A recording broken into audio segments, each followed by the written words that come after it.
This is more Antonio Sabato Jr. coming up here. If we could, what else we got on them? I mean, I know we got like 16 minutes, but there's a moment coming up like right here. All right, I like. I want to move on, but words talk, numbers scream. How about some numbers?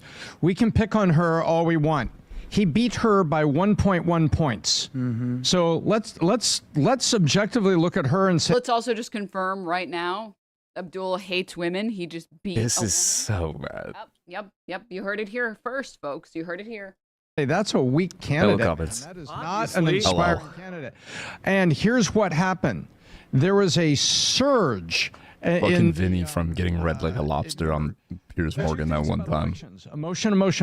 Turn out. Did the most racist caricature of Arabic. Was the biggest turnout for a summer primary in Michigan history. So in other words, the people turning red, Vinny.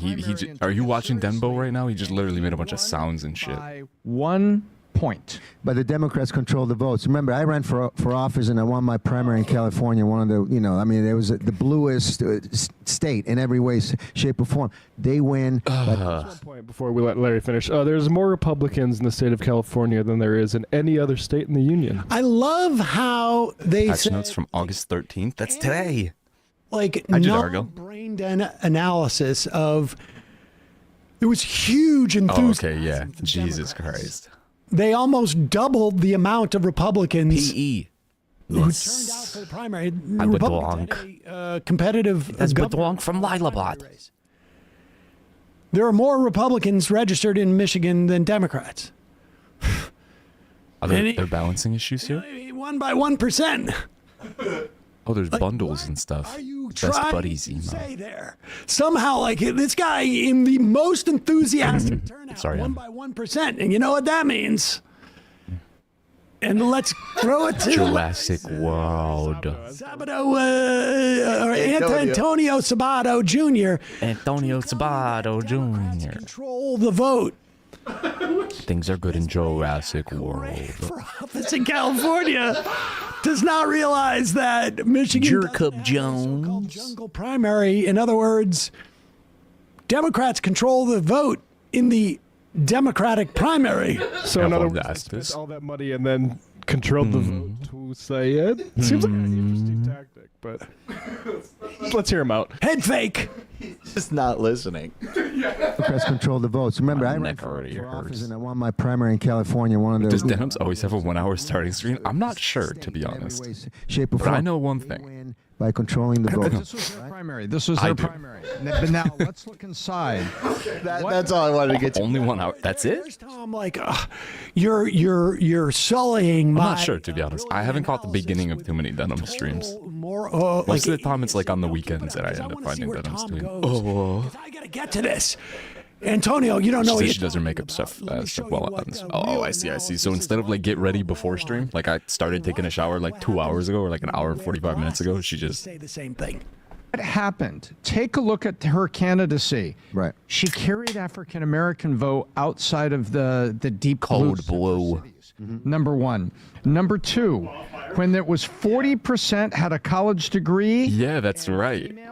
He wins by 10 points. VO did the starting soon-a-thon. VO did the starting soon-a-thon. I'm losing like the ability to speak. Lastly, number scream is the I love that. I haven't had any caffeine yet today, so we'll see. Female vote. pollsters that were out there had him winning.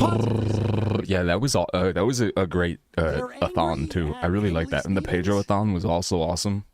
The I-a-thon was also awesome. VO is just awesome.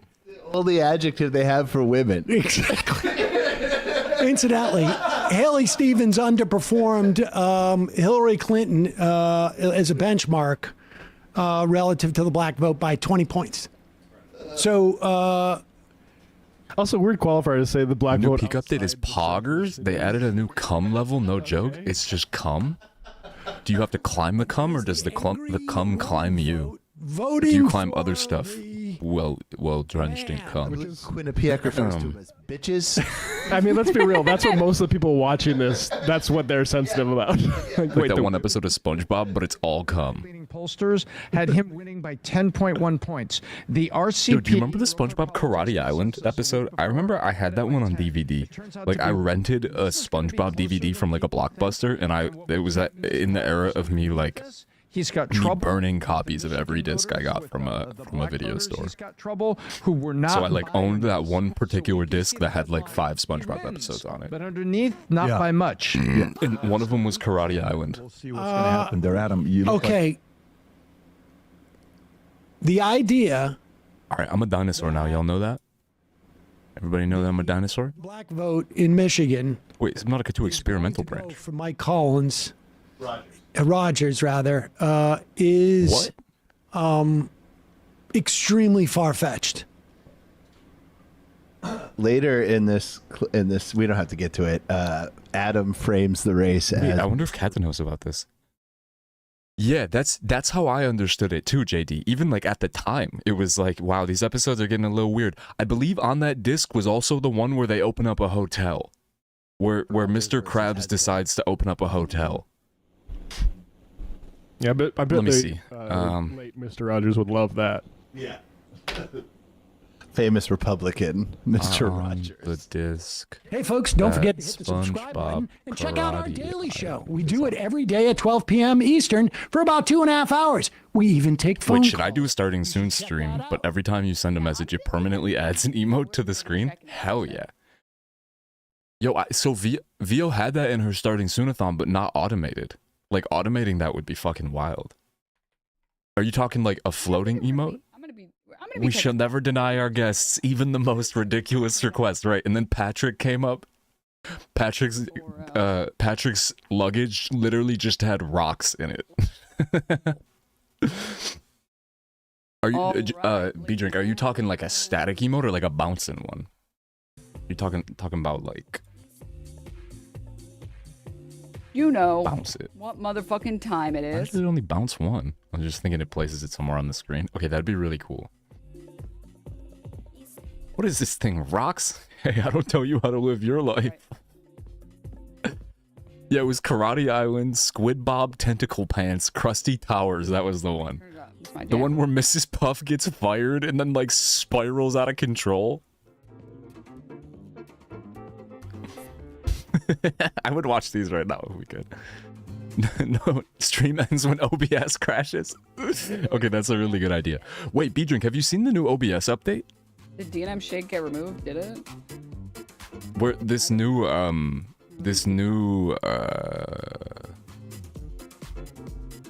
Well, it's new relative to like at least like the whole time I've been using OBS, where if you press add source, you get this like menu now that has all your previous sources and shit. It has like sources that you either like already have in your list, active or inactive, and then like also old ones that you've like added before in the past. I hope you guys are having a great Let Thursday. me just vet this because I know at one point I had literal boobs on screen when we were streaming Remember in when I Discord. said the very last time I streamed on Sunday, and I was like, wow, I haven't gotten... See, like this one has like all of... And then I said, well, I probably just jinxed it. I'm pretty sure This one I has like all of the emotes I've had on screen before. it was like Past 6 and p.m. present. yesterday, and I was like, Like these are not all of these are active sources. They're just like it's just like history. too loud or something to make myself some tea. And then it got worse. It's cool. And then it got worse. And I woke up and it got worse. Dumbo. Hi, Dennis. Oh, his hand hurts. So it's only a matter of time before I'm dying again. I don't know if I like it. I haven't found it to be extra useful yet, and it is just like different. Like a few weeks ago, weren't you? No, I was having like allergies or something. But we'll see. We'll see next time I have to like completely remake a scene or something. Like shit, but I wasn't sick. When I get sick, usually I get sick for like at least a week. Your mouse looks huge today. Oh, thanks. Well, good morning, everybody. We have a lot of stuff to get to. What is this? First, Mr. Krabs, and what's foremost. the Okay, I'm sorry. I don't What know is how many this? of you guys saw it. I assume most of you did. We went on Hassan's broadcast. Afraid of a little manual labor. I'm Squidward, and I have to work for a living. Yes. What the fuck is this? Show all of you. Let's go. Why did you not steal Kaya? Dude, I tried. You tried. This elevator is for guests. Such good content. I wish it was a monthly thing. Oh, thanks, guys. Dennis. Humor mogged Hassan on his own stream.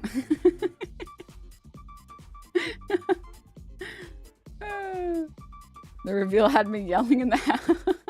The fuck was that? Well, I wanted to watch some of it with you guys. And I don't enjoy- even know. And you guys can enjoy as well. I don't even fucking know. And then, thanks to that stream, I learned Denims is way more brain rotted than Hassan. I'm just brain rotted in a different way. Can't believe you tell us not to go to his stream to troll him, only to go to his stream and troll him harder. Remind me to tell Kata about the Subnautica Different thing. when I'm doing it, okay? Subnautica. All right. I'm Do a as I dinosaur. say, not as I do. So I wanted to watch it with you guys because I thought it'd be fun. I'll never. Sorry, the funniest part for me was, I made a gaming analogy, and then everyone in chat saying, "Hassan doesn't play games, Denims. What are you doing? You won't understand." I woke up from a nap the other day to hearing Denim's voice, and I was like, I fell asleep with Hassan's stream on, and I woke up to Denim's voice, and I was like, Yeah, but so I wanted to do that. Wokich.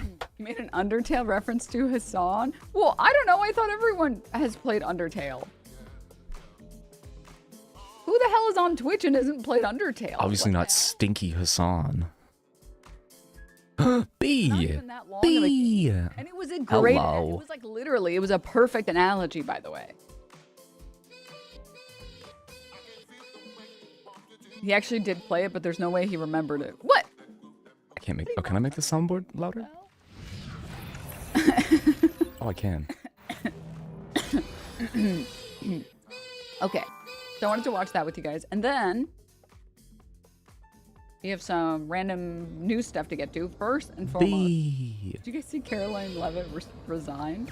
Caroline Second, Levitt why is resigned. it that there isn't one, but rather two? Or maybe I should reframe this. Season 9 of Marvel Rivals begins with a murder foretold. Has said, "Let them eat cake." First, Dan Crenshaw with the burrito. Most recently, Female.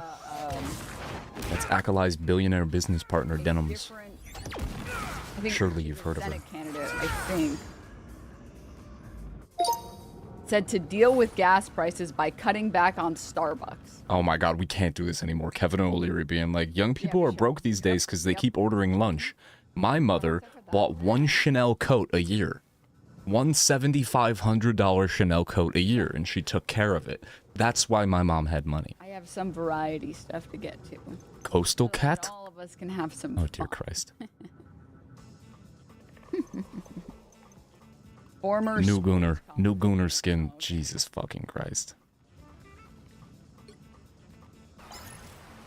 I don't know if I can link it, but the rumored replacements for Levitt is the most annoying people in America, or the most annoying people in America. Carrie Lake. No, not Carrie Lake, Please, bro. not Carrie Lake. Scott Jennings and Spencer Pratt. Why are my please, shaders anything but installing? Carrie The Lake, fuck? Please, please. Because Please, update or God, something? no. He also told people that they are embarrassed. Also, It reset my fucking fishing points too? Okay, that's ass, bro. That's so stupid. I'm guessing she also had people tell her that they were embarrassed to be from Minnesota.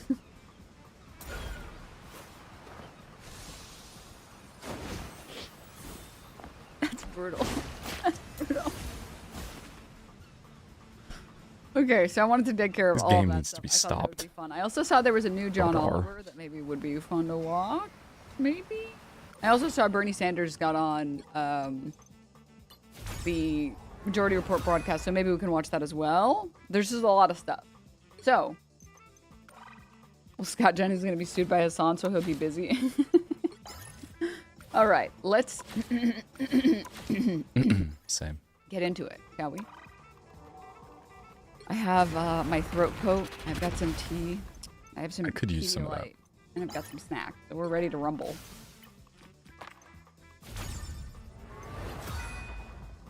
I'm sorry, Denims. I confess I haven't played that game, and I'm not really a gamer.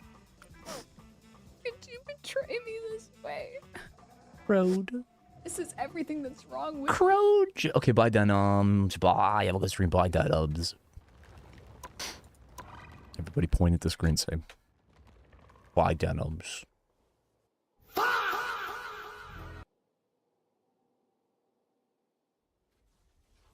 Denims is awesome. I really like Denims. So is there a new dinosaur skin? Oh no, maybe not. Highest level KO prompt has been automatically equipped. Okay. No new dino. Acquired. It only costs 600 of these? I'll buy this. What about this one? This one's like 1400. It's just a slightly different colored dinosaur. No, I guess it's got the green horns and stuff and the new collar. With that being said, yes, it is just a slightly different colored dinosaur. Wait, I might have enough after I redeem all these. Redeem all these. A little bit short.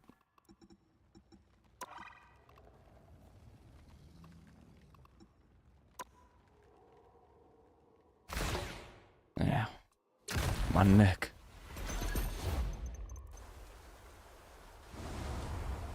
Literally a new skin. What do you want? Bro. I want a gooner dinosaur. I want the dinosaur to wear lingerie. Put the dinosaur in a swimsuit.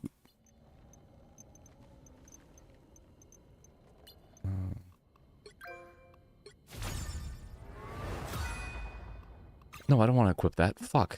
I didn't mean to do that. My shaders are installing anyways, so I might as well go through all this stuff.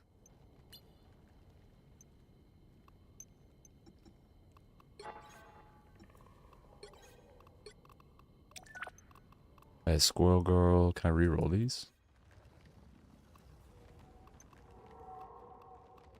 These are 56-day long stuff.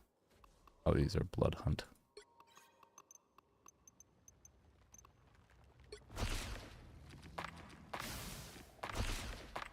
Okay, okay.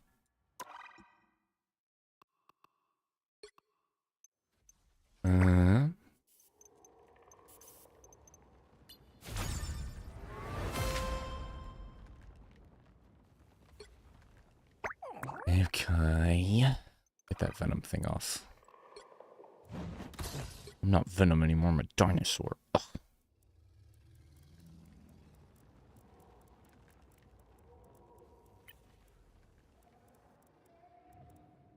I'm a dinosaur. We may need to send them our notes if we want them to make proper lingerie and not give them a big package. I don't trust these guys. Oh, they will. Oh, they definitely will. The dinosaur will be hung. There will be Dino Bulge. So glad she won the Ethan case. Yeah. Dude, when I originally put up the green screen and like reorganized my room in April of 2025, I was watching Denim's stream when she was... this was already months into Ethan harassing her. But like the Ethan Rent Payer song was already a thing.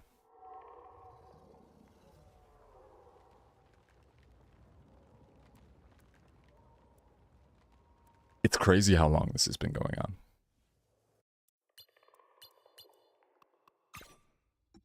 Honestly fucking crazy to me. Shaders at 62%. 2%. No. What's no? Yeah, naked black cat. Thank you, Ethan Klein. You are the rent payer. Yeah. You mean guh? Yeah, huh? Guh. Ha, gold. Gold, there's a new black cat skin. Penny's still broken, though. So. I'm telling you, Gold. I'm telling you.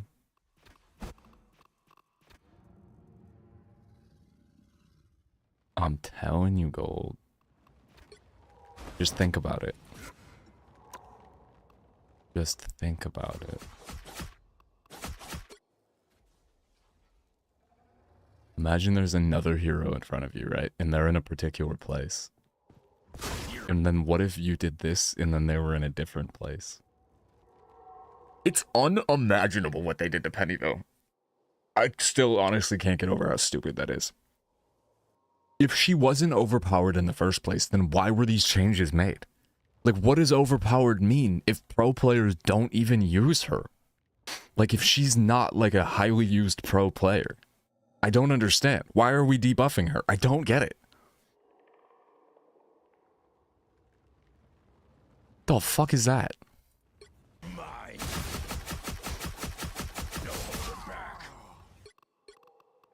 And also, who... Okay, you're just removing an entire tier of CC out of the game. There are... What other characters do crowd control like that? Oh, well, I guess the dinosaur. But it's not like that. Not like that. And you gotta be... It's like... I don't know. The dinosaur does not do crowd control like Penny. The dinosaur can, I guess. But there's a 12-second cooldown on the thing that you can use to snatch people out of their ult. It's like replacing, I guess, some of the other things that Dino can do that, like, remotely... I mean, it's all crowd control to a point, but, like, my shield slows a little bit. It's, like, soft crowd control. Like, nothing does what Penny's thing does. I don't know what Spider-Man's web. But the point of Penny was to be able to do that to Spider-Man. And other pennies. Like, there was nothing more fun than webbing other pennies in ult. I've both done it and had my fucking, I've had my, my penny ult cut by like a fucking third. Just by being webbed the entire time. It's so unfortunate, though.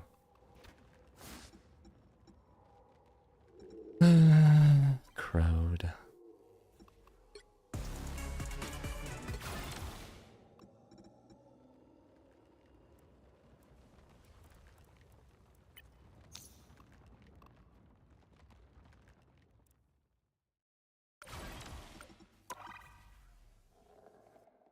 Road. Oh, my shaders are done. Yeah, I think I've played as her one time. But since Jeff, I fell for the ruse. Since this strange-looking Jeff character, who definitely isn't a dinosaur, has the rocket launcher thing, which is 100% gonna get debuffed. I promise you, that shit's gonna feel fucking like... It's just gonna get nerfed. It's gonna feel so silly at some point. I fear. No, cancel. I don't want to play quick match.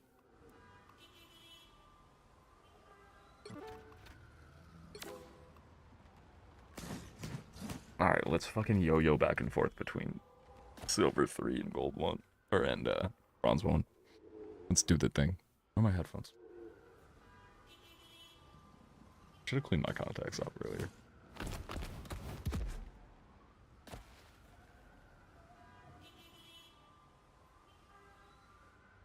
The thought of a T-Rex wanting to cosplay as a shark actually makes me so happy. That is a good way of looking at it, because I personally had seen it as he murdered the shark and is wearing its skin. But I hate the shark, so it's fine. It didn't... slash positive.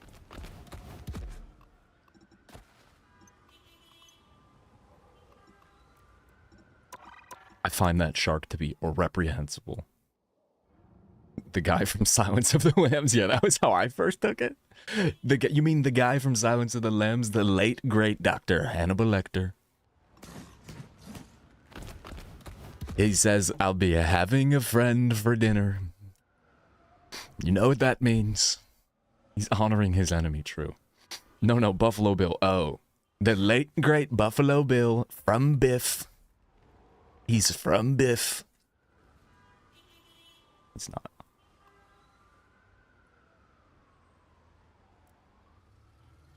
I gotta find that video and make sure I save it because I think about it all the time still.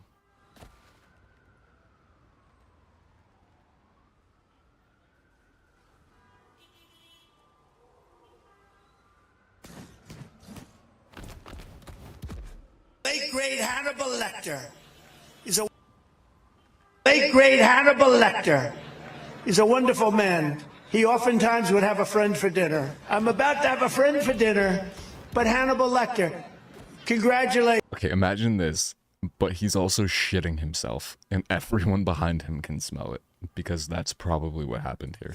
The late great Hannibal Lecter, we have people that are being released into our country that we don't want in our country. Tried it. Ladies and gentlemen, that is the presumptive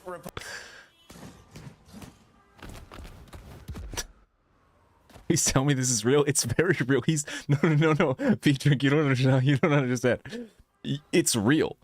He has done this dozens of times. There are the longest one I've found is like 2 or 3 minutes long. There are compilations of him doing this. He does this all the time. He brings it up all the time. Yes, he was serious. He thinks that, okay, on numerous occasions, I'm talking dozens of occasions, he has referenced Hannibal Lecter as if though, number one, he was a real person and not a fictitious character. Okay? He has also referenced him as if though he is still alive, or as if though that he has died, which canonically he is still alive. Even if in the fucking franchise he's not dead. The actor who plays him is not dead. No, nothing that has to do with Hannibal Lecter is dead. But the most important part of this is he's not a real person, and he is constantly talking about him like he's real. I swear to God, he thought Silence of the Lambs was a documentary. So was he serious? He was very serious. He does this all the time. This was crazy. These millions and millions of people that are coming from prisons, I have no idea how much I want to know what he actually thinks about Hannibal Lecter. It's like raw earth, minerals or raw earth. You know what I mean? He does. If you like sat down and talked to him about this, you would find out very quickly, I think, that he doesn't even know what Hannibal Lecter is. He saw Silence of the Lambs once in the late 80s or in the early 90s or whatever, and was like, maybe I'll finally understand Trump's true motive if I understand what he's trying to tell us with this Hannibal Lecter stuff. prisons and jails, you know, there is a slight difference. Yeah, just the factual inaccuracies of him talking about Hannibal Lecter like he's real, which he's not. Talking about Hannibal Lecter like he's dead, which he's not. They're coming from prisons and jails, mental institutions, and insane asylums like Silence of the Lamb. The press always says, why does he ramble about Silence of the Lamb, the late, great Hannibal Lecter? He'd like to have you over for dinner. Did you ever? Don't do it. If he suggests, I'd like to have you for dinner, don't go. He's not a real person. He's not joking. I swear to God. Gold, this has happened too many times. He's not joking. No, when he thinks Hannibal Lecter is real. Or even if he doesn't think he's real, right? He's saying it like a joke, but he thinks he's real. And even if he doesn't think he's real, he clearly has not, like, he's not familiar with the fucking character or the franchise. Because he's not dead. He never died in any sense. The actor who plays him, canonically, he's not dead. Not real, but he's also not dead. But these are the people that are coming into our country, and they're coming in at number. Bro, I gotta find the compilation.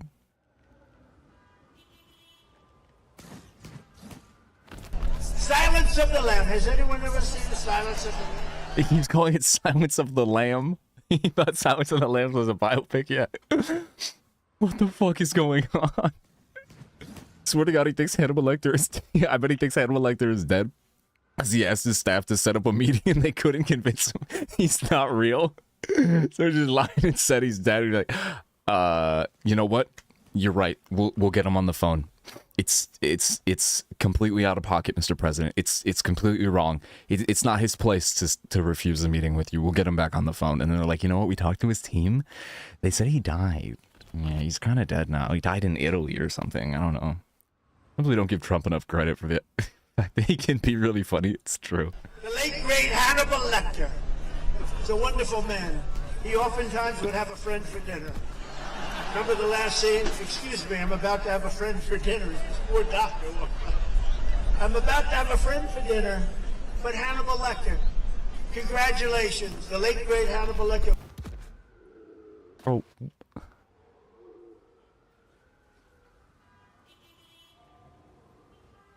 Please tell me this link still works. Fuck, you have to pay for Rolling Stone.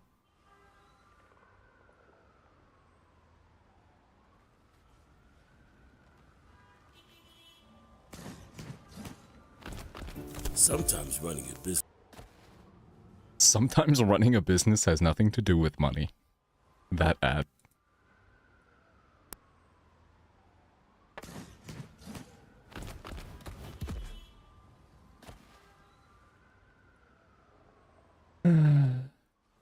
Mental institutions, you know, when I say insane asylums... I'm gonna go to the mall and replace all the clothes I ruined working on my car. Well, enjoy yourself, Cold. You know what you should get? You should get an outfit that makes you look like a bionic spider.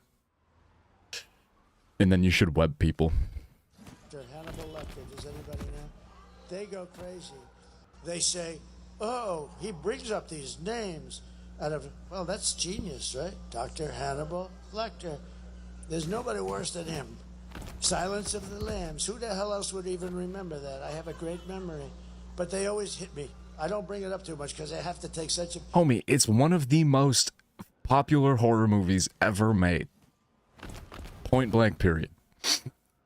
Who would even remember that? Literally everyone. There's like 5 movies. It's a book. There's novels.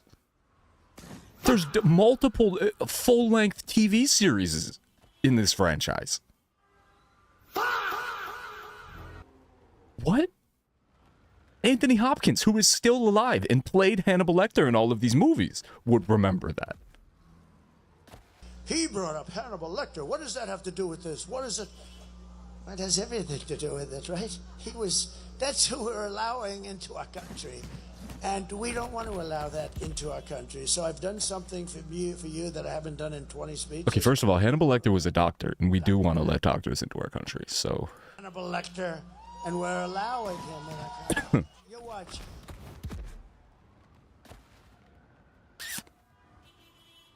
I gotta find this. Has anybody seen Oh my god, that was so loud. Sorry. Of the Lambs. The late great Hannibal Lecter. Hannibal Lecter. Did anybody ever hear of Hannibal Lecter? The young people didn't. Hannibal Lecter. Dr. Hannibal Lecter. The late great Hannibal. Oh, he's got the pad on his ear. Lecter. He's a wonderful man. He oftentimes would have a friend for dinner. The late great Hannibal Lecter would like to have you for dinner. He would love to have you for dinner. He will take you. He wants you for dinner. That's the end of you, by the way. He'd love to have you for dinner. You right there. You. Yeah, he's gonna eat you. Is anybody...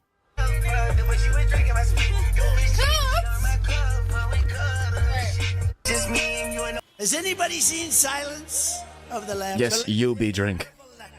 You. Did anybody ever hear of You right there in the front row. He's going to eat you. Hannibal Lecter. Dr. Hannibal Lecter. The late great Hannibal Lecter. He's a wonderful man. He oftentimes would have a friend for dinner. The late great Hannibal Lecter would like to have you for dinner. He would love to have you for dinner. He will take you. He wants you. You know what would be kind of neat? I just thought of. I remember, I think it was on the Wii, or was it Xbox 360? You used to be able to do, when Netflix first, like, kind of came out, you used to be able to do watch parties where, like, your, like, Xbox avatar character would, like, physically be, like, sitting in a theater with, like, other people. Like, you could see their, like, their characters, like, sitting with you in the theater. Like, watching the movie on a screen. It'd be cool if there was, like, some kind of, like, overlay or some kind of graphic you could put on stream where people could just, like, type something in comments and, like, have, like, a little, like, I don't know, they could, like, pick like, something to represent them, and it could just, like, sit in a sit in like, you know what I mean? Like a on-screen like seating for comments. That'd be kind of cool, like an optional one. For dinner. That's the end of you, by the way. He'd love That's to the end of you, by the way. have you for dinner. You right there. Don't do it. If he suggests, I'd like to have you for dinner, don't go. I They won't. said, why does he keep mentioning it? Because Hannibal Lecter was a serious psycho. He was a slightly troubled patient. He mentions Hannibal Lecter. It doesn't make sense. No, it makes a lot of sense. They're coming into our country. And I say, the late, great Hannibal Lecter. Oh, he likes Hannibal Lecter. Hannibal Lecter, how great an actor was he? God. Oh my god. He's not. He's not an actor, dude. You know why I like... He's not an actor. He's not an actor. Anthony Hopkins is, and he explicitly hates you. He said this many times. Because he said on television on one of the... I love Donald Trump, so I love him. Has anybody He seen... didn't. That's not true. It's not true. It was revealed shortly after he said this that was not the case. People knew in the first place, but like it was clarified. Dog. So, I'm pretty sure a 5-year-old can differentiate between movie fiction and reality. So, yes. Yeah. Hannibal Lecter, played by Hannibal Lecter in the biopic Silence of the Lamb. It unfortunately passed. I have no idea what the fuck he was on about.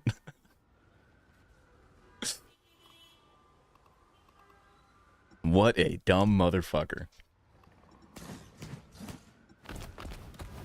I'm a dinosaur. Oh, I gotta go get my headphones. Well, I have a volleyball game later. Don't let me play too much. I don't know what time it's at. Hold on. Comments. Mumble stared at me in the Discord. Mumble stared at me scarily.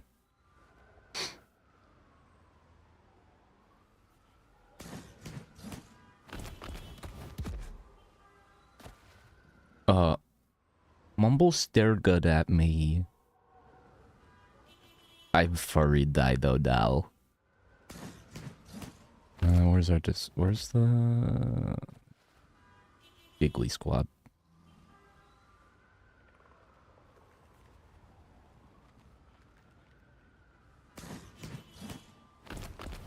Uh, 6:30. Okay, well that's good to know. Because that's the earliest game we've had yet.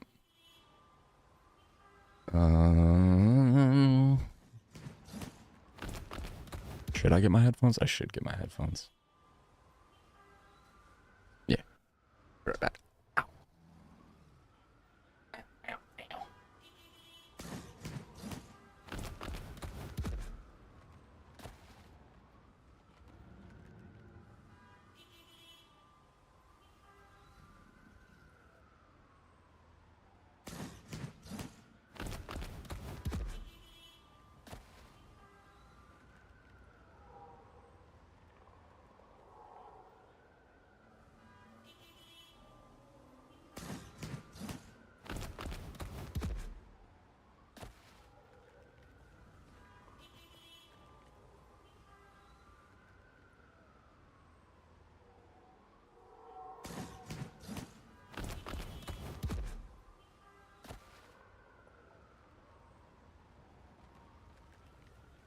What dis?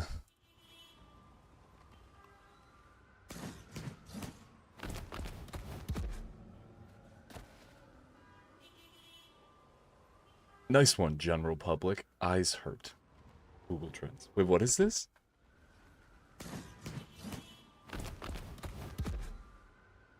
What happened here? Why everybody eyes hurting?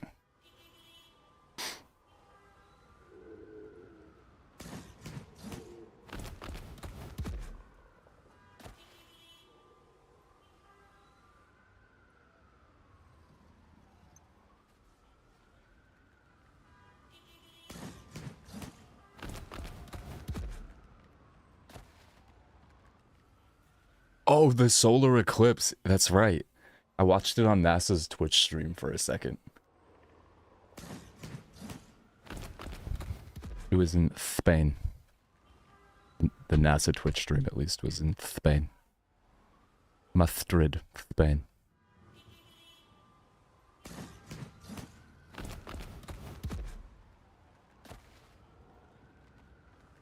That's crazy. Why do my eyes hurt? Stares directly at the sun. Why do my eyeballs hurt? What's going on with that?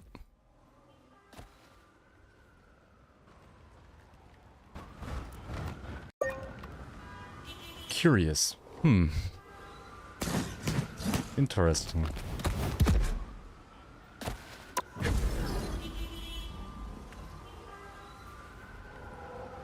Spain had totality.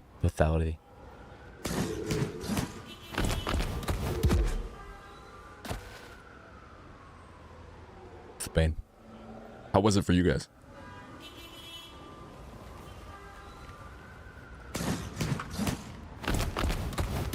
Stomp, stomp, stomp.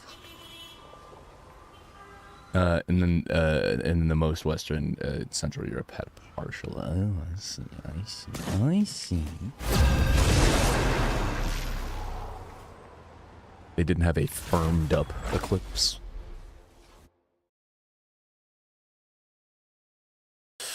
Someone on the other team's name is Skibbity Riz. You'll need a top-notch team to win this one. For me, the sun was at 8-degree elevation during the eclipse, so I couldn't see. Oh. Crowed. Roge.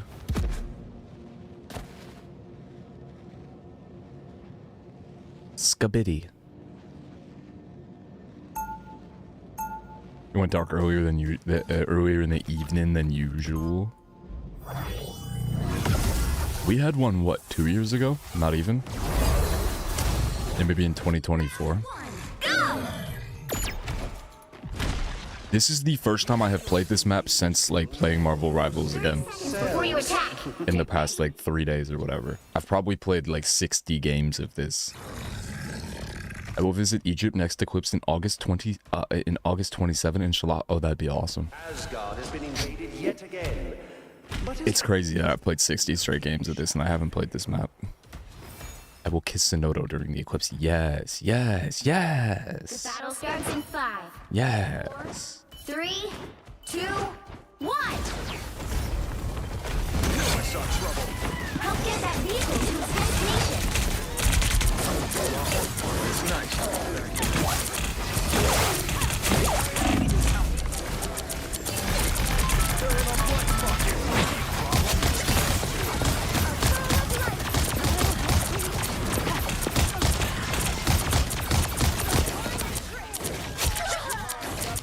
So it's your turn.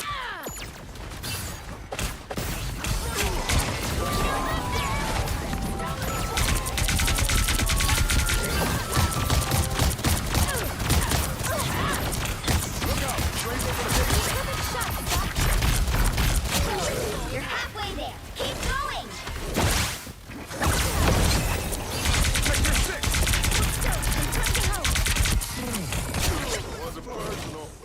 Nice. Nice. I'm trying to help. Everybody needs a hand sometimes. Next stop on a world tree. Who's with me?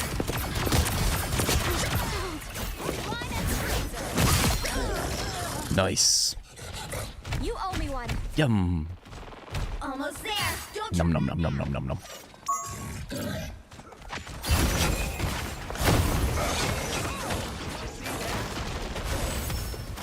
Vehicle reached a checkpoint. Keep up the momentum. I can't fit down there.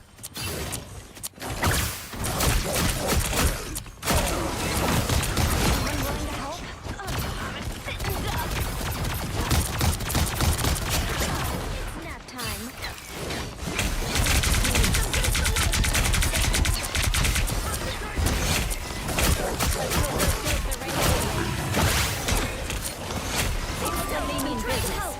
Did we just get solo pushed by a Luna? That's hilarious.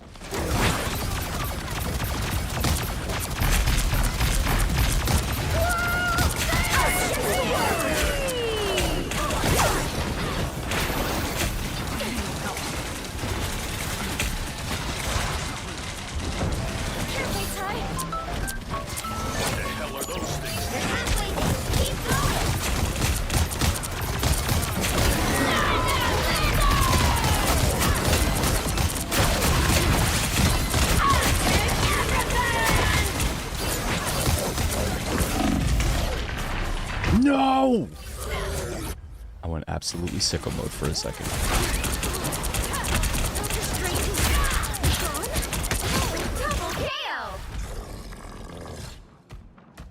I kind of like the little music that it plays. There you are. I'm top fragging right now as a fucking dinosaur. I love that for me.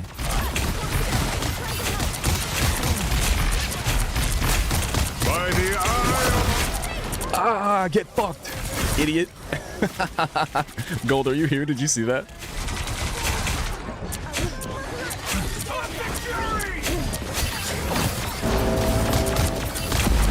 Ain't no way that hit me. Us against the world.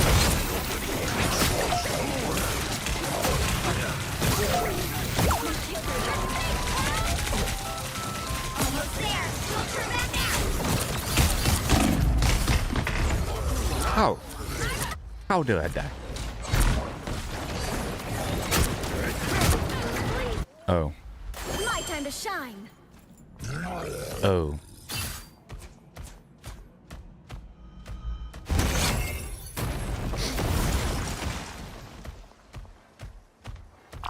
We got a jet!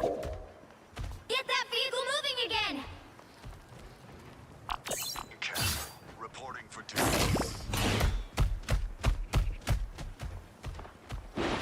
The tide just came in, and Namor's army came with it. A little help, please.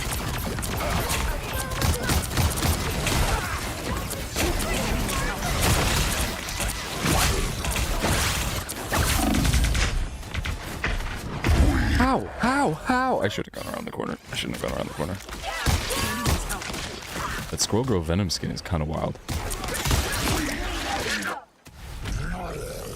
Also incredibly caked up for no reason.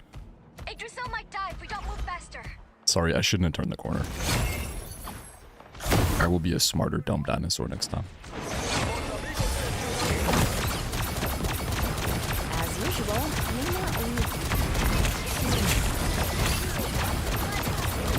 We're gonna have to take care of Squirrel Girl though. She's pushing on the right and she's sniping us.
Ow.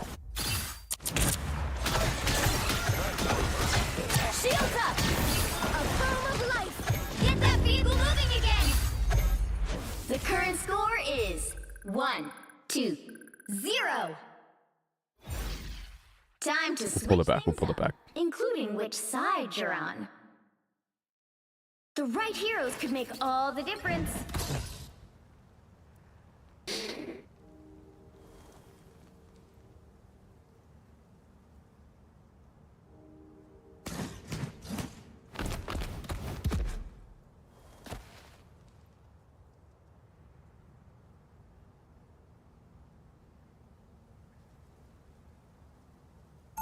Round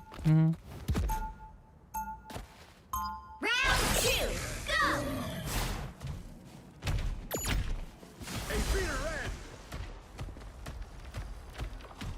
I want to use the zip line. Crowed.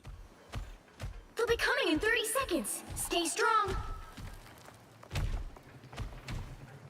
I hear that your friend Moon Girl makes some epic mixtapes.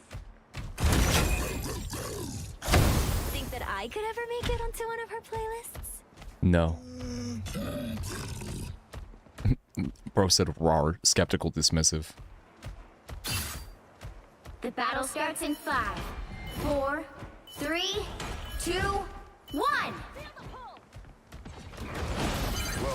need to stop that vehicle in its tracks.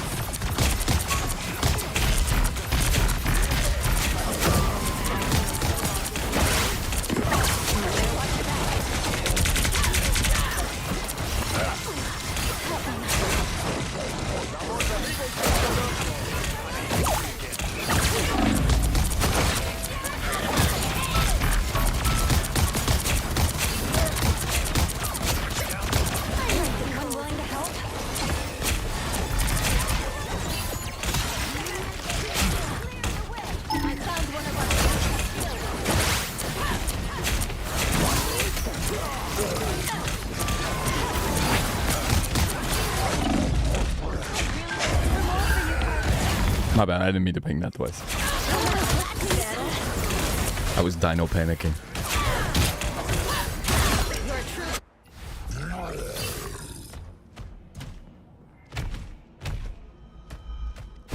Stop that vehicle! Nah, we got this, we got this, we got this. Let them through, hold them at the door. Like before they get through, but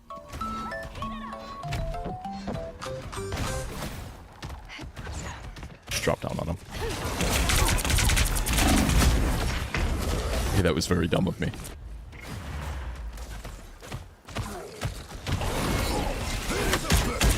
I thought I could just poke them a little for a second.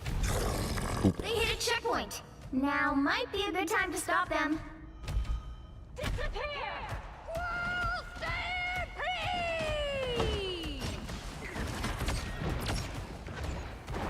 Oof. Okay, okay, okay.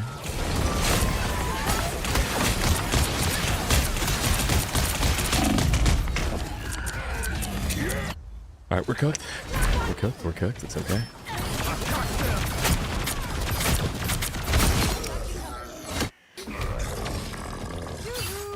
Spider-Man over here.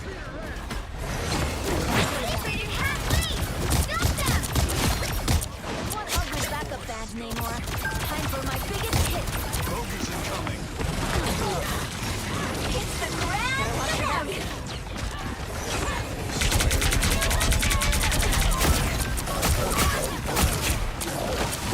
Us against the world! I like the cold.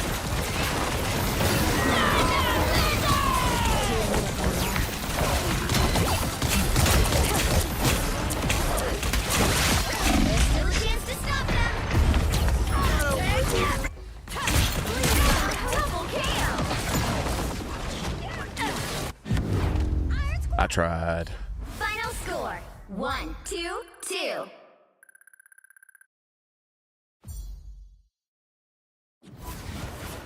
That person just left as the game was about to end, and I think is gonna get like matchmaking bent. Which is hilarious. I don't know if it works that way. Like they left before the game was actually over, even though it was ending.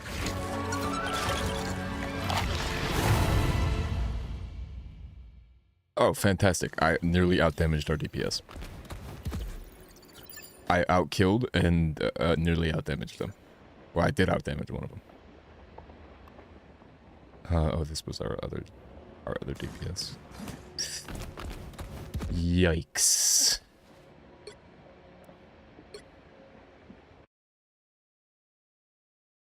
Yikes.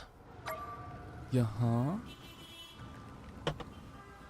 All good. A good warm up.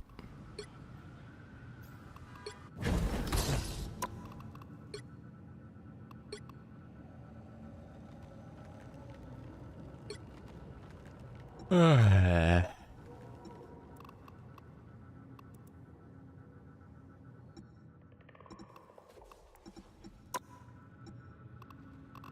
a lot of losses yesterday. Jesus Christ. Bro. Yeah. When did I play quick matches yesterday? What the fuck? Oh, these were all the night before, like early in the morning. Yeah. I won 3 games yesterday out of like 10. Like 11 or 12.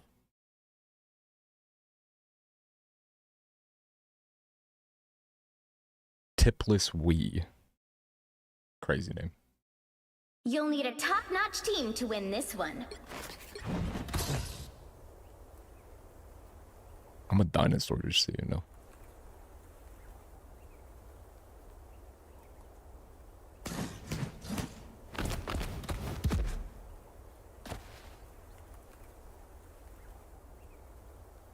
Kind of a dinosaur, bro.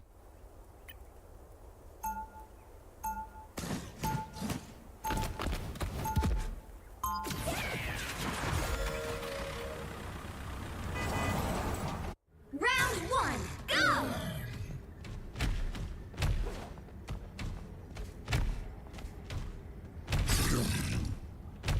30 seconds before you attack. Get ready.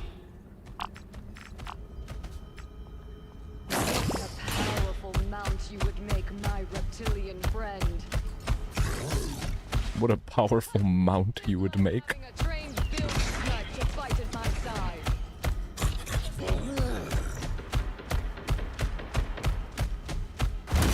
The battle starts in 5, 4, 3, 2, 1. If you're Devil needs help!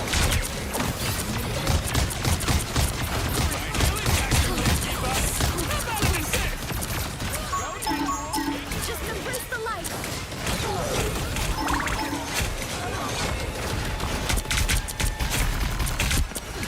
Just embrace the light.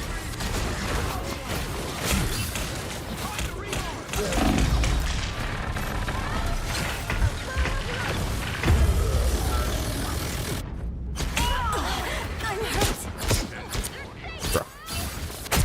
Bro. Enemies better be there. Bro. Bro.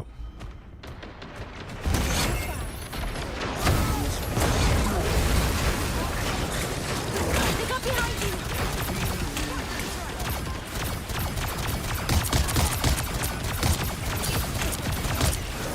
You're halfway there. Keep going.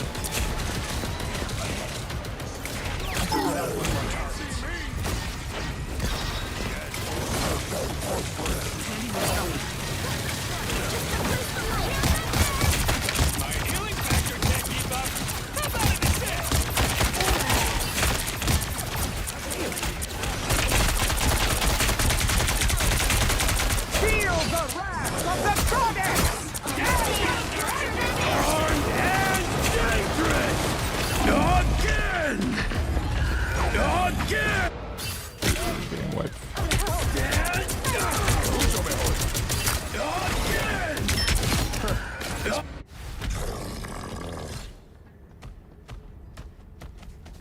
They mean we have 3 kills? We've been wiped twice. Our team is falling apart. Our form is disgusting. Not a single character is able to fulfill their role on account of us not working together as a team. I'm pretty sure that's what they meant, though. Can we save it? Yeah, probably.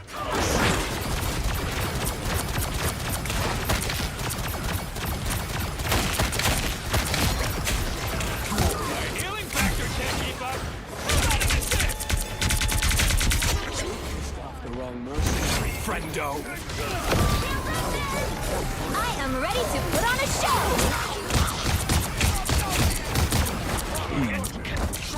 Yo soy el final! You're like 90 to the point? The fuck does that mean?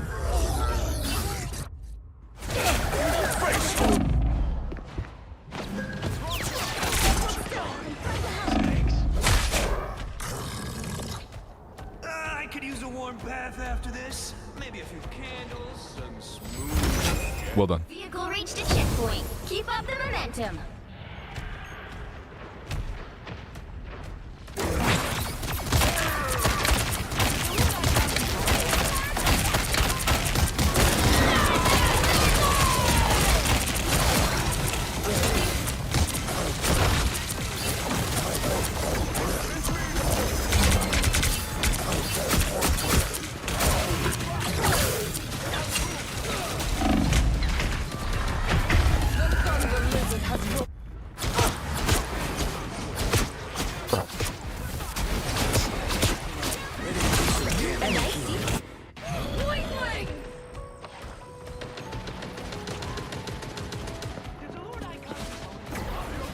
They got me good.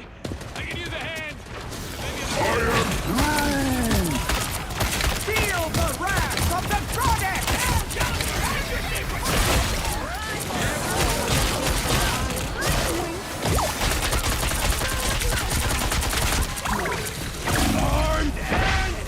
Alright, I don't want to be a hater or anything, but you know, I'm a giant fucking dinosaur, and if you can't consistently heal me while I do the only thing I have to do, which is attack their tanks, what are we doing?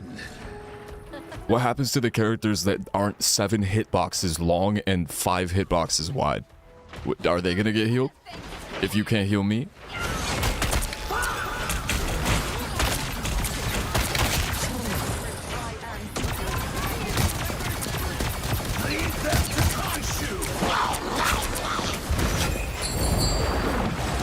No motherfucking way I got scooped up by that.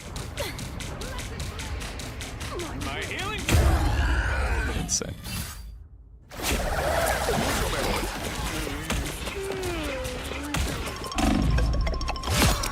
Double KO. Does the Lord Icon do bonus damage? Get ready. Here come the bad guys. Yeah, no, that's not the problem, you dumb fucking idiot. But nice try, though. I am ready to put on a show.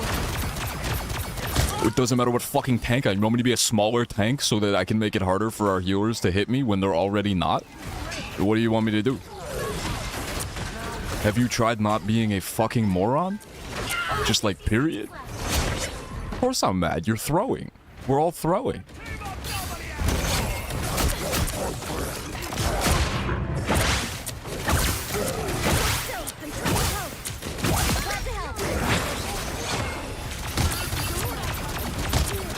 Are you mad though? You're halfway there. Keep going.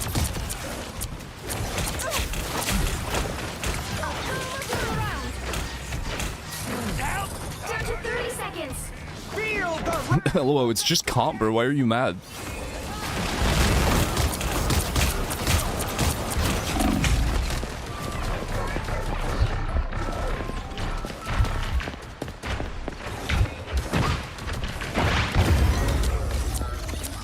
I'm gonna throw down. Yeah, that's not how that works, you fucking moron. I don't know why I'm saying it again. Get that vehicle moving again. It's just comp, bro. I'm just griefing you. Is We're just getting shit on. 0. Time to switch things up, including You weren't in the first place. Don't worry. It's okay. the right heroes could make all the difference. Right. Bigger target for healing, bigger target for them too, right. But the idea of me having is the most health out of any character in the game. Bro, I'm not going to explain to you what a tank is. If I have to do that, then that's my whole point. Look. I know your brains are small. I get it. Listen. We're gonna lose. That's why I'm mad. It was clear we were gonna lose within 10 seconds of the game. That's why I'm mad. It's okay though. I'll get over it. Why does everything got I'll get over it. I'll get over it. Don't worry. Didn't I just phone it in for once? Stop mumbling. You're talking under your breath. I'm speaking directly to you, you brain dead fucking dipshit. We'll be coming in 30 seconds. Stay strong. Even the astral realms. You have the brain of a toddler, bro. Who better to put them back together than you and me? I like your optimism.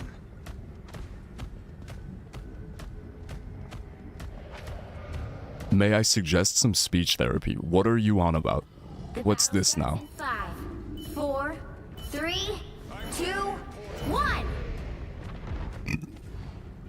Just cracker behavior, bro.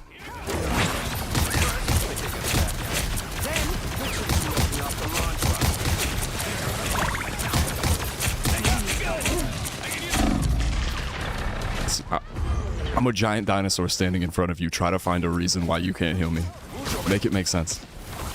Happy to help.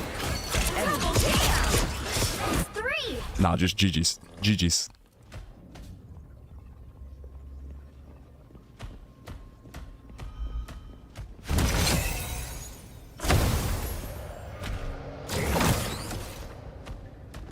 Better stop that vehicle!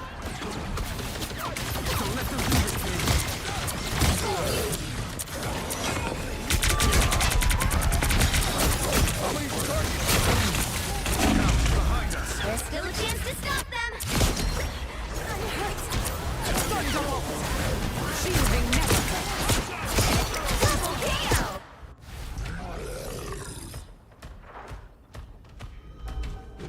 Better stop that vehicle! They hit a checkpoint. Now might be a good time to stop them.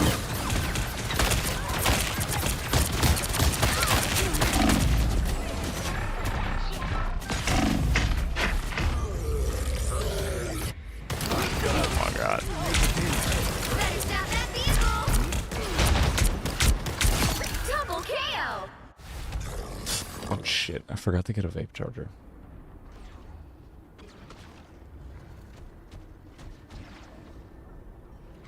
Oh. The hell? Oh, god damn it, I have to get up. I can do that now, it doesn't matter. I don't think I get kicked in 15 seconds. They've made it halfway! Stop them!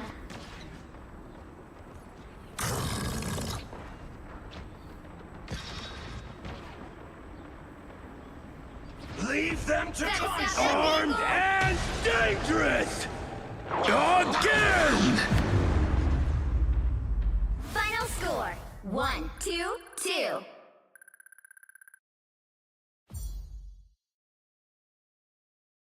I sit so weird in this chair. I like get up and try to move quickly and just fucking like I almost fucking wiped out.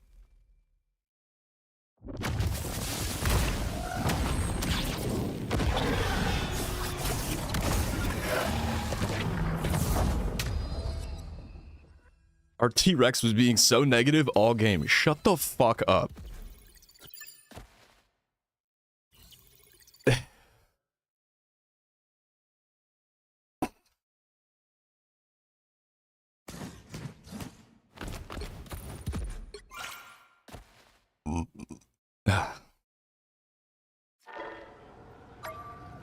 You engaged in inappropriate speech.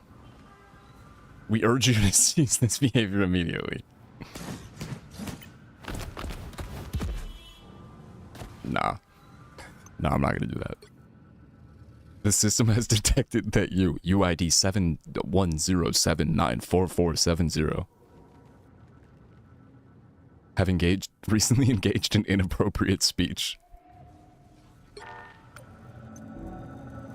Churro would be so proud. God, it really is hell.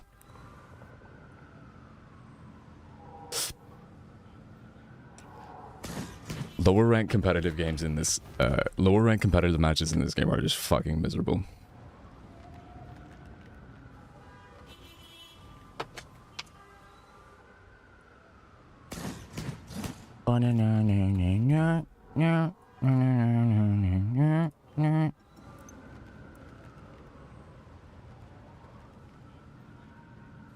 Bruh.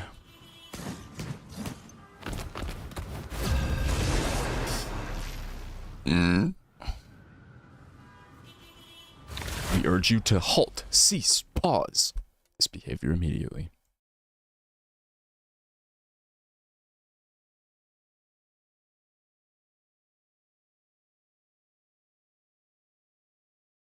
Pick your hero.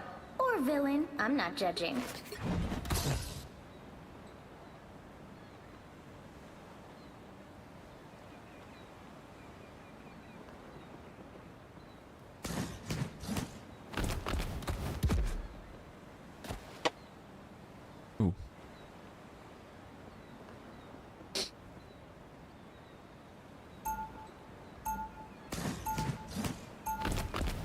still haven't gotten my... I should have got my chapstick from my car yesterday.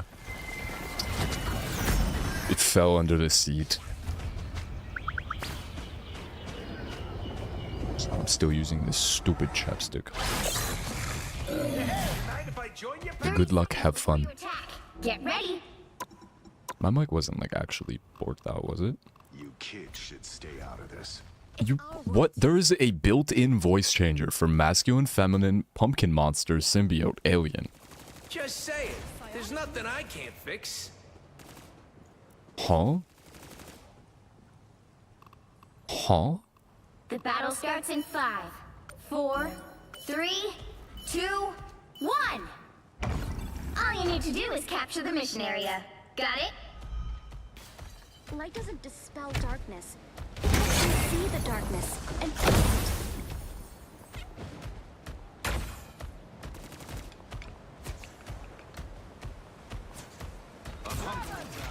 I am Groot!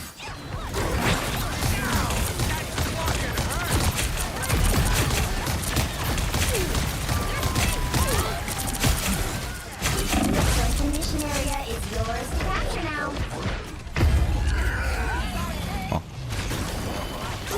Wicked.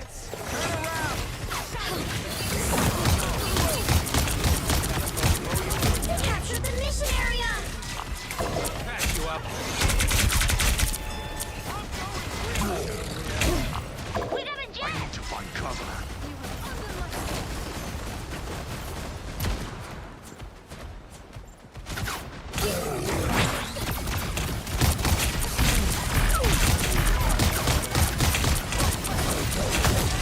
How did I not pick him up? How did I not pick him up?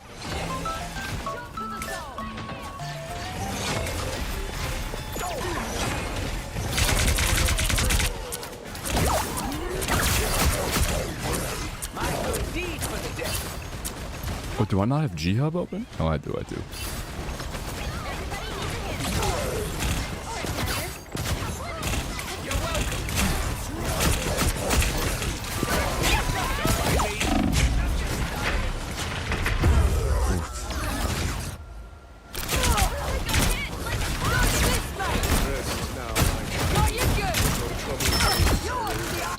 Their team's capture progress has passed the halfway point.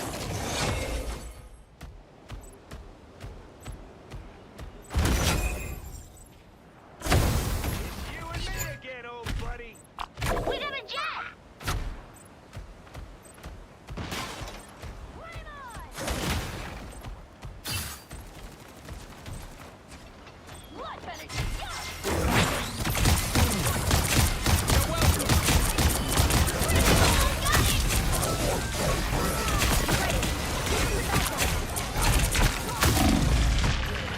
Come on, man. Come on, man. It can't be like this.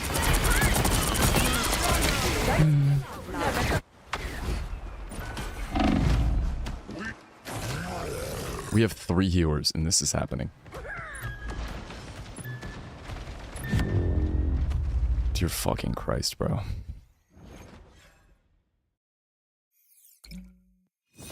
Miserable.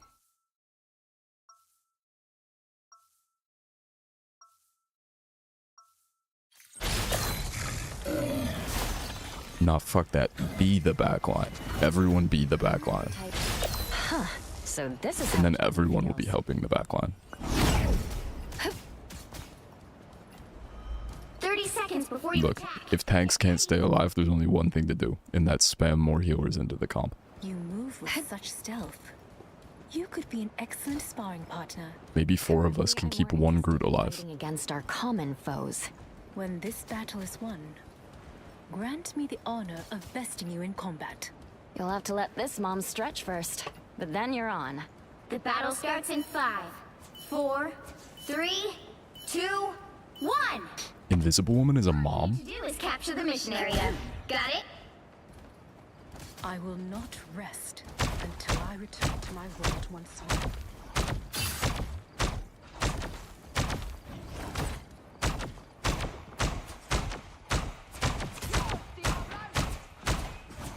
Here they come now.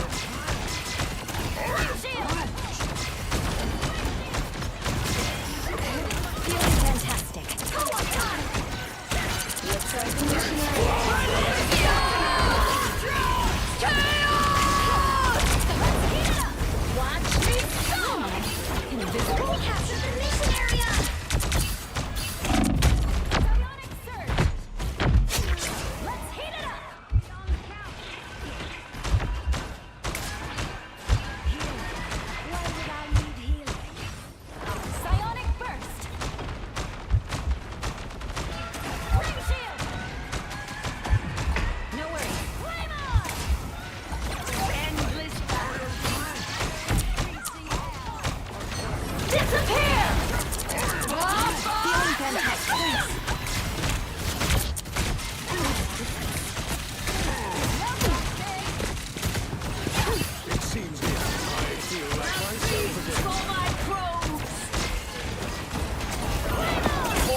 Whoa, fuck that thing.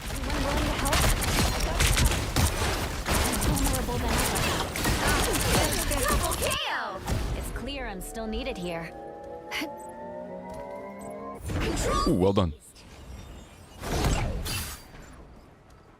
A commendable effort.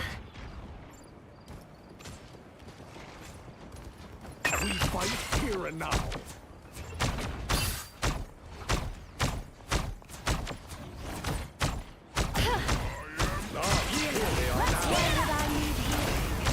Feeling fantastic.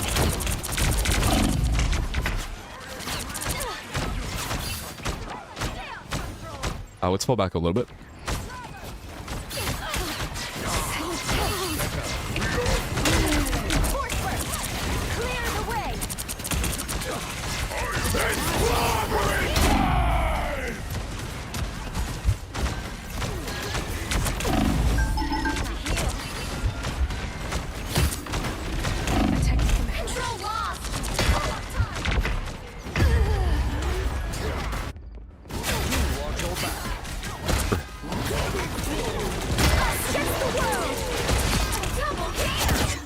It's clear I'm still needed here. Let's heat it up. Here they come now. Force burst. In his final moments. Disappear. No winner yet. Going to overtime. Feel the pull. Bionic surge. Jesus Christ. Just getting stomped out. Is that the other healer? Because if so... Well, you can't expect to win them all. Y'all suck. Y'all gotta heal your tanks. I said that. Even the other team suck. Said that. Not the problem with GG.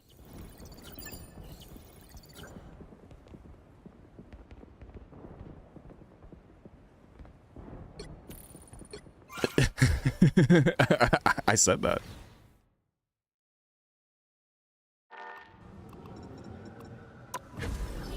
I said that to them after the first round.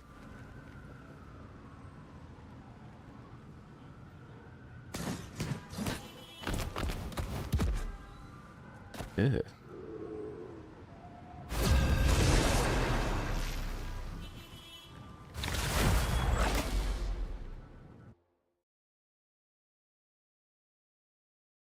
One of these games, it'll go well.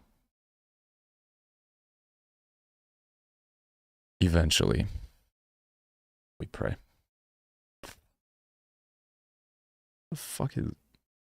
The right heroes could make all the difference. Kind of nasty shit on the vape. Insta-lock Spider-Man, we love that.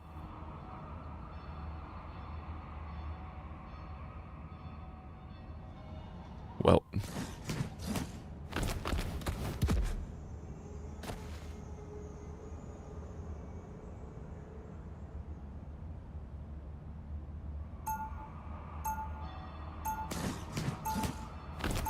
Their name is Intent to Sell. Hey, Intent to Sell, how do you feel about the penny nerf?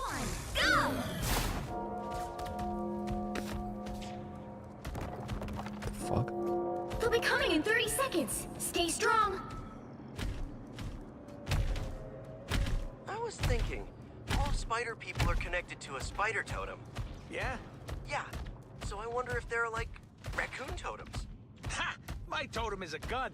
Also, what's a raccoon? You're up, little one.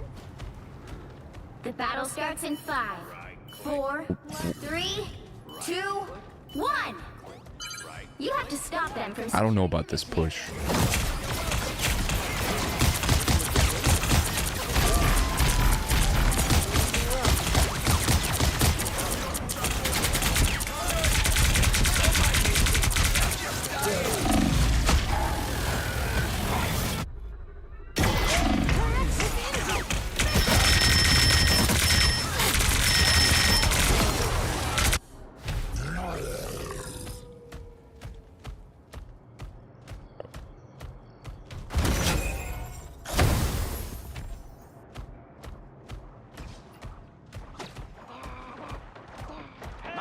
tea for the day.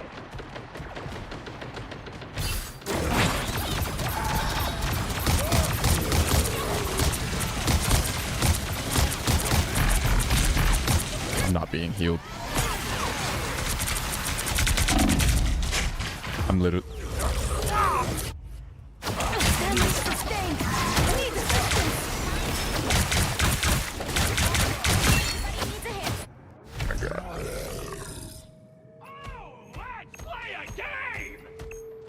Oh my god.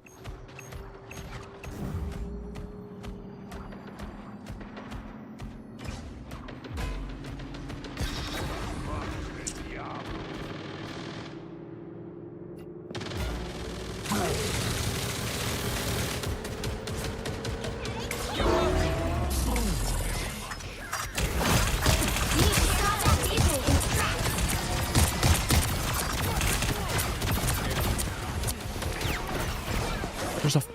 Y'all know there's a fucking Ankh right behind you, right?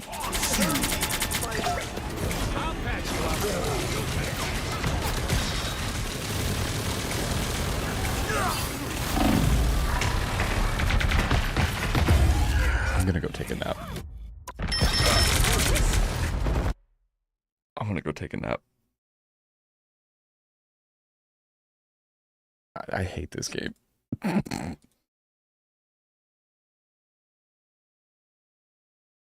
It's not 2 o'clock yet. Oh, loud on stream. Holy. Pretty good. This is actually good. But I do believe there's olive oil in it. Are you an olive oil hitter? I think there's different ways of doing it. Oh, it's really strong on the olive oil. I see what you mean. GG's.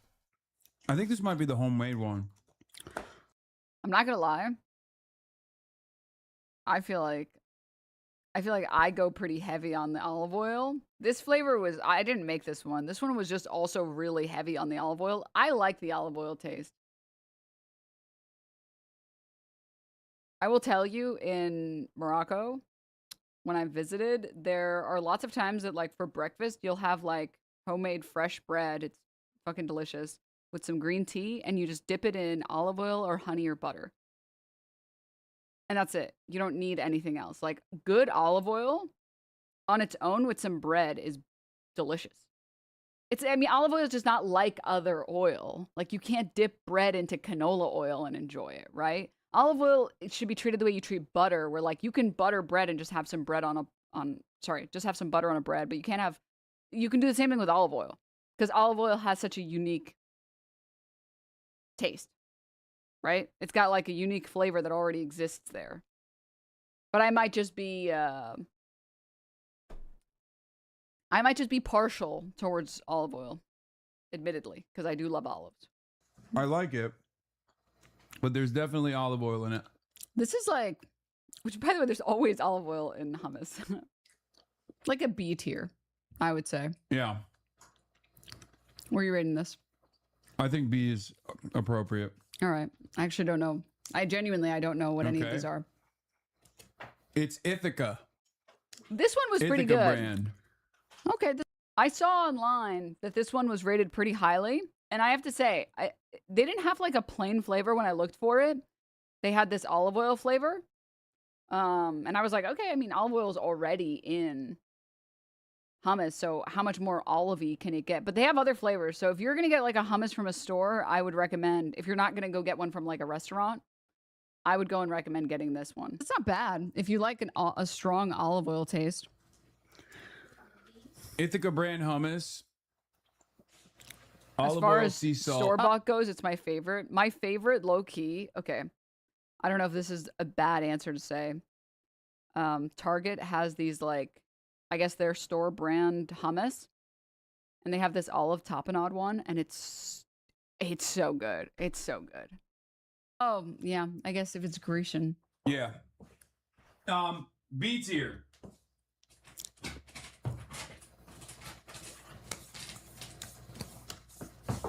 You mentioned Ibiza. I had that one and I liked it, but I'm a white girl. Dude, I got the Ibiza one, and because I read online, people really like that one as well. And then I'm not joking, like, I wanted them to be as fresh as possible. So I only poured them into the containers when I got there. And I was like sitting there and opening the containers so they would be fresh, fresh, fresh. So none of the flavors would be impacted by like being touched by air basically and like drying out. And I went to go open the Ibiza one and I saw that it was already like opened. And it was like dried and like cracking. And I was like, ooh, oh man, I was excited for that one. Fuck. So I had to throw that one out. It was sad. I'm not actually trying to kill anyone with some fucking store-bought stuff, but yeah. I need a shoe with olive tapenade on it. I know, right? I can feel Stabby's ghost. I mean, I'm not ashamed of saying I appreciate Greek food. I don't have any loyalty to, you know, or any. You don't have any loyalty to your the people who worked on this video. They even labeled all of them. Buddies? Yeah, no Stabby? loyalty to the Ottomans like that. I'll take it. Okay, what's next? Pick another one. Go This crazy. one. Oh. Again, there's this scent that I pick up on that is don't be so generous. Tahini and olive oil gross. Yeah, I mean, there's this scent that I pick up on Tahini and that stun locked me twice, actually. I just realized I got stun locked in the moment by that comment, and then I just got stun locked in real life. They're like the two other primary flavors in hummus. It's chickpea, tahini, olive oil, lemon juice, salt, pepper, cumin. That's like that's more than half of what the hummus is.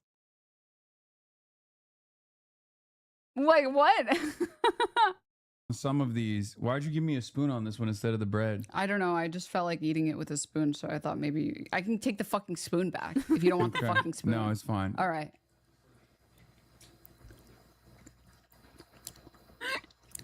No. No. Oh, the tahini's so strong on this one. It's like 90% tahini. It'll be really funny when eventually one of these is mine. No. But I'm pretty sure actually I can guess which one this is based on the fact that I know what the labels are called. Okay, one of the brands' name was Little Sesame.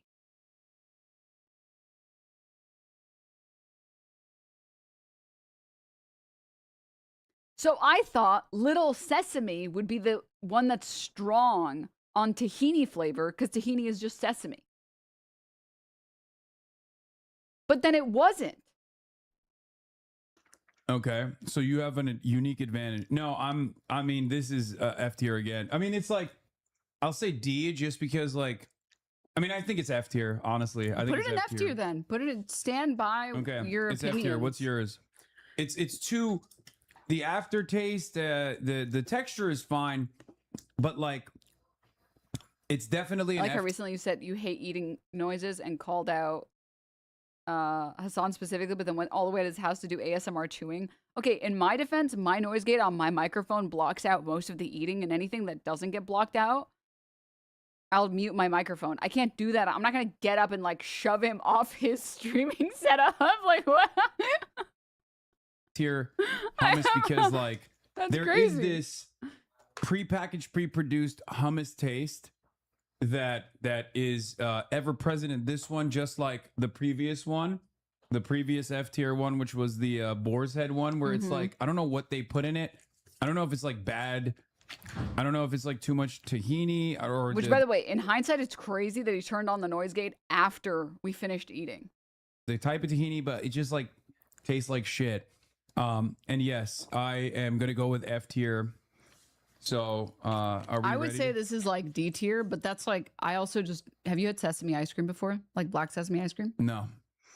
I think it's a sort of an acquired taste. And when sesame starts to grow on you, you're like, dude, I can. Also, I'm realizing we're different types of fat people, like mentally. When I talk about being fat, I talk about loving food. That's how I think of being fat hearted. It's like, I love food. It's very hard for me to dislike food. And the foods that I've historically disliked, I've worked really hard to love them. Like I hated cucumber and I just kept fucking eating it until I liked it. That's what I've been doing recently with tomato. Like I am a true food enjoyer. You know what I mean? Like, I love all foods and all types of foods. How it has no taste? Well, what happened was I had it prepared well with like this, like, it was like Korean pickled cucumber. And I was like, oh my God, I get it. I fucking get it, dude. I understand now why people like cucumbers. And then that was like the first starting point. Because the thing with me for foods is that a lot of times it's not, sorry, the foods that I haven't liked, like 2 of them, I've had like a couple, but I've gotten over almost all of them. Tomatoes I'm still sort of working on. Pickled cucumber is just a pickle. Well, it's Korean styled pickled cucumber, so it's not just with like brine. Or it's not just brine. What was I saying?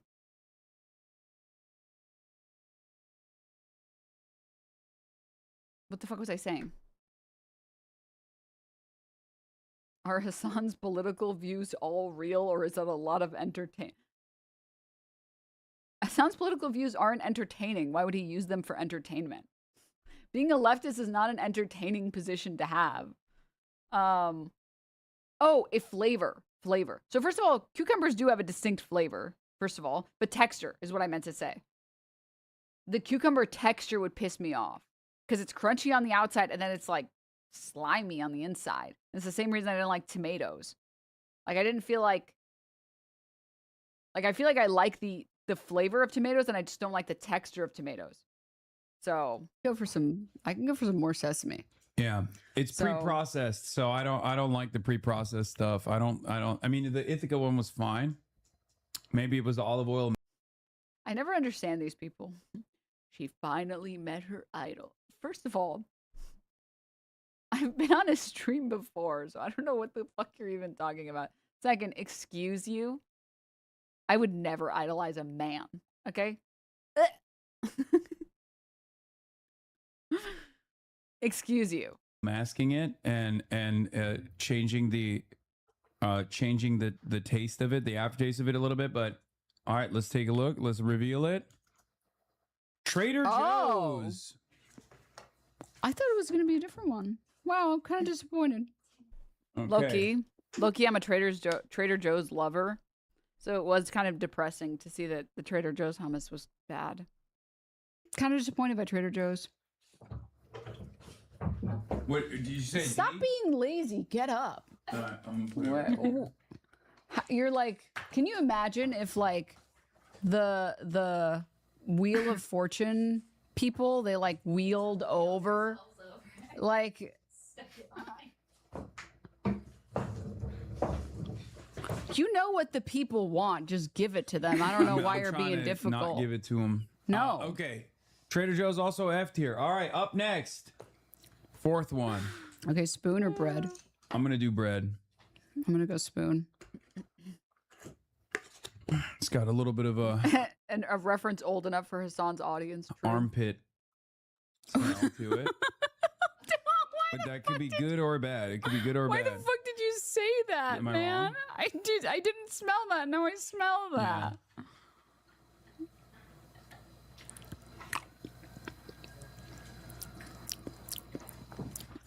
D tier. Or no, this is F tier too. I thought this was like, dude, I was like a This C is like tier. a little bit better than the other 2, but it's still bad. Okay, what do you not like about it?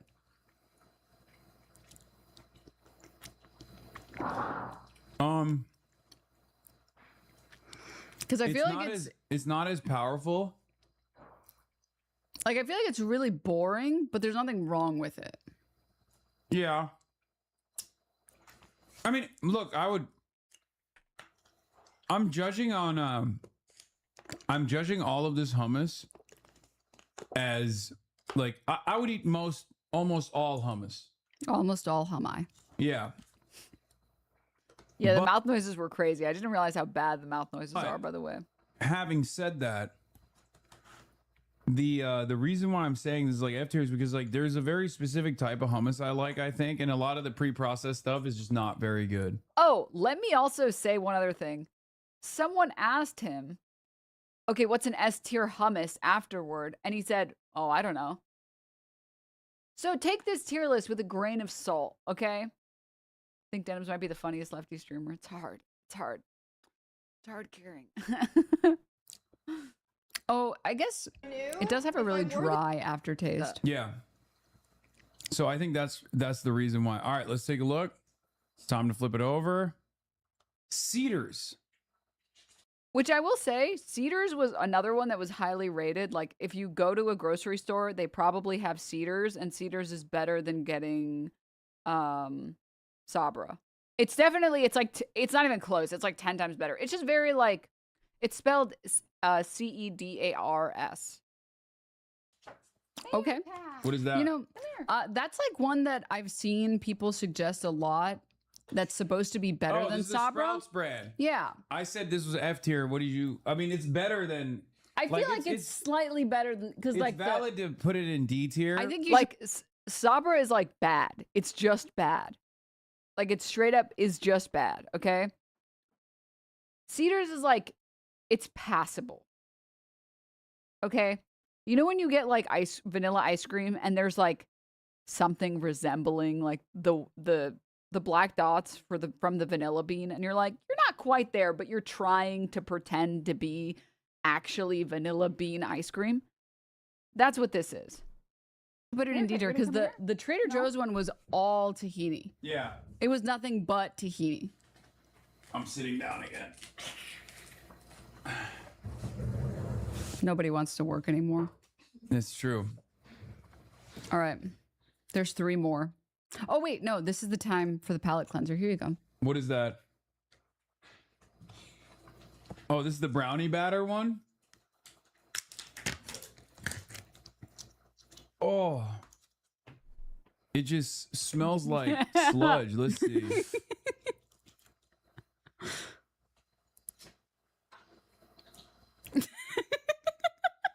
I mean, that's not even hummus. I mean, I'm not going to eat it. That was just really...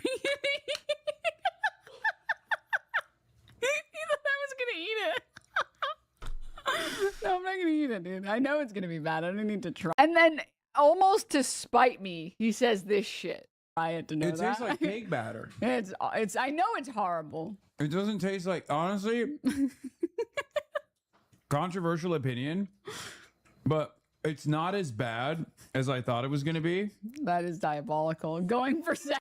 I mean, I think he just doesn't like hummus. Like, he doesn't like tahini.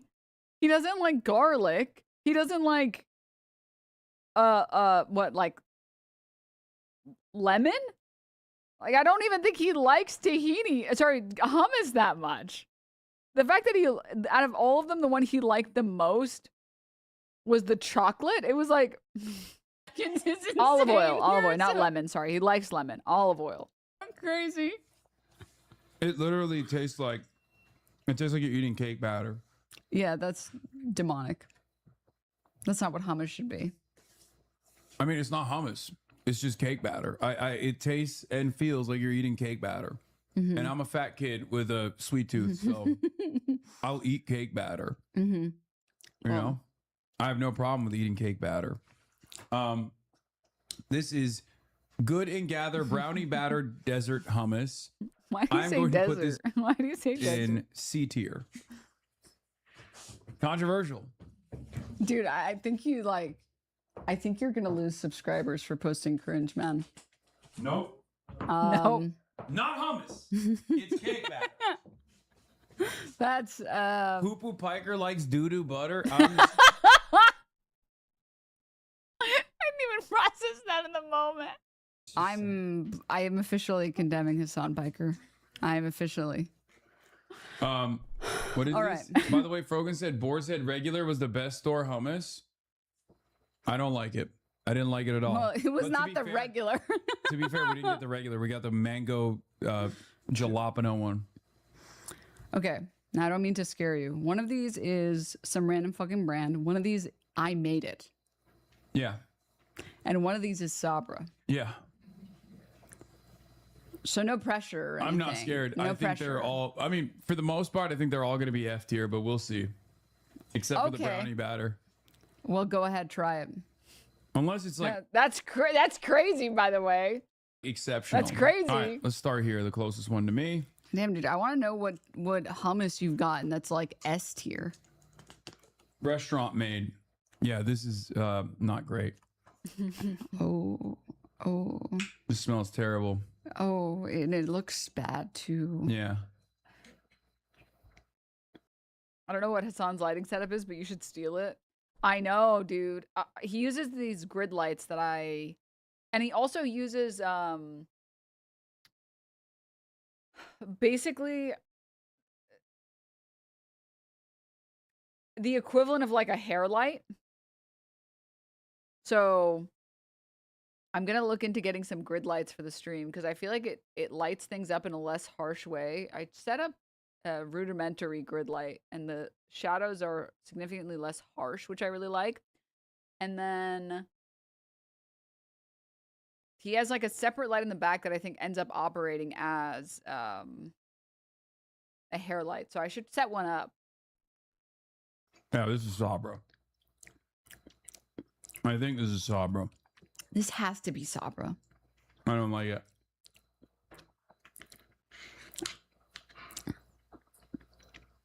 There is literally an aftertaste that is like motor oil. You know what's crazy? Motor oil is totally accurate and it is completely correct. So dry. It's so dry. Watch this be the one that she made. It's going to be so It'll be funny. really funny if it's the one that I made. Then I'm fucked, guys. Okay. Then I'm fucked. All right. F tier. Easy. It's Sabra. It's Sabra. It's Sabra. Guys, it's really hard to not know which one is Sabra. Yeah. Like it consistently has like, you're right, it does taste like motor oil. Motor oil, what is happening to the cards? Is that right? Oh, okay. I felt like we lost a card for a second. Sabra hummus is really, really bad. It's probably someone else in chat said that they use sunflower oil in Sabra hummus instead of olive oil, which is probably why it tastes so different. It has like this weird bitter aftertaste that like doesn't go away. the easiest BDS target because like no one, I feel like no one is having it. Yeah, people are not having it for fun. They're having it because they're suffering. They also fund, I believe they fund the West Bank settlements, right? And yeah, it's dog shit. It tastes like ass, and also it's still there, dude. There is this like motor oil after. It like coats your tongue in a way that is impossible to remove. Taste that just like doesn't go away. Better start firing up that YouTube stream. Yeah, banned from the platform. It's just unbelievably bad. All right. Well, the worst is out of the way, I think. All right, let's see. This is most likely the one that you made, but we're about to find out if that's the case because the consistency of it is like beaten to death.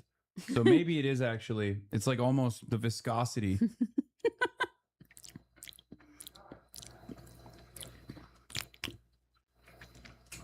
The mouth noises are so crazy. It's so lemony. Sour. Why is it so lemony? I like it. Oh I was my gonna god! say I thought you. No, I like this probably the most out of all the hummus I've had so far. I did not like this one. This one was too lemony. It was so lemony. Listen, I like lemon as much as the next person, but it was so lemony. You couldn't taste anything but the lemon. It was like 90% lemon juice. That's why it was so fucking liquidy, by the way. It's because it had so much lemon in it. Yeah. What the fuck is your palate? I think this is the one that you made, and I like it. Okay, I'm You like fucked up. Okay, so the one thing I will say is I did taste my own hummus, And this is not what it tastes like? and I don't remember it tasting like this. Yeah. This is very sour. I like it. It's not as harsh because it doesn't have that like petroleum motor oil aftertaste. Maybe I feel this way right now because I just had Sabra before this. Yeah, it compared to the So Sabra, it is really juxtaposition nice. From something that is like totally inedible to something that is edible made me feel like I like it. Little Sesame. I guess it's called Little Sesame because they only put a little bit of sesame. This is the restaurant quality, right? Well, no, these are all store-bought. Oh, well, I like it. I like Little Sesame. I think if you like lemon, this one's pretty good. Little Sesame classic hummus, freshly He spun wants toom. No, he doesn't like garlic. He doesn't want toom. in small batches. So the last one is yours. Okay, so admittedly, instead of putting 1 garlic clove, I put 2 garlic cloves because I love garlic. Well, I'm gonna put it in B. in a recipe that Now calls it's for a mystery, man. the recipe that calls for like 1 medium to large size garlic, I'm like, so like 2 medium sized garlics then. All right, good. Well, that's how it was supposed to be. Oh, because we were supposed to pull your hummus. Well, now I'm not gonna get. Well, no, I think you'll still give me an honest review. Oh yeah, 100%. All right, last but not least, the hummus that is handmade. Okay, after the last one, I feel by like the I'm fair fucked. use queen. I'm so fucked, guys. I'm getting a big fat helping.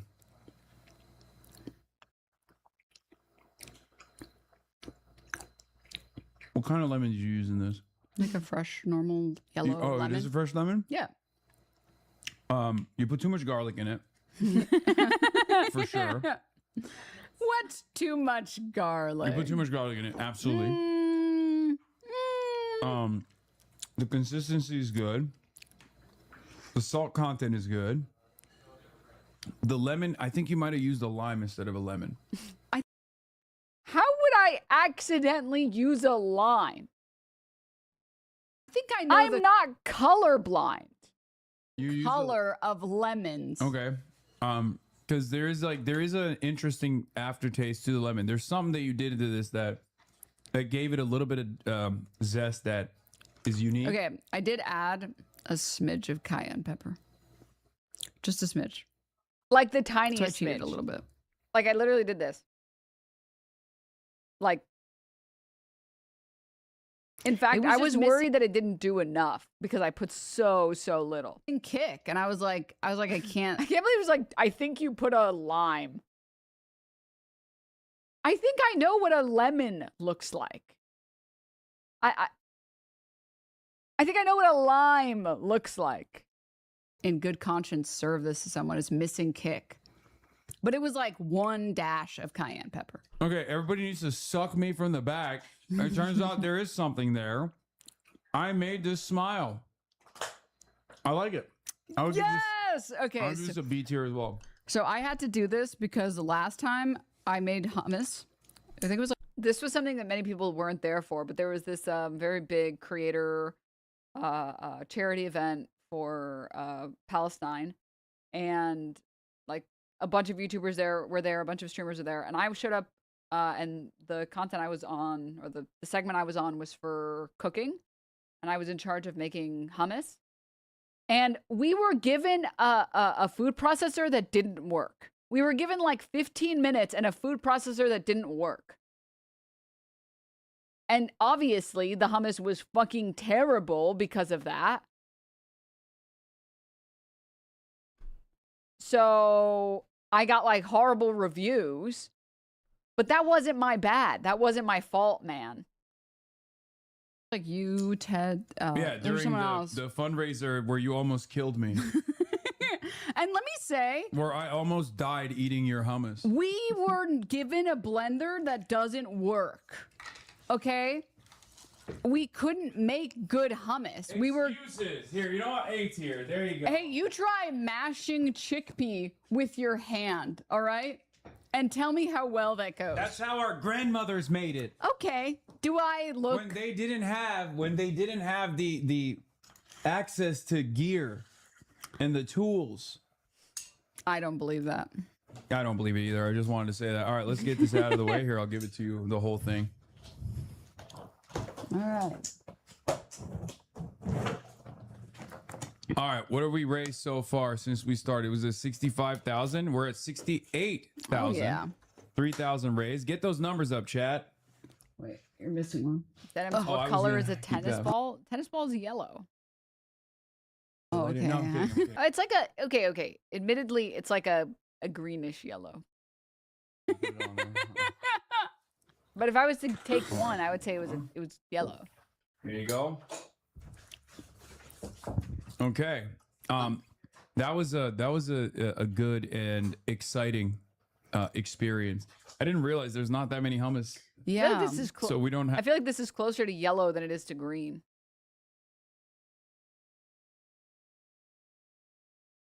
Like, I can pull up an RGB slider for you guys. You guys are doing the equivalent of saying, is this 1 or 2? And the number is like 1.8. It's like, I'm sorry, it's closer to 2. Where's the... No. Wait, what the fuck am I thinking of? Oh, here it is. Like, if you look at a color slider, okay, this is firmly yellow, right? We all agree this is as yellow can get.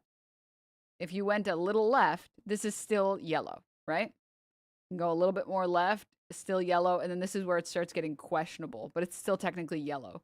Look at how much more green there is. Like, I feel like the tennis ball is like this. A tennis ball is like this color. But do you see how close it is to yellow? Whereas this is all green. I'm just talking on like, in terms of a scale.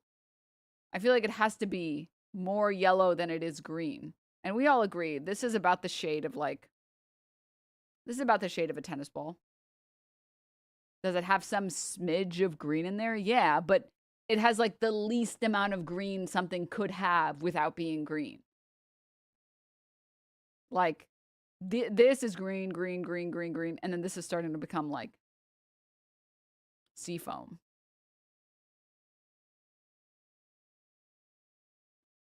Put the ball on the screen. Okay, 1 second. Let's color match to the best of our ability. I would say tennis ball is like...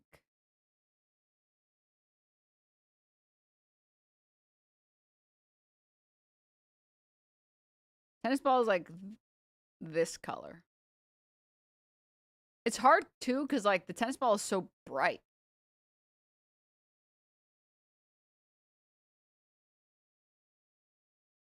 Maybe one that's a little bit less bright. I feel like that's pretty close. I feel like if you went any more green, it would be wrong. Wikipedia says tennis balls are fluorescent yellow.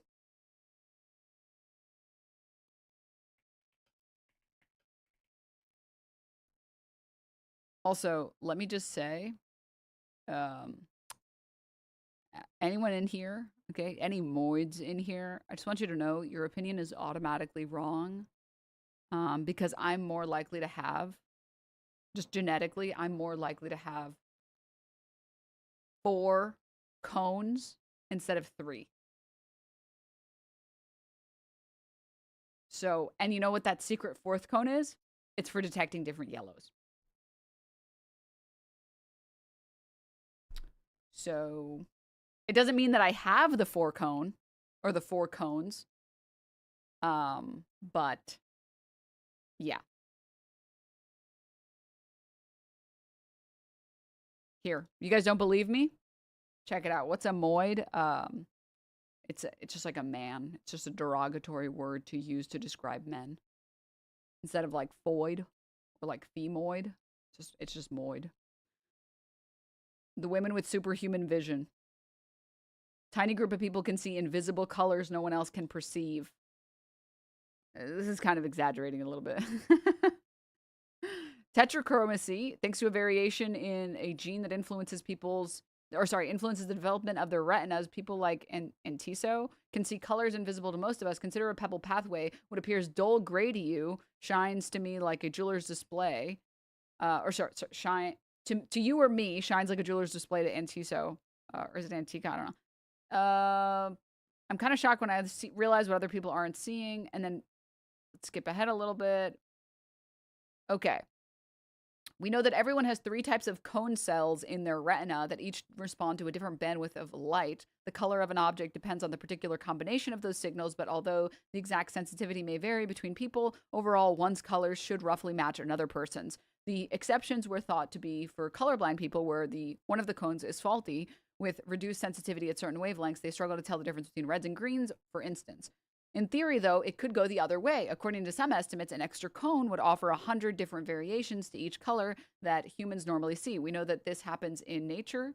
Zebrafinches and goldfish both have a 4th cone that helps them differentiate apparently identical colors. About 20 years ago, Gabriel Jordan at the University of Newcastle and John Mullen at the University of Cambridge proposed a way that it may be possible in humans too. The crux of Jordan's argument lay in the fact that the gene for our red and green cones types lie on the X chromosome. Since women have 2 X chromosomes, they could potentially carry up to 2 different variations of the gene, each encoding for a cone that is sensitive to two slightly different parts of the spectrum. In addition to the other 2 unaffected cones, they would therefore have 4 in totals, making them tetrachromat.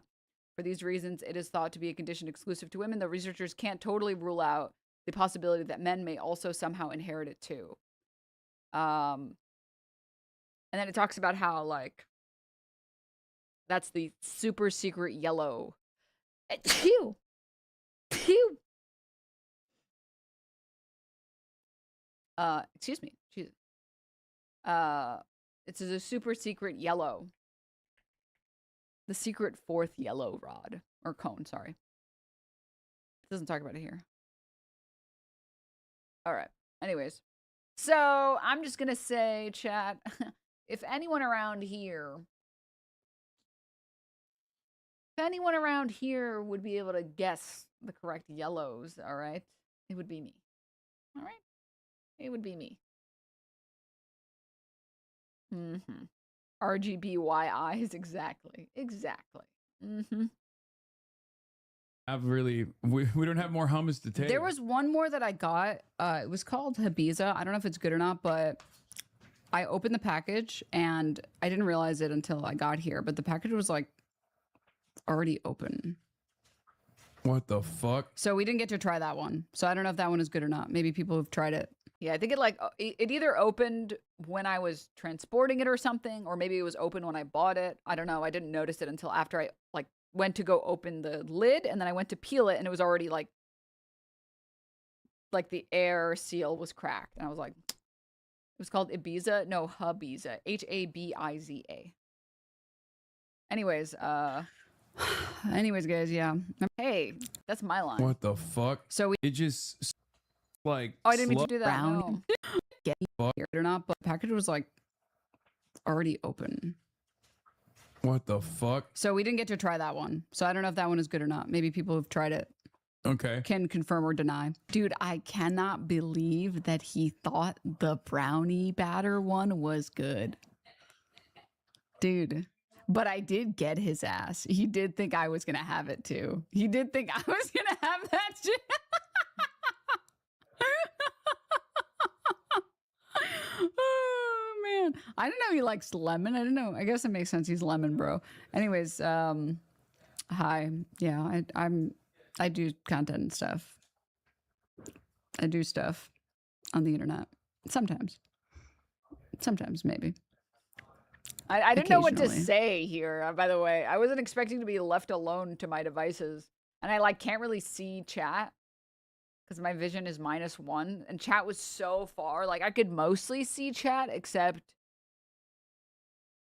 it was just blurry. It was I could read chat, but it was very blurry. And I was like, I'm so far in this stupid cuck chair. Us fatties like sweets. Okay, but I'm a fat ass too. And I like sweets as much as the next person, but that's taking it too far, you know? That's taking it just a little too far. How lucky am I, though, that the homemade one was last? Pretty lucky.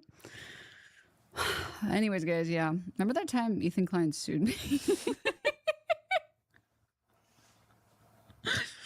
Why did he decide to, you know the meme where people say oh, I didn't, Your Honor, I didn't stab him. He fell into my sword. He fell into my knife.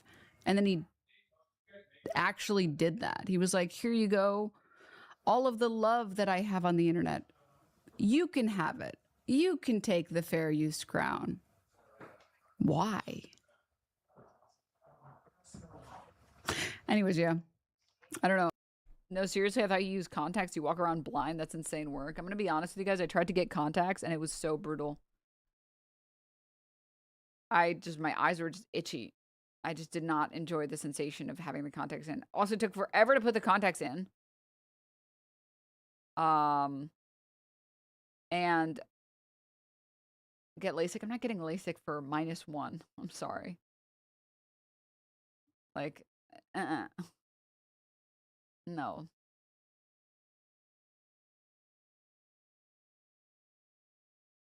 Your eyes are so big. How? It just wouldn't get off my fucking finger.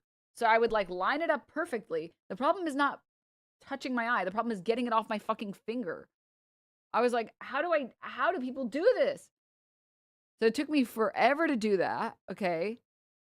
You have glasses for driving? Yeah. Are you opposed to glasses? No, I just don't need glasses for when I'm on my computer. I can read fine. It's just -1. Why are your fingers so sticky? What do you mean? People with -1 vision, you know, -1 just means that like, instead of things being 1080p, they're like 720p. Like everything's just like like after a certain distance, like I would say after 6 feet, everything is perfect. 6 feet, it's like perfect. Like everything is crystal clear, 4K. After the 6 foot mark, everything becomes 720p. So like I don't need glasses for my computer. If anything, glasses they do nothing when I'm at my computer. I can see everything is crispy clear. But once I start getting like this, no, like I can read chat all the way from probably, let's see how far we can go.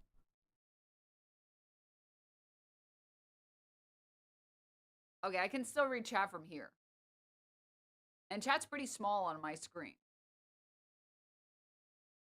Can you read this? Yeah.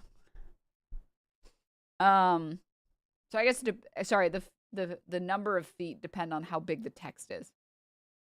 You need to dry your finger. Well, I did eventually do that, but you have to keep drying it, and you have to keep drying it, and every time you fuck up, you have to dry your hand again.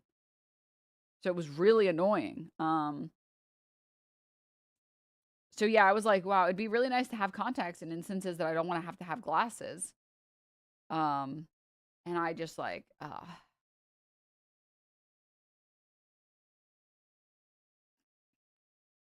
it was terrible. It was not fun. Were your eyes dry? Oh, I don't know. Wait, so you're saying Ethan sued a blind girl for a video she couldn't watch? Shut up. What was I saying?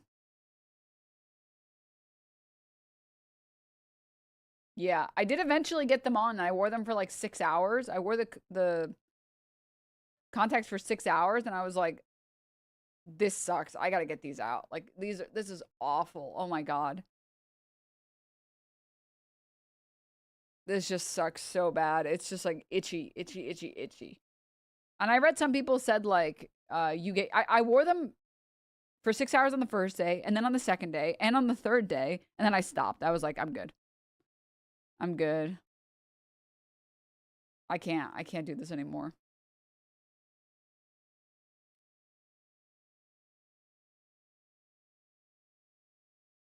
And like, I'm not like squeamish about my like touching my eye or anything like that. It's not like that. It's just like literally, it was just annoying.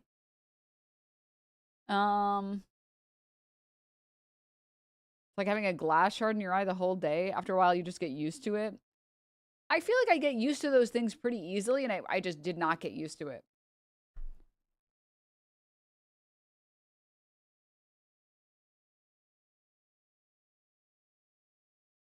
So yeah, that was awful. I hated that experience. That was not fun. And then I saw some people say that like they liked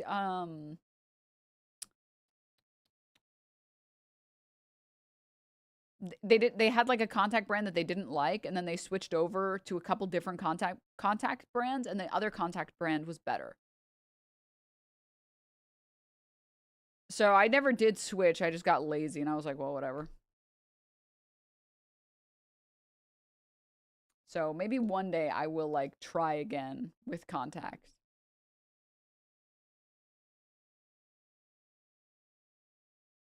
All the people being like, LASIK, like, no, dude, no. I'm not interested in doing LASIK for -1.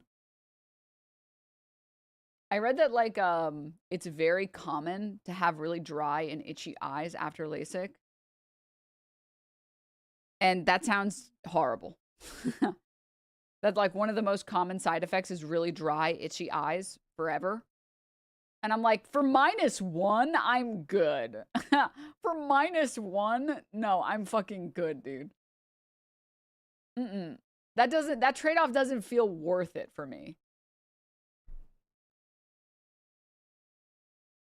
LASIK can fuck up your eyes? Yeah, but the incident rate on that is really low. The super, it's like unbelievably low. I wouldn't go based off of that. I'm saying like the chance that you have dry, itchy eyes, when I looked at it, it was like 20% of people just permanently have dry, itchy eyes forever. And I'm like, that's so high. No, I'm good. No, I'm good. Oh my God. That sounds awful.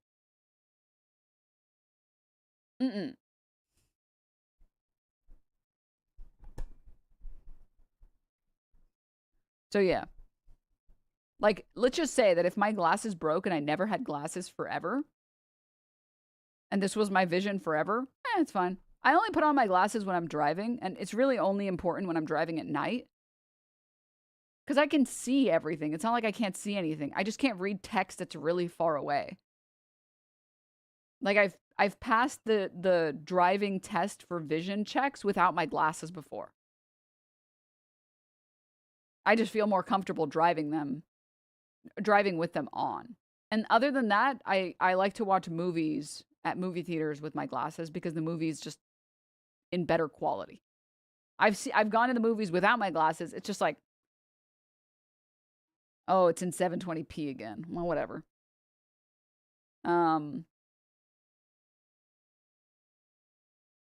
So like, other than that, 99% of my life is spent without glasses, and it's fine.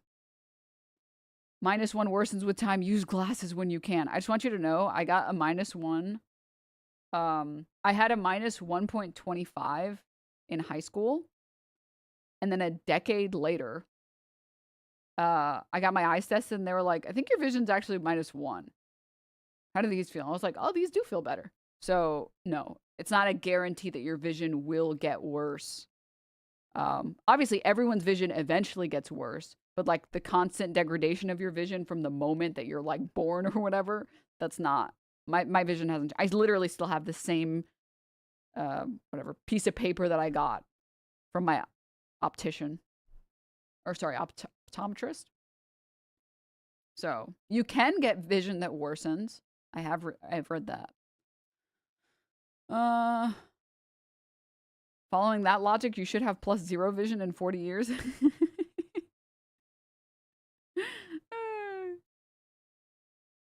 Yeah.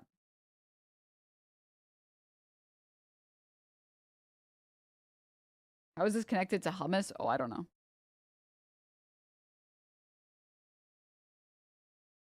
Oh, I don't know. Most people tend to become farsighted as they get older, so if you're nearsighted, your vision will get slightly better. Let's go. I don't think that's how that works, but I don't know enough about vision, so let's go. Sure, why not?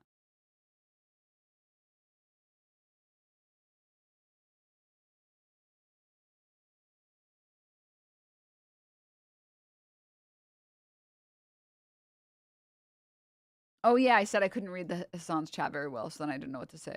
Right, thank you. Thank you for the reminder. Anyways, yeah. I want to see denims and glasses. I mean, I've worn glasses before.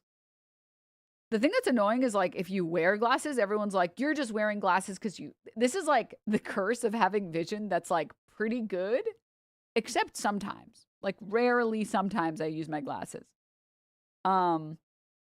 Which is when you're wearing glasses, people call it's specifically with stream. No one does this in like the real world because it's fucking psychopath behavior. But if I wear glasses on stream, it's like, well, why are you wearing your cosplay glasses? And it's like, these are just my glasses, man. What the fuck are you talking about?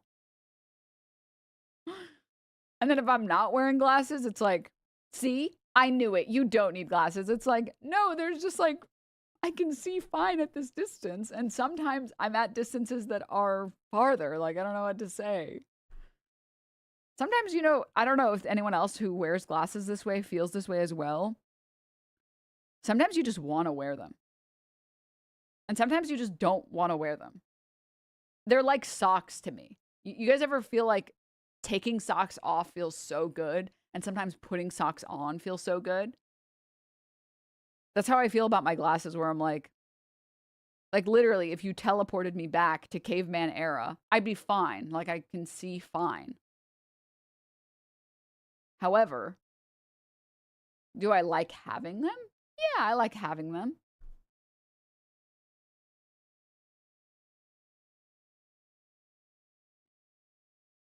Anyways. Some streamers wear frames with no lenses. What?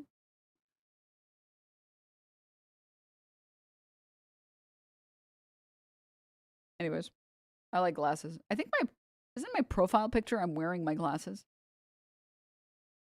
Oh wait, no. This one I'm not wearing my glasses in this one. I'm holding them in one of the other photos that I've used when I did this this look, this vibe.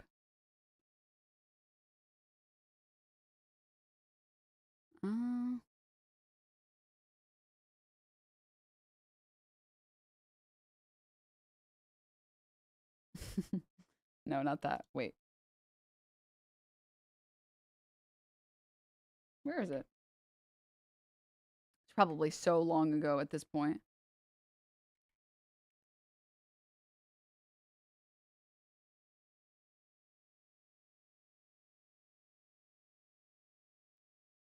What the hell? Dude, what the fuck is happening to Twitter? Where does anyone else experience this with Twitter recently, where like you can't look at the stuff on Twitter anymore? Like when you go to someone's page and you scroll through, it doesn't load everything. Like it's missing stuff. I don't understand why it's missing stuff. I'm so fucking confused.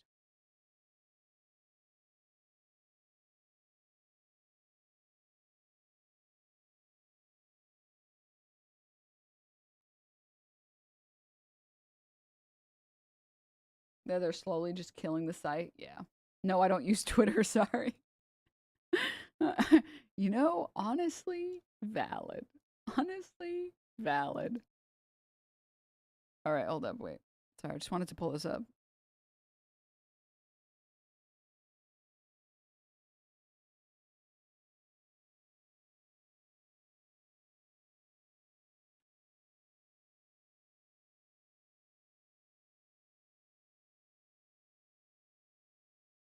These are my very real glasses that I have. I've always been a big lens or big, I don't have them because they're in my car at the moment because I use them for driving. But I used to be a big frame person. I used to really like big frames. And then recently someone was like, you should get small frames. You should get a frameless glasses. And I was like, I don't know. And then I did. And I was like, you're so right. If anyone here is trying to take the plunge, I recommend it. These are my real -1 glasses. Frameless they're kind of sick. They're kind of sick. But like I said, I just don't wear them because I can see fine at this distance. If I wear them on stream at this point, it's like they're being my emotional support glasses. All right.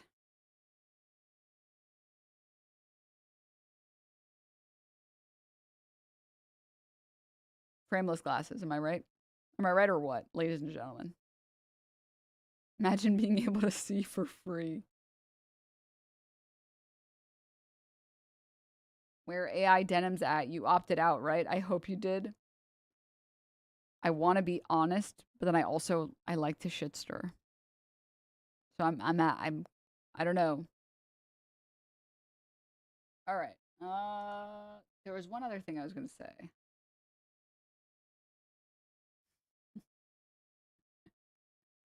Everyone be like, I don't use Twitter because it's too toxic. Meanwhile, my Twitter feed asked for the Wi-Fi at a pizza place, and the password was pepperoni. Shut up, dude. No, but actually, I accidentally liked Okay. I accidentally liked one League of Legends tweet, and now this is my entire feed. Why do women only like jerks who treat them like shit? Why do guys only want bitchy bimbos who walk all over them?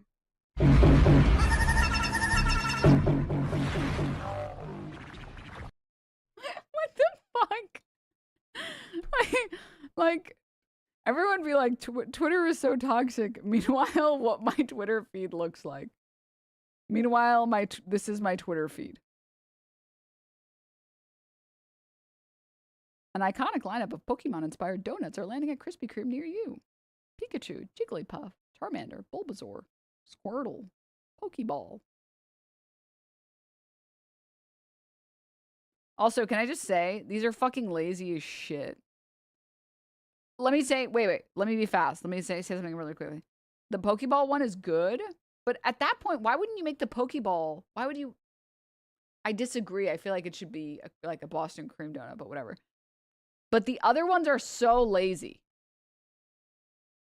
The Bulbasaur one and the Pikachu one and the Jiggly. You're just putting a piece of fucking paper or whatever on it. What the hell? The brown one is Diglett. Oh, forgot to be mentioned, I guess. Boo.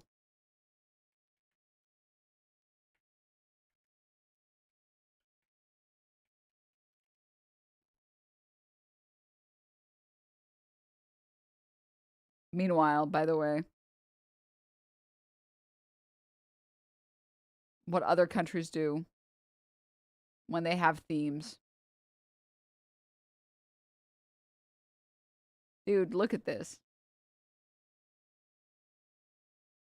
Give me this then. Give me a fucked up looking Diglett. Give me one of these, man.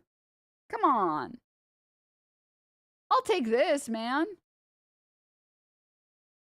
What is this? This is so lazy. What the fuck? You didn't even try, man. Like, give me one of these at least. Oh, I didn't mean to click that. I'm fine with it looking fucked up, but like, you get A for effort, man. I'm fine with it looking like this is dope. It's cursed, but at least it's dope. Yeah, the American ones fucking suck. Boo. This would be $50 in America. You forgot also your firstborn child.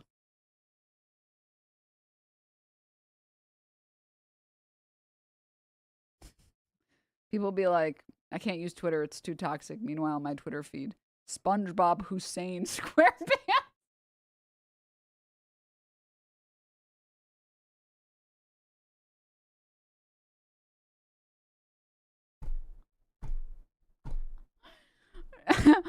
Oh, shut the fuck up, dude. Oh my god. Oh, all right. Anyways. Christ almighty.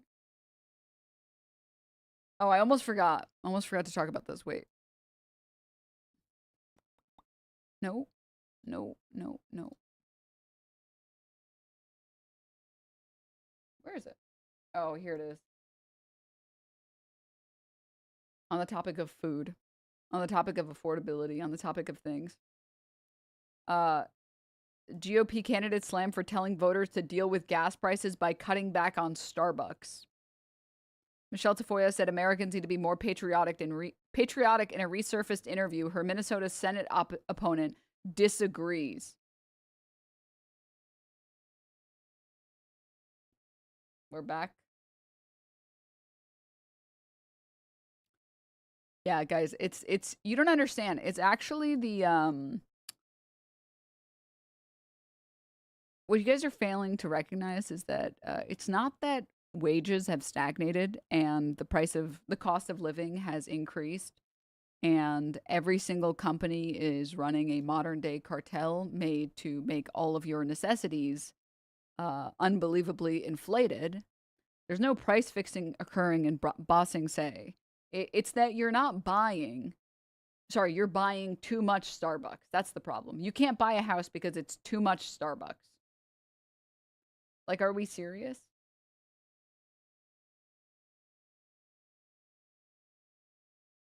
Okay. All right. Do you guys think that this message will resonate with voters? Do you think that this message will resonate with voters? Can I also say something else? I've talked about it before, but did you guys see that one? It was like, this is a really long, this is a really, really old post, or like this old article about how teachers could save money and retire a few years earlier if they stop buying coffee in the morning. And it's like, how about we make a society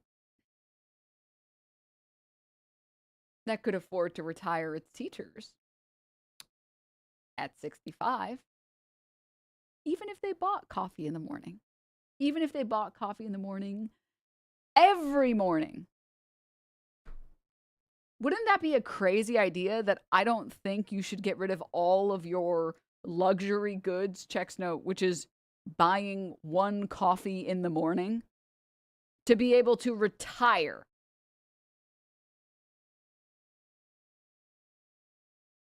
What type of economy do we have where people can't buy coffee in the morning? Like, what? A teacher got fired after she came back from summer break and found her whole classroom that she paid for supplies for covered in black mold. Ah.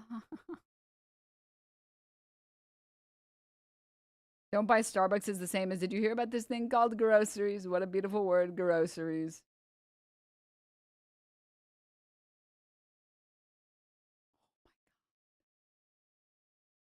This is why I use Twitter, guys.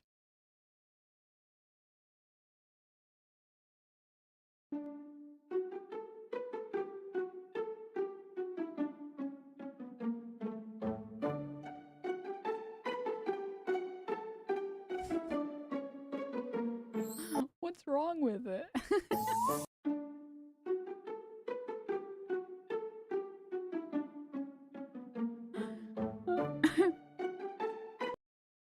I think also some people don't understand cats are just kind of freaks. I feel like a lot of times people will post videos of them doing something to a cat, and then people are like, what the fuck are you doing to your cat? And it's like, no, like, the cat is having fun. Have you guys seen the video of that guy, or like that lady, I don't remember, who spins her cat?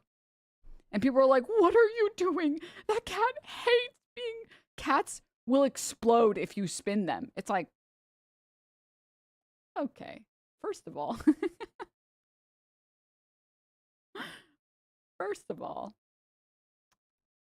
have you met a cat before? Have you ever seen a cat? Have you seen a cat? You can't do something to a cat if it doesn't want that done. They just like, you can't even catch a cat if it doesn't want to be caught. All right? And they were like, I saw a lot of people saying that, like, the cat, you're forcing it, it doesn't want to be spun. And they were like, here's my other cat that I own that doesn't like being spun. Watch as I try to spin him, and he doesn't want to be spun. And she tries, and it runs away. And she's like, he doesn't like to be spun. Here's my other cat. Notice how after I stop spinning him, he starts meowing because he wants to be spun again. Like... Or like the cat of like the, you know, when people here probably have like a cat that likes to be pat, and you do this. And it's like, what are you doing? You're hurting the cat. And it's like, stop patting the cat. Meow, meow, meow, meow, meow. It's like, dude, it wants to be played like a bongo. That's why it's screaming at me. What do you think it's screaming at me for? It wants to be a bongo. I didn't ask for this. This is what it wants, man. Dude. There's this one video of this guy who, like, I think he puts his cat in, like, this, like, tube. And he, like, tosses the cat in the tube to the bed. And then it runs back and it hops in the tube. And then does it again. People are like, what are you doing? It's like, do you not see the cat running back to the tube because it's excited to be launched at the bed again? It's literally asking to be launched at the bed. Like, Otherwise, it wouldn't run back into the tube. It's a little freak of a creature. It's like, launch me quickly. So anyways. There's an orange cat, of course, on Instagram, and it insists on being held upside down and pursed 24/7. Yeah. I do think anyone who's had a cat, you know, when your cat is not interested. Cats are pretty good about telling you when they're not interested. They don't really tank it. Is that right, Meerkat? And with that, guys,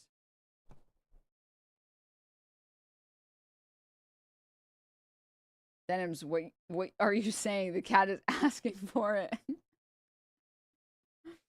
Clearly, you've never had a cat literally walk up and ask to be spun. This is a great example of a cat.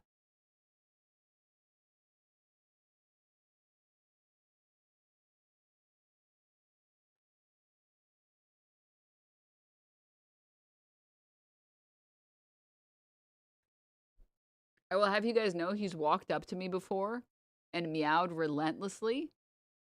And the second I reach for under his arms, he on his own lifts his arms up and looks at me like, well,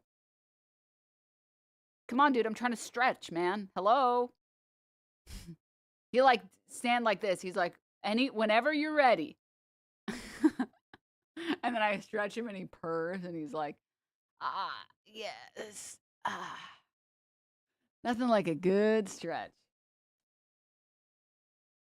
So anyways, and with that, everybody, I'm going to head off for today. Thank you all for tuning into the stream. Sorry, I'm like a little low energy. I'm starting to get a little sick, but I'm going to try and go and have some vitamin C or whatever and get a lot of rest and stuff. But I will be heading off. Have a great rest of your day, everybody. Stay hydrated. Tell your homies that you love them. And I will see all of you guys tomorrow, everybody. Bye.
Call, as Minty says, the TOS already permits full AI training, and Minty knows it was being used that way. See attached screenshot from 404 Media's report yesterday.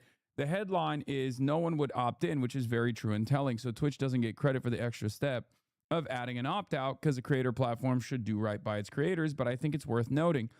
Similar thing happened a couple of years ago with Prime subs, where it sounded like Amazon wanted to hard nerf the free Twitch Prime sub, but Twitch fought to keep it with only a slight nerf in payouts instead. Again, they don't get credit for it, but to me back then it was also worth noting. Twitch executives have been talking about using streamers' content to train AI for years. In 2024, Twitch Chief Monetization Officer Mike Minton said Twitch has a role to play in training Amazon's generative AI models, adding that Twitch content was already being used in a prototyping, not in any kind of production scale capacity.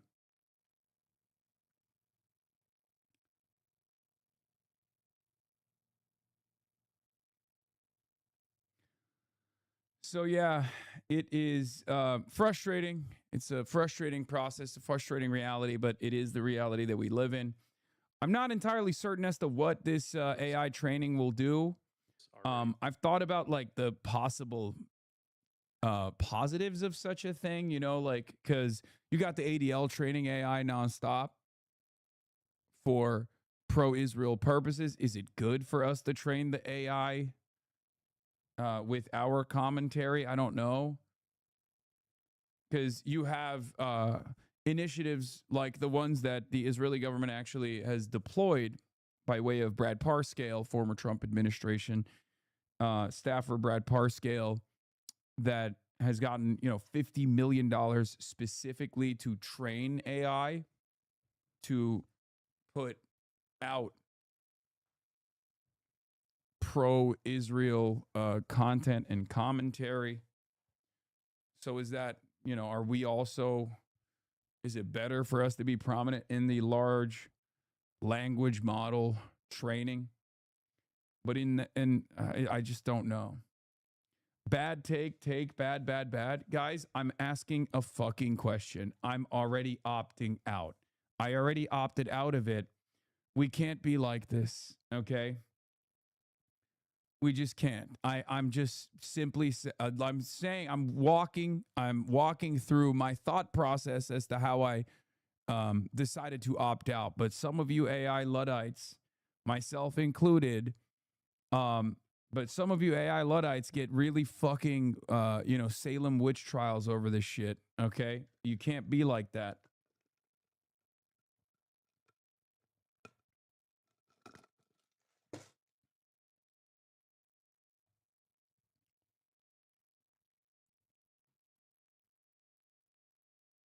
They are desperate for data to smash into LLMs. All those books they're chopping up, not surprising they want to use Twitch data.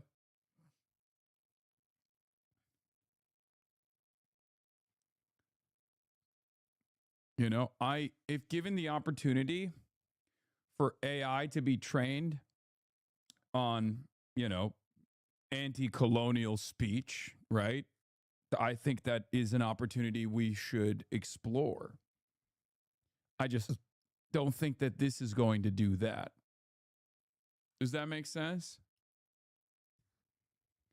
Like, I also think that Twitch is just trying to play ball with Amazon, because Amazon is like, what the fuck is this? You know, this platform is so costly. It's so expensive. It's giving us a lot of headaches. Twitch as a whole doesn't sound like you, though, my guy. Yeah, we opt out. Everyone else stays opted in. And then it's like right-wing reactionary overload. That's the point, right? Do we fight fire with fire? That was the question that I think is worth exploring. But I don't think this is the point anyway. I think this tool is ultimately Twitch trying to make itself a little bit more useful by giving something to Amazon. When Amazon comes back and says, why am I wasting so much money on this goddamn platform? I think that's what it is. There are different competing forces here. Twitch as a media platform, as a live streaming platform is very costly to Amazon, and Amazon wants more in return in exchange for operating at a loss. Or at least it claims it's operating at a loss, because obviously they're looking at the AWS facilities that Twitch leans into as a loss if they look at it at cost, right? I mean, I'm sure there's some internal massaging of the numbers for tax liability purposes, tax burden purposes. But at the end of the day, it's clear that the larger company here sees the smaller company as a somewhat of a burden. And Twitch has to do everything it can to ensure that it's not a burden. U.S. investigated left-leaning groups during the Minnesota immigration crackdown. Yeah, COINTELPRO is back. I know, in a big way.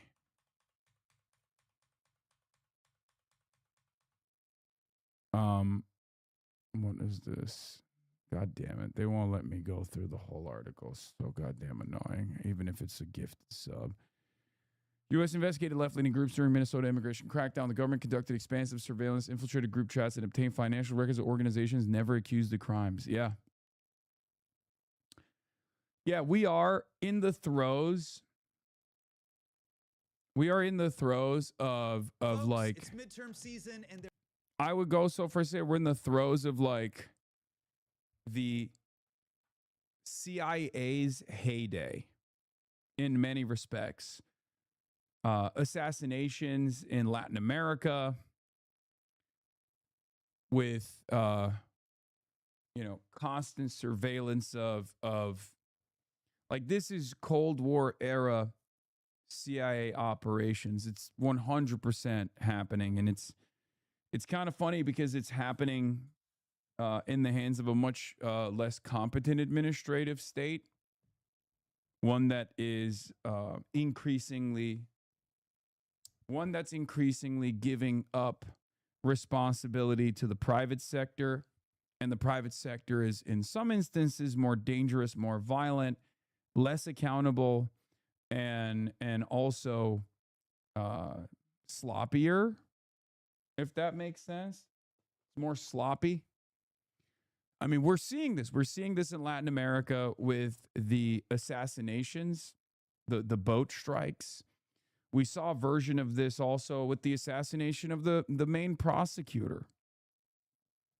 A lot's happening in Latin America that most Americans are just not paying attention to.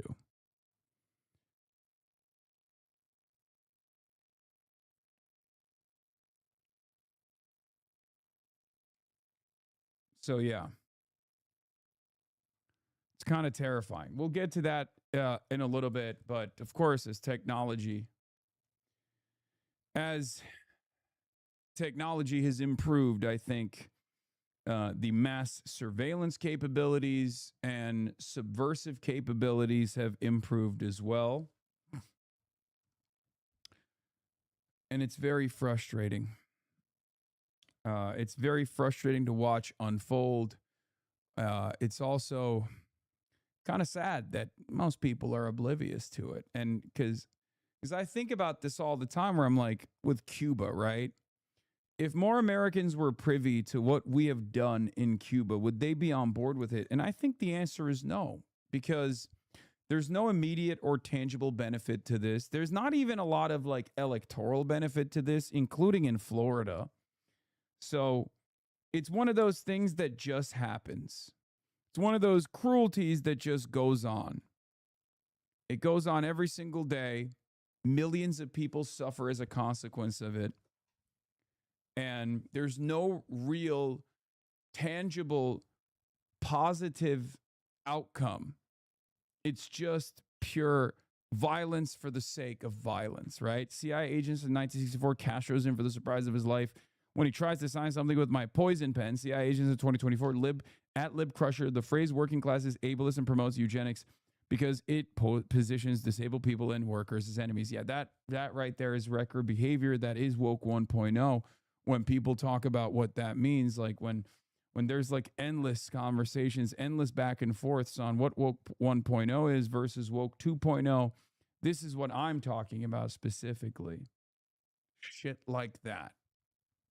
Not like abandoning the main policies and the advocacy for social justice or for these causes. It's not like saying, cops are good and we should hug and kiss the cops, we should give them more money necessarily, but more so just like behavior that comes across like wrecker behavior that is actually actively infiltrating these movements and trying to become hurdles or become impediments to progress. Why only Cuba? Haiti is in much worse shape. No, you're absolutely right about Haiti as well. was thinking about Cuba because it has the workings still of a competent administrative state, whereas Haiti is the final formation of that kind of destabilization. And also, I obviously have been to Cuba personally, which is why I was talking about that. But yeah, you're totally right. Haiti is another great example of this. I mean, what's going on in a lot of these, there has been a very successful anti-pink tide wave that took shape in Latin America since Donald Trump came into office, and we're just not even thinking about it. And it's absolutely a part of the Don Road doctrine of basically gaining as much control over Latin America as possible.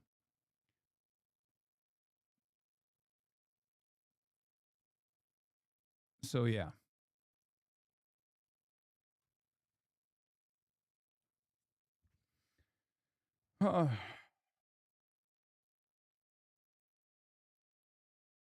Well, it is also frustrating that AOC is so oblivious. What do you mean? Data centers are. Why did you link me a data center? Water is a distraction video. How do you reckon politicians like AOC who are younger will learn how to think scientifically and ethically, not data center took our farms? Oh, it is the data center. It was a data center related thing. I moved down here from LA to Brazil 2 years ago, and it's crazy how much hog propaganda they're throwing at this upcoming election. Yeah.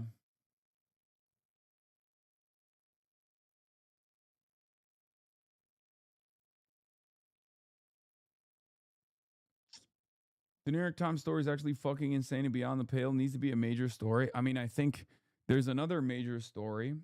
Friend of the show, a journalist who has also interviewed me for the Rolling Stone in the past, actually did a piece on one of the anti-ICE protesters that's now basically locked in prison for life for being a part of a group that participated in the Prairieland Detention Center protest that turned violent. The person wasn't even there, and she's now in prison for 30 years. And her crime was simply holding up magazines, like a box of magazines at one point. That's it. And now she went to prison for 30 fucking years. It's insane. A lot is happening behind closed doors, behind the scenes. This government is taking the initiative to punish subversives, to punish dissidents, and it is not talked about at all. Yeah, very little coverage comes from mainstream outlets on this stuff, because I think for the most part, the administration has this all firing off on all cylinders, outrage fatigue strategy, right? Like the amount of time that has been spent talking about me in outlets like MS Now, CNN, as opposed to what this admin is doing against political dissidents. It's shocking.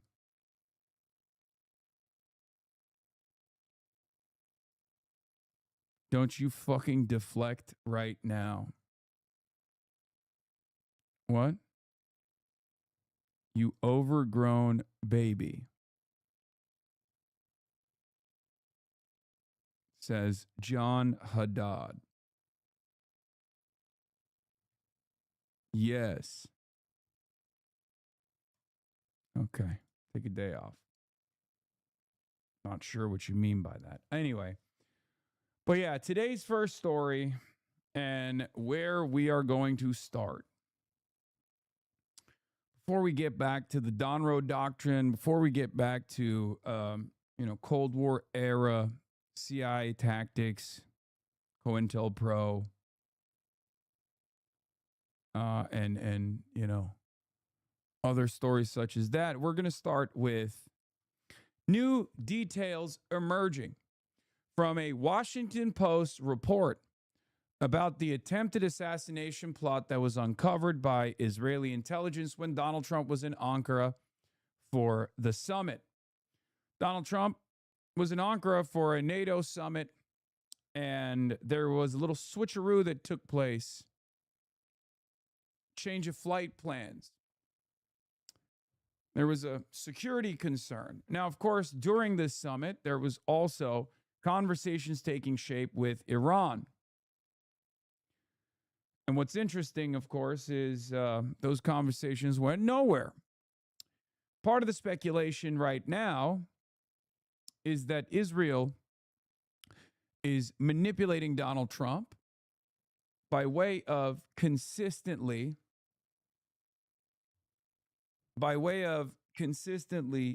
weaponizing, at best, faulty intelligence that signals to Trump that his life is in imminent danger in the hands of the Iranian assassins. This is actually something that we should be paying a little bit more attention to, I think, because a lot of talk, a lot of conversations have been had about Lindsey Graham, about Benjamin Netanyahu's personal influence over Donald Trump. But some of those conversations have not really reckoned with how much this personal animus comes from the fact that Donald Trump has consistently assumed that Iran wants to assassinate him. That's what's really interesting about this. I think that has to be a personal motivation of Donald Trump a little bit. Aside from the victory lap that he thought he would take in the aftermath of the successful and expedient Venezuela operation, and how he would carry over that swift victory into Iran, I think there's also another factor to consider, which is the idea that since the Qasem Soleimani assassination and Trump won, Donald Trump has always been fearful of an Iranian assassination attempt. And I suspect that Israel is weaponizing that fear, which is not invalid, right? It's not entirely invalid. It's not entirely an unfounded fear. But I do think that Israeli intelligence is weaponizing that fear in an effort to drive a wedge between Trump and any possible successful negotiation. This is yet another instance. Let's take a look. We are learning new details of that possible threat that forced President Trump to suddenly change planes in Turkey last month. All this amid questions about why Air Force One was allowed to take off with so many people on board, not knowing they were in danger. Nancy Cordes is at the White House with the latest on this. Nancy, it's a question I keep asking myself every day. The Secret Service really living up to the name secret. What are people saying now? What we're learning now, Gail, is that the thing that they were initially worried about, this Iranian plot, may not have been as much as it seemed. U.S. officials tell us now that they first learned about the possibility of an Iranian plot just about a day before they executed this complex ruse to quietly move President Trump from Air Force One to the other plane in a catering truck. And U.S. officials say they received intelligence about an Iranian team in Turkey tasked with firing a surface-to-air missile at Air Force One with President Trump on board. That sounds incredibly alarming. The intel came from multiple sources, including the NSA, the CIA, and Turkish intelligence. But U.S. officials say they investigated quickly and ultimately did not detect any such Iranian team on the ground. By that point, however, both Air Force One and the military jet carrying the president had already left I need Turkey. you guys to understand We've also something. confirmed. Why would Iran do this? I mean, look, does Iran want revenge? Do they say death to America all the time? Absolutely. Do they actually have placards up with crosshairs on Donald Trump's face? Certainly. But what do we know about Iran, the Iranian leadership, including the hardliners? What do we know about how they operate? We know that they are very strategic, right? They've, I think, more than proven that they are capable of behaving in a way that is unbelievably restrained, regardless of how much vengeance drives them, how much vengeance motivates them. Because it's clear, like our actions in Iran through perfidy twice, not once, but twice, especially the second time with the assassination, the decapitation of the entire leadership, both in the IRGC and the Ayatollah, the supreme leader. This was a real blow. This was a real moral wound, especially the Manab school. The Manab school strikes really changed the dynamic of this conflict, I believe. So yes, they are absolutely invested in revenge. Make no mistake. I will, however, say this. I think they're very strategic, and they have shown time and time again that they are very restrained. So it makes zero sense for the Iranians right now, when they have maximum leverage, over not only the Strait of Hormuz, but maximum leverage over the Bab el-Mandeb Strait by way of the Ansar Allah movement in Yemen, when they have maximum leverage over dictating the pacing of the conflict, unlike ever before, as they can open up new lines of attack towards American installations in Jordan, where they could technically start lobbing missiles at Israel once again if they chose to do so, at a time when the American stockpiles have diminished. Iran has maximum leverage that they're not even deploying right now. They're just maintaining it. There is no reason for them to try and assassinate Donald Trump. There's no reason for them to actually even successfully assassinate Donald Trump, because the reality of the matter is this would probably cause Iran to get nuked. And they don't want to get nuked, right? This has never happened before. It's never happened before. There's never been a moment where, well, I guess you could say JFK, but we don't know who did it, right? But there's never been an instance where like a foreign government openly assassinates the American president. Openly being the key word, right? Openly. So for that reason, we don't know what the American contingency plans look like. And I don't think Iran would risk that, especially because I don't think Iran would risk that right now, especially considering that they have established primacy over the Strait of Hormuz. They've crippled the entire global energy supply. They hold all the cards right now. America knows it. Americans know it. And increasingly, as days go by, more and more people are coming to terms with that reality. So there's not really any investment into this wild card initiative of trying to assassinate Donald Trump. Always reading AI generated slop? What do you mean? Question mark? Who are you talking about? The Trump administration, or are you talking about me? I guess technically, if you mean like I'm reading AI generated slop because I'm reading bots like yourself in the chat.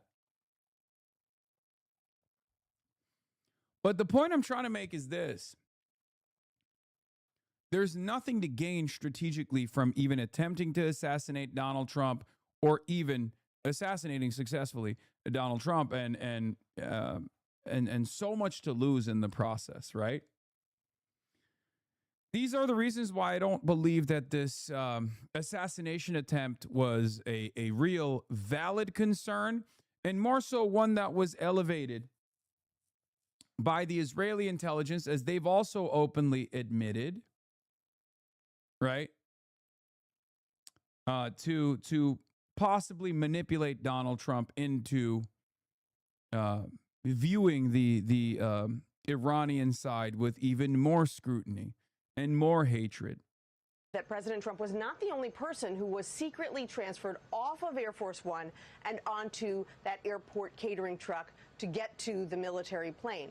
Sources say he was accompanied by his deputy chief of staff, Dan Scavino, his assistant, Natalie Harp, and the director. Bro, where did this lady come from? Does anyone know Natalie Harp's background? Because, like, I see her in every photo now, and I have no idea where she came from. She was not, I don't think she was around during Trump 1, and she is always around her. She is always behind her, always, and has this, like, weird aura of evil. She was literally just an obsessed fan. Yeah, I don't know.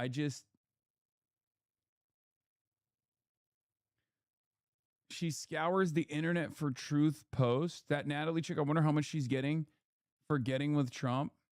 Yeah, I think she's like, she's the new bag man, right? And I love that they don't know what her birthday is. Like Wikipedia says born 1990 or 1991, which is very strange to me as well. It's like, that's weird. How is this person, how is the executive assistant to the president such a non-entity that we don't know anything about? I doubt her real name is Natalie Harp. What is going on here?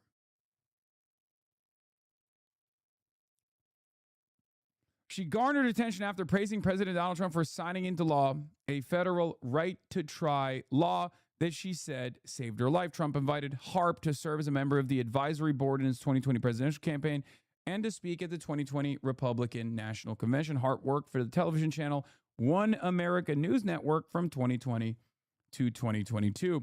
She later became an aide for Trump, exerting influence over his communications.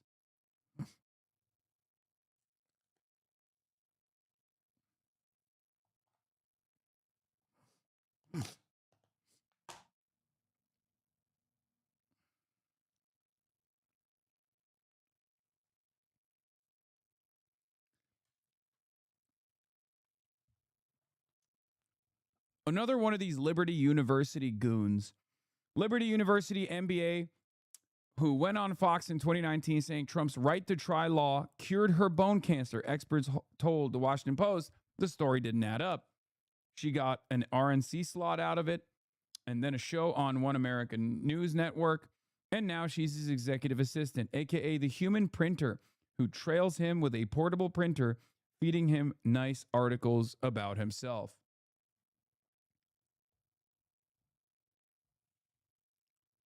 Her dad committed suicide the year that she started working for Trump. That's also very weird. Yeah, this is the human printer, as they call her.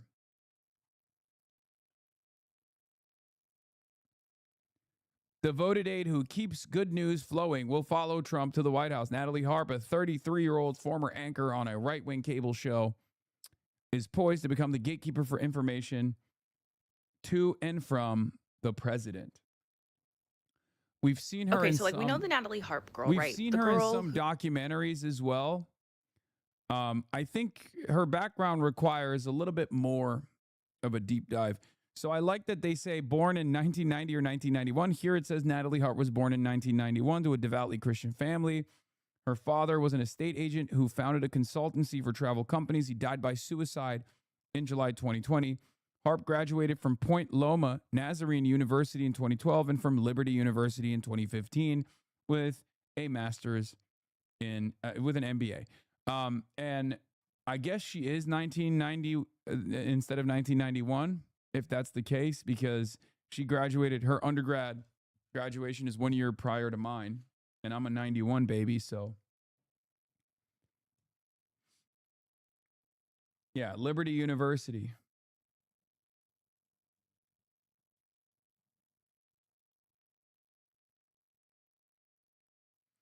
Apparently, she would write letters to Trump saying things like, "You are all that matters to me."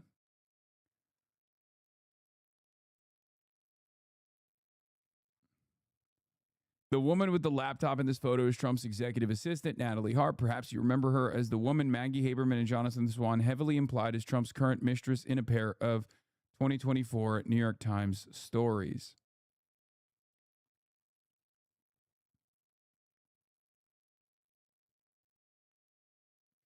Harp's brother, for whom she is estranged, has called her relationship with the president unhealthy and referred to her as Trump's fan club, according to an independent article.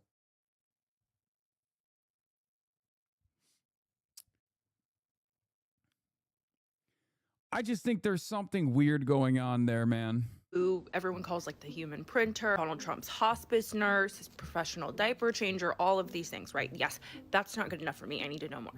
Natalie Harp, I did a little digging. So first of all, her job history is like kind of funny with the whole narrative that she is like the president's hospice nurse. So before Natalie became Donald Trump's sidekick, she worked at St. Agnes Medical Center as a medical scribe. She worked as a youth counselor at STARS Behavioral Health Group. She's worked as an air quality inspector at an air pollution control district. And she has worked as an emergency medical technician at American Ambulance. But like, that's not all. And this is where it gets kind of weird. So in 2013, around that era, Natalie Harp began working at a company that was founded by her father in 2000 called the Global Hotel Network. And like their website's just like generally a little bit bizarre. The company markets itself as like a networking platform for hotel executives, developers, investors, and major hospitality brands. And it's a place where industry leaders can publish articles, interviews, and promotional content. Like it's not a hotel chain itself, it's like a networking hub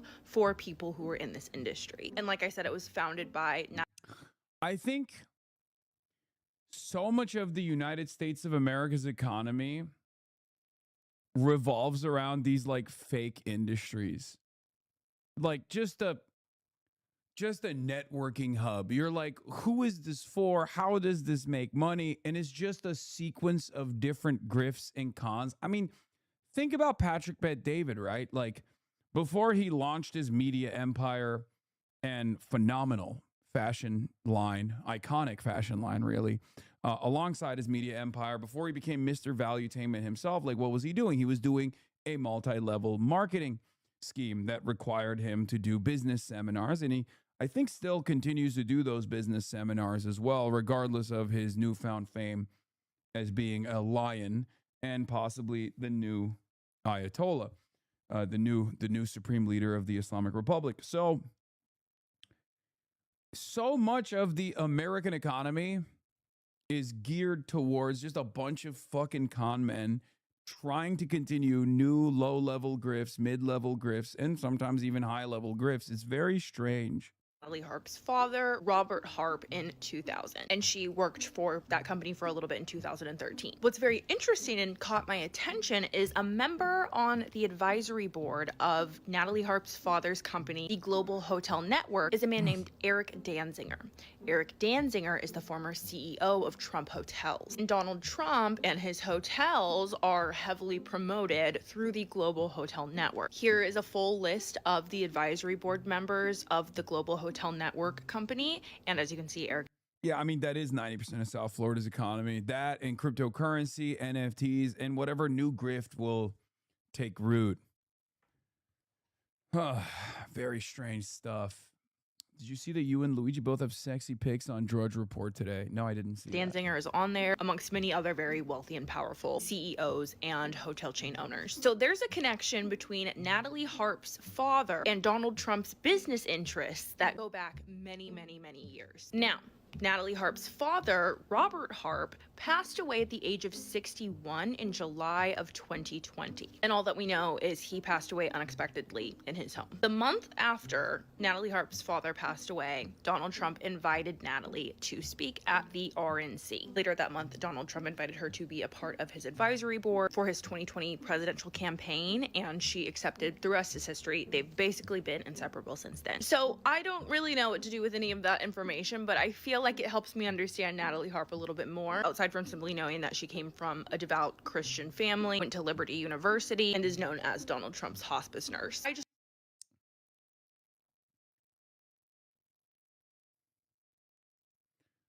Natalie Harp is looking for a replacement father figure, which is why she turned to Trump, her brother reveals. Jesus Christ, dude. What a strange situation this is. I mean, I guess this is always like this kind of stuff has always existed in American politics. I mean, Bill Clinton, obviously, JFK. This kind of stuff has always been a prominent fixture of American politics. It's just that I think that they, like, these kinds of strange relationships never were as prominent, and they didn't come, like, they weren't as impactful, right?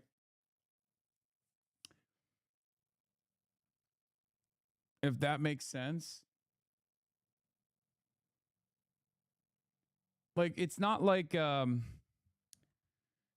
as though Bill Clinton's nefarious sex scandals in the White House before they were revealed were impactful on, like, actual policy or the output. Same with JFK, right? As far as I understand, I don't think they dictated American domestic policy or American foreign policy. And perhaps Natalie Harp also doesn't have that same level of influence. Now, having said that, let's get back to the top story that I was covering, the assassination attempt on Trump's secret flight. So here's what happened. Donald Trump gets on. Initially, Donald Trump's supposed to fly back from Ankara, Turkey's capital, to the United States of America on his new Air Force One jet that he got from Qatar. But this new Air Force One jet from Qatar, of course, was it had to be retrofitted. It had to get all of the bells and whistles that are necessary for Air Force One. But that development process requires a tremendous amount of work and a tremendous amount of time, right? And of course, Donald Trump wanted the Qatari jet immediately. It's a massive jet. It's much larger than the regular Air Force One, right? And of course, Boeing did not have enough time to equip the Qatari Air Force One with all of the bells and whistles, the anti-air defense systems, things of that nature. So it was not sufficiently, like, it basically is the Air Force that he wants to use, but unfortunately it doesn't have all the bells and whistles, all the tools that would make it up to standard, that would fit the standard of Air Force One. So it's a less secure civilian aircraft. Right?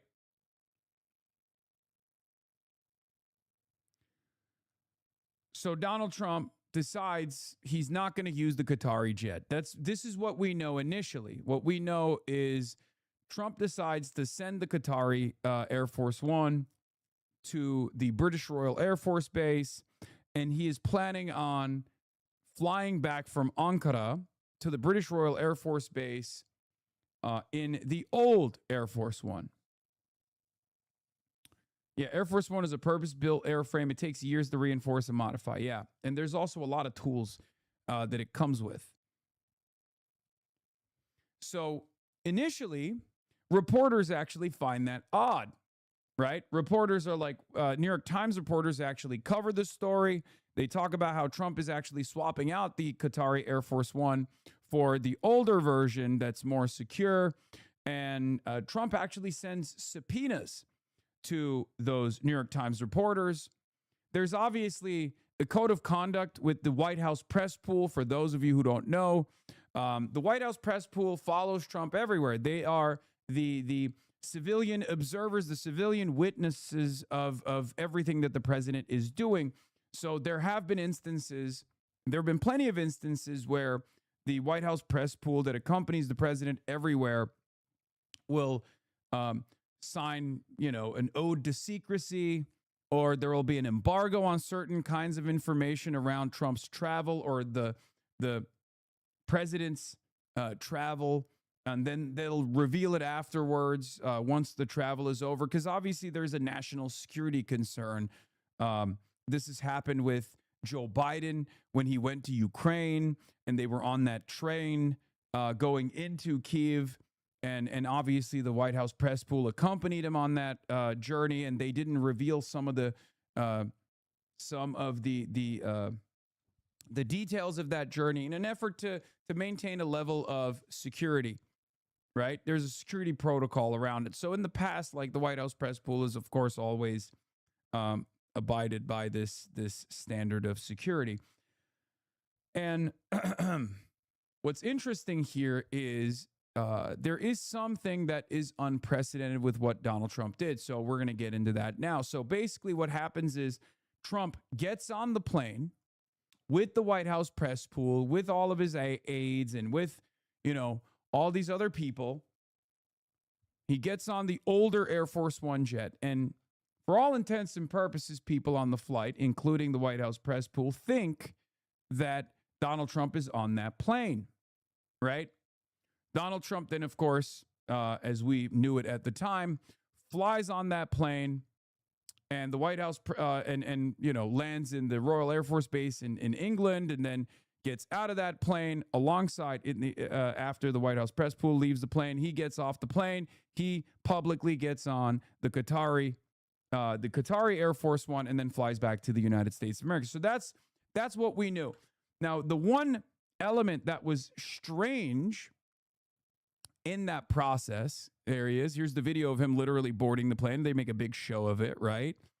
But the one thing that was strange about this process was that the White House demanded that everyone on board this flight lower their window shades. Okay? The only other time, according to Maggie Haberman, the only other time that they've made this demand is when they were flying into Iraq, right?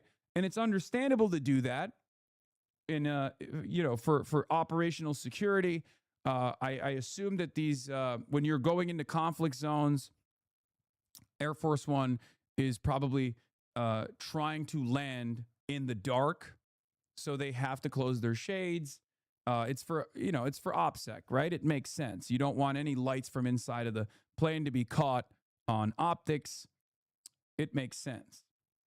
So that was interesting that they demand to lower the window shades. It's in broad daylight. It's not dark, right? So they follow along.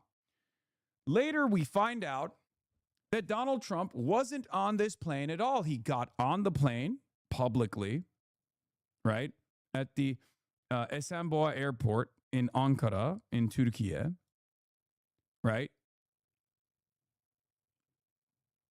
And the plane is on the tarmac. Door closes. There's an airport catering truck on the side of the plane.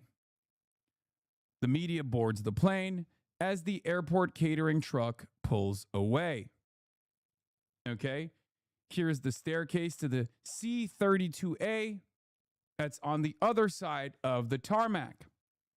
And as the media is boarding this plane, thinking that Donald Trump is on the plane, it turns out Donald Trump was actually inside of this airport catering truck. So what ended up happening is Donald Trump secretly got on the plane and then through the delivery mechanism got into the airport catering truck.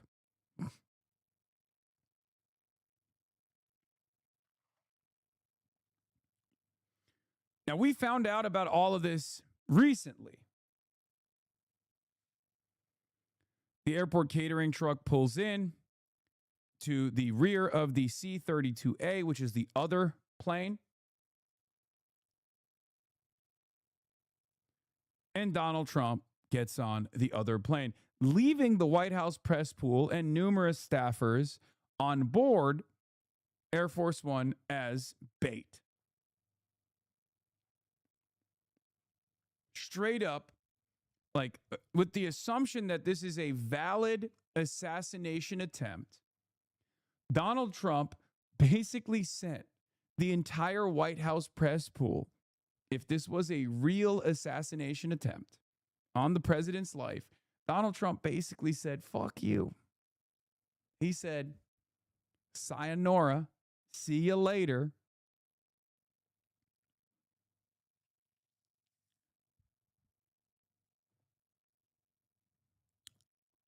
And got on a separate plane.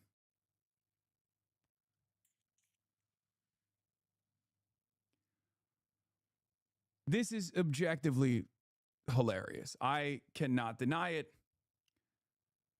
I think it's also extra funny because he delivered this interview on the plane that day where he was talking about assassination attempts against him, right? This is when he was coming into Ankara.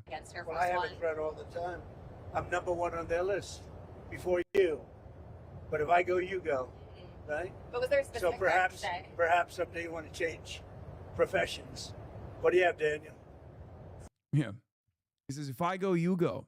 So perhaps you maybe one day want to change professions. That is hilarious. For your information, Walt Nauta was the security IT guy who helped Trump shuffle the classified docs between his properties and hide them. Yeah. It's his cadre of loyalists, his peak loyalists that he brought on to the second flight.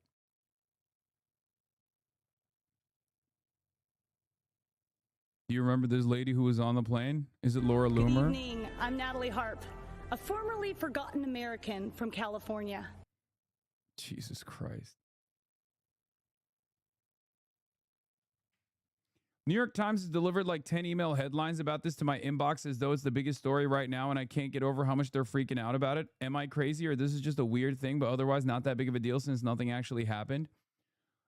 Yeah, no, it's not that big of a deal, but I think it gives you insight into Trump's fascinating mind, and that's exactly the kind of story that New York Times loves, especially considering that their journalists were directly put in danger through this process, and that's also the other reason why they're going to talk about it nonstop.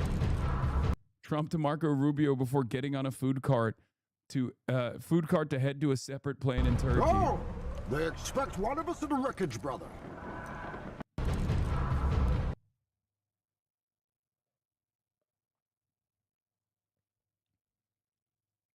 Yep.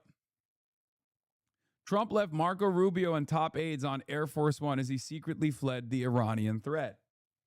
It's also exactly the type of story that is, that's perfect to needle Trump with over and over again because you can like present this as Trump being a pussy, right? Like, I think the Trump loyalists will look at this and go, nope, that's my president. Who cares? Who cares if his top aides die? We have to protect the president. Look how cool this story is. It's espionage. But I think New York Times and like these liberal institutions can keep needling him over and over again by calling him a pussy. And this is exactly the type of thing that Trump hates. So I think that's the other reason why they're doing this. They're really hammering on this message.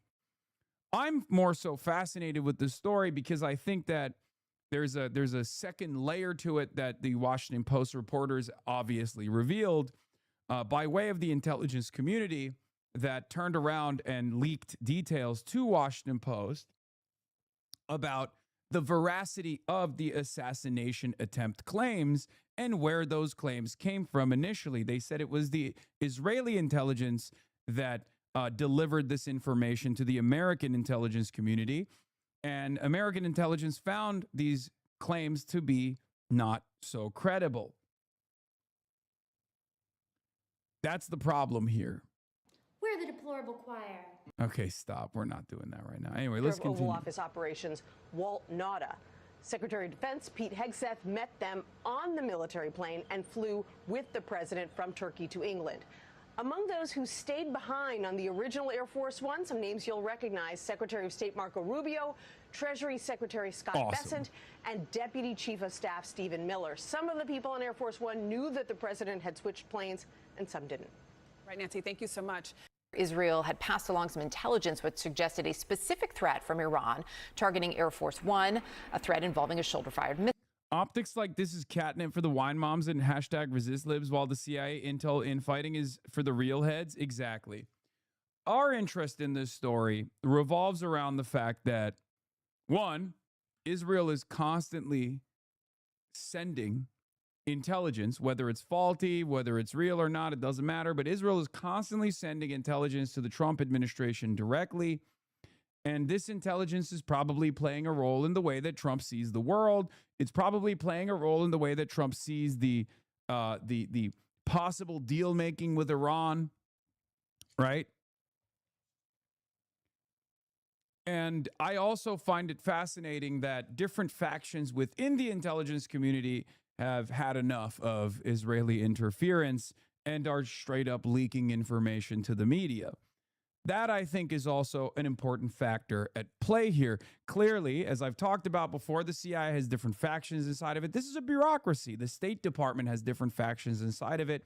Obviously, every single person working in the American State Department is working in unison when it comes to maintaining American supremacy, right? American hegemony.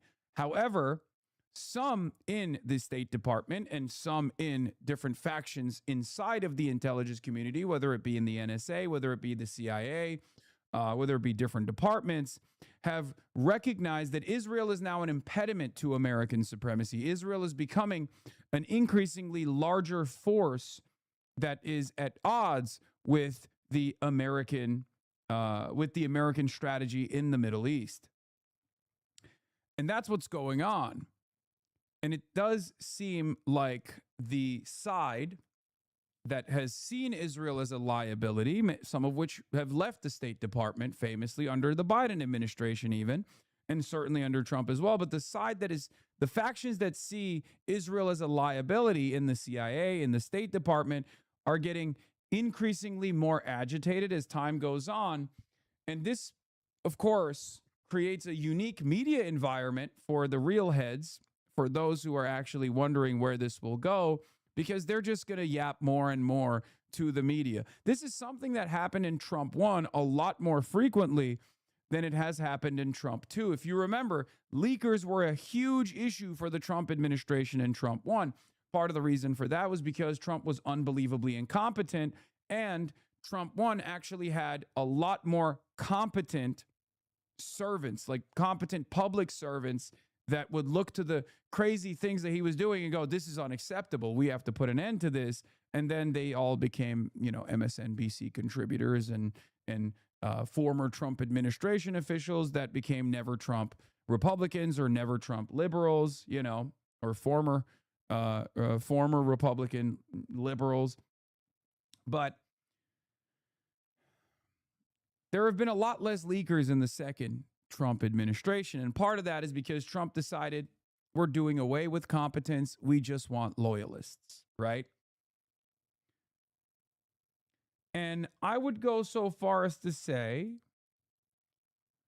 that the new strategy of only hiring loyalists who also happen to be unbelievably incompetent has yielded some interesting results, because when you have a guy like Kash Patel run the FBI, sure, on the one hand, you definitely maintain control over the FBI. There's no leakers or whatever. But then the FBI's function as a federal law enforcement arm has diminished its credibility, because the guy who's running the department, and this is a very important department, it's a part of the federal law enforcement apparatus, is now constantly getting himself into trouble. He's constantly using private jets to fly around with his girlfriend, with his country music star girlfriend. He's a bit of a showboat. He's a drunkard, and people internally in the FBI are very frustrated that this organization is now run by an incompetent moron. There's other issues. And then you see things like the Charlie Kirk assassination attempt, or the Charlie Kirk assassination story, sorry, not attempt, the attempt at putting forward a competent investigation and how it fell apart. The Nancy Guthrie story, the kidnapping. Like there has been a sequence of high profile fuck ups. This leads to the public broadly losing confidence in federal law enforcement, and you can't have that. That will have very negative downstream consequences, because at the end of the day, you have to trust these institutions, right? You have to trust these institutions. The public has to trust these institutions. And if they can't trust these institutions any longer, well, You're going to see a lot of issues. There's going to be chaos, a lot of instability. In any case, let's get back to the factional infighting within the intelligence community and the possible veracity of the assassination intelligence that Donald Trump received from Israel.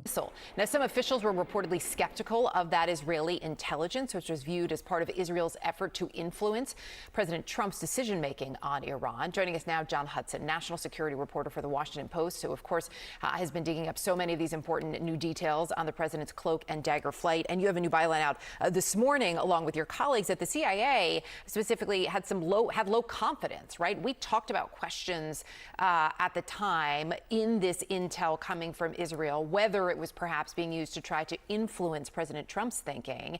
What did you learn about the CIA's take? Yeah, there was a significant degree of skepticism by the CIA in the veracity.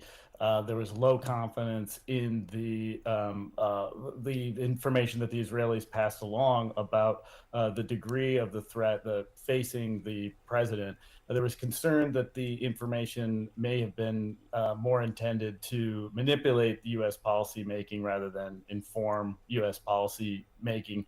Obviously, it's a bit extraordinary to see the contrast with the level of confidence that U.S. intelligence officials had about this threat. And I think a real question that people should ask themselves is, why does Israel get to manipulate American foreign policy in this insidious way for self-serving interests?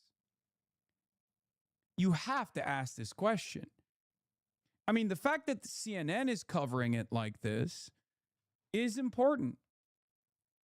Why does Israel get to freak Trump out with not so credible information when Donald Trump is trying to deal with Iran, when Trump's negotiators are trying to deal with Iran, and Israel gets to go directly to Donald Trump and say, hey, these guys that you're trying to cut a deal with currently, that we want to destroy, this country that we want to destroy is Israel, because we find them to be our number one threat to Israeli primacy in the region, number one threat to the greater Israel project in the region, because it can create an active military deterrent. Those guys actually want to kill you. You shouldn't deal with them. You should go and blow them up instead. Even if you don't have the military capabilities of fighting against this country now, fighting against this force, and even if you don't have the military capabilities of defending against their attacks on U.S. bases, U.S. allies, U.S. assets in the region, you should still go to war with them instead. You should burn through, you should empty out your magazine, you should empty it out on Iran. Fuck it, who cares? Degree of caution exercised by the Secret Service in response to this threat. In some ways, that this just shows that the Secret Service does have a different risk calculus that it has to deal with. There's no room for error. There were 3 very high-profile near-miss assassination attempts against the president, and they didn't want to leave anything up for chance here. Now, at the same time, you have to look at what was the incoming threat that was being reported by a top U.S. ally in the Middle East. And that's where the U.S. intelligence officials brought a degree of skepticism. They have a long history of processing and analyzing information that comes in from Israel. They don't accept everything at face value. So they provided some context to U.S. officials about this during this Ankara summit that was happening. As you're, and your excellent reporting on this story, as you're digging in on this, there were some comments from the president, I believe it was on Tuesday, that certainly raised some eyebrows. He talked about and I'm paraphrasing him here, but the flight that he ultimately ended up on, that was actually at greater risk because he was on the flight. Have you found any evidence that... That's incredible. What a Trumpian way to restore his bravado, his masculinity. It's like, oh, I was just saving their lives. That's why I secretly got on the other plane. Yeah, no, I'm the hero here. I'm not the panicked little scaredy cat who ran away and used the entire White House press pool and also some of my top advisors as bait for possible Iranian man pads that were snuck in to the through the Iranian Turkish border. They're not a like I didn't just like escape in a decoy plane in secrecy. I actually was taking a bullet again. The Iranians knew that someone else who may have wanted to harm the president knew that he was on that flight at the time? No, we haven't. No, and no. And in fact, I mean, this was no. He's like, no. Nope, nobody knew. Extraordinary level of secrecy. Even there were a number of White House officials that had no idea that. They assumed that they were on the plane that the president was. And as we know, he was actually secretly smuggled to a third plane on a Turkish catering truck. So the idea that the Iranians knew that, I haven't seen anything that led to this. This is one of the most successfully kept secrets until the Washington Post ripped the lid off the story this week. Yeah, absolutely, John. I really appreciate you joining us this morning. Thank you. So, Colonel Layton, I want to play what President Trump recently said about this. Why was it too dangerous for you to fly on Air Force One, but not I don't know. I think actually the plane that I flew on was at greater risk. I think it was at greater risk because that would be the plane I think that they would be more likely to go for. What's your assessment of the president's statement there? Well, first of all, Pam, the aircraft that is protected, at least in terms of its own resources, is the Air Force One aircraft, the original Air Force One aircraft.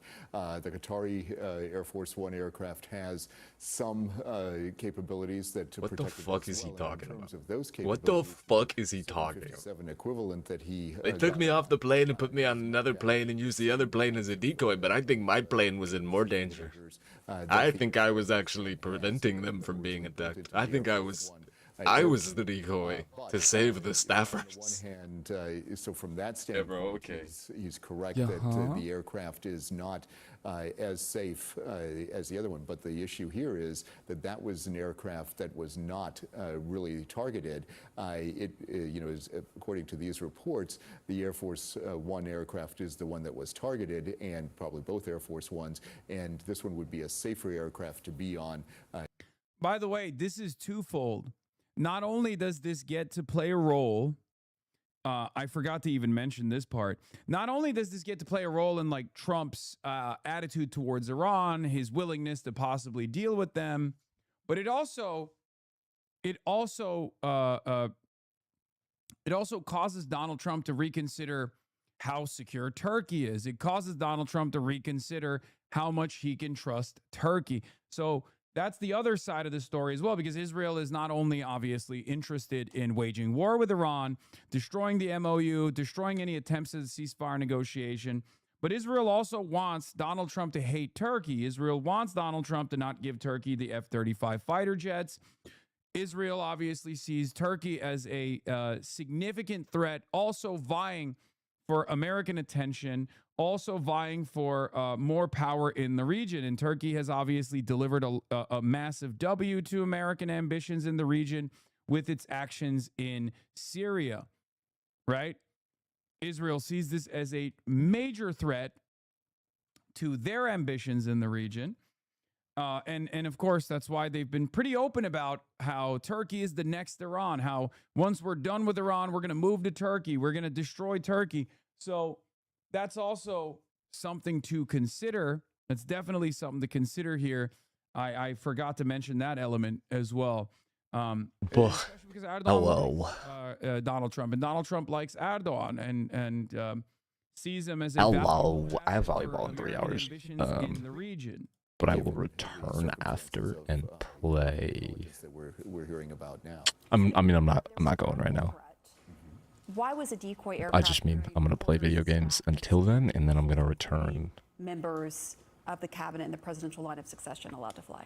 Yeah, that's a really good question. I think what they were trying to do is they were trying to make things seem Wait, Katazia, there's a thing. so they would not have a major gaggle of people The experimental branch going to another aircraft, making potentially that other of Subnautica 2. You can opt in to preview upcoming content. What they're trying to do is make operations seem as normal as possible on the tarmac at the airport there, but they were trying to protect. I'm curious what type of stuff is in there. Another place. Now, of course, that puts reporters at risk, and it puts senior staff at risk, and that. I don't want to get shit on as a dinosaur anymore. Opt into this. Particular case. In essence, they didn't have really good alternatives to come up with in this very short period of time, given the fact that they assessed this information at least to be actionable, if not necessarily. I'm hungry, but I literally walked. I went to go piss, and then I walked Travel with the president are voicing their concerns back to my room, and I was like standing in the doorway, like. What more can you tell us about that? Food. Right, they're asking for a protocol for any future events like this, any extraordinary security measures that are taken. I'll eat in a little bit. It's important to have a protocol in place so the journalists do know what actually happened and where the president actually was at all times.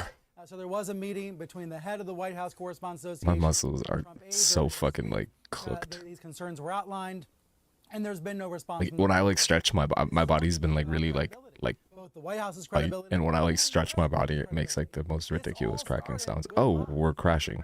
Lie where he said, I'm going to send the Stream new is crashing. gifted Air Force One over to the UK because all the service members want to see it. He's the one who alerted the world that something unusual was going on with his travel plans. And then hours later, we believed he was taking off on that other. It looks like it's better. So Trump started with a lie, then people inside the government leaked the truth about the security concerns, right? We found out part of the story in July. Then the intelligence community knew there wasn't a threat that was credible, but still thought it'd be funny to put Trump in a food trunk. That's my headcanon as well. They were like, we're going to put him in with the Turkish kebabs through the pipe.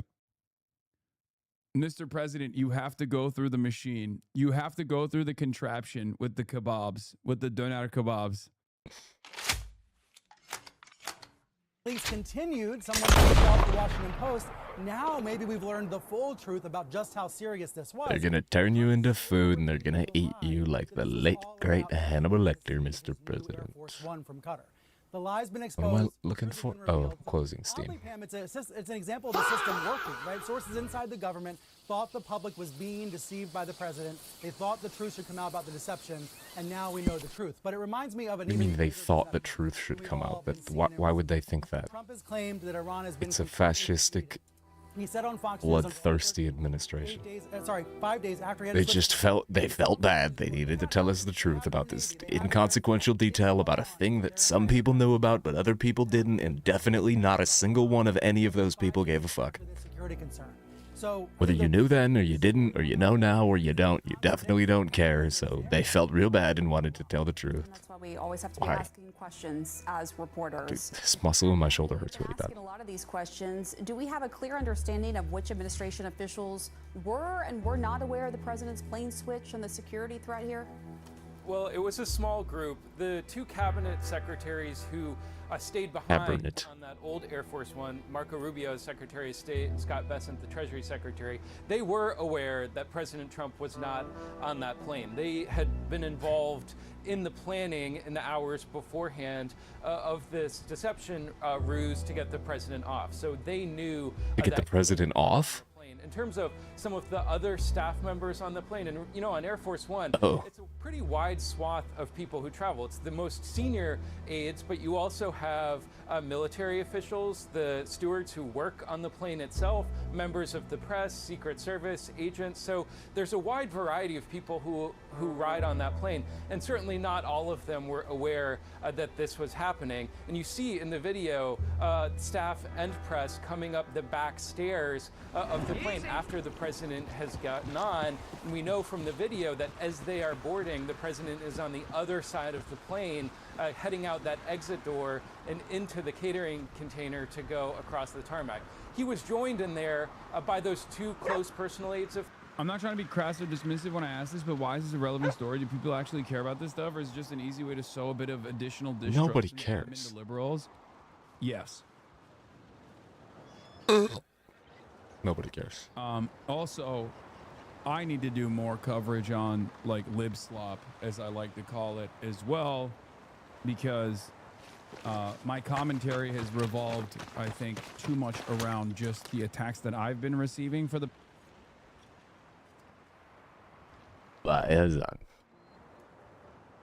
Alright, we are full-blown gentlemanly.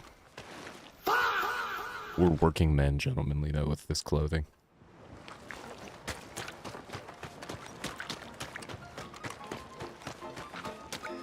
Oh. Music?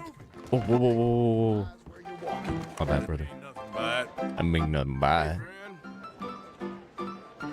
So, you heard anything about any, bounty hunters in these parts? Don't know. Sorry. Yeah, I was just, wondering. Okay. You're not now. Hello, mister. Howdy. Okay there? I caused a bit of trouble last time I was in here. Can I sit? Hey, ma'am. Oh. Howdy, fellers. Hello there, mister. Everything okay? Why'd you stop playing as soon as I came in? Well, good luck to you. Well, take care. Howdy. At what point do they think I'm a Fed when I say hello to every single person individually? Beef stew. I want a woman to make me a stew.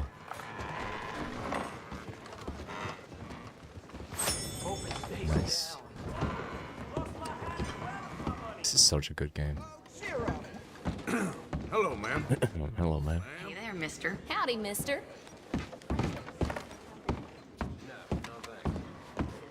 Hey there. Don't you just brighten up a girl's day. Oh, you're too sweet. That guy's been sleeping at that table for a while. Looks like somebody joined him. Oh, hello. Hey, you know Driscoll? Why are you wearing why are you wearing green? Y'all doing all right? Everyone who wears green's an O'Driscoll. I'll have, whatever you like. Down the hatch.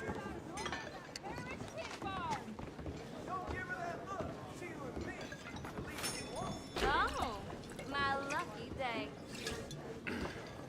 You look like you need to let off some. Do they play different shows at the place? I think I got asked about this yesterday. You're shy. That's okay. Howdy. Hey.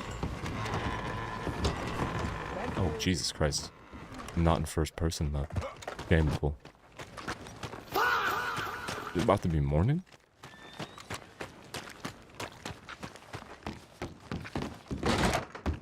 Howdy. Look here. You want to catch another sinner bounty hunter? Take a gander at the poster there. Oh. A woman? A woman? I could never. Terror of Valentine. Ellie Ann Swan. Wanted to alive for questioning. Oh, that's good. At least she's in Come. Yep, Come. Berlin Falls. With an unknown male who may be manipulating her. Okay, she's known as the Black Widow. But he's manipulating her? Reward $25 will be paid for the crime of matricide.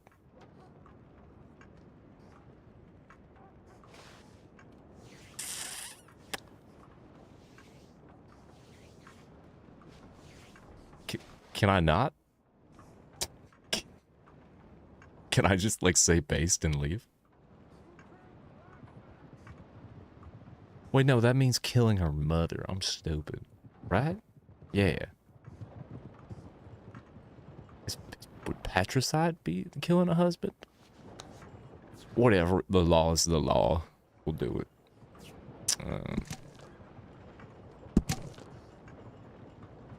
No, that would be killing father. I don't know anything. That one? I don't have to. She you sleeping rough. I don't have to do this right away, do I? Does it just like put it on my map?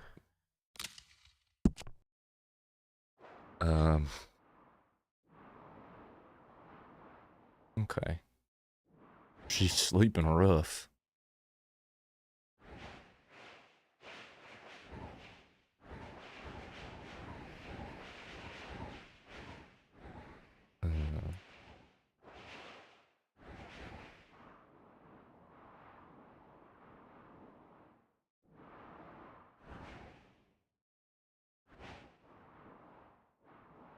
Oh yeah, is there gambling in here? Where do you gamble in this town?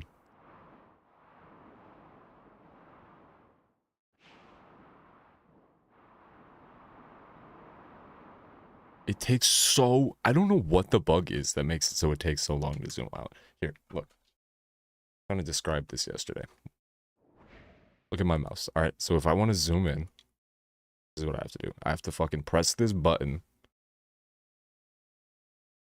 that unlocks the scroll wheel. Because, like, if the scroll wheel normally, ready? Or if I want to zoom in.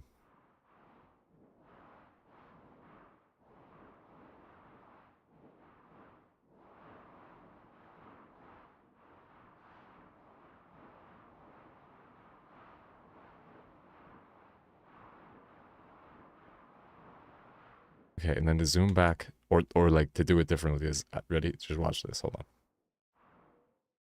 Get out of the plate.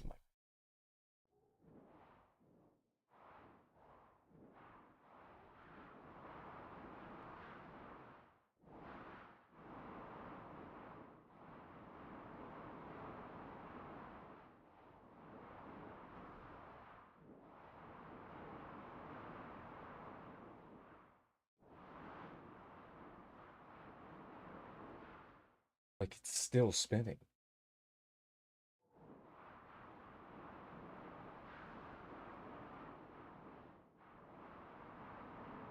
That's like 100 manual rotations of the wheel at once. Fucking crazy. Been 84 years.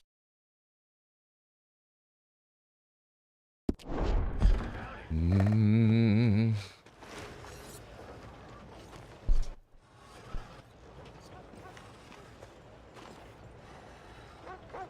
partner. Morning, partner. Howdy. Hello, gentlemen. Did not realize it was the morning. Anyways. Ain't you caused enough trouble? Huh? What is this? Beating up half the saloon like that? Oh. Come on, there's gotta be a fight every night in that How shit. long it took them to zoom in on stuff back in the day. We've run far worse than you out of town before. Well, Get your fuck you. head out of your ass. Your friend had worse coming. I let him off easy. Leave me alone. Alright. Back off.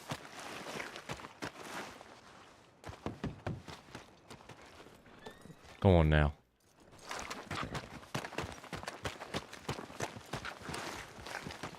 Get the hell away from me. Go on now.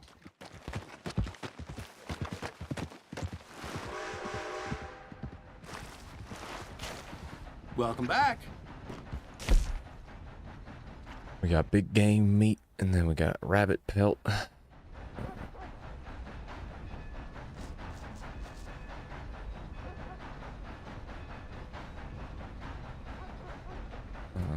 not gonna sell anything. Oh, I could sell some trinkets and stuff. All right, who's hungry, Valentine? I am open for trade. Welcome back. Yeah. Well, that's not the general store. Thanks, mister.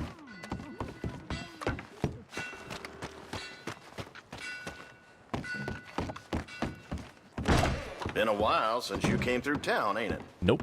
Have a look I've around. been here consistently. All right, then, let's have a look.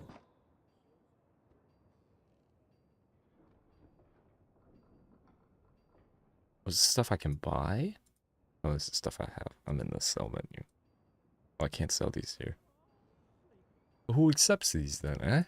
Eh?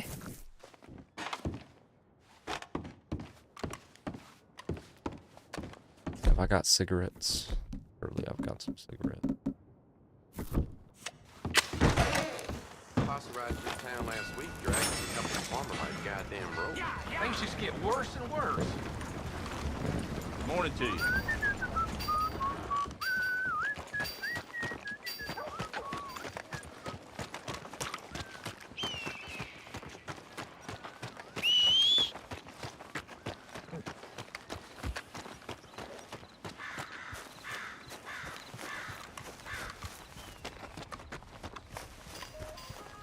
I wonder if he's got a new show. Ah, looking to see a show? Legend of Josiah Blackwater.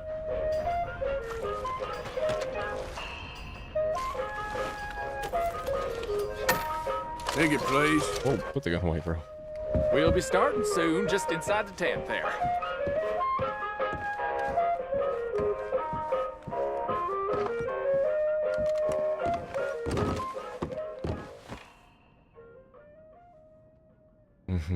Welcome, one and all, to the remarkable example of modern entertainment at its finest.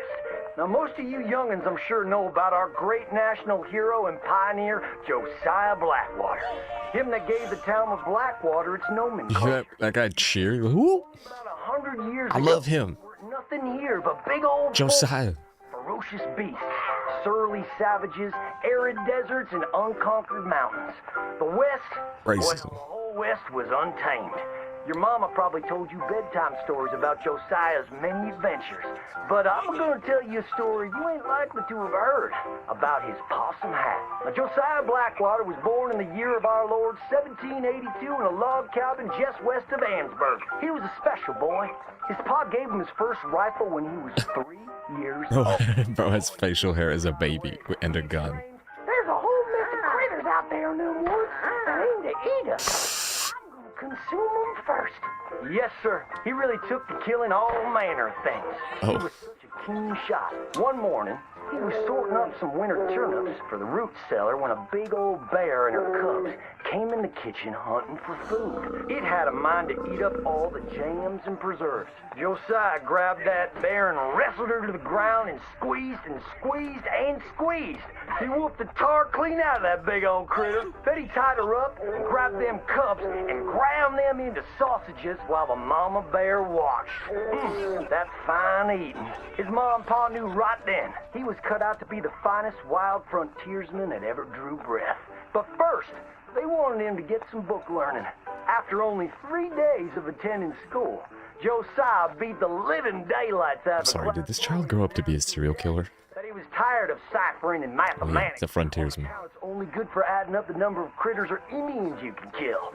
So he ran away from home and headed west. Now, these lands were occupied by savages then, and when Josiah Blackwater came scouting through, he recognized it to be a land of splendor, wasted on those that couldn't appreciate it on account of worshiping false idols. He got rid of all them pesky buffalo, and thereby ensured those infernal Injuns didn't have nothing to eat. Of course, that got them mightily riled up, so he had to slaughter all of them too. Just like his daddy had once done to the Redcoats in 1775. Right about that time, he met an Indian girl he took pity on account of having annihilated her family. She was 12 years old, and so he took her as his wife. She gave him American heroes, folks. She died of typhus. Now, y'all know that Josiah Blackwater wore a possum for a hat, but most don't know how that came to be. Well, one day, old Josiah was riding a couple of alligators down the Lanahatchee River. Riding, standing up, and Sorry, who made up this story? big old mountain lion about to eat a possum. He was so manly, he was riding alligators. And wrestled it till it was Riding broke. them like snowshoes. That possum really took to Josiah. Followed him around like a dog loyal to its master. Yes, they had a lot of adventures together. Now Josiah never cried a day in his life, but he pert near dead on the day that possum passed. For Hurt they near were dead. fine friends. So he skinned it and made it into a hat. Back in them days, a possum A man. was as good as money. Yeah, true. He never parted with that hat, not even for $10. Once he founded the town of Blackwater, He sent word for settlers to come. It was the last stop in the west before San Francisco. He met a girl by the name of Rufina Helsby at a barn dance one night. Took her as his wife and settled down. Built himself a cattle empire and had 14 youngins. But Josiah Blackwater wasn't the home-loving kind, and he grew mighty restless. So can I burn down that town and kill his family? He announced, Or is that not gentlemanly? and I will go to Saint Denis. And so he did. Enjoyed French pursuits of strumpets and wanton gluttony, which is where he came upon the idea of running for Congress. He wore that Jesus possum hat Christ. every day as a congressman, as a reminder of where he come from, saying, I may live in barbaric splendor, but I always remember, keep your friends close and your gun closer, because you don't know when you might have to shoot them. Man, get me the fuck out of here.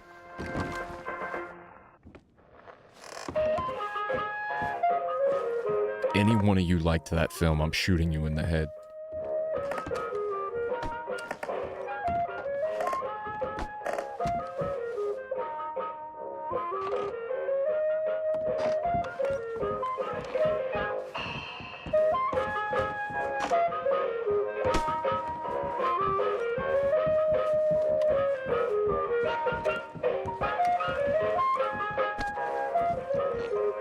Come again, even better the second time. It was terrible. I hated it.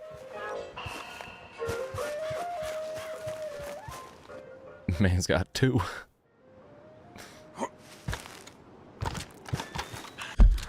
Double head, half an ass.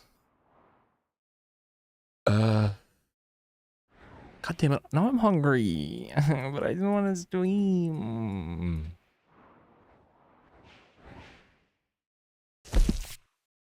The noblest of men and a woman. Jesus Christ.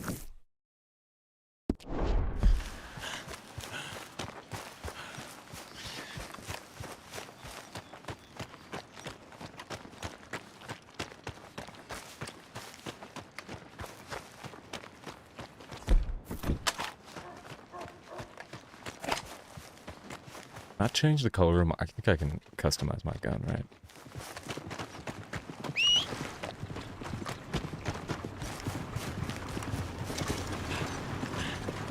Don't tell gold, but I don't like the gold gun. It looks stupid. I was going the wrong way.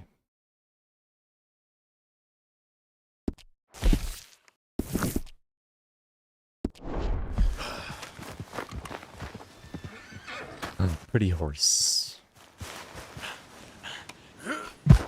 Come on, girl. Yeah.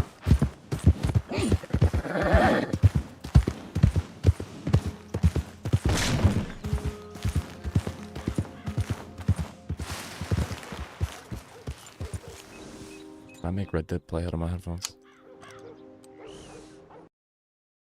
The gallops are so loud. It like the noise gate doesn't even stop them on my mic.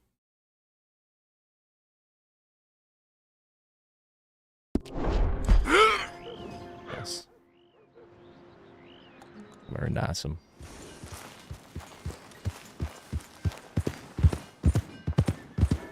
that sounds crispy. All right. See you later then. What the hell is wrong? You need something? Welcome. Sorry, mister. Giddy up now. Hey there, partner. Gentlemen. Hello. Hello. Morning. Mister. Morning. My horse is dirty. Hey, mister. Don't need no more trouble from you. Who the fuck are you? I don't know you.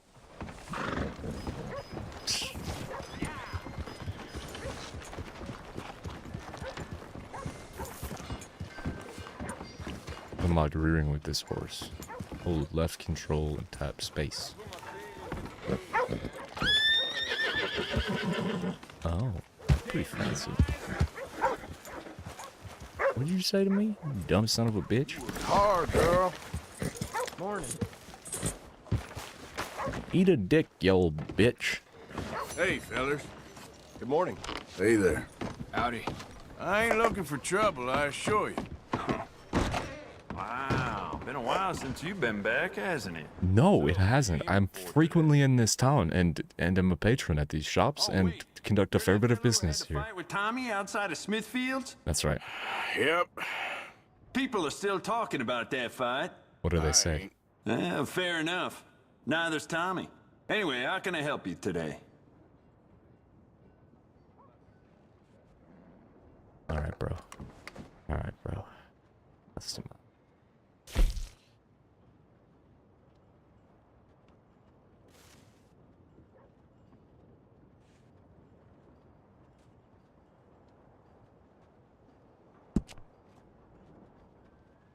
Why don't we enhance your gun?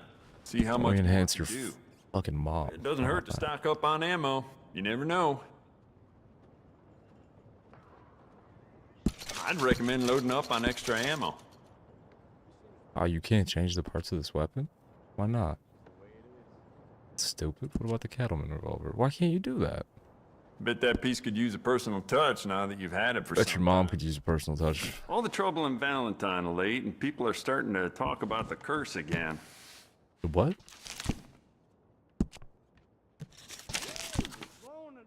This one I can customize, can't I? But I can't get the next one yet, can I? Can't get the Mauser or the semi-auto.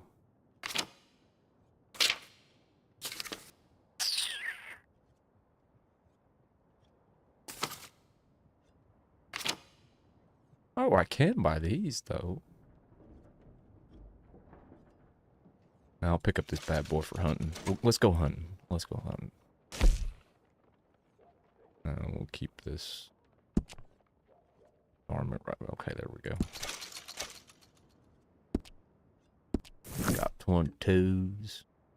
Where do I sell some of these things? Like the jewelry and shit.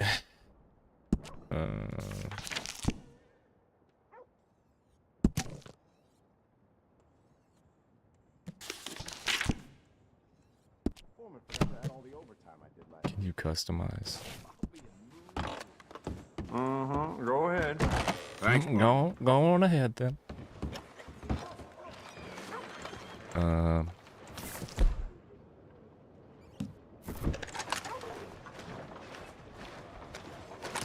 Okay, it looked like I was about to test this gun out on that dog, but I'm not. That was crazy.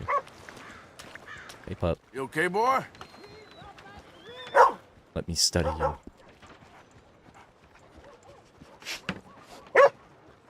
Hi, pup.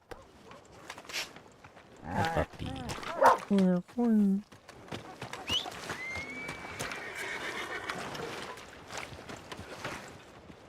Good morning, mister. Somebody's had a few. Morning to you.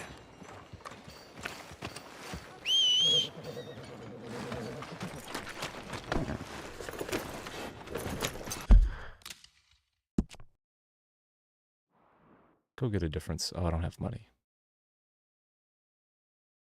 Oh, it's the fence that you sell shit to, like that. Right. Do I have the fence on the map yet? Where's index?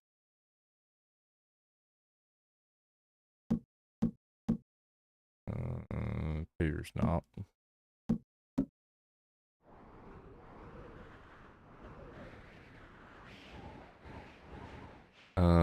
We got our map, right? The legendary animals.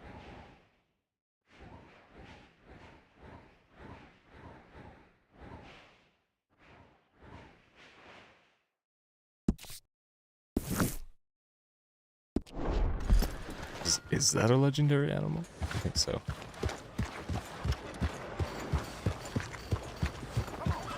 Hi. Mister? I don't want to see any more trouble from you. You hear? Man, shut up. You know a good place, get some food? You got me. Howdy. Hey, mister. Howdy. Morning. Good I rammed that guy off the road.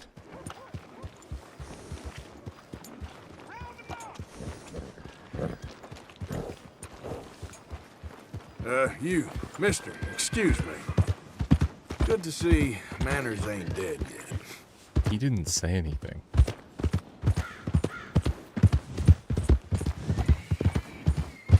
Hey, partner.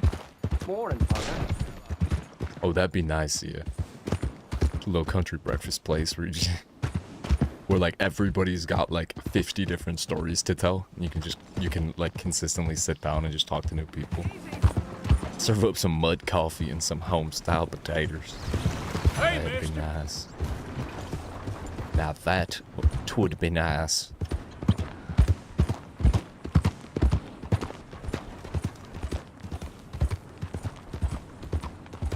Alright, I'm gonna go make quinoa while this dumbass idiot cowboy rides this horse to where he's going, and he's probably gonna end up killing himself. So, pray for him. Homie sees a cliff or a boulder or like robbers and thieves or a train, he's gonna run this horse straight into it.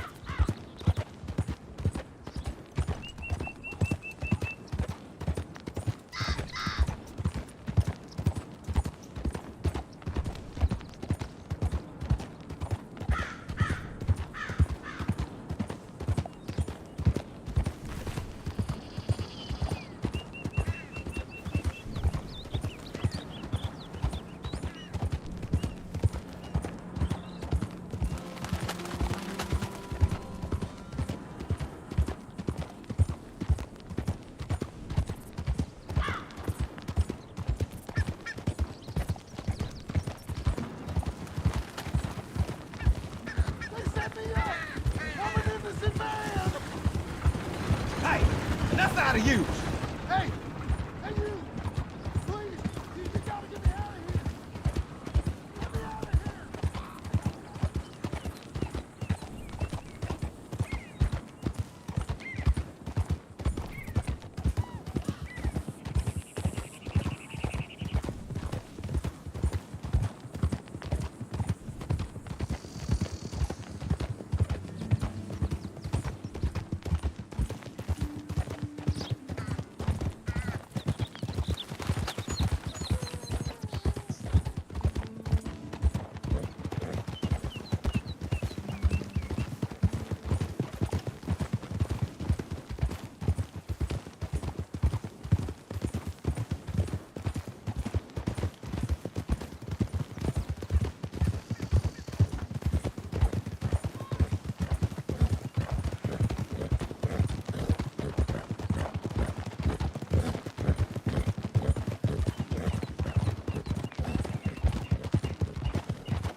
I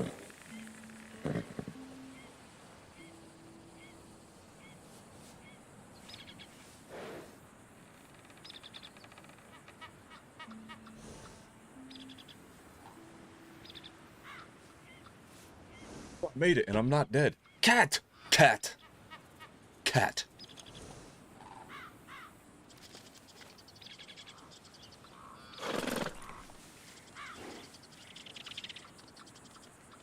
Run! There's a cat! There's a cat right there! There's a cat! Everybody run! On the phone for most of the day? Hello? Hello? Hi, cat derm. Oh, on the phone with him.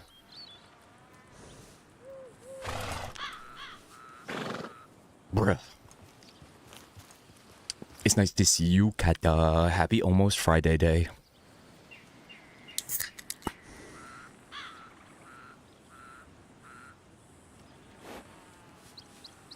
Got another cold brew.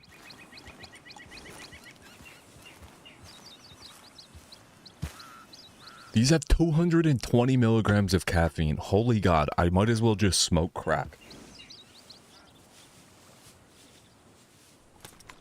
I've also got quinoa. Yum. I've also got a no sugar Canada Dry. Canada Dry.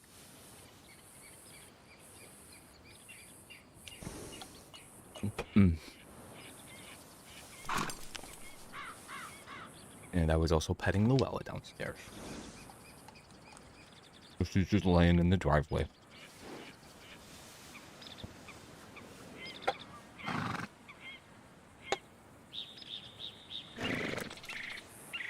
Cat-da-da-da-da-da-da.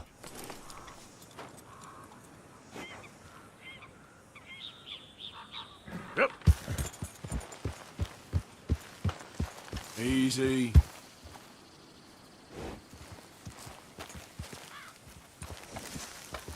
Wait, I can go backwards now?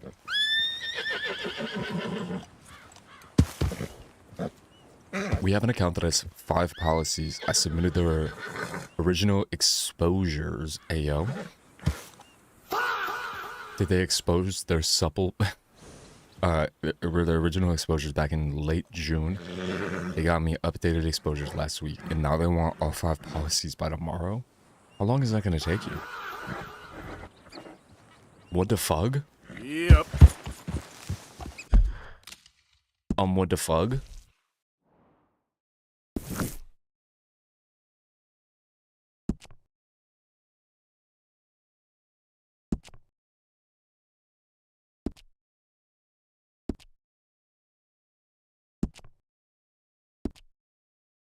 Does this game have... Oh yeah, where are the fucking stats in this game? Where does it tell you how many people I killed, all that? Second quote needs the first, the third one needs the first, and second, the fourth needs the first. It's like that fuck-ass order of the chapters in that movie. I'm sorry, the fourth needs the first, second, and third, and the fifth. And the fifth needs the first, second, third, and fourth. I just got the final quote yesterday. They're being stupid, bruh. Yikes, bro.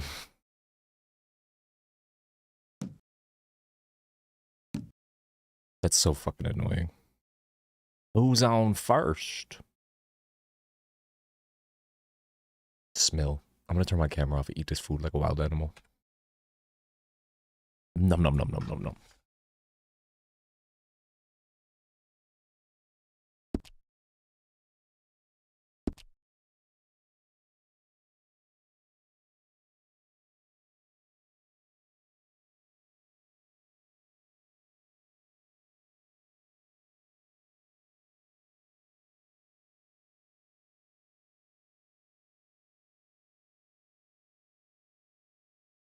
Holy shit, kitty.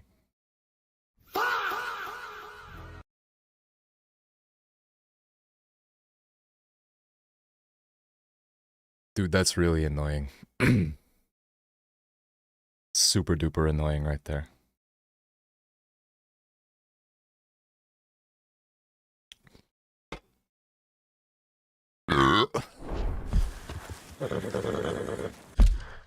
I'm supposed to be talking to this guy about the settlement for the car accident, but he's not answering the phone. Oh, has the other person's insurance company like offered to is there gonna be a settlement? Do you think? Right, so they're asking you to already do something time intensive as fuck and to have it done by tomorrow, and then making it even more difficult to do said time intensive thing by tomorrow, if not like impossible to do. The fuck?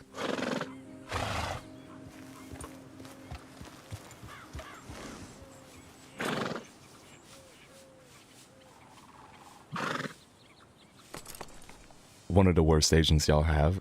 Fuck out of here,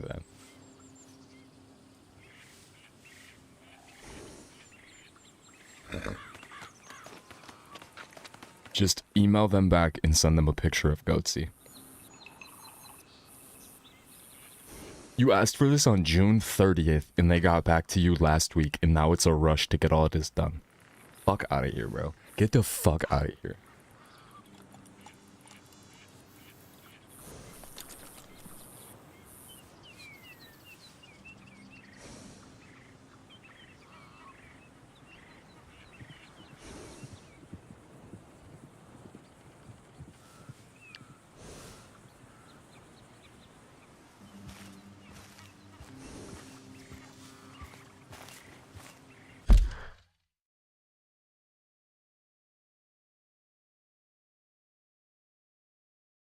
Have a nice rest of your day, Zia. Peace. The policies renew on September 1st, but they suddenly need this stuff tomorrow. Bruh. That's why he was calling me before, but I was at work. Oh, I see. I see.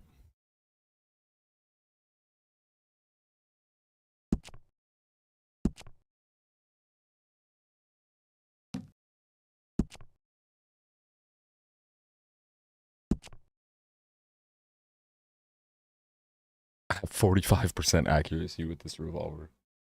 In a game where you can auto-lock on people.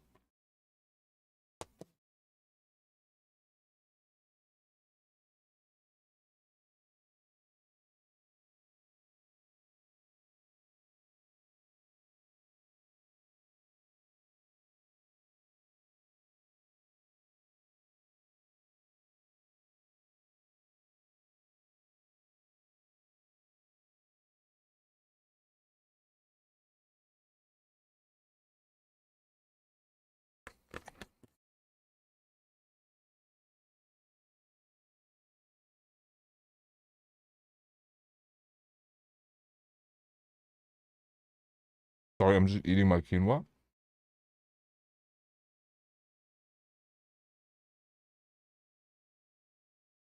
And Googling stuff about Red Dead that I didn't know.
Okay, so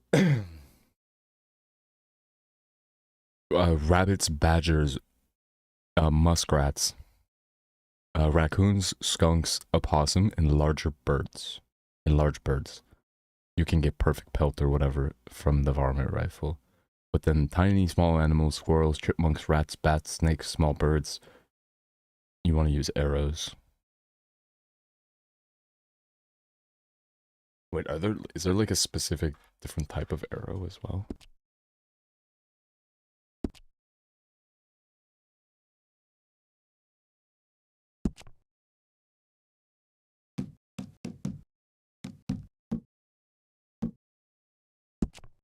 Capable of firing. Ah, so you have to make small game ones. Make or buy. Bow and arrow for beaver. Okay, okay.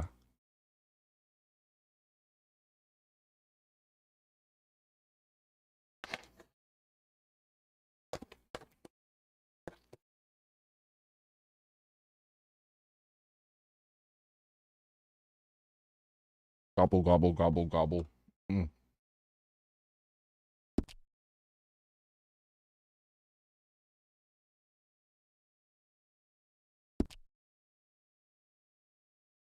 Hmm. Do I have to go do that one mini game to be able to fish? Or did they teach me how to fish already?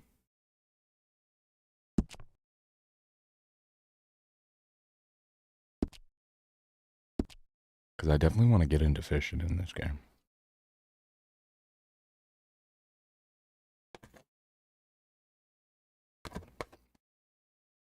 With Jack? Okay. Oh.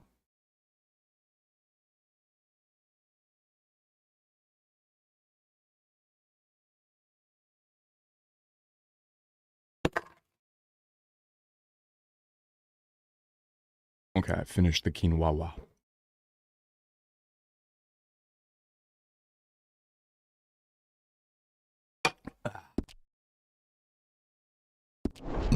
You telling me a dumb baby teaches me how to fish?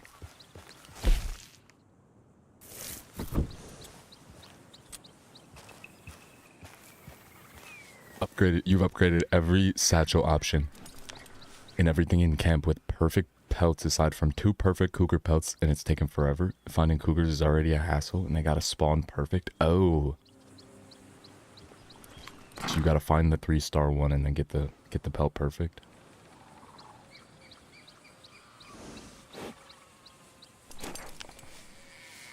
Oh yeah, I should focus on getting the upgrading my satchel.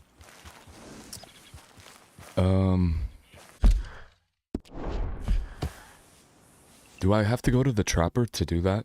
Is that how that works? I don't think I have trapper yet.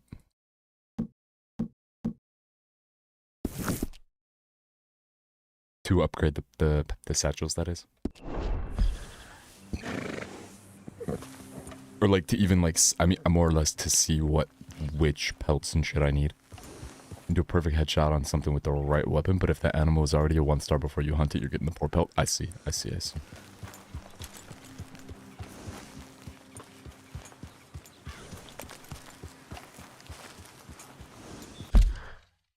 Wait, is this actually the,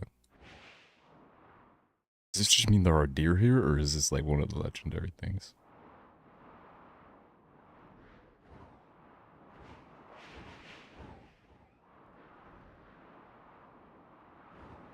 Zooming in takes so long. I gotta fix this. Oh, they have the crown. I see. Okay. So this is just somewhere I can find a regular deer. I might have to wander out yonder. Way.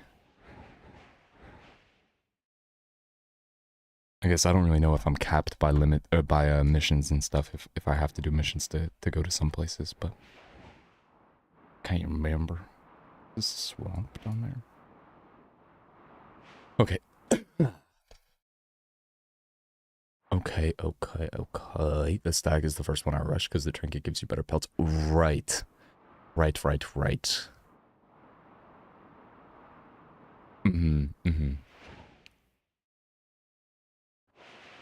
Oh, I didn't know it worked like that. I thought it was just like it gives you a better chance. Okay, cool. Like a better chance of not ruining it if you like miss the the quit spot.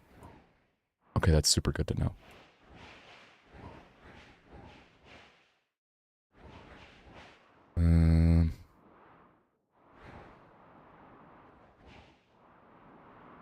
Well,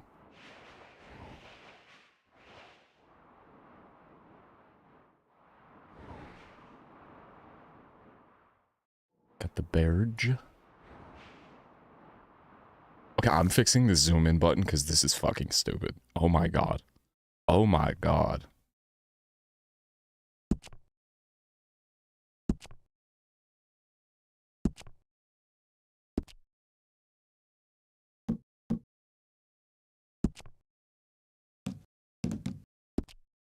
Wait, does that fix it?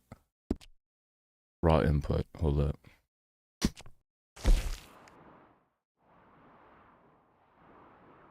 Wait, that's a little better.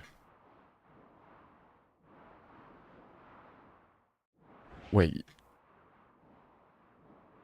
Not really, but kind of? It feels more like what it's supposed to be. Hey, yeah, no, that's better. Cool. I was gonna just rebind it all together, but I prefer it be the mouse wheel.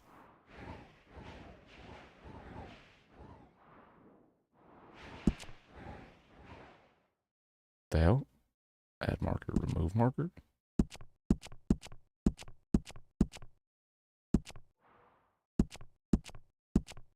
Dear Christ. Let me remove the fucking marker. Oh my god. Thank you.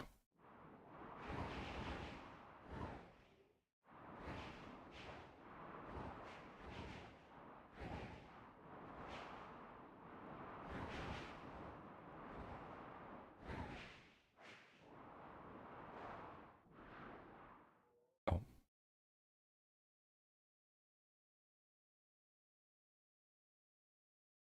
Ch2. It's just unlocking everything, so I usually just rush quests until chapter 3 and then start hunting. Okay, cool. Let me do that. To camp.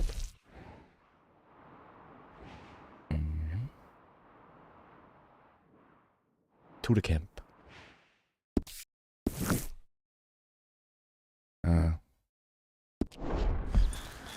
When we got that Reverend Swanson mission too by the train tracks. Yeah.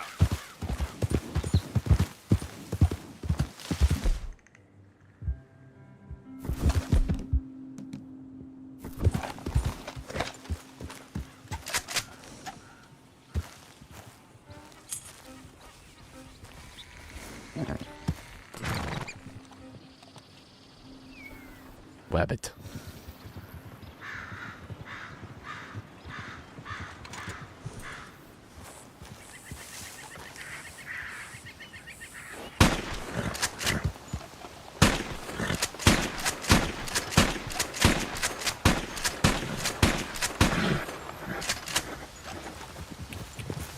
Yeah.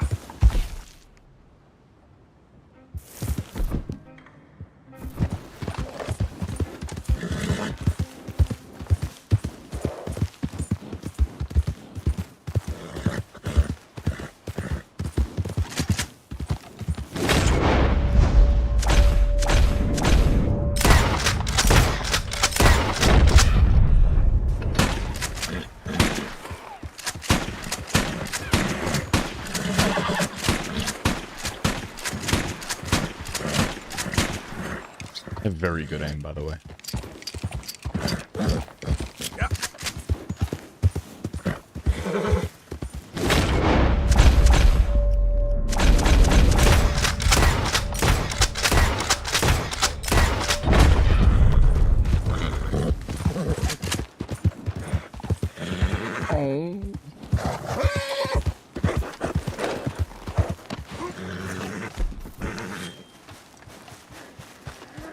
I just wanted to test out the rifle. Sorry. That's it.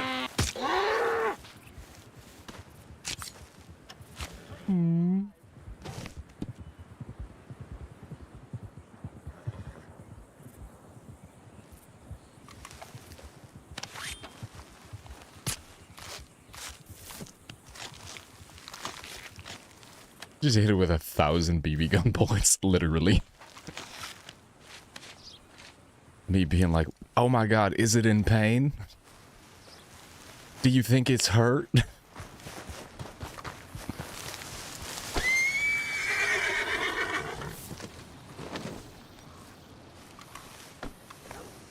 Yikes. Let's just go back to camp. Oh, wait, horse. Girl? No, get down. Get down. Get. Fresh.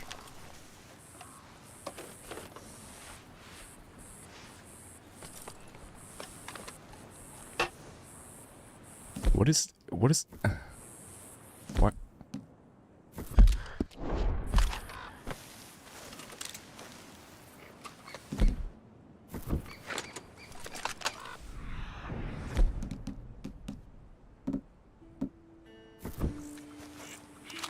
Oh, you can? Oh, I see, I see. What, does my horse look weird? Is this its, like, actual texture, or is it, like, does it look like the graphics are, like, low? Do I have, like, my horse graphics settings low or something?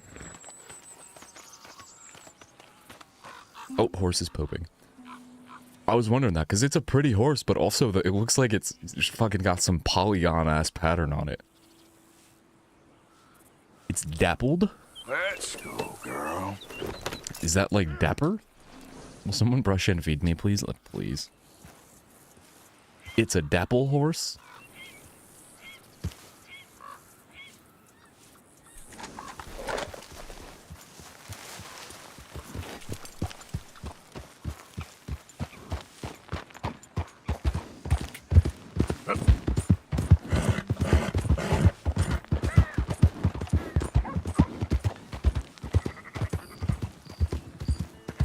He's gonna run straight into these people, isn't he? This ain't just.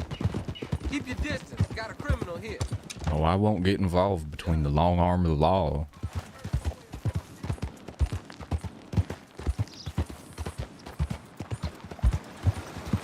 I won't do that. That's not human blood, is it? Oh, it's a real color and that's a real pattern? Okay, cool. It just looks kind of like blotchy. Like every time I've looked at it, I've thought like my graphics settings must be like extra low for something. Like I felt like I must have like one graphic setting that's super low. Oh, you said look it up?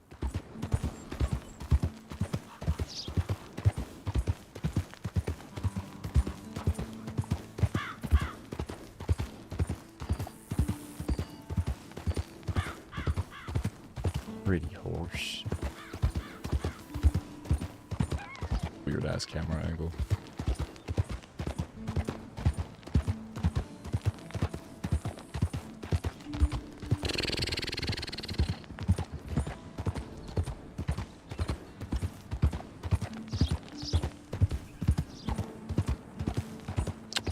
I can't wait to make the bear hat.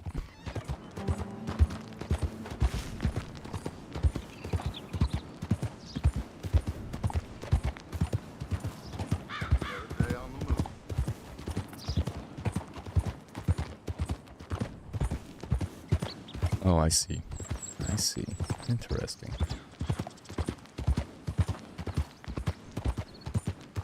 Neat.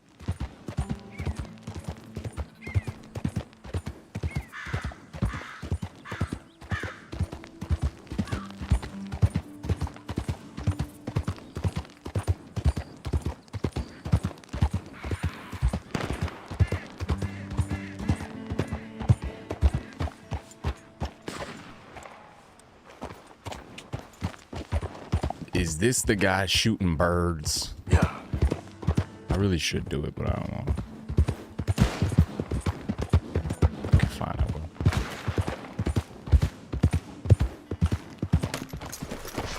You there! Would you be interested in some friendly competition? Oh, interesting, interesting.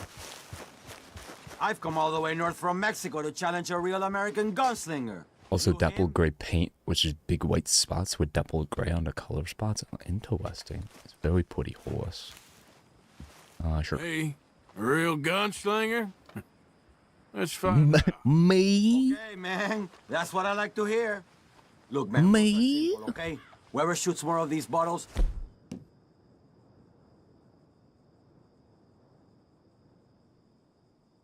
wins. Just draw your gun and aim when you're ready. Ah, all right? I see. On split move pattern.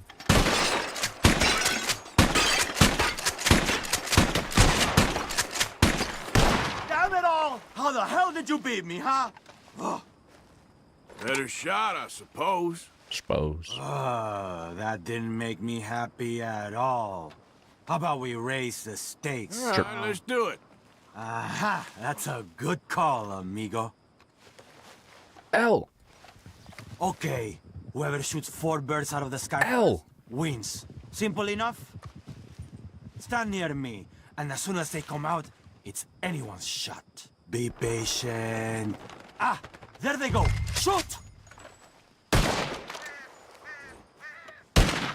Bro, where? Oh.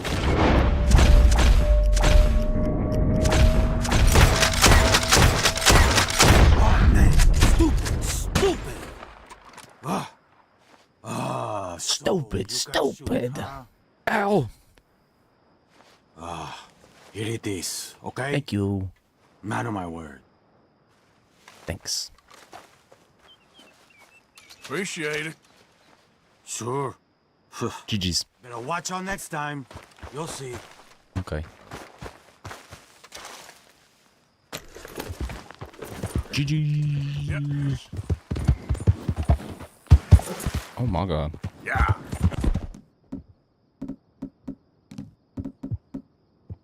Yeah.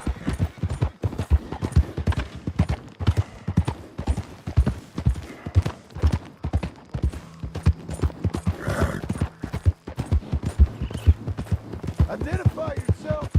Arthur, dumbass. Fucking dumbass. Eat a dick, you old bitch. Arthur fact. A mod that just replaces every time you arrive at camp with that. Evening. Good. Get that horse out Calm of here. down. Ah. Also, as far as graphics go, I think they're a little higher res in third person view. Oh, I see. Okay. And it's also a bit more gentlemanly, as we've established. A little more gentlemanly. Been at least 6 months since you killed anyone with your cooking. Mr. Morgan, Yes, Miss Grimshaw. Mr. Matthews gave me a message for you. He said when it was convenient to head into Emerald Ranch. He's looking at a few business things there. Okay. Oh, he'll find something too. He always does. It does feel like they're a little bit crispier in third person, doesn't it? I'm always well, Miss Grimshaw. That mission unlocks the fence? Well, I'll certainly do that. Can I reverse contribute from the collection box? Otherwise known as steal.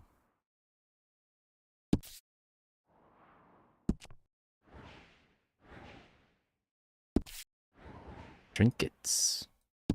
What about doodads? Can I make doodads? Can I make doohickeys? Can I make thingamajigs? What about all those types of things? I could use a nice bed. Are those available as well? I'm hungry again. What the fuck? Ow.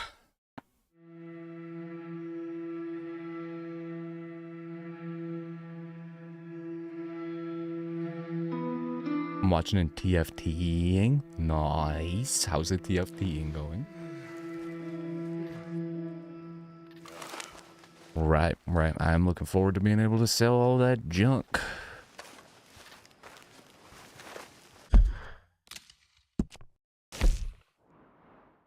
Oh. Right, there we go.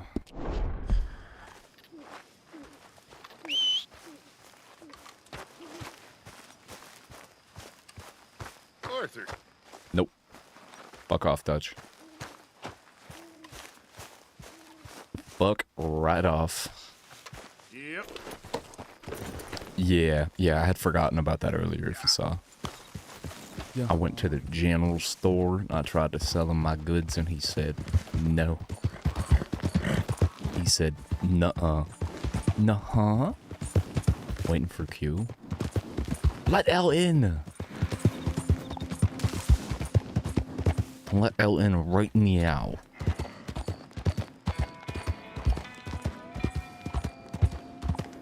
Nuh-uh. Nuh-huh. How do you know they're stolen, Kata? Just have a lot of watches. Maybe some of my stuff. He doesn't want my goods. The mustachioed man at the general store doesn't even want me. He hates me. Yeah.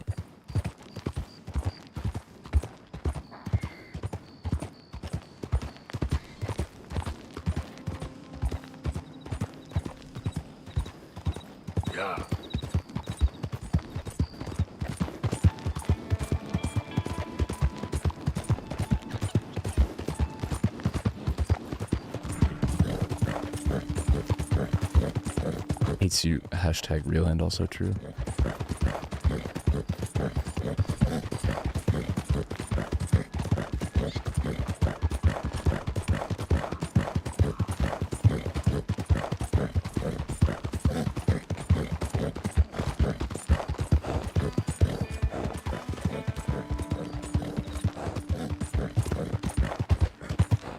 Oh, we were...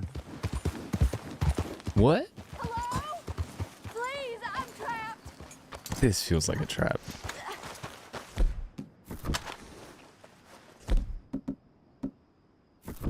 Won't anyone help me?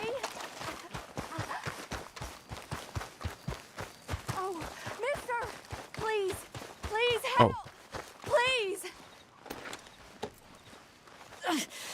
My legs all numb. Please hurry. Oh, yes. Yes. Just lift as hard as you can. Oh, Okay. thank you. Thank you. You saved me. Okay. Oh, that was bad. I could have been stuck here and starved or eaten. Oh, you poor, dumb animal. You don't gotta be mean to him.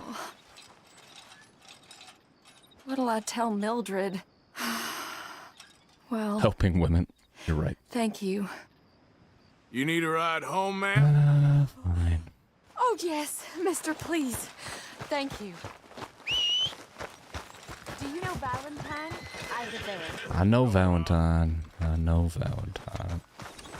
All right, girl. It's only the gentlemanly thing to do. I can feel that my back is about to spasm out. Uh-oh. Uh-oh. Is there anything you can do about it? I'm one sneeze away from not being able to walk. Oh my god, Kata. Bruh. Whatever you do, don't sneeze. No sneeze! No sneeze!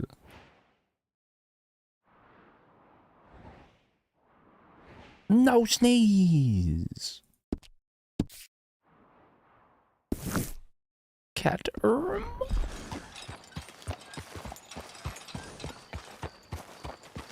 New chair will be here Monday? Oh my god, let's go. Let's go. Yeah. You forgot your Vyvanse this morning? Are you serious? Monka gasp. I don't think I've taken Vyvanse since the 22nd of last month. Which means, unfortunately, my I don't normally travel fucking this far cheddar away, ass you know. is eating regularly. I was off inquiring about a possible. I can't pay attention to shit, but I'm eating properly.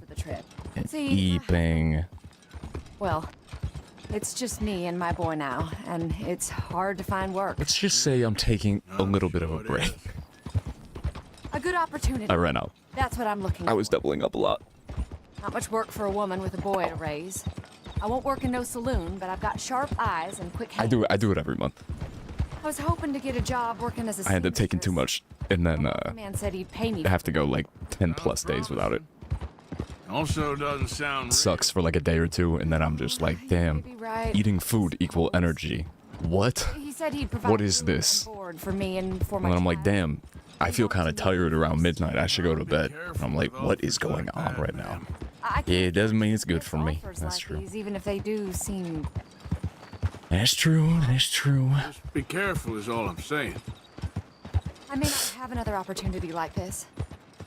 Now I'll have to pay Mildred back for her horse. It sure sounds like you're in a hard position.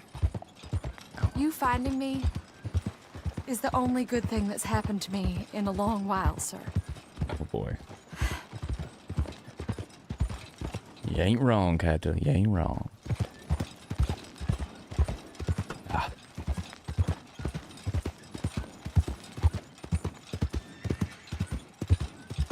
The camera angles it picks sometimes for the cinematic mode are not very cinematic. We're close now. Just a little further.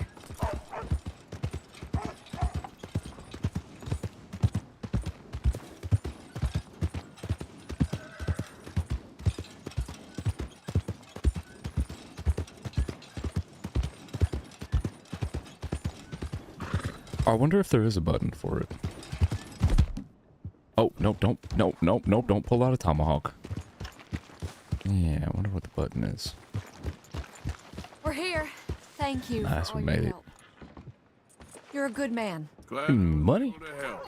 You take care. Did she just give me money? Did she just hand me honor? Here. I have honor for you. Take this.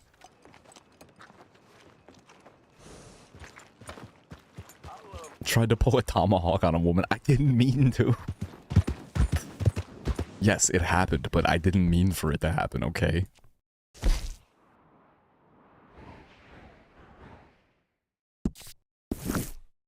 Look. Look.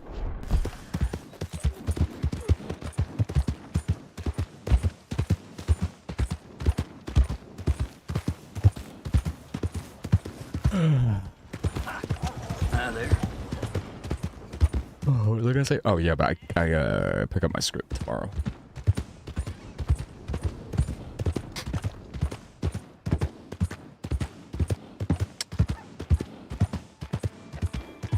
Yeah?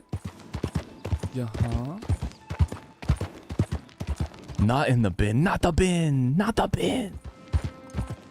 What the fuck was this 919 number that called me? I'm gonna have to call that back. Not the bin.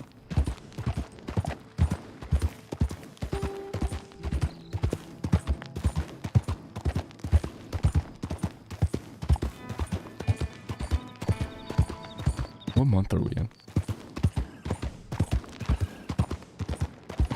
Not the bin.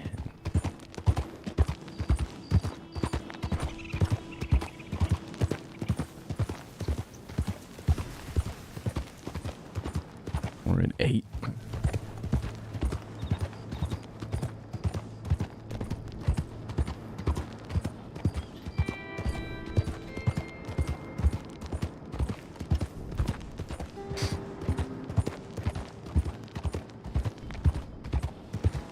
What month are we ever in? No, that's a good question. That's real.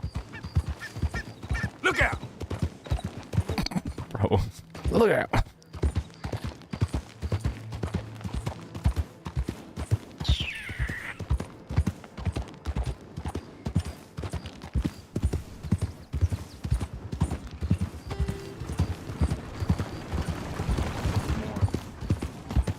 What I really got to do is potentially switch back to Adderall so that I can be prescribed an immediate release. The way that I used to have it, where I would take a extended release in the morning and then have immediate release, like 5 or 10 milligram ones to take in like the afternoon when it starts to wear off. Especially since my body kind of nukes through it. That would be... Oh, and I should also reschedule my appointment with them. My fucking $150 7-minute appointment. And that number that called me might have had to do with Medicaid, so let me call that back real quick too.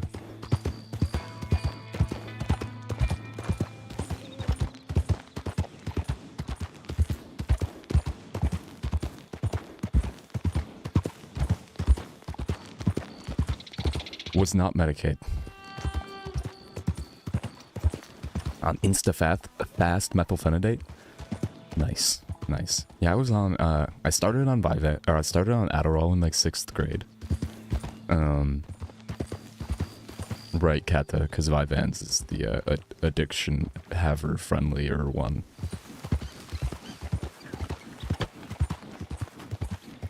My doctors unfortunately do not know how addictive my personality is. Fortunately / unfortunately, I was on Adderall to begin with. No doubt. Um, Do interesting very well. It's trusting I don't do so well. Please. I know how to work with good people. Call him and say you can't hear him because you're riding a horse. I never met an idiot that called himself one. It's a pain in the ass. Yeah. Yeah. I'm an idiot. Yeah.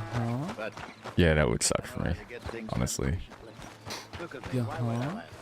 I'm happy that they put me, because so the problem was I went to a new psych that I hadn't been to before after, so I'd stopped taking Vyvanse when I was institutionalized that one time for a week, and I never started it again after.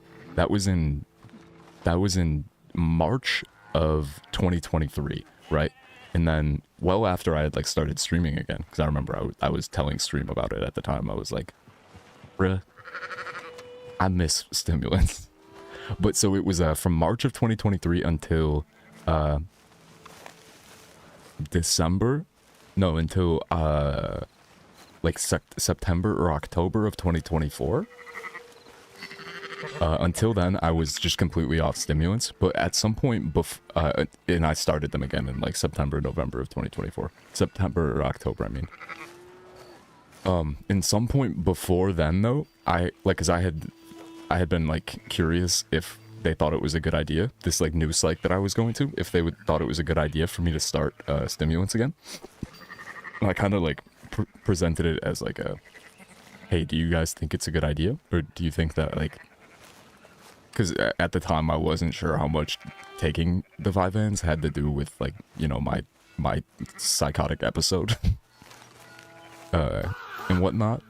I guess it wasn't really an episode. It was kind of just like a, it was a prolonged paranoid, whatever. It was mostly weed. It was almost all weed. I don't know if the stimulants really played much of a role at all, but they certainly could have. Definitely possible. But anyways, at one point I asked the psych if I could restart Vyvanse. Was I just wandering into nowhere? Jose is like, hey Arthur. Arthur just turns like he doesn't even know him and just starts walking away. Just way out into a field. Hey Arthur. I asked the psych if they thought I should start stimulants again. And I told them, I was like, yeah, because I do find it like is different, and it's difficult for me to lock in to like tasks. Like I was just like, it's objectively, I'm objectively less capable of like paying attention, especially for like extended periods of time than I was previously. You know, the previous 15 years of my life when I was on stimulants. And that was the psych that was like, it sounds a lot like it could be symptoms of depression. And I was like, yeah, that's a thing, but I'm talking about my, I was like, but what I'm saying to you is I remember taking stimulants for 15 years and then not taking them for the last 6 months or whatever. And I'm saying I think it was better with the stimulants because of the stimulants in terms of my ability to concentrate on things. And she's just like, because there is a lot of overlap with ADHD and depression. I was like, okay. I was like, all right, whatever. But yeah, at that appointment, she had said something along the lines of like, well, you failed out of Vyvanse. You've tried the methylphenidate. You've tried Adderall. She was talking about it like from that perspective where it was like, I was like, what does that mean exactly? She's like, well, it means that like they didn't work for you. So I was like, that's not really what happened at all, especially not with the Vyvanse, but like it was like a, you know, it was like a maintenance thing over the years from age 11 until at that point I was 25 or 26. It was a maintenance thing. It wasn't like, now this doesn't work. It was like, this is working. Like Adderall, I took it for fucking 5 or 6 years or whatever, and it was like, it's working less than it did when I started taking it. And they were like, sure, let's try Ritalin or methylphenidate, Concerta. And then I took that for like fucking another 6 or 7 years, and it stopped working as well. And they're like, all right, let's try Vyvanse. And then the Vyvanse was, you know, a thing that I stopped on my own when I was in the hospital, because I didn't know if it was contributing to my shit, you know. And that's what they did. I left that appointment with a script for Wellbutrin because she was like, suggested SSRIs or something, and I was like, I don't know that I really want to do that. Some of the side effects fucking worry me a little bit. It seemed like it'd be a little. It seems like it'd be not worth, to be honest, even if it did work for ADHD or whatever, if it worked for ADHD and depression. And then she brought up Wellbutrin, and I was like, oh, cool. So yeah, I was prescribed the Wellbutrin. So that was like after I was off stimulants for like 6 months. The longest I'd been off of them since I started taking them in 6th grade. And I did Wellbutrin for the next 6 months, just like without any stimulants.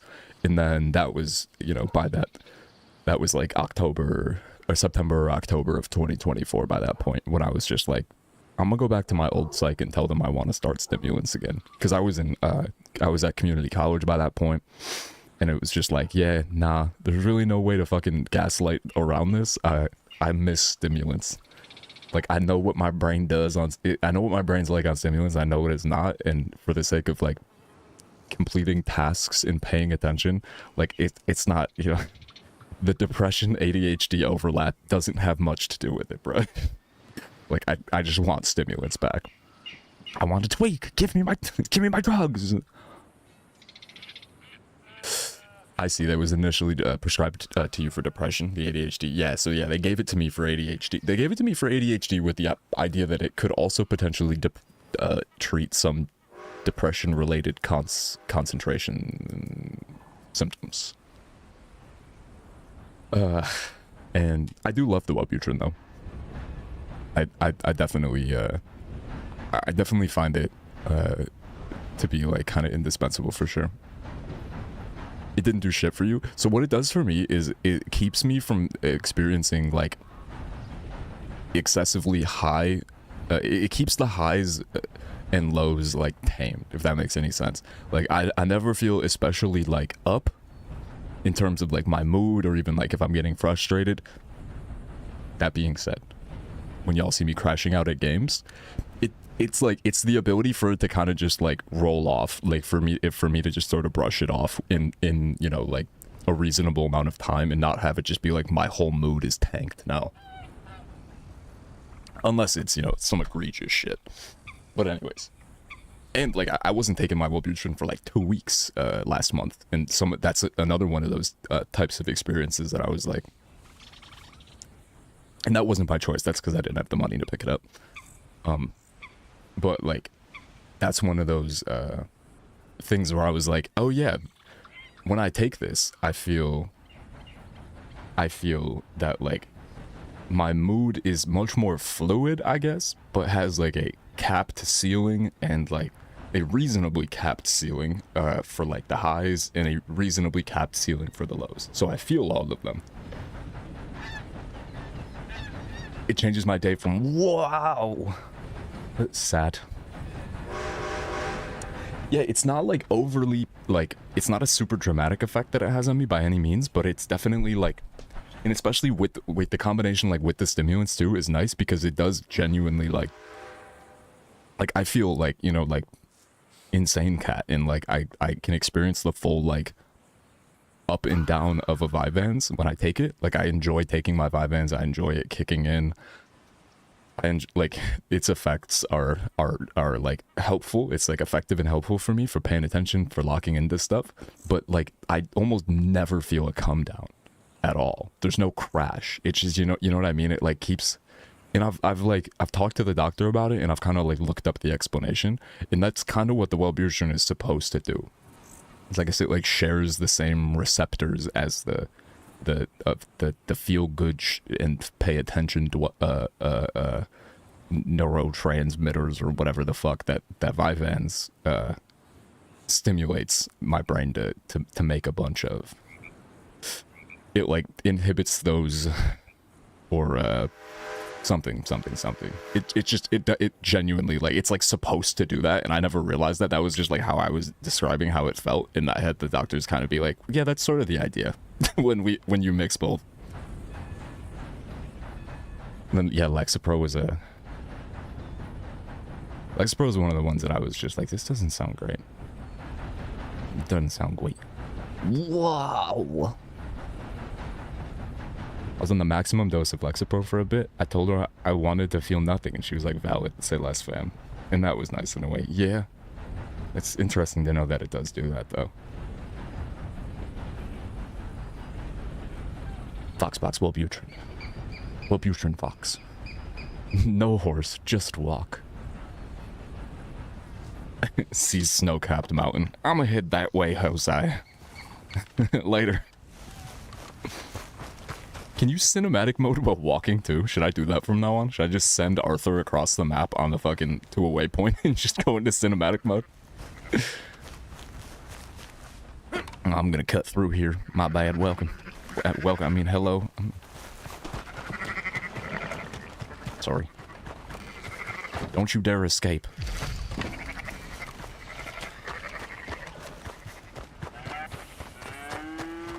Takes 3 hours to walk across the map? Oh my god. Speaking of, the new DayZ map that's supposed to come out in October is supposed to be the biggest of any of the maps, including the like, at least the popular community ones.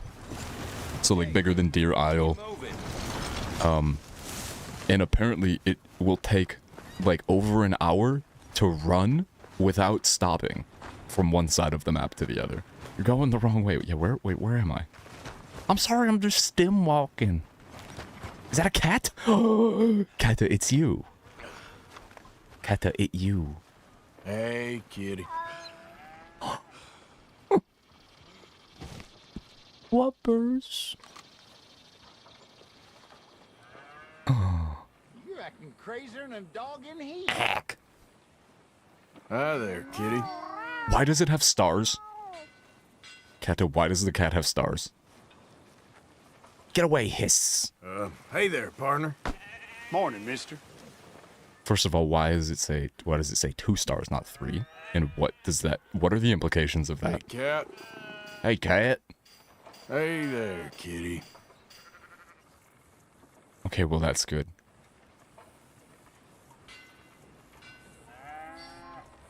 But I have never tried. I'm not going to.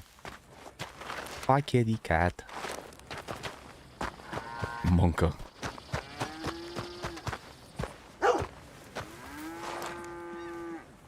Hey, boy. It's an Aussie Shepherd. This is Seamus. He's our new partner. I ain't no such thing. Prospective new partner, if he likes us. Liking ain't the problem. Trusting is. As I said, keep your voices down. Fair. I don't want my boss hearing. This is a sideline. Of course. Look at us. Honest as the day. Where was I going with that? Oh, yeah, but the, luckily, even after that's like, that was like, but you failed out of all of these drugs, so we're not going to try them again. Luckily, my old psych was just like, yeah, if you want to try them again, you can try them again. Quick with his tongue, but I swear you can trust him. And they put me back on my vans. I'm an old man. You're not old, Seamus. I'm old enough. And you know why I ain't dead? You don't trust idiots. Exactly. We're not idiots. And I think they'd probably be open to me trying my vans. Okay. I'll tell you what. Purely trying it again. Purely just because there is no immediate release for the or trying Adderall, I mean, because there is no immediate release for the vans. You go get that. And then we can work together. Which I think you know. Some of the camp upgrades require skins from cows and goats and sheep. I become the chupacabra of Emerald Ranch, swooping in at night to steal their livestock, because it's a crime, right? I want to see if you boys got what it takes. You survived that. Look at this man. He's in a farmhouse just... Oh my god, look at that hair. Carmody-Dell. It's just up the train tracks as you're heading up towards Fort Wallace. Oh, at least wear a hat. Some money in that house, but that's your business, not mine. But don't kill nobody. Folks know we ain't intimate no more, and they'll know it was me. But you're fine with us robbing your cousin. By marriage. And yes, I'd love it. You heard the man. Let's go rob his cousin. By marriage. His cousin by marriage. Okay, well. Yeah, that was egregious. That was greasy looking.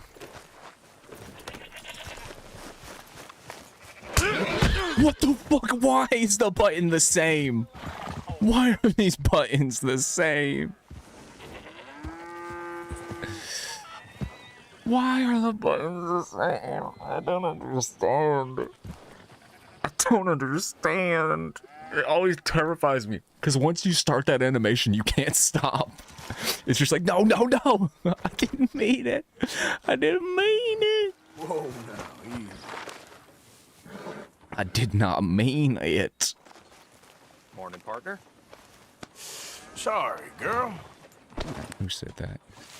Morning. Why can't I greet you? Alright, well. Don't do it again, motherfucker. Oh my god, thank you. Really? Really. Lead the way. He said the place is just northwest of here. Me? Me? Gallivanting around here. The kick was deserved, but I don't know why the fuck it's the same button. From your bear encounter. I don't know why it's the same fucking button. Could have played that better. I got to meet a cat, though. Thought you wanted me here to show some strong arm. That's usually how it goes. Yes, but you know how this works. Come on, Hosea. That feller's a joke. And that's why he's perfect. He won't cause us any problems. A safe spot to fence wagons and coaches, that's easy money for us. I don't think so, because it's like the get on horse button. It's not like he's asking us to rob a bank. I think it's just like the position of like where I am at the horse, maybe? I'll check. His old crooked cousin. Meeting other cats interesting. Monka. I might be able to. It might just be like double binded to like smack horse and also get on horse. So it's like, it's my interact, mount horse, enter vehicle. Yeah, where does it say that this is to fucking hit the horse? What else is F used for? Melee attack. Okay, well that makes sense now. It's double binded. Can I have the supple, double binded, submissive, firm app, please?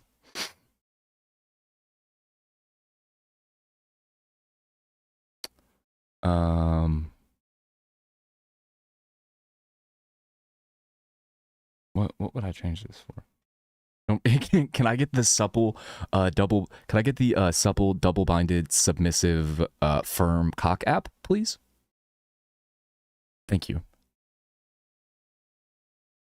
I've never done aim in the air in this game. Toggle weapon sight,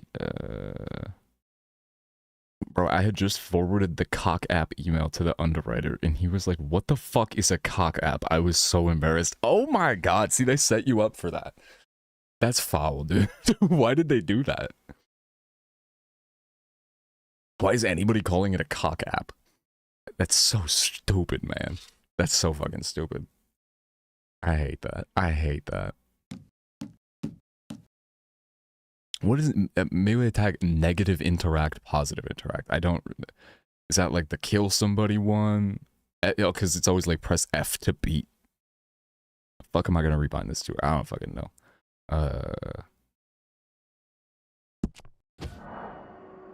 That's, yeah, what am I doing there? He was like, do you mean builder's risk? And I was like, okay, that's what I called him too. I'm sorry. Oh my god, dude, that's so embarrassing. Jesus Christ. Fucking hell.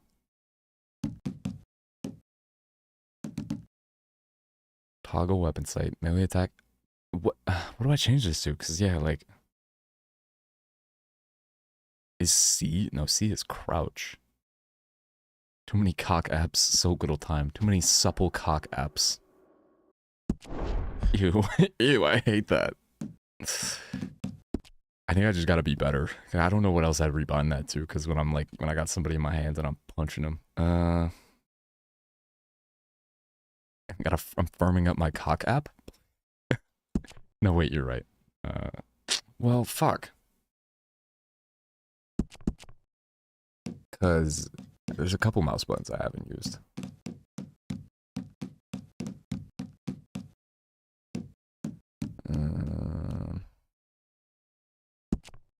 But these ones do not register in the game.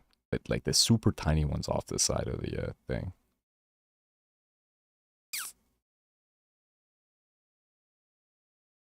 I could put the horse button back on E.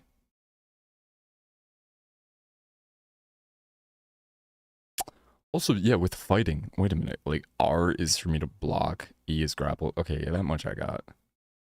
Might still punch the pony that way. Wait, yeah, hold on. If I, maybe if I... So the game isn't registering. Kat, am I hallucinating, or did you get the same mouse? Do you have the same mouse now? You ordered that and it came in like really quick, right? Or something. I don't know why my brain is fucking cooked. Same mouse, okay. You know the super little tiny like flimsy button right to the left of... saying right to the left to Kata is wild. Saying that to anybody is wild, but somebody that openly...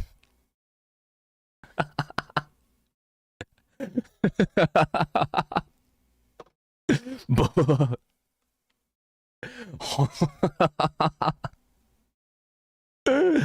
a good way to get you killed. It's a good way to get anybody killed.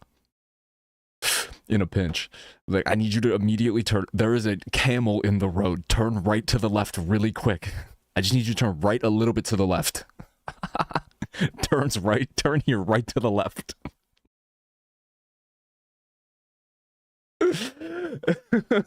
That's fucked. Yeah, do you know which ones I'm talking about? The like the really flimsy ones to the left of the left mouse.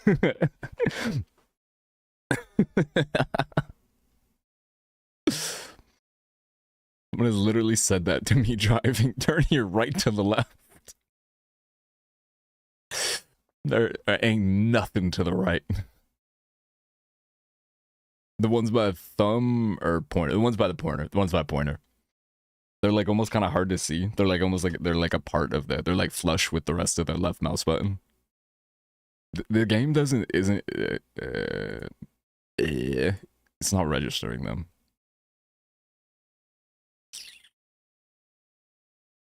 Oh, the lockjaw is getting so bad. I use those for weapon 1 and 2 in Arc. Bet. I'm trying to open G-Hub. Flick. I mumble. Thumb or pointer? Pointer. Flick. I mumble cat. I did not. See, I normally don't like add stuff to the like I don't do different game profiles for stuff, even though I should. Also, Logitech G-Hub's not opening right now, but it appears like it is open. What? Bruh, what? I should have the game profiles. It's got an update, motherfucking goddamn it. Hi, Mona. How are you? Close G-Hub. Gub. Glug Hub. Ew. Hopefully it reopens.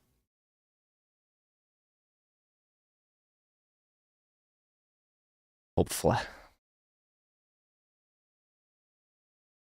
Okay, it's 5. Volleyball at 6:30.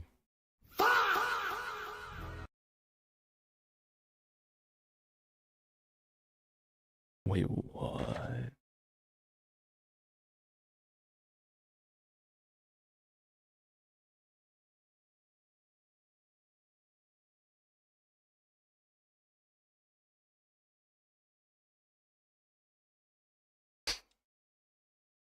Someone referred to chat in the YouTube comments. Whomst is chat.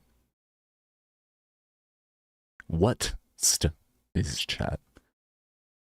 What even is that? What the hell is even that? I get so many spam calls. It's fucking absurd. I hate it so much. I forgot YouTube chat was on. YouTube comments filled with common chatters. God damn it, bro. Someone sold my phone number? Fuck. Hate that. hate that. That's stupid. Answer and be like, meow. This is a cat. Don't call me. Bye. This is a cat. Goodbye. Now fucking G-Hub. Yeah, G-Hub must be being weird. And by marriage, we should hang up our hats now.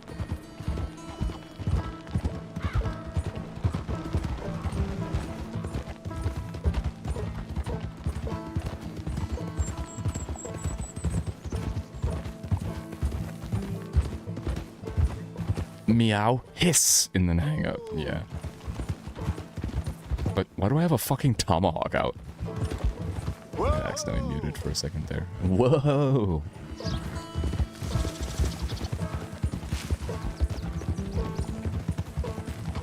It appears my farewell lunch has been booked. You're getting a farewell lunch? Are they gonna get you a cake? A farewell cake? God damn it, 1 sec, I'll be right back.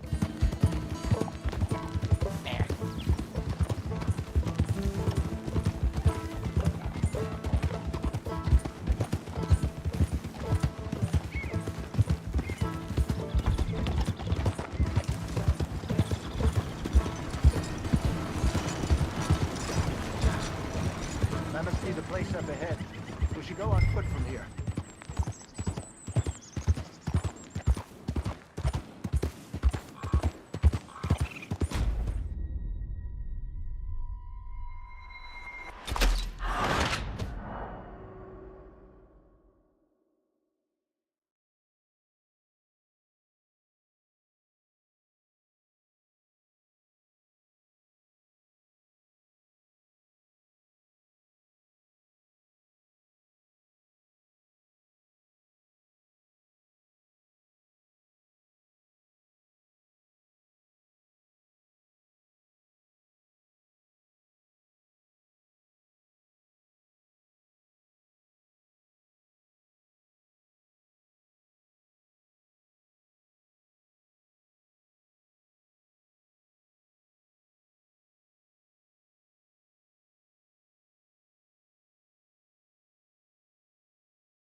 Oh. I see.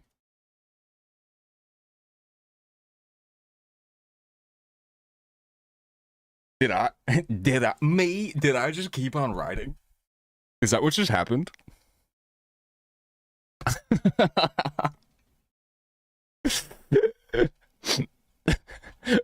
Jose's horse is a turco man, like Hassan. But I gotta wait to Saint Denis. Sandy knee. Wonder if I'll get any fun gifts. He's our new partner. I ain't no such thing. What do you get a person that's a farewell gift at work? Flanking ain't the problem. Trusting is, as I said. Keep your voices down. You passed the objective as soon as you walked away from the screen. It was such a short distance. Honest as the day is long. Exactly. I'll tell you what. Let us prove ourselves. Really? Prove ourselves? To this clown? What you talking about? Good day. What are you talking about? He said the place is just northwest of here. Me? He's rough and ready You're and the quick one with who's his been out tongue, but I swear you gallivanting can around trust here. him and trust That's me. what you call I'm an old man. Is this a bug? Oh, the cutscene is still playing. Don't You drag don't this trust out. Let's idiots. go. Exactly. We're not idiots. Let us prove it to you. Insane cat. Okay. I'll tell you what. Old Bob Crawford and his boys just brought a beautiful stolen stagecoach. That's a bug. It's in their barn. Now you go get that.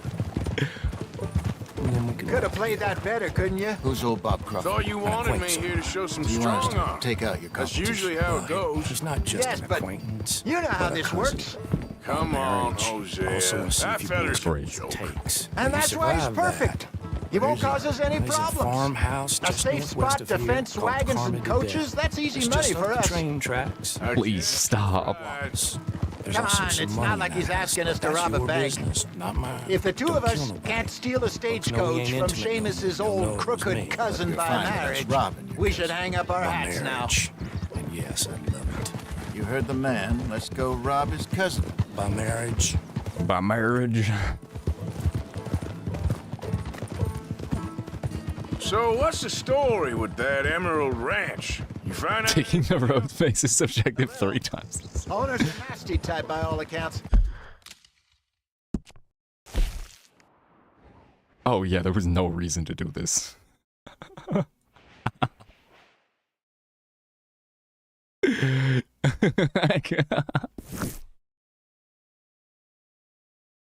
Oop. Seamus is sure scared of him. That's not saying much. Something strange about the place. Used to be a saloon there, general store. Now it's all closed up, but they seem to have money. Sounds worth a look around. For sure. Seamus also mentioned the rancher's daughter a couple of times. How he used to see her around all the time, but now she never leaves the house. Probably just sweet on her. That what you call finding out a little? Once he opens up, seems Seamus does like to talk. Hopefully not too much. Hold! Huh? What was that sound he just made?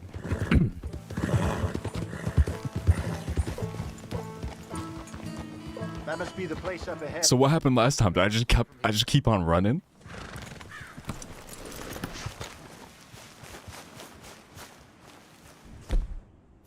Let's see what we're dealing with. Come on. Hold on now.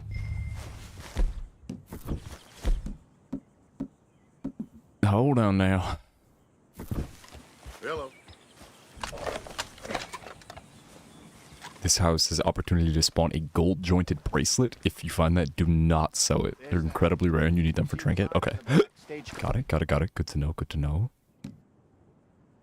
Which has to be in there. They only spawn in 3 locations and it's not guaranteed. Ooh, maybe I get lucky. Monka. Okay, let's take a quick look at the place.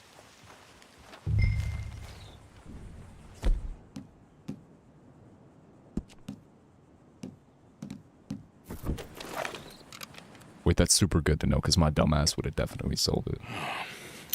Anyone around? Yes. Okay. What do you mean, yes? Who? Now, I'll head Who over. was around? Distract him by putting on a little show while you sneak into the house, find what you can, then get the stagecoach. Or Wait until nightfall. Sneak in, then I'll get the coach. You can try the house. What do you think?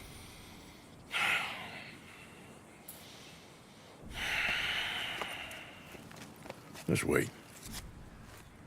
I go in at night, but we just see Kata sneaking up to kill their livestock. We very awkwardly run into Kata, and Kata turns around like Monka ass, like... Sure. Oh. Hey. You go into the house. I'll go find... Were you about to devour that sheep? No. Drops bloody sheep. No.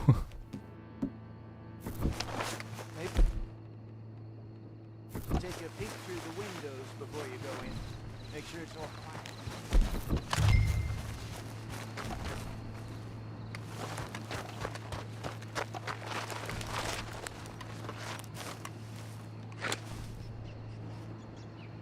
I'm peeking.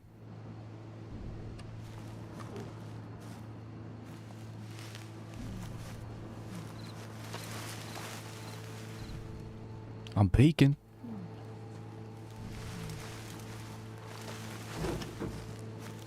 Wait, did Gold say yesterday that there's like a thing? I like passed by a window in Valentine where there were a couple people just like looking in on a couple that were getting freaky. Did Gold say that if you walk by at a certain time, you'll see him getting pegged? Cause goddamn. Hey, quiet. What the hell is going on?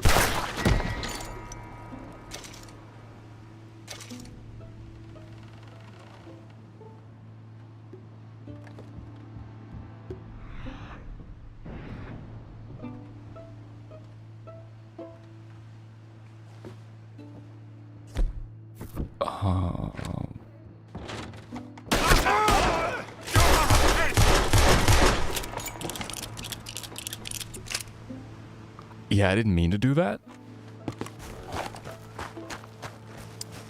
Ooh.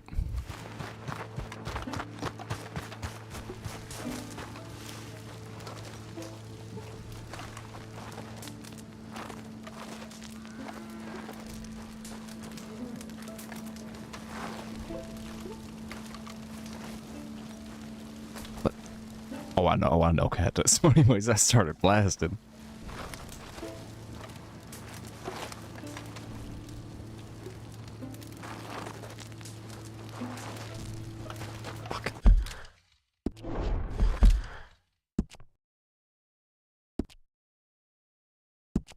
Store.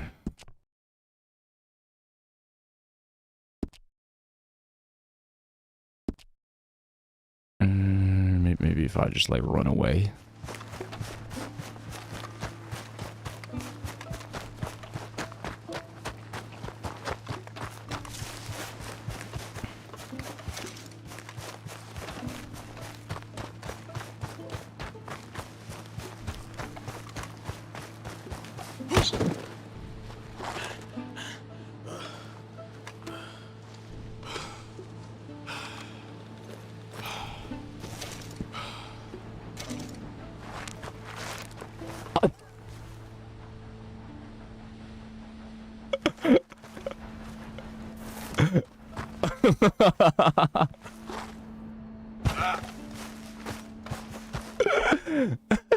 I didn't mean to do it. I was just curious if you could. I saw it let me like lock onto it because it was so close. Jesus Christ, man.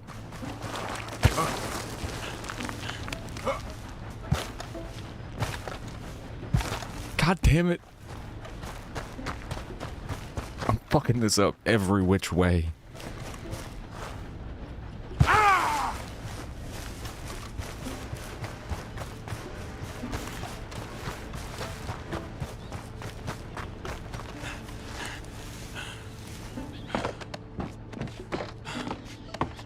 Just put that whole chipmunk in my bag.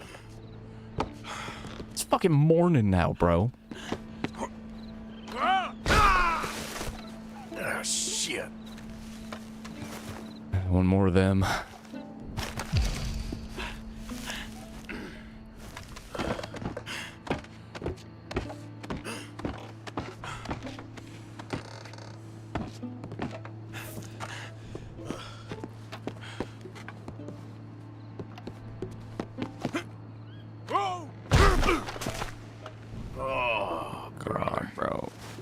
Oh, brother. Stop regenerating health. Stop regenerating health.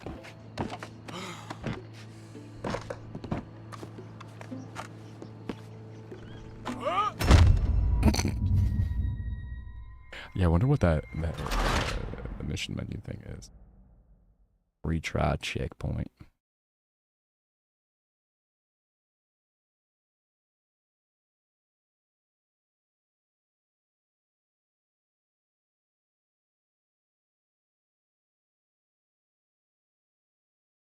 Oh, L. The button is L. We're gonna try that again, but differently.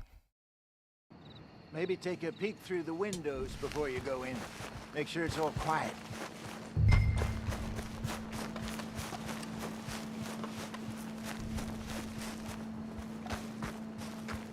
Nah, I'm gonna go in. I'm gonna just go on in. L. I see.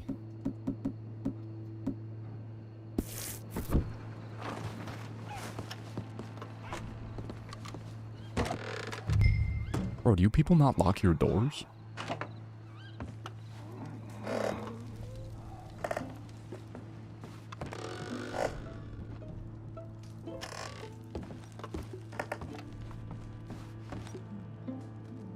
What do we have here? Pearl necklace. Money clip. He said, gold jointed bracelet. Okay.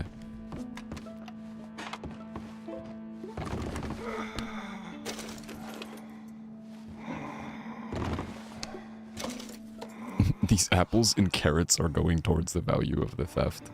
Of the fucking... the value total.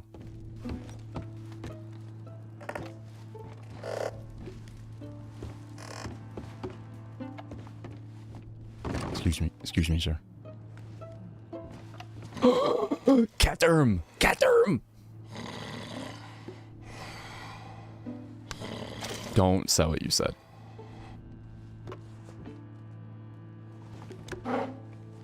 Wicked.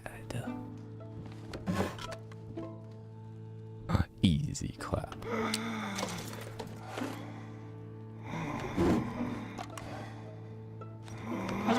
Oh.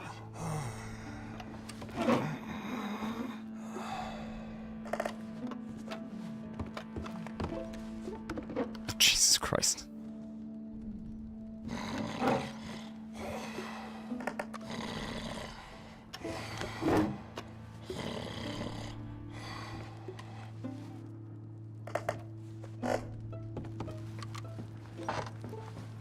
Bob Crawford. Great. I just hit him with a, hey, partner. When the karma farming runs so deep. When sleeping occupants of the house you're robbing stop looking like sleeping occupants of the house you're robbing and more like karma farm. More like karma to farm.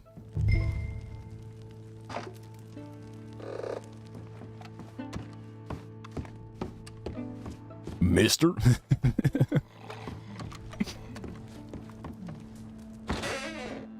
I want more. Bro got the dogs out. Bro got his flat ass dogs out. Bro has fucking the polygon feet.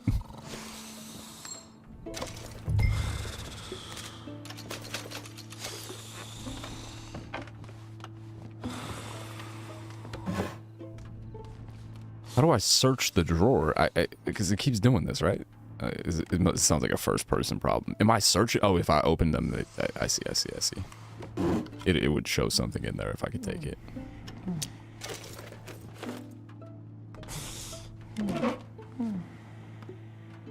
I thought there was a hand. All right, later, partner. Mister.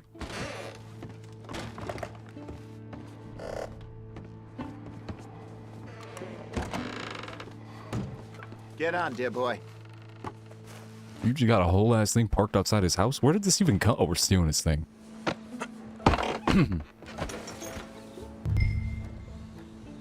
Okay. Cousin by marriage, specifically. That was that guy's name, Seamus.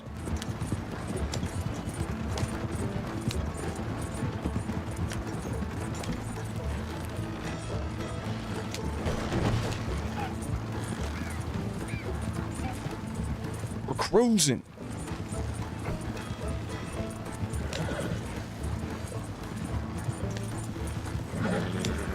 Nicely done. We got everything we needed.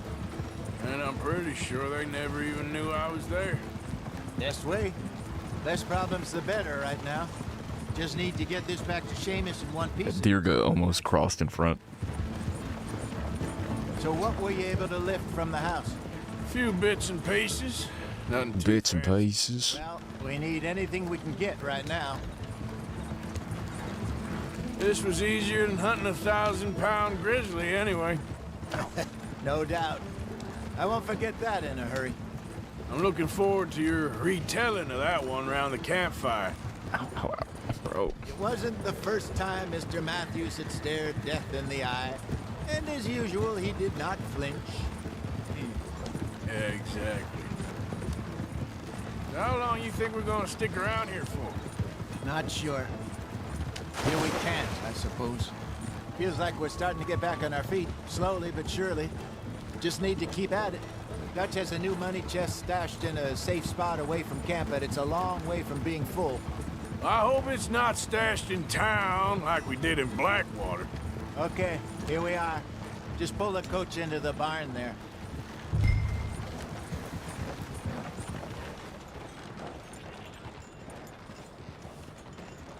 Hello, Seamus. Do what now? Your cousins? How was it? Fine. Nice people. Park that thing in here. Park that thing.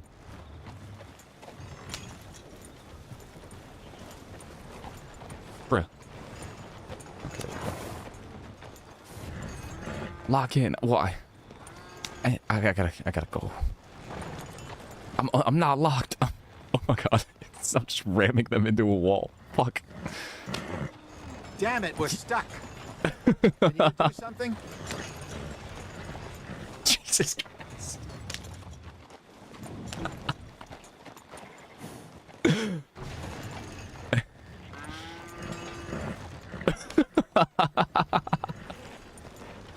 This is difficult to watch. We locked. We locked.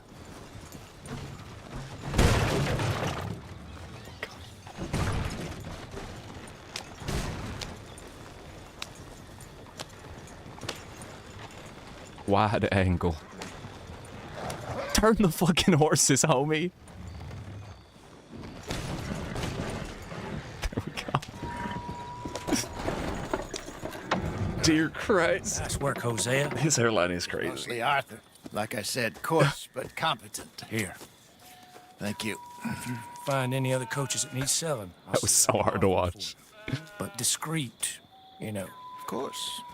Goodbye, gentlemen. I'm heading back to camp, I think. You coming?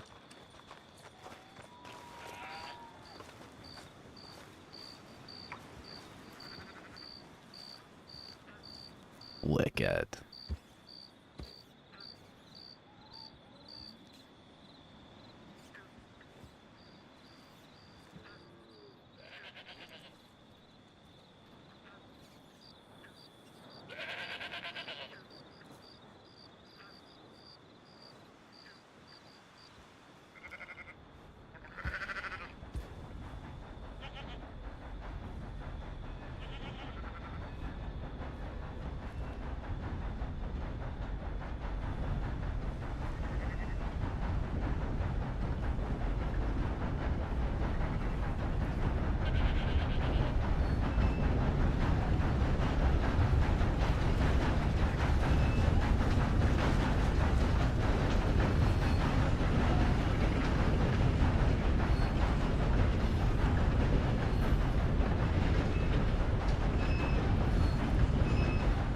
Crazy.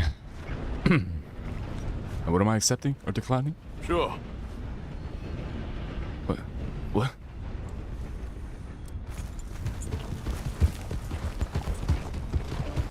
What's all this then? Alright, I am full. Not unfortunately, but I gotta go to volleyball. And then I will return in a little bit. I shouldn't be gone too long. I don't think I'm gonna like stick around for drinks or anything after, so.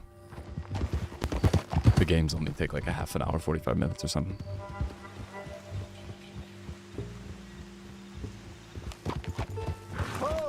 I may just leave Steam on too. On sportsing. Yeah, I'm gonna make some food really quick. It's at 6:30, so I'm gonna make some food real quick. I mean, I guess I have a while. No, I'll make some food. Yeah, I'm gonna go touch sand. Not grass, but sand. Yerp. Okay, so we did another mission, though. We're making our way through. Like Kata said, I have unlocked the fence now, too. Wicked. Must I save my game?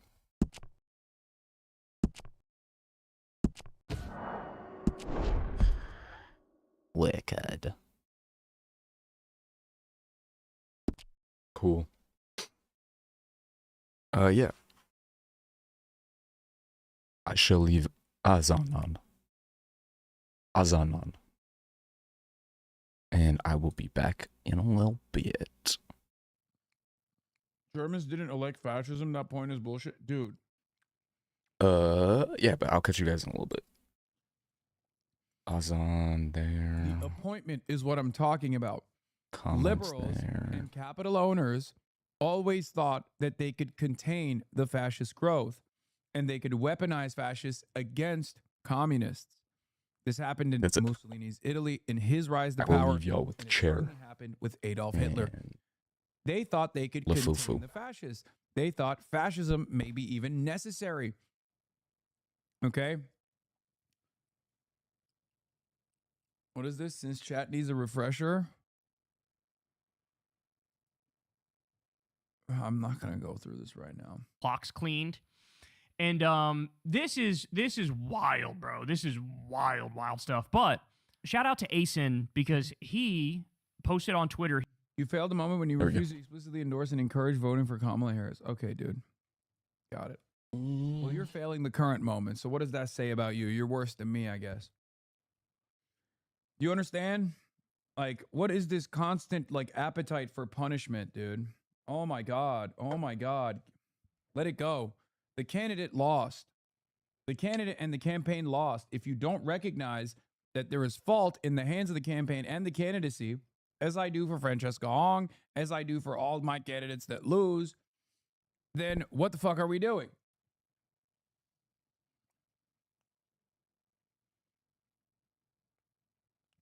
It's been 2 years and you're still trying to vote shame in a community that overwhelmingly voted for Kamala Harris, simply because I found it a bridge too far to endorse an ongoing genocide.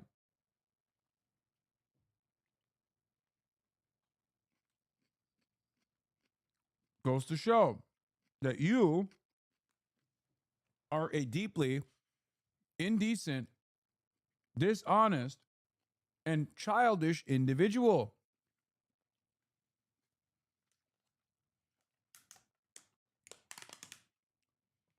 And it's very funny that you're doing this while simultaneously demanding I stay away from campaigns.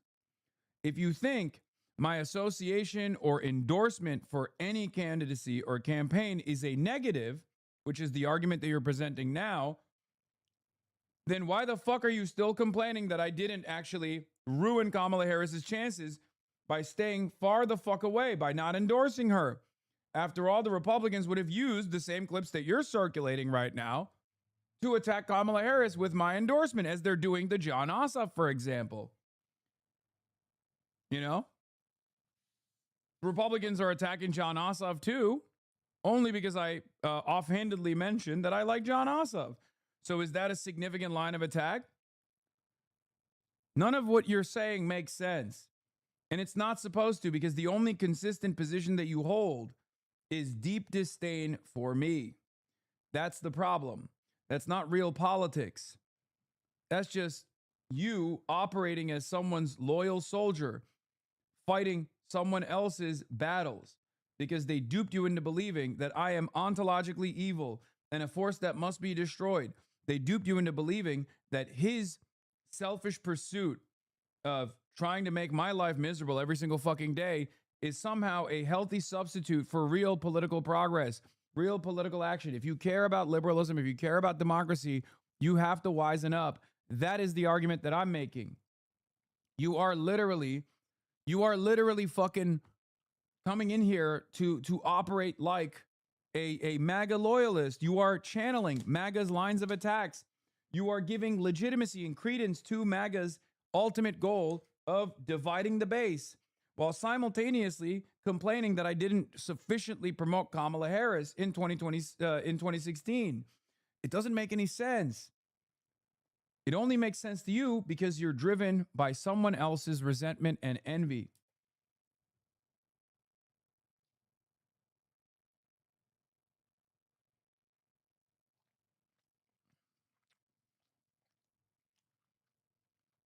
Or 2024, fuck.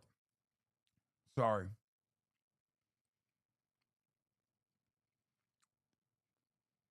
Being a nuisance to someone like myself, or even giving credence to the Republican lines of attack, finding clips for the Republicans like Sex Pestany has done when he has time from his, revenge porn court case that he has to deal with. Shouts out if he's watching. When you do stuff like that, okay, you're helping the Republican midterm strategy. You're just making it a little bit more difficult for the Democrats overall. But the question is like, why do you want to do that?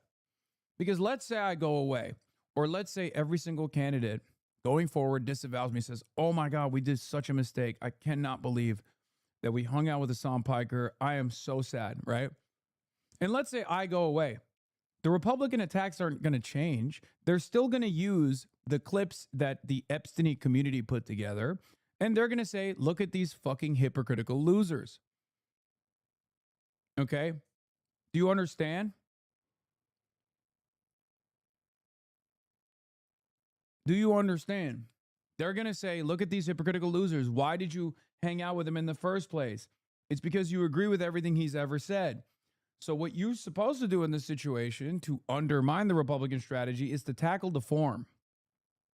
You're supposed to turn around and say, why the fuck would a random Twitch streamer be relevant in this conversation? You're not supposed to lean into what the Republicans are trying to present as like a dangerous force in American politics just because your sex pest cult leader has personal envy in his heart and a deep desire to destroy anyone that has ever made him feel small, anyone that's ever made him feel insecure, and especially in this very moment, feel very insecure about his lack of political ambitions and his lack of political impact. And the reason why he has diminished his credibility in this field is because of the exact type of things that he's doing right now. It's because he's busy constantly feeding his narcissistic immediate desires, whether that be sexual gratification or whether that be advancing his own personal animus. He could have just locked in, debated Republicans. He could have just like went and found, I don't know, centrist establishment Democrats to align with that wouldn't see him as a burden on the campaigns. I'm sure there would be some. I mean, I know he's tried to do it in the past, but his mouth got in the way. That's the problem. The reason why he is a fucking failure is because of his own personal ego. He cannot see anything beyond his ego, beyond his base desires to destroy people who have humiliated him.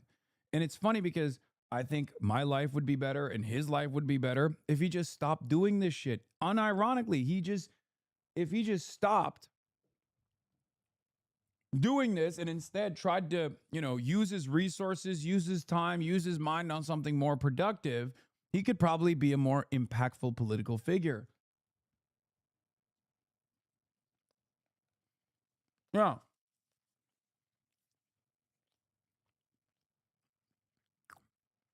For the liberals in the chat, ask yourself why I don't have any issues with Isaiah Martin. I talk to him. I like him. I have no issues with Adam Mockler. I talk to him. I like him. I have no issues with Midas Touch. I've celebrated and defended Midas Touch for years as a Bush era liberalism that I appreciate. The type of liberalism that I grew up in, the environment that I grew up in. Why don't I have this kind of issue with any of those guys, even if I don't agree with them politically? Same with the Podjons. Why? Same with Dean. Same with Parker. Why don't I have an issue with those guys? Because I don't think they're an impediment to progress, and I think they understand the necessity for as broad a movement as possible. Winning in the game of politics is about addition, not subtraction. Okay? The reality of the matter is, I'm not even trying to subtract the sex pest. He's doing that all on his own. He's positioning himself as siding with the fucking fascists in an effort to attack his left flank. Yeah. Adam Mockler loves Zoran. They're not crying about DSA the entire time. And they also understand that the DSA's popularity is the popularity of the anti-Trump force, the popularity of defending American democracy. Do you understand?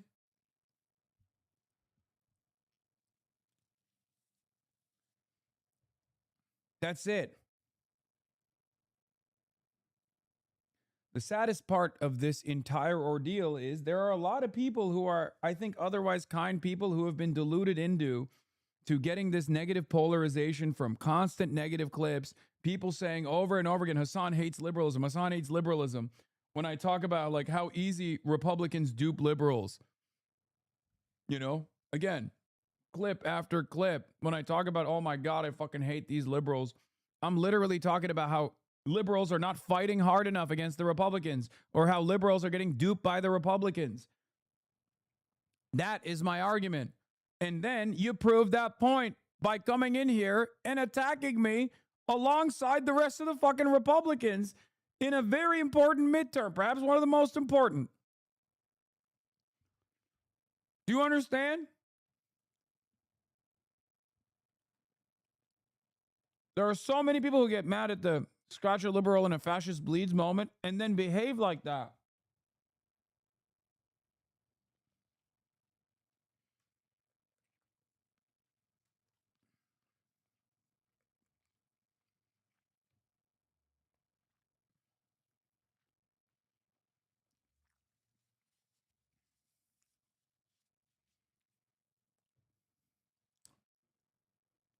I feel like you hate when people accuse you and or community for not voting for the libs like Harris or whatever hard enough, but you also hate when people say you're sheepdogging voters to vote for the Dems.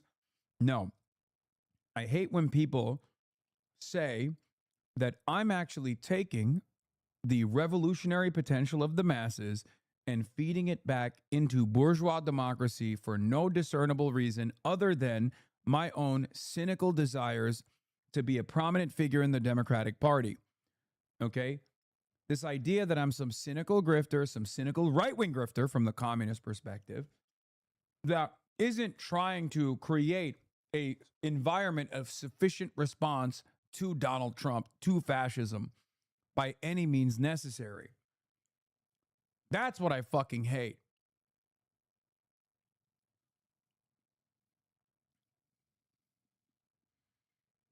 Yeah. My question always to those people is, where is the revolutionary potential of the masses? Does D just watch you all day? Is that all his content? Is really weird? Yes. Unfortunately, that's what he thinks is doing politics. Here, that he tracked Fox News from 12 p.m. Eastern Time to 10 p.m. Eastern Time the other day. And he wanted to see, well, what are they talking about? What are they focusing on? How are they trying to drive the national media narrative? Now, before I show you, let me just say, make no mistake about it, they do drive the national media narrative. And that's part of the thing that pisses me off about mainstream media is like the right-wing state regime media, they set a narrative, they run with it, and then like CNN plays catch-up, right? Like all the other mainstream outlets play catch-up. And they're not hardcore right-wing, but they do the both sides bullshit, and they'll focus on whatever slop is being force-fed to them by the right-wing networks. And so you don't really have left-wing media in this country, never mind liberal media. Sure, you get some of that online, but you don't really get that in any mainstream circles. And that's part of the problem, is that the deck is stacked against the left for this reason. So take a look at what they talked about the other day, all day. This is what they talked about. Ready? Fauci, 89 mentions. Abdul El Sayed, 64 mentions. The WNBA, 64 mentions. AOC, 59 mentions. Hong, who, by the way, lost her primary. This was just before she lost primary. 52 mentions. Sophie Cunningham, that's a WNBA player who's anti-trans. 34 mentions. Zoran Mamdani, 32 mentions. And they don't mention him in a positive way. And Hassan Piker, 29. And Asen says, as we get closer to the midterms, I think it's insightful to track what Fox News is focusing its coverage on. The list is based on a review of all Fox News programming from 12 p.m. Eastern Time to 10 p.m. Eastern Time, outnumbered to Hannity, relying on videos and transcripts from the programs. Some notes on the count. Fauci was mostly mentioned in connection with released text messages. Some of El Sayed's coverage was focused on his comments on healthcare. While some of the WNBA coverage did mention Sophie Cunningham, a lot of it seemed more focused on pushing the WNBA to accept Inez Cantor freedom and Royce White. So that is, for those of you who don't know, that is former NBA players who are now doing this like anti-trans bit where they're pretending like, oh, I'm transitioning to a woman and I'm trans, and so now I'm signing up for the WNBA draft. And they're trying to like do a big gotcha on the WNBA to say, oh, you need better rules to protect women from trans people, and that's why we're doing this. No, you're not. You're doing it because you're right-wing hacks, and you're trying to get like a story in the news, and you're trying to say fuck you to trans people. Weird how this wasn't an issue before y'all fucking idiots made it an issue. And by the way, I should point out, both of these characters who are doing it, both deeply fucking mentally ill. One of them, I think, like, diagnosed so. Okay?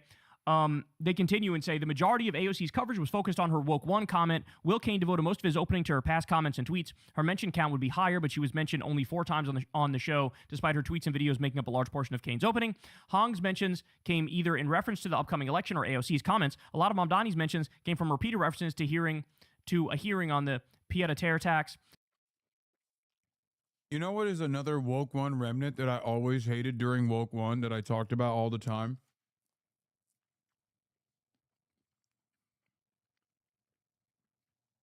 Quote mining.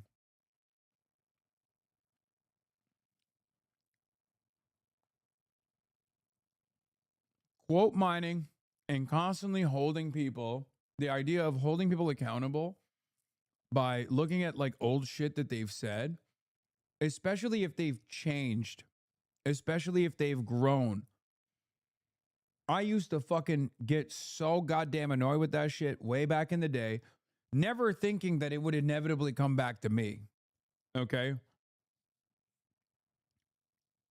Like, ironically enough, I talked about that shit all the time. So, like, that is literally the most egregious version of Woke One. Like, what people are talking about is, like, annoying.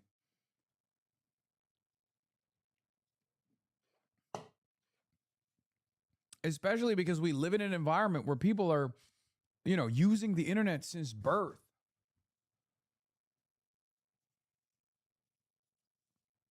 It has its use in pointing out hypocrisy? No, it doesn't. In Mamdani would trust. Mods on here are fucking trash human beings. I mean, yeah, in Mamdani I trust too. No, it doesn't. Sometimes people grow.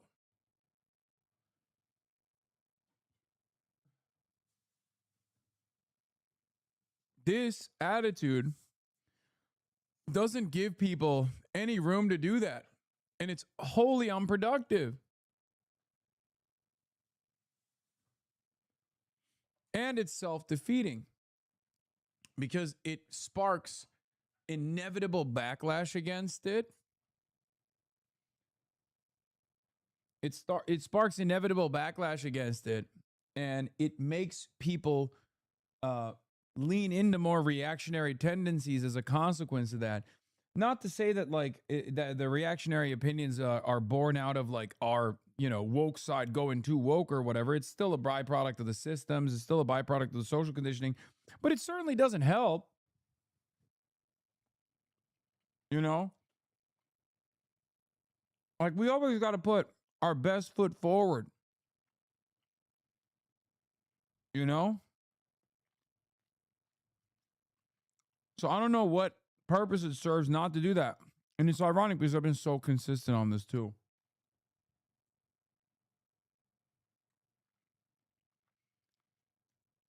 But look, Bro, I brought up a hypothetical. This is what I mean.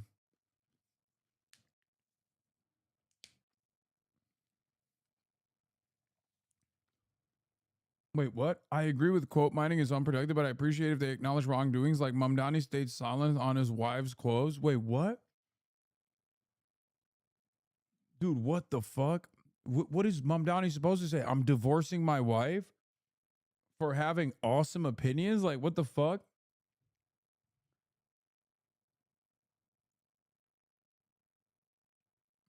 That's insane. That's beyond the pale. This is what I was talking about. Where's the growth? What work have those people done to show growth? What's really funny about it is I brought up a hypothetical situation where I said, like, there are a lot of people who have actually demonstrated growth in this hypothetical. And sometimes people will point to their past quotes constantly over and over again to yell at them. And this guy took the hypothetical and immediately went, no. In this hypothetical where you said they've demonstrated growth, where is the growth?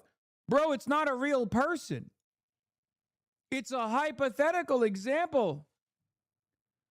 I just gave you a hypothetical example where it says someone who has demonstrated growth, constantly having to address like shit that they've said in the past is fucking stupid. And you literally went, where is the growth? No, I'm going to keep doing it. Bro, you can't even imagine a world where you don't have to be fucking annoying? What work have those people done to show growth? It's like you can't even envision a world where someone could have fucking grown out of their position. That's ironically the problem. That is ironically the problem. You can't envision someone growing out of their past fucking opinions. And it sucks because you probably have grown out of your past opinions, but you happen to be anonymous right now. Not if they haven't shown growth. Oh my God. Oh my God. Oh my God. Oh my God. Okay, we're done. I can't respond to this. Let's continue with Kyle. Hassan Piker's mentions don't count every time they used images of him in the background while covering candidates. Okay, so ladies and gentlemen, this is why Fox News is cooked. This is why they're fucked. This is why they're completely and utterly unserious. They're talking about Dr. Fauci and the WNBA and Hassan Piker. They're talking about that to hide the Epstein files. They don't want to talk about the Epstein files. They don't want to talk about that. They don't want to talk about Trump being in there a million times. They don't want to talk about the Katie Johnson allegations against Donald Trump. They don't want to talk about Trump potentially being an Epstein co-conspirator. You know what else they don't want to talk about?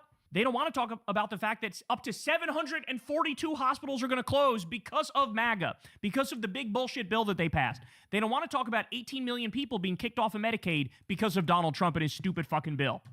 They don't want to talk about over 4 million people losing their food stamps because of Trump, meaning kids are going hungry, but they actually might talk about that one, but they say it like it's a success, right? Like, oh, we got 4 million people off food stamps, and now they're starving, but you don't say that part, right? They don't want to talk about that. They don't want to talk about the multiple illegal wars of aggression. They don't want to talk about Trump.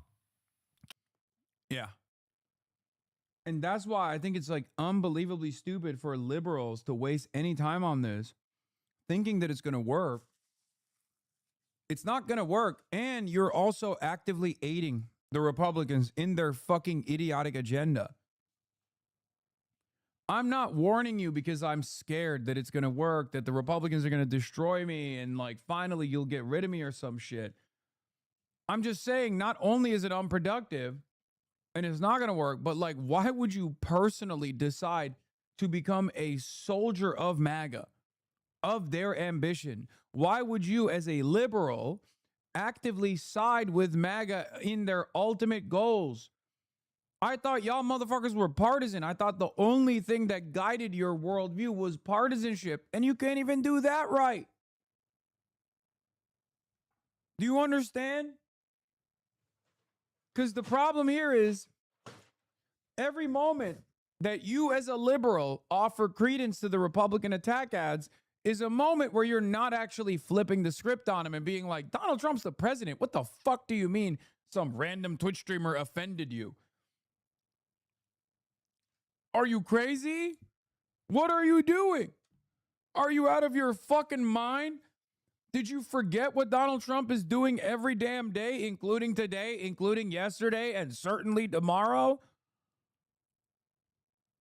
You think my fucking 9/11 comment is more offensive than Donald Trump's 9/11 comment the morning of 9/11 where he called into a fucking radio station and was like, well, silver lining is at least Trump Tower is the highest standing tower on Wall Street now. That's what that motherfucker said.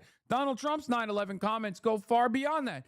He falsely claimed that Muslims were dancing on the fucking rooftops in New Jersey and that he saw it with his own 2 eyes. Donald Trump is literally a psychopath.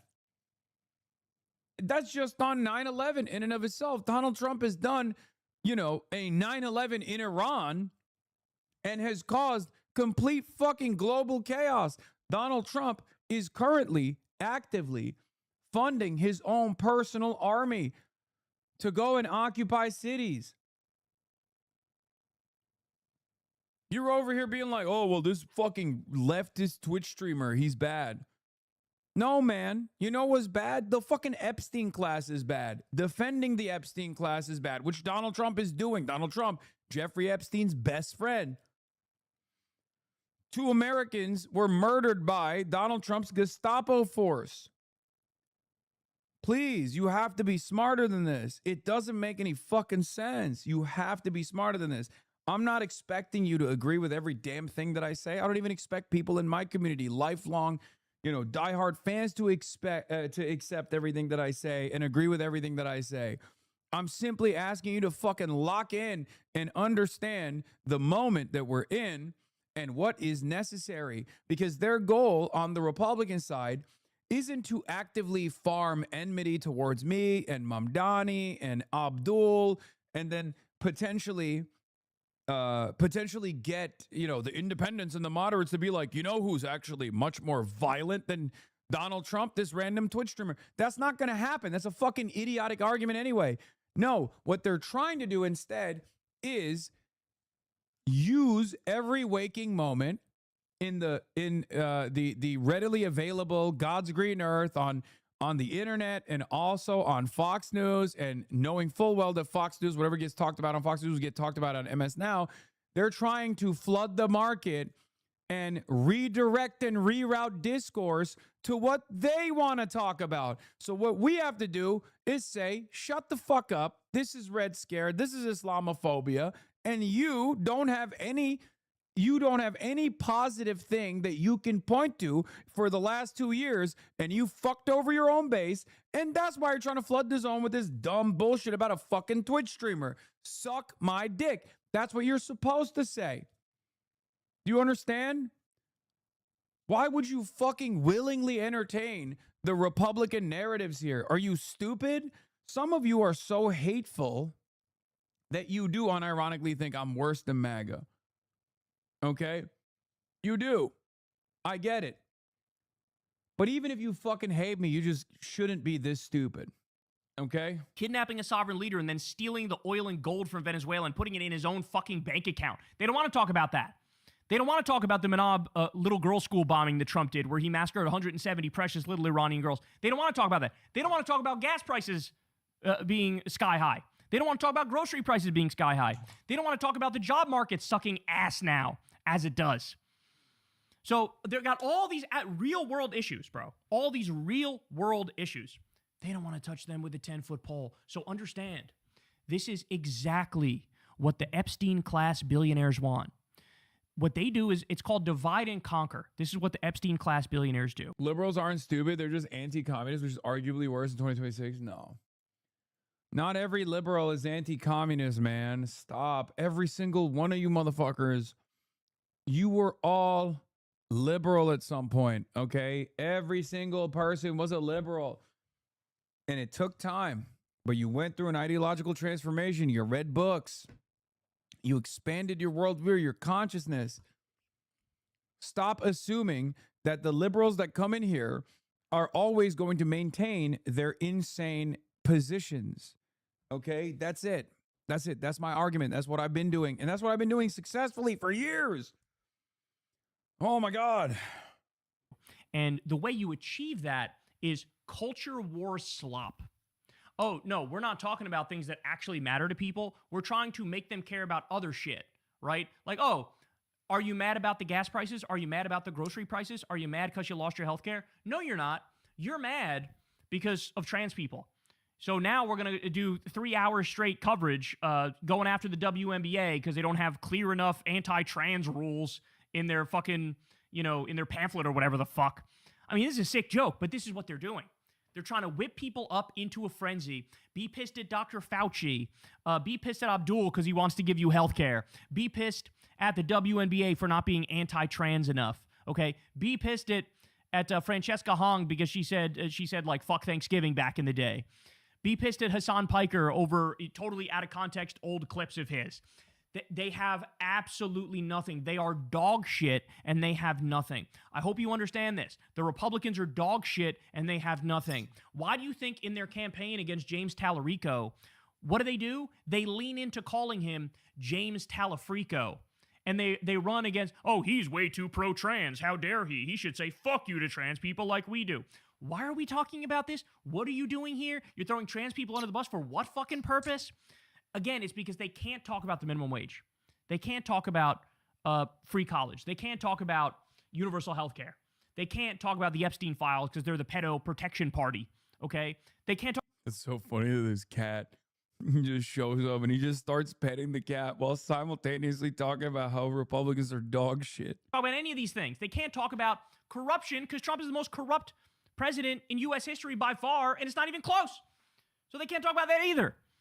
So this is what they're focused on. Now, what I need to get across to the rest of the media outlets is grow a fucking spine and grow a brain, please, and set your own agenda. Yes. Yes. Stop letting Fox News be your news editor, dude. Your news desk editing should come from you. Oh. These guys literally sit around and allow Twitter, which is base boosted by a fucking neo-Nazi freak, and Fox News, which is another neo-Nazi platform, become their news desk editor.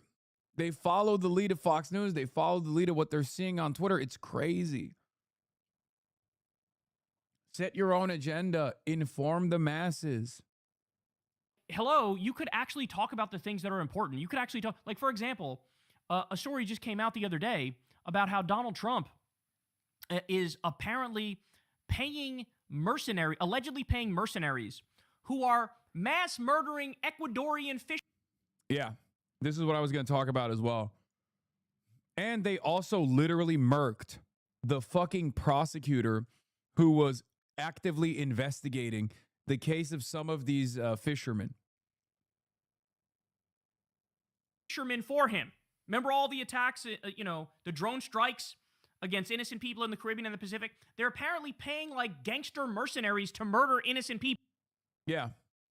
Private jets are being chartered. Private jets are being chartered to go out and just like do aerial flight missions and just like fucking blow up random individuals, random fucking fishermen. Why don't you fucking talk about that? I feel like that's a little bit more important than some bullshit anti-trans garbage that was mucked up to distract people on purpose. Why don't you talk about that? Like, I just need CNN to get serious. I need them to stop with the both sides false equivalence bullshit. I need them to tell the truth. I need them to have their moral outrage meter recalibrated. Yeah. Maybe talk more about the illegal war crimes Trump is committing. Maybe talk more about the self-dealing and less about whatever nonsense Fox News is forcing on us. But I don't know if they're going to be able to do it because they're so used to just being like weak little cucks who just like go with the flow. And the flow is just right-wing garbage day in and day out. But you know what? I shouldn't be complaining because fact of the matter is that's why people watch this show. Because you're not getting this in mainstream media. You're not getting a focus on the shit that actually matters.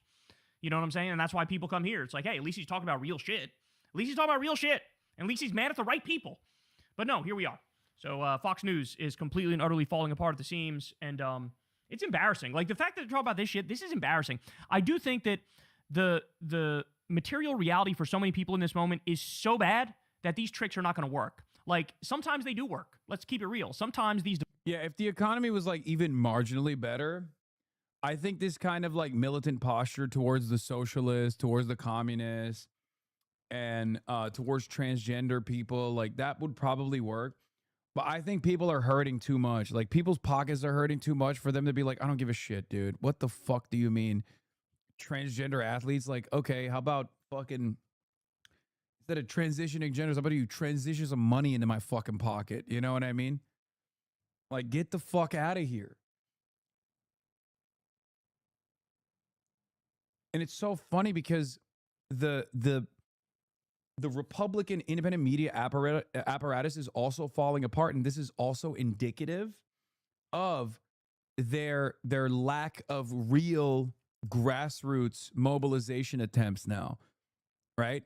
Every single independent media outlet for the Republicans are falling apart. Not a single one is doing better. Why is that the case? Because people have had enough of their fucking bullshit. It was great when they were winning, right? It was great when they were quote unquote winning. When they could at least say like, well, Trump is at least doing something. But now that the things that Trump did yielded no positive results for the broader American working class, they realized like, oh, this guy sucks too.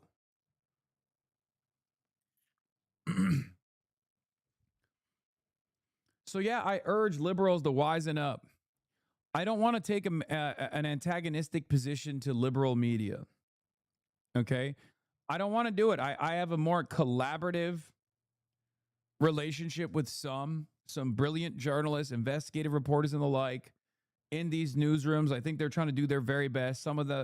In some instances, the editorial team obviously takes over and fucks things up. But god damn, dude.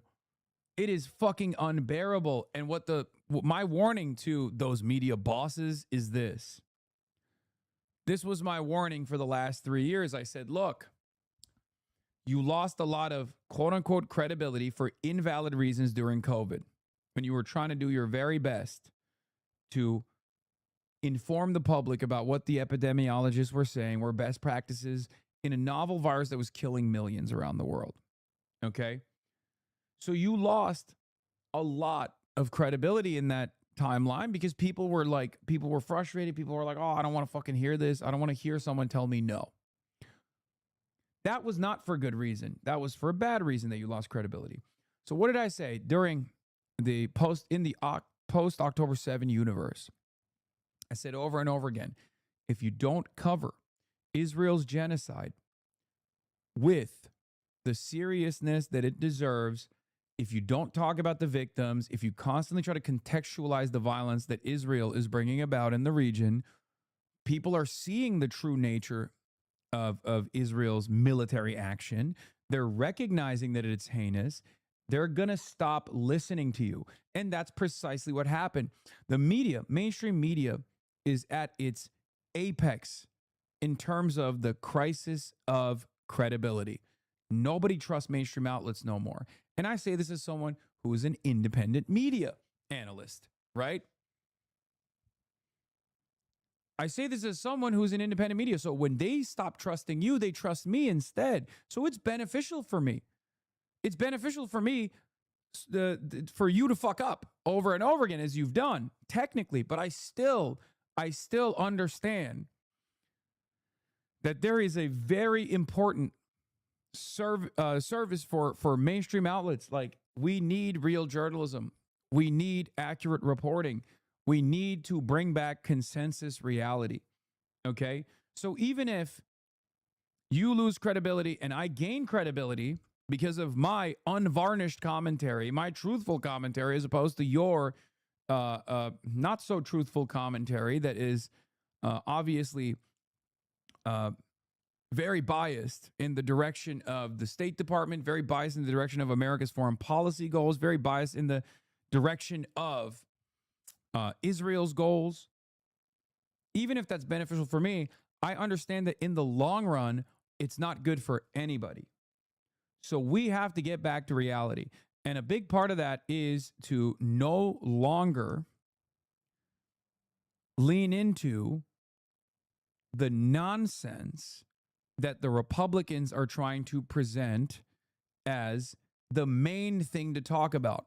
Stop leaning into the manufactured outrage concocted by Republican charlatans.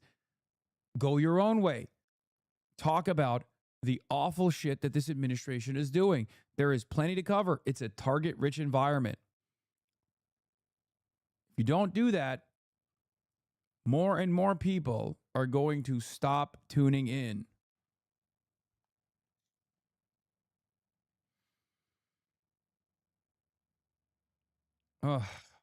Anyway.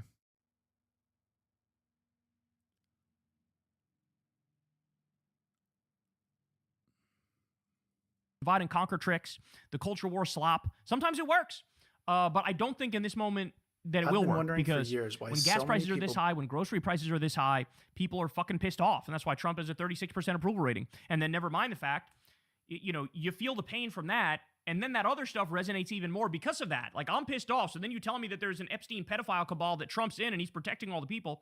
Well, fuck him, right? Fuck him. And now you're telling me that we're bombing little girls in Iran and spending $1 billion a day to commit war crimes instead of spending that money here? What the fuck are we doing? I just lost my health care, but you could spend over $100 billion in a stupid war of aggression? Fuck that. So people are feeling it. So I don't think this shit is going to work. Hey, y'all, do me a favor and like and subscribe. It helps out. Look who else hopped on the Alex Jones Carvid trend. Oh, Mike Lindell. Mike. And we're still we still have some of those all-season slippers left at $25 a pair. To thank all of you out there for the great, for supporting us through all this. My employees, we've lost all our box stores, our shopping channels. This is fake. But it is very funny. Yeah, he's not driving. That's really funny to think that he's shifting gears without moving his shoulder at all in his someone's average extra Emily stream. Stop. Oh my God.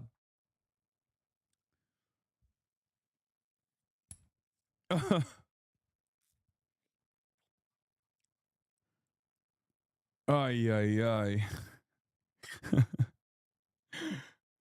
So many Twitch streamers, man. We get attacked every single day, and my pillow should not have to be attacked when they're protecting companies out there that we never heard the names of before. Which I don't need to name all the voting machine companies, but and we're still doing.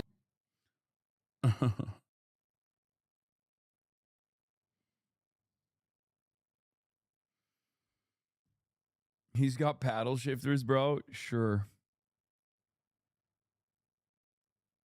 Someone in the chat asked, what's the European left's position on Hassan? And it's really funny because I did an interview with BBC Radio for last night after I was done with the broadcast.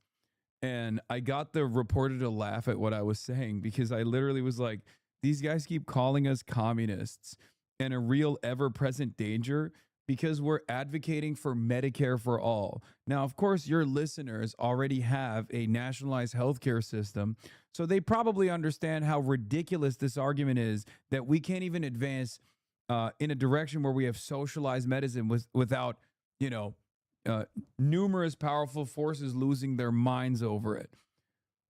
Like, so yeah, for the European perspective, they don't see guys like myself. I mean, I guess there's the Euroid like NATO lovers that don't like my foreign policy.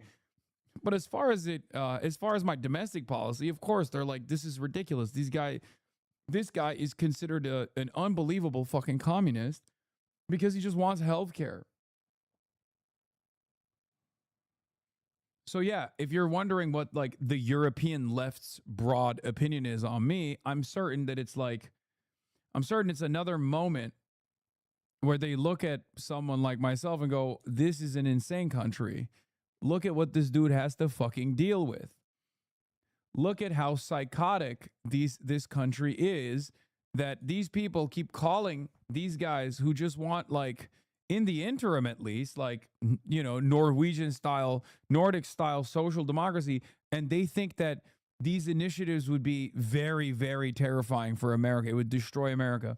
It doesn't make any sense because they live in that reality already. They live in that fucking reality. They already see what that system looks like. Do you think Jeremy Corbyn knows who you are? You're joking, right? 6-month subscriber. Dog. I was I was in Cuba with him. And not only that, but also, like, of course, I've been on panels with him numerous times.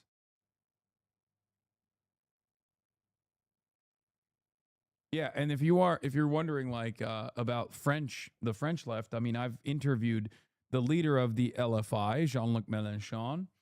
I love him. I think he's a lion, and he's the only one who I think can restore French sovereignty, and I'm in favor of that.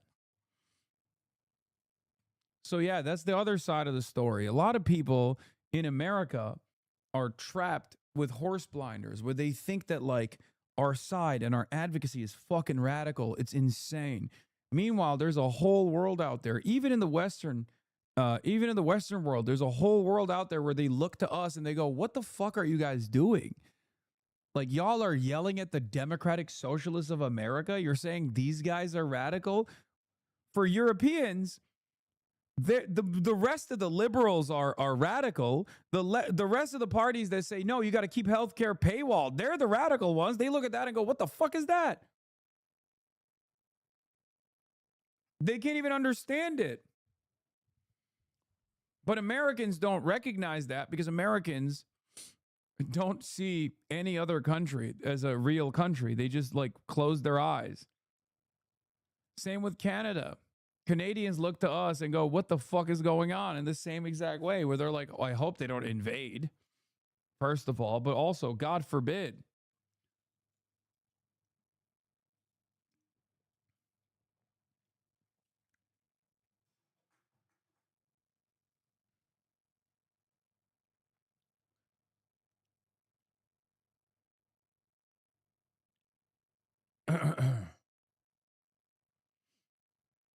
Mamdani on top. UK wants another Mamdani style guy. It's fucking crazy flipped.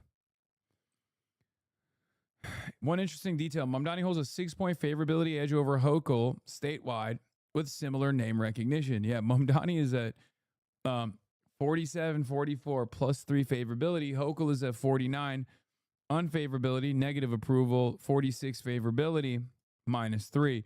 The gender gap is stark. Hochul is 12 points underwater among men. Mamdani is even.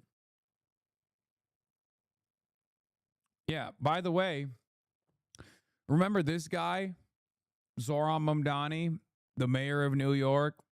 Remember how much liberals also complained about him and said he would be a dangerous radical, said that he would fail, said that the Republicans would use his failure to tarnish the rest of the credibility of the National Democratic Party, as though the National Democratic Party is seen as a favorable entity to begin with. Remember when they said that over and over again? You don't hear that anymore. Have you noticed how we don't hear from those people anymore about Zoran Mamdani? Do you know why we don't hear that anymore about Zoran Mamdani? Perhaps it's because he has been unbelievably successful. Perhaps it's because he's probably, at this point, one of the most popular figures in American politics. Perhaps that is the reason why Democrats now do not want to put themselves at odds at odds with Zoran Mamdani. Perhaps that's the reason why they don't fucking shit on him anymore.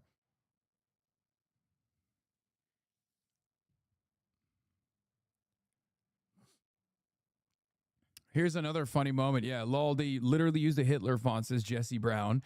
New York, Habibi City. New York's diaspora of Palestinians, Iranians, Yemenis, and their neighbors are flexing their cultural clout, and not just because of the mayor. This obviously frustrated a lot of Zionists. They lost their fucking minds over this. And Will Menaker says, if you're a Zionist dealing with the overwhelming popularity of both a mayor you detest and the continued existence of a people and culture you're seeking to eradicate, at what point do you pack up embarrassing shit like this? I mean, seriously, that's the other side of the story, right? Like, these guys tried to unleash a barrage of propaganda against Zoran Mamdani. Wall Street Journal is still doing it. Right? Wall Street Journal recently wrote, Zoran Mamdani's honeymoon with New York is over. And that's insane because New York City polling experts can correct me, but these approval ratings are relatively high now. The latest Siena poll showed mayor's favorability rating at 47%, up slightly from a June poll. Among likely New York City voters, his favorability rating is 69%.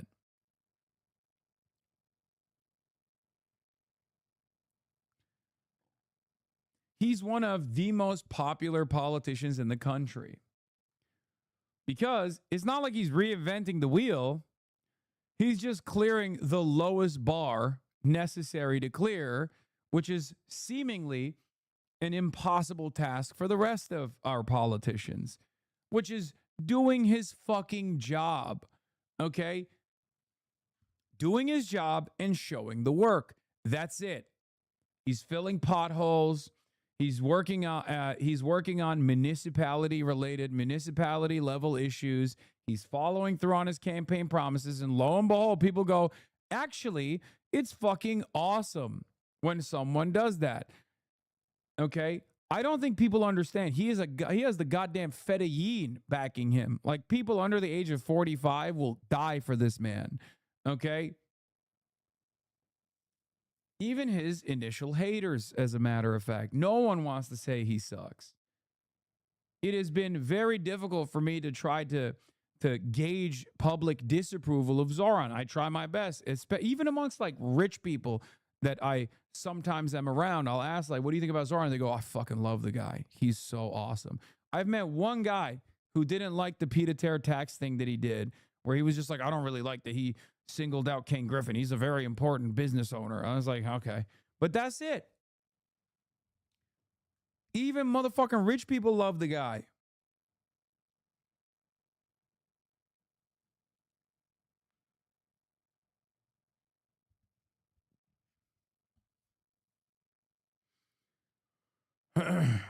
Remind the chat, this is why they're trying to smite you and every insurgent. Once people are accustomed to government doing what they're supposed to, there's no going back. The capitals will need a nuclear war or a zombie apocalypse to reset this country. Exactly. Just as the gains of the New Deal were impossible to roll back, once people have social services, they expect it to continue. Once people have social expenditures, they expect that to continue. That's precisely the reason why the great white whale for the Republican Party for the past 40 years has been Social Security. They can't roll it back because old people love that shit and need that shit to live. Okay? They've tried to cripple it, they've tried to undermine it, but they can't destroy it no matter how hard they try. Because when you give people certain things, they expect it. That's the same reason why the NHS for years and years in the United Kingdom has not gone away in spite of the post-Thatcherite neoliberal universe that they live in. Okay?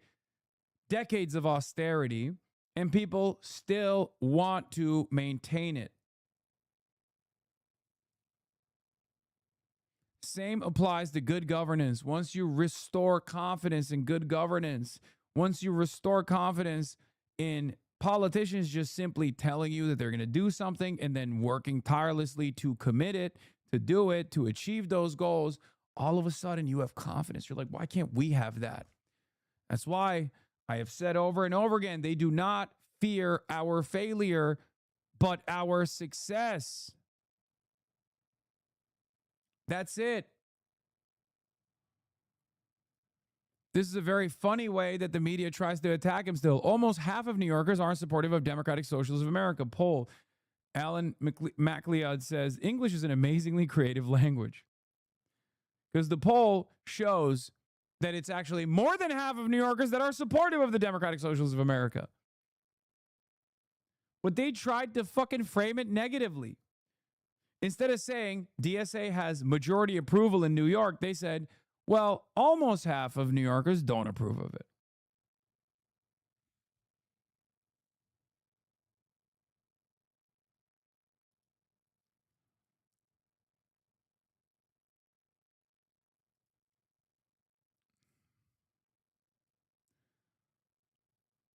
So yeah. This is where we're at. Anyway, let's look at things this. that are obviously false. So I decided to do some research on how propaganda actually works on the human brain. Because there is a pattern here. The people who fall for propaganda are not randomly distributed across the population. They share very specific psychological vulnerabilities that propaganda is deliberately designed to exploit. Propaganda has been a science for almost 100 years, and the people using propaganda against you right now know exactly what they're doing. Here are the 4 ways propaganda actually works on your brain. 1. The repetition trap. You've heard the same lies so many times you've stopped noticing that they are lies. That is not by accident. In 1977, Hassan is bad. Communism is bad. Hassan is bad. Socialism is scary. We can never have Medicare for all. We can never have Medicare for all. The only money that we can spend is on unlimited wars. Psychologists Lynn Hasher, David Goldstein, and Thomas Tapino at Villanova and Temple universities ran a study where they showed volunteers a series of statements. Some of those statements were true, and some of those statements were false. They showed these statements across multiple sessions, weeks apart from each other. What they found destroyed the assumption that people can simply recognize false information and reject it.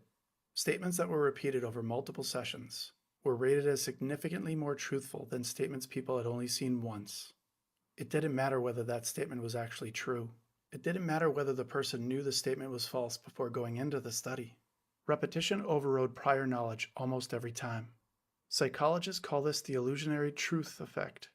When the brain mistakes familiarity with truth, the more times you hear something, the more times your brain processes that thing as credible. Not because the evidence changed, but because repetition makes information easier to process, and your brain interprets that ease as reliability. That is why the stolen election lie did not die after 61 courts rejected it. That is why the claim that immigrants cause more crime persists after every study shows the opposite. That is why vaccines and autism remain linked in many people's minds, despite the original study being retracted and its author losing his medical license for fraud. These people were not persuaded by evidence. They were worn down by volume. Say it enough times, and the brain starts to believe it. That is the default setting for most human brains. The only way to defeat that is education. 2. The engineering of consent. Propaganda does not work by changing your mind. It works by bypassing your mind entirely. In 1928, Edward Bernays, the man widely regarded as the father of modern public relations, published a book called Propaganda. In the book, he described with remarkable truth exactly how public opinion is manufactured and controlled. Bernays believed that manipulating what the public thinks is not just acceptable in a democracy, it's necessary, and he considered himself one of the people doing it. Bernays called this... I don't understand how anyone can be a Republican if your main goals are to maximize growth and cut domestic spending. You hit a logical fallacy. Every major domestic program is 2 to 5% of the entire U.S. economy. Gutting anyone would cause a recession. So their only way out is always spend that money on military. Yet conservatives are anti-war, ? So you expect the Republican president to just not use all that money Congress just gave him? Yeah, but what you have to understand is they're not voting for any of that shit. They're voting for transgender culture wars. Okay?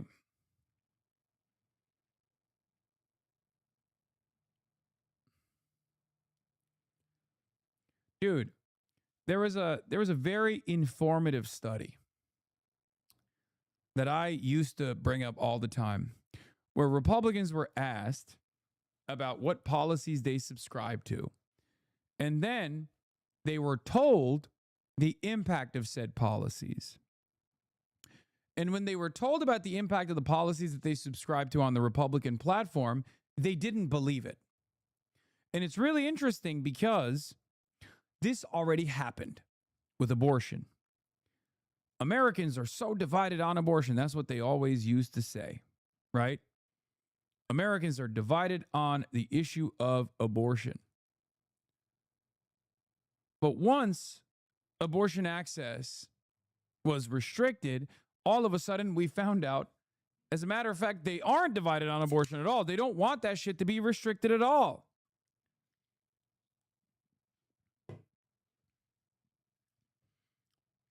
Part of the problem is,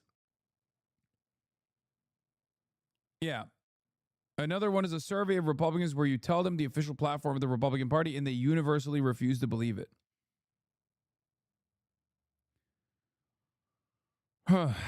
That's it.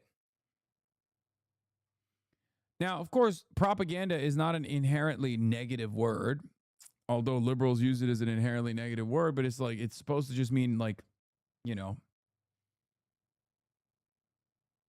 Holy Oliver has been putting that work.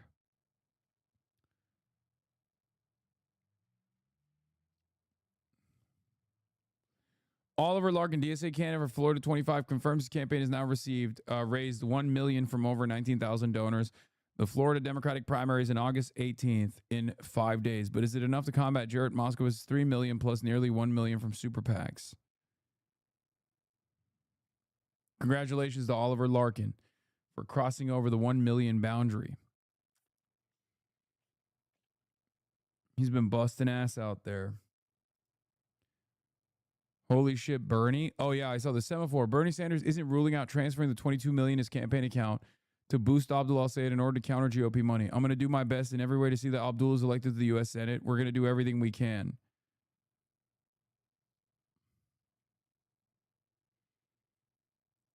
That's my goat right there.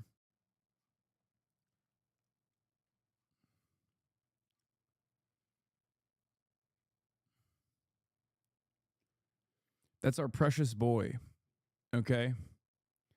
You don't understand.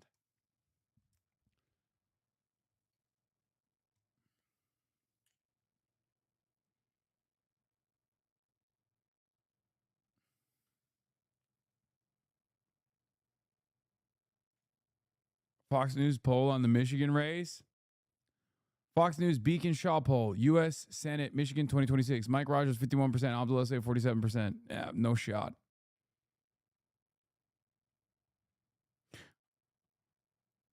We should be worried regardless. We should be pushing like he's 10 points down.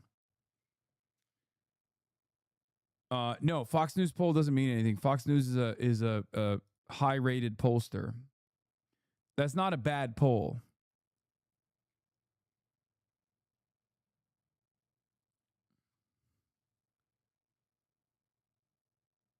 Yeah, Fox polls are legit.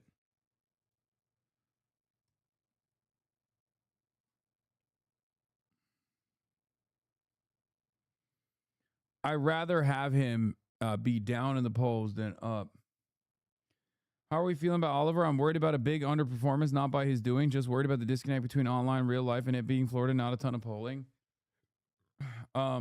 Just keep smiling and dialing for Oliver. That's it.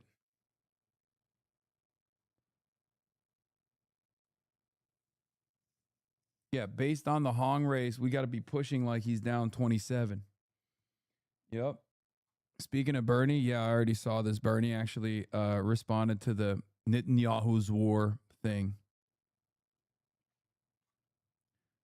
I cannot believe he even evolved on that position. I'm gonna be honest with you. I mean, he's an old man, dude.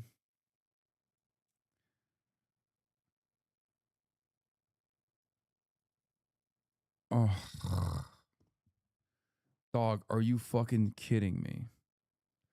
Politico. David Crowley reiterated after winning the Democratic primary he will not embrace the moratorium on data center development that Francesca Hong ran on. No moratorium, Crowley said in the interview. Oh my God, it's literally, oh my God, it's Kamala Harris again. It's Kamala Harris all over again. It's just like, this is for Wisconsin and for many other places around the country, this is literally the same as like the Israel situation. They are just refusing. They are just fucking refusing. They're like, nope. Win or lose, we fight with our values. And I guess their values are against the wishes of the masses. Please don't do this, David Crowley. David Crowley.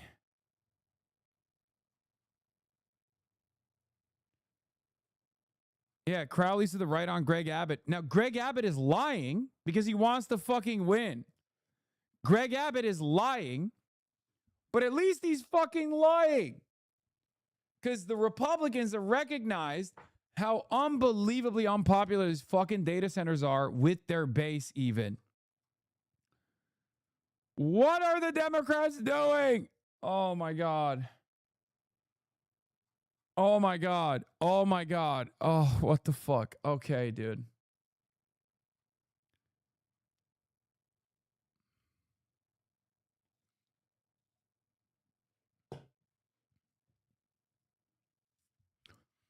They will never learn this lesson because it's not a lesson that they want to learn. I don't understand it. Like, look, this is the most like libtarded person on election Twitter. Polling on data centers is really, really brutal. In Wisconsin, 76% of voters said the costs outweigh the benefits, including 67% of Republicans. Gallup found 71% of Americans oppose one being built near them, including 80% of 18 to 34-year-olds. Heat map found 55% would support a national ban. Now, this guy or gal, I don't know, this person is one of those people that's like, oh, you got to pivot to the center. You got to pivot to the center. You got to be moderate. You got to be moderate. You got to be moderate. And even they realize how fucked up this issue is. Tom Tiffany already said he's going to block data centers being built on farmland. Oh, no. Oh, no. Oh, my God. Oh my God. Dude, Tom Tiffany's going to win and then build the data centers. And there won't be a trifecta. Oh.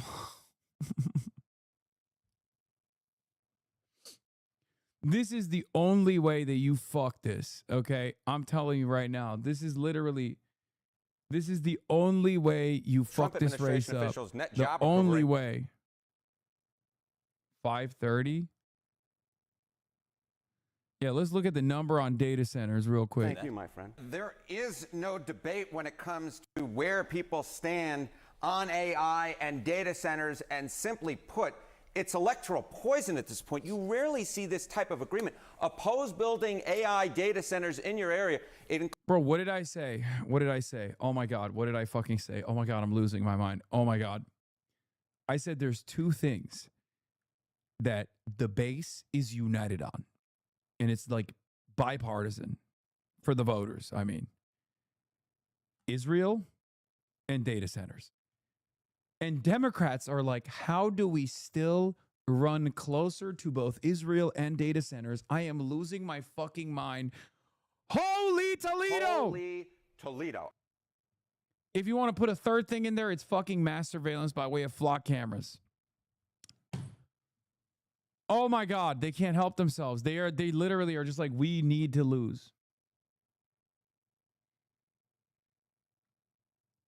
Crowley told Politico he plans to use this is a meme, right? This is a meme. Crowley told Politico he plans to use GOP rep Tom Tiffany and President Trump as foils that bring everyone together. Oh my God, he's running the harm reduction route. Oh my God, he's running the harm reduction route. Oh my God, he's running the harm reduction route. David Crowley, please do not do this. David Crowley, please don't do this. Please, please, please, I beg of you. David Crowley, please do not run the harm reduction route. If he comes out and completes the trifecta and says he's like always, Wisconsin will always be pro-Israel no matter what, it's over. It's over. The Republican in the race, Tom Tiffany, understands the negative, the disapproval of data centers. David Crowley's political ally, Francesca Hong, is a political liability if she campaigns with Crowley on the campaign trail. They're worried that her brand of democratic socialism and past controversial social media posts about defunding the police and canceling Thanksgiving could affect Crowley's wider appeal.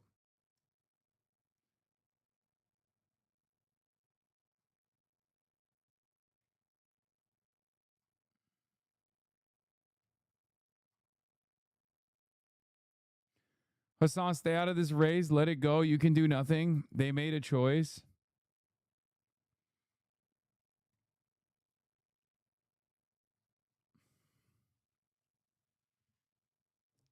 State of flock and tier.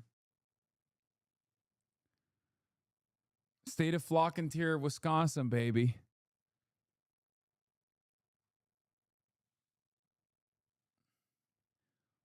Bro, what is happening? Is this a joke? Come on, tell me. Tell me they're joking, right? They're like, haha, just kidding. Of course we're going to lean into the platform, some of the platform that brought out 300,000 people in Wisconsin that we defeated by less than 1%. Please tell me that you're joking, right? This is a joke. This is a joke. There's no way. There's no way that this is actually...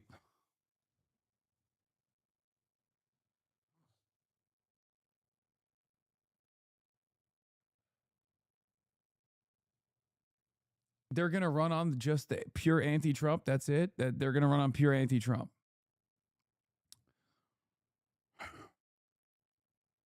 Kamala Harris did this. Kamala Harris did this.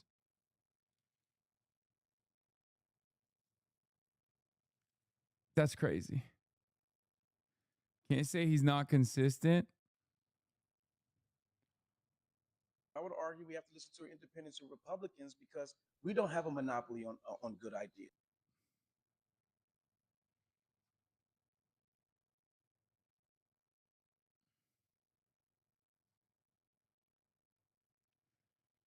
You have no power in this race anymore. You need to focus on something where you can actually make a difference. Michael Pillow has his election stolen from him, and the establishment is refusing to do anything. He needs you.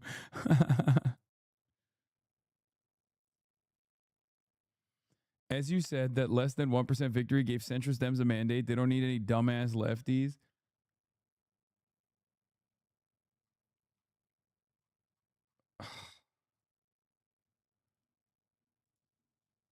The playbook is Abigail Spanberger. Yeah, the problem is Abigail Spanberger was the only option at that point, and she pivoted harder to the right after she won, not before she won. Governor Tony Evers, welcome. Thanks as always for... Yeah, I saw this clip. He says like the left is going to have to fall in line or something. Let's take a break. We'll come back and get you for one more segment. Oh, we're good. I guess we no break. Okay. Even better. Go ahead. All right. So what do you say to... I heard from a lot of them this morning because I've been critical of Fran Hong's campaign on the radio. What do you say to supporters of Fran Hong who are now looking at this election? We didn't get her. Now we have David Crowley. What do you say to those folks? Yeah, they have to play along. I mean, not play along. They have to be part of it. We want them to be part of it. Obviously, a whole bunch of people. Is David going to get... Yeah, no, he let it slip. And then he caught himself. And he was like, I mean, they have to be a part of it, not play along. Behind some of the things she talked about, no. But at the end of the day, the big issues are something that I'm sure she feels strongly about. I hear her talking about schools all the time. And so she'll be a good person to have around. Do you think there are any lessons to be learned from this primary? I wish there was. I've been thinking about that a lot. Do you think there's any lessons to be learned from this primary? I wish there was. I've been thinking about that a lot. I think, and I don't want to put it on the pollsters because I personally knew that if I was with David and we went around the state, all we had to do was visit people and talk to them. There's a whole bunch of people that were not, they didn't know who to vote for, and how can a pollster catch that? They can't, and so I just think it's just important that we do a better job when we're running for office to make sure you're getting up north as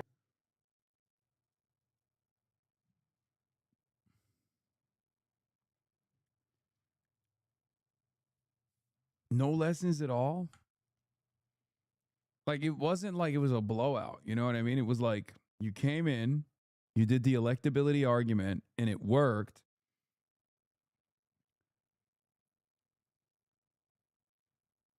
And there's no takeaway. 300,000 people.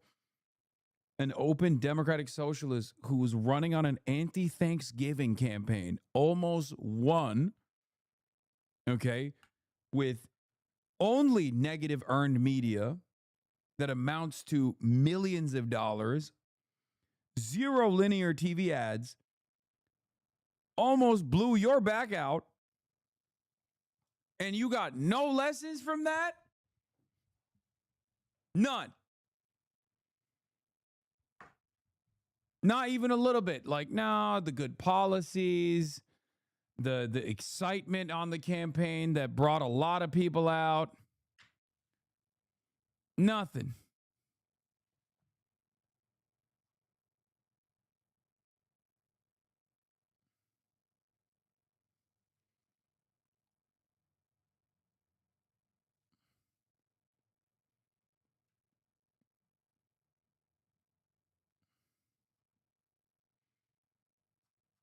Dude, thank God Michigan is not like this. Oh my God.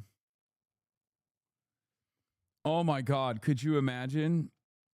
Thank fucking Christ Michigan is like, we're all united. There's only one Democratic Party, and that's the anti-Trump party. We're going to go and win every vote that didn't vote for us. Oh my God. Could you imagine if Abdul was like, what lessons are there to learn? Fuck them. As a matter of fact, that wasn't even what I was saying, and they tried to make it seem like that's what I was saying. You know? And thank God, Haley Stevens and Mallory McMorrow and even fucking Governor Gavin Newsom, like everybody immediately hugged and kissed Abdul, and they were like, we're on a mission.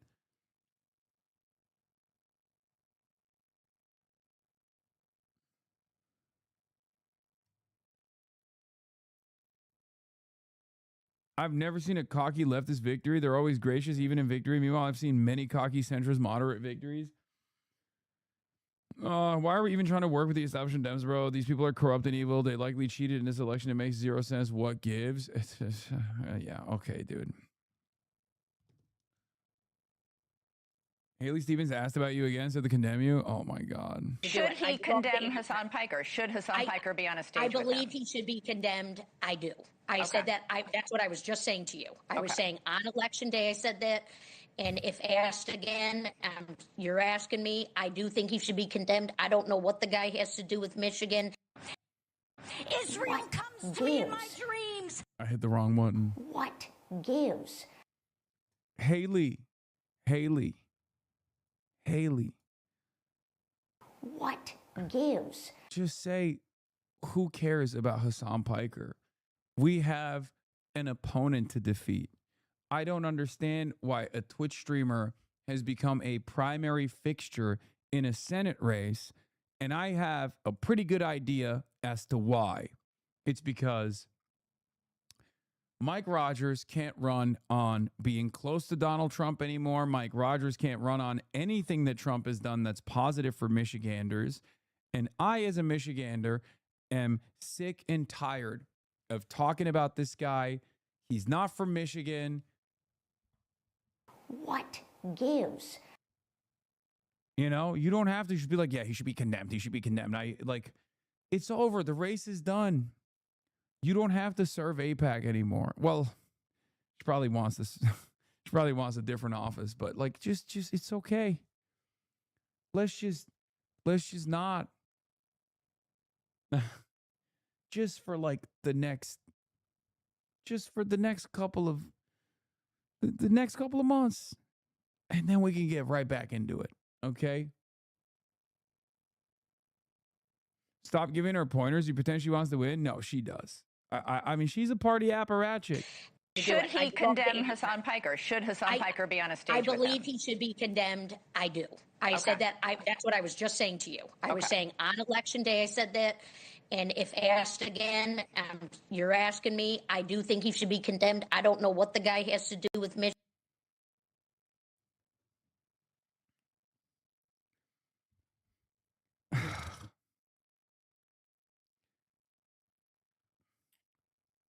If I were you, I'd step away from Wisconsin and just let it all pan out. In the end, hopeful Michigan's unity will speak for itself while Wisconsin turns to shit.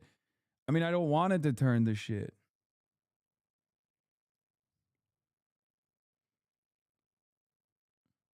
Yeah, to be fair, she didn't even say Abdul should condemn him. She just said she condemns me, so that's fine, you know? No, she's cool. She's still our girl.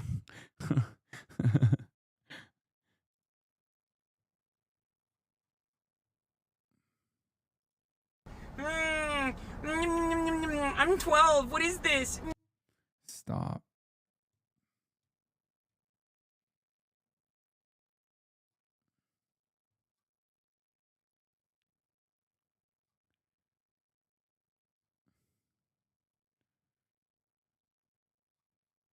Yeah, I mean, Wisconsin, you're in my heart, but unfortunately, you will not be top of mind.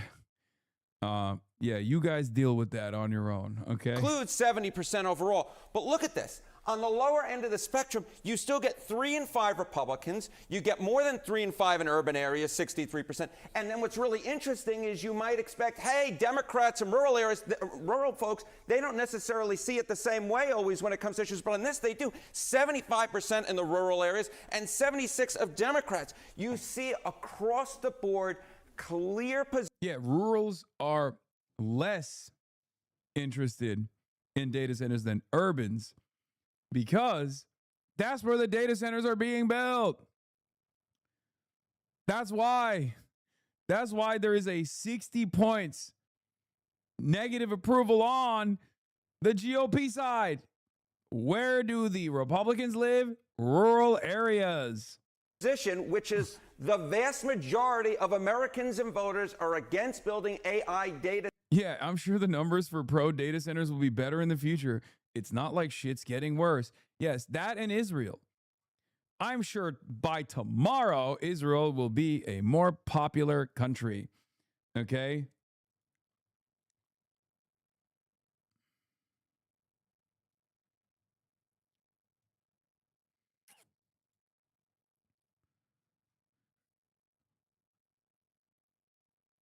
What the fuck is this? I promise you hope.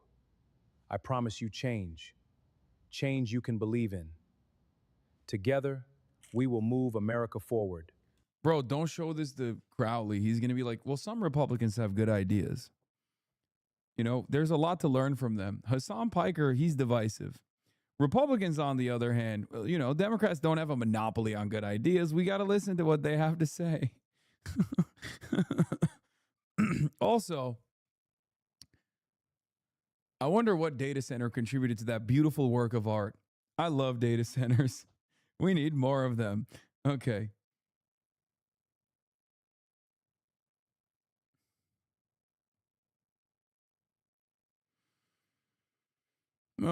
Wisconsin Governor Tony Evers couldn't remember Kamala Harris' name during the 2024 Democratic National Convention roll call announcing the nominee. Watch the whole clip. Is insane as the Biden debate fiasco. Wisconsin. How do you cast your vote? Thank you, Badger Jason Ray, for all your good work. As a proud governor of the great state of Wisconsin, we're home of the Green Bay Packers. Yeah, I mean, they're fucking blitz. He's blitzed, probably. He's hammered.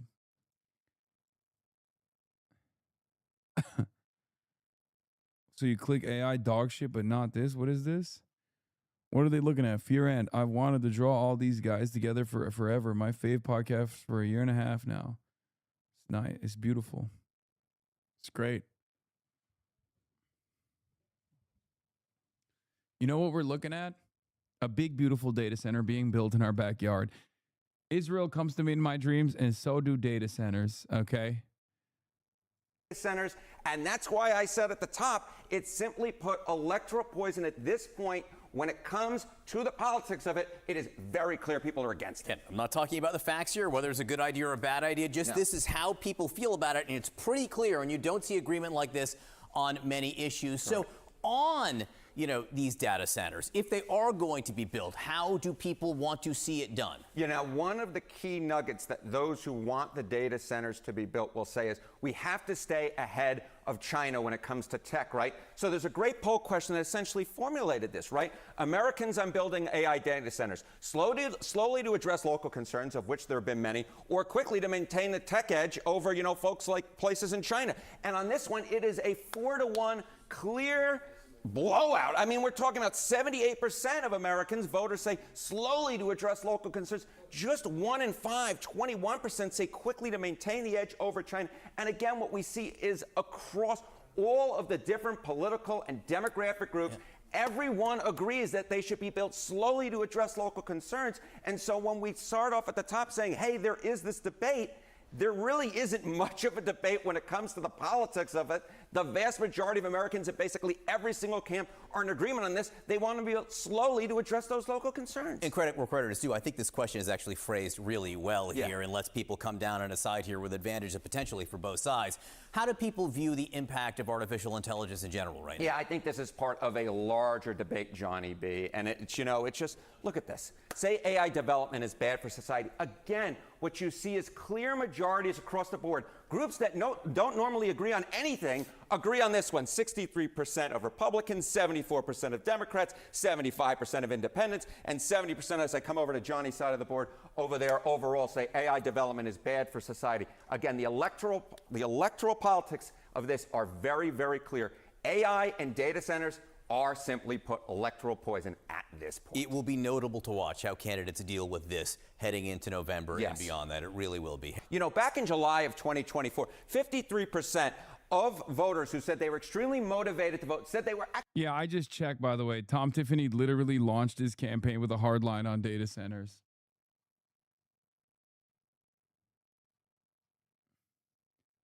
Like, as in, like, Tom Tiffany is going to outflank David Crowley on data centers. Oh my God. Oh my God. It's literally the same as Donald Trump being like, I'm going to bring peace to Palestine. I'm going to bring peace to Gaza. I'm going to end all the wars. And Kamala Harris is like, no, we're staying the course. Oh my God. Everything used to be a relitigation of 2016. And now everything is a relitigation of 2024. I'm fucking losing my mind.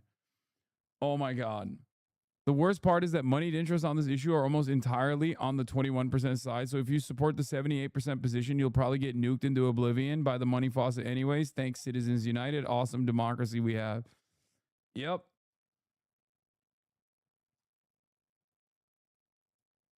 They're hitting him on this. This is sickening. Abdullah Sayed wants Michiganders to trust him with their families. Meanwhile, Detroiters couldn't even trust him with their pets. Democrat Senate nominee Abdullah Sayed reportedly oversaw euthanasia of over 4,600 cats and dogs during his time as the executive health director. It's not pets. Every state operates animal shelters to euthanize animals. You lie like every breath. Yeah. Yeah, he did it personally. He did that. Oh my fucking God. Yeah, that's just, you know. As a part of Detroit Public Health, like, he oversaw the animal shelters.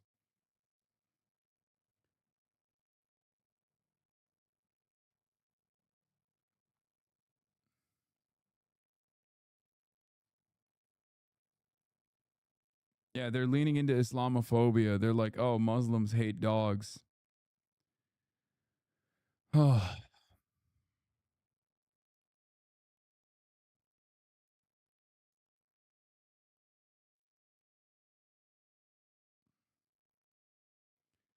%76% of Wisconsin thinks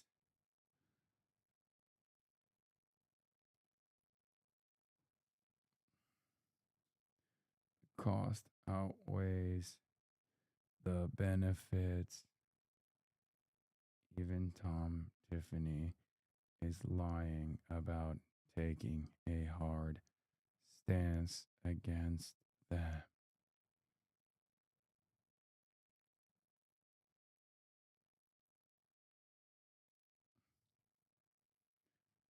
Oh my God. Don't do it. Just let them do it. I don't want Wisconsin to be controlled by an election denying freak. I want Wisconsin to be able to do redistricting. I don't give a shit. This is the same with like all of my criticisms of Kamala Harris. Okay? Do not post that. Wait, why? What do you mean?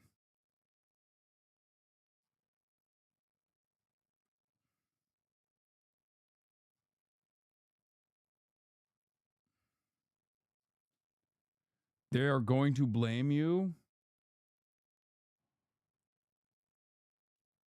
Wait, why? I said, David Crowley, I know you hate me, but please don't do this. People fucking hate data centers. 76% of Wisconsin thinks the cost outweighs the benefits. Even Tom Tiffany is lying about taking a hard stance against them. That's a perfectly valid quote.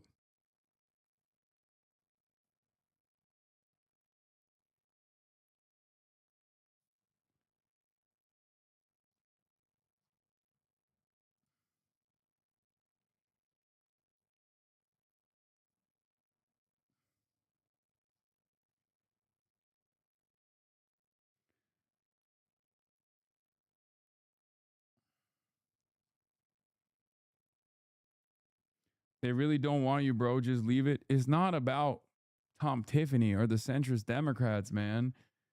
It's literally just about Wisconsin. I mean, I met you motherfuckers living in Wisconsin. What do you mean? Don't say anything.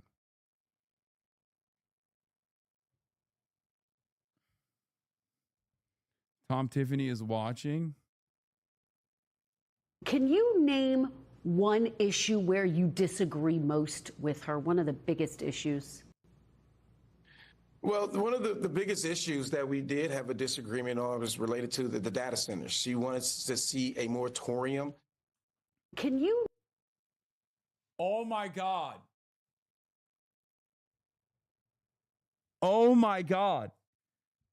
That's Tom Tiffany posted this. Tom Tiffany is posting this. Tom Tiffany is going to slam the data center issue into the motherfucking ground here. Oh my God, what is going on?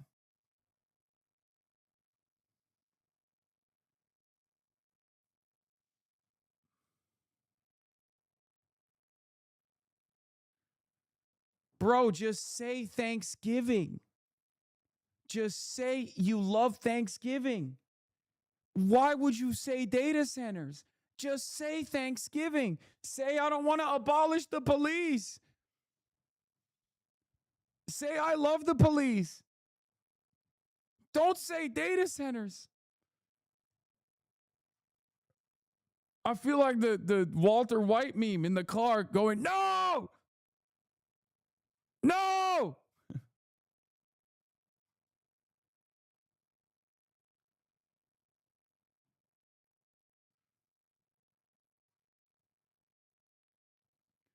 They found his old tweets too. Yeah, I mean, yeah, Dirt McGurk is his. Thanksgiving might be saved now, but Christmas isn't with David Crowley, aka Dirt McGurk. Yeah, this was known before the campaign. That's not new shit. Dirt McGurk is his alt account that he was using to say some fucking. He's a poster too. Okay, he was saying some shit on that account as well.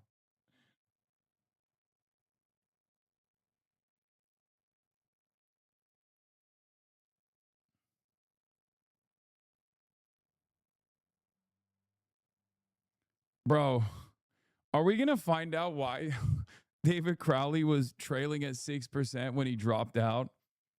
Is this the find out part? Like we fucked around and now we're about to find out? A fun online story with this primary was Ken Klippenstein convincing the left that Crowley loves data centers and will bulldoze the House on the rock on Mark Zuckerberg's orders. Wait, what? He is literally pro data center. No idea what you're referring to regarding Klippenstein. I'm describing Crowley's stance based on his words, some of which you can read below. I've seen that vid, and if you listen to how it starts, it strikes me as an artful pivot away from his opposition to a moratorium. All data centers are not created equal.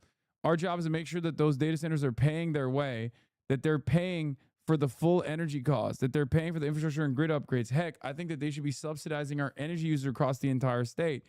It's that careful pivot to prairie populism that has some Democrats, especially the moderates and centrists, who are still raw after Michigan, hoping Crowley might claw his way to nomination. While everybody's afraid of these data centers extracting our precious resources away, how about we find ways to extract as much possible from these data centers to help our local units of government?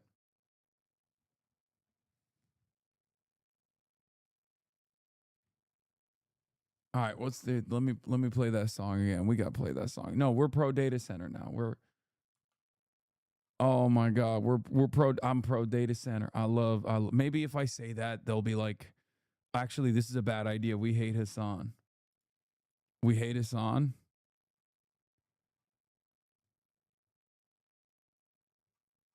We fucking hate Hassan. So he's pro data center. We hate it now. You think that could work? What do we think, guys? You think that could be a successful method here? What are we thinking? Are we feeling that?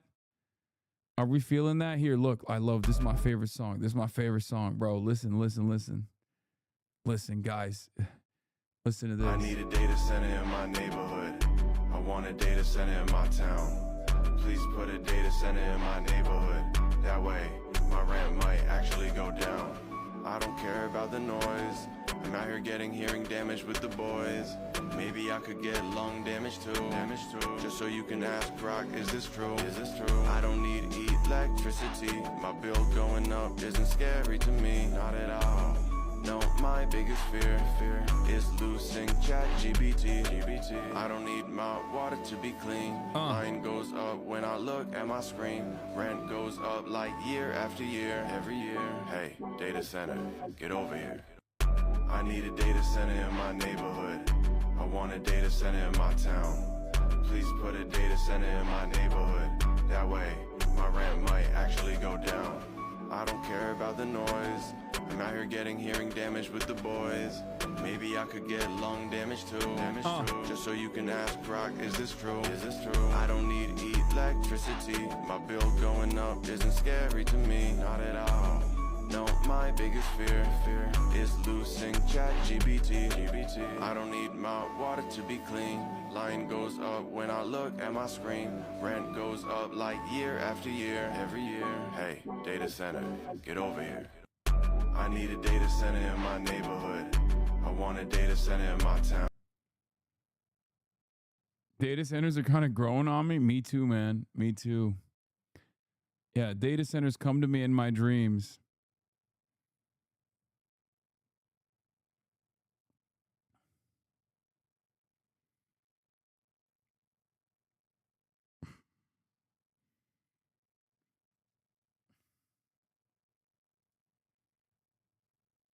Hong, moratorium on AI data centers. Crowley, the government needs to partner with venture capital firms to expand AI data centers all over Wisconsin. Stop. Stop.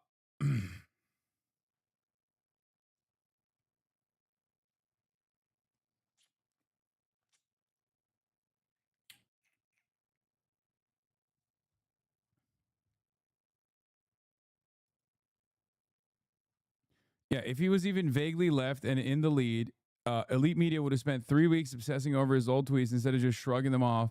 But instead, he wants to ram AI data centers into every corner of the state and listen to Republicans on trickle-down economics. And that's why the old tweets are not getting mentioned, which they shouldn't at this point. They shouldn't get mentioned. Okay? We're not going to do this. I'm not going to like fucking I'm done. I'm done talking about David Crowley. We're done. Wisconsin, you're in my heart, but you are no longer on my mind. After I look at this Oppo dump inside the GOP secret Francesca Hong Oppo file. So here's why I wanted to look at this, not because like this is adding insult to injury or anything like that, but I want to see what their mentality is, right? Like what they thought was going to be the successful strategy, right? And I guess this will also this will basically allow us to understand what they're going to try to do to Abdul. This is a great insight into what the midterm strategy is, right? Francesca Hong's primary loss of Wisconsin gubernatorial primary wasn't just a blow to the socialist left, it's also a bummer for the Republicans who were salivating over running against her this fall. Many of Hong's most unpopular left-wing ideas, defund the police, condemning Thanksgiving as a weapon of genocidal colonialism. Her constant invocations of white supremacy were already well known to the primary and ultimately helped sink her campaign. Hong rarely backed away from many of them, but Republicans had apparently many more arrows in their general election quiver after Hong narrowly lost on Tuesday. A source sent me the entire 349-page opposition research dossier put together by Republican Tom Tiffany's gubernatorial campaign, assembled with the expectation that Hong would be his opponent in November. Now, next to the useless, the book marked Privileged and Confidential by the GOP research firm that compiled it, offers a tantalizing glimpse into how Republicans were prepared to bombard Wisconsin voters with a showcase of Hong's Portlandia-style rhetoric and controversial votes in the state legislature. Much of the research file is devoted to Hong's repeated use of social justice language that became chic among the left in the Trump era. At times, it reads more like woke Mad Libs. Some of the hits. In 2020, she wrote, "The neighborhood gentrification is violence against black people." In 2021, she sponsored... Dude, America's the only country where you just get punished for being right, by the way. Or maybe, I guess there's plenty of other countries where this happens too. But it is kind of funny where they're just like, look at this fucking woke-ass nerd. It's like, how dare she, correctly point to things? Like, did she go a little bit overboard? Certainly, but like, it sucks. It sucks so bad that, like, we're a nation of fucking dumb bullies at this point, where we're just literally like, look at you, you fucking stupid nerd. Ah, fucking stupid nerd, kill yourself with your nerdy ass opinions. What the fuck?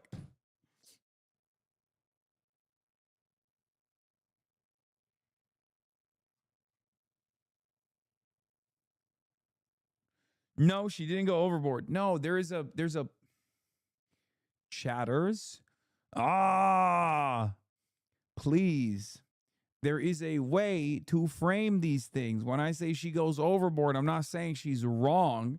I'm saying there's a way to frame these things. And when you're running for office, especially in a state like Wisconsin or any state really, you can't be as overboard with your language.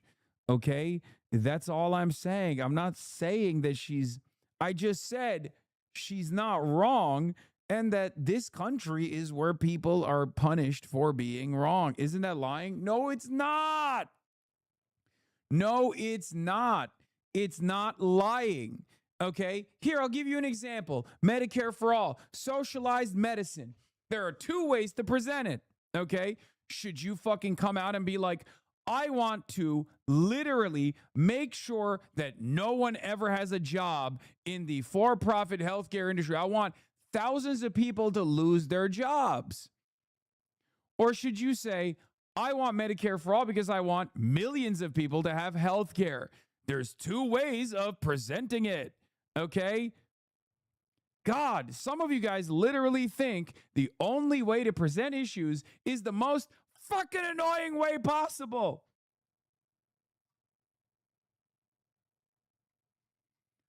How are we this autistic? How? How are we this autistic as a community where we think LARPing to the maximum degree and be as repulsive and as toxic as possible about our moral posture is the best way to win people over? This is what I mean when I say it's fucking crazy. This is what people mostly mean when they say woke one was crazy. This is what they're talking about. You. They're talking about you. We learn from the best. Crying? Fuck no. I never do this. I try to stay away from this all the time. Half the time, I'm yelling at a motherfucker doing exactly that, and then they clip me and they say, Hassan is a reactionary.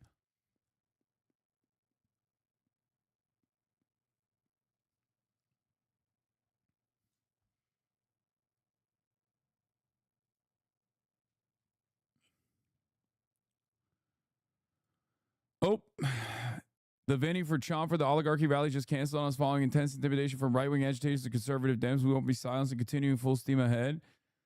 Oh, fuck, man.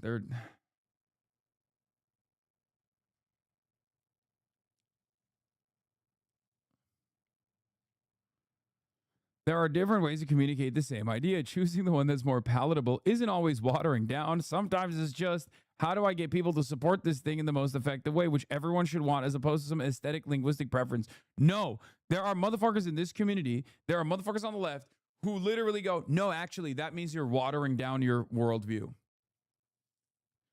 Okay? That's literally a thing that some people think. It's very annoying. Okay, sometimes it's just lying. Look, not giving up on it. Okay, not giving up on it. Oh my God. Nope, you're right, Chatter.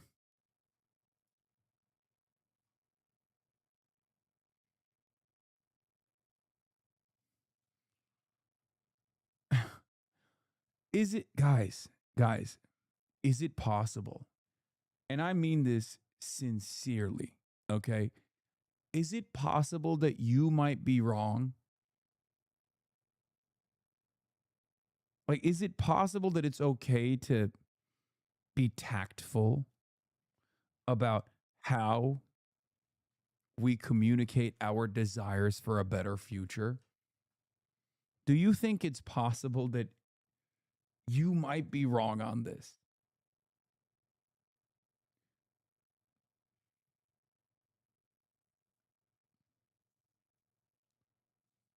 I'm just saying, is it possible?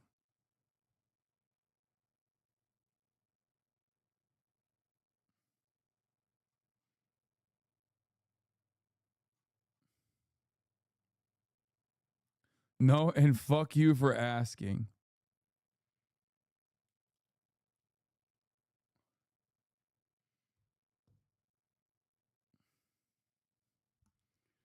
Because the majority of people don't do in here don't do shit IRL. That's literally only comes from fuckers who never talk to anyone IRL, and they need to shut the fuck up. People would rather LARP online than see the real world change. Exactly. Because like if you, there's no shot you carry this energy with other people in the real world. You know what I mean? Like what do you think? Like I walk up to people immediately and I'm like, do you want to abolish the commodity form? Like what do you think normal conversations in the real world look like? You know what I'm saying? Like you think I walk into a business and I say, where is the boss here? I will destroy your petty bourgeois tyrant. Like, who is the boss of this bodega? Where is the Hitlerian small business owner? Point me to him. I am now placing him under citizen's arrest.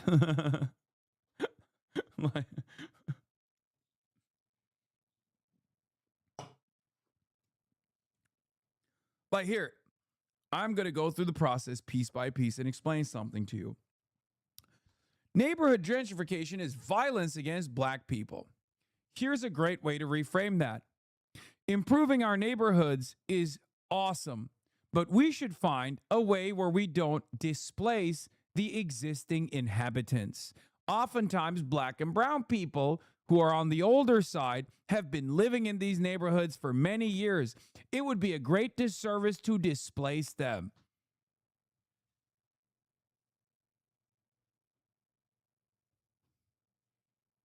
Look at that. Did I water it down? Did I water it down? Did I lie? Is that lying?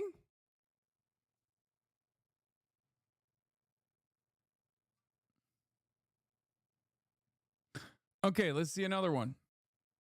And for the record, I'm not even faulting her for saying this shit. It's 2020. Woke one was crazy, right? Like, I'm not even faulting her, but she's not running for office at this point. And she certainly... They played the clip of you talking about the average voter. What is this? A guy who's like, I really like Francesca Hong's policies, but I'm also a stupid guy who in his diapers. And I will be Soylent Green one day because I'm so dumb. It's like pundit brain. I can't do it. I can't. You're going to catch me on voters. I don't like. Yeah, I'm talking about people who do pundit brain, who is like, I like the policies, but I'm going to vote for someone else because I'm stupid. Gonna need you to say the word proletarian before I unsub.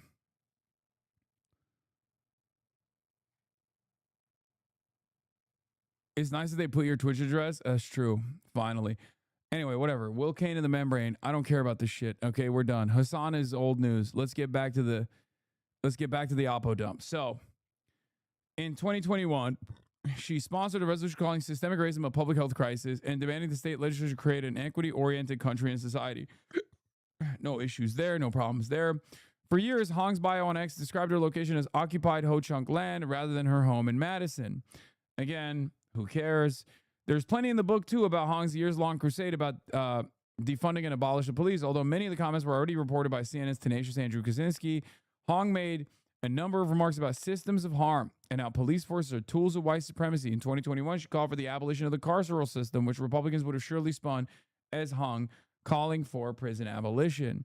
On immigration, Hong has loudly called for ICE to be abolished, which is not a secret, but the book references ICE agents as terrorists and fascists, terms that repel swing vote. No, that's not. That's fucking bullshit. She's right on that. The environment is totally ripe for that kind of commentary. Literally, the much more moderate progressive Peggy Flanagan won on that, and then went and on the night of her victory speech, she said, we are going to rip ICE apart. Okay?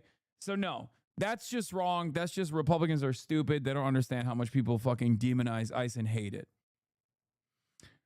June 2020, Hong reiterated calls to defund the police multiple times. Again, not a problem there. You can just like reframe it, Zoran method. Just be like, yeah, no. I think that it was far too vague. This slogan was far too vague. I'm not interested in sloganeering. I'm interested in solutions. And I think what we should do is understand that cops have a very tough job.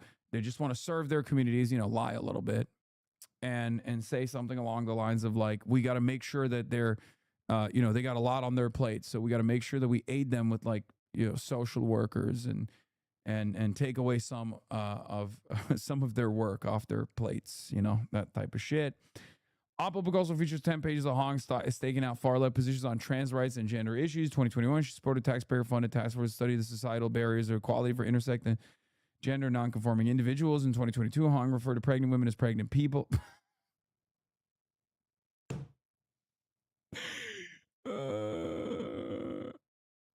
That's so funny.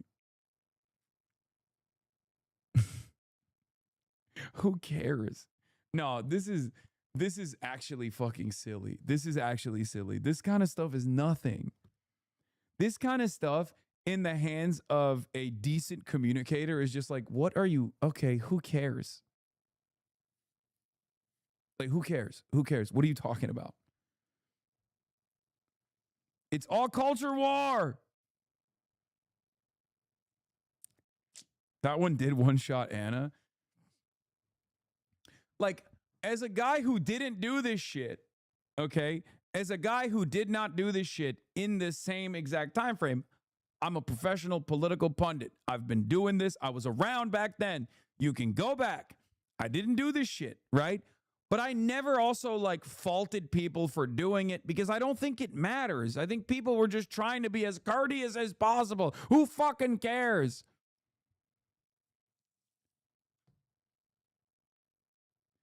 I think like obsessing over this in either direction is so unproductive. And that is my problem with quote unquote woke 1.0.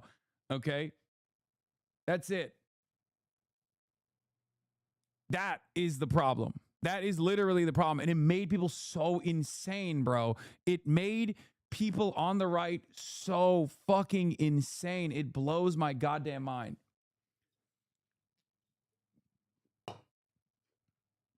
Like, I'm telling you, I didn't do any of this stuff. I thought it was silly because I didn't think that that's how normal people talk, okay? It's just not. Like, people were trying to be as accommodating as possible, and in an effort to be as accommodating as possible, they started talking in a way that normal people don't talk. And it made them look academic. It made them look inaccessible. It made them look strange and out of touch, okay? It's just not how people talk. Now, of course, there are certain instances where it's valid for people to talk like this, in an academic setting, or if it's a doctor or something, you know what I mean? Like, it makes sense. It makes sense for people to use these terms in different settings. But if you're doing it in a broader setting as a legislator or whatever, yeah, it's a little strange and it comes across as though you're out of touch. But who cares? Like, the optics weren't great, but who fucking cares? How could you make this your life's mission? Like, as though we don't have any other broader problems, you know what I mean? Like, this always signaled to me that you were just, very comfortable. Very, very comfortable.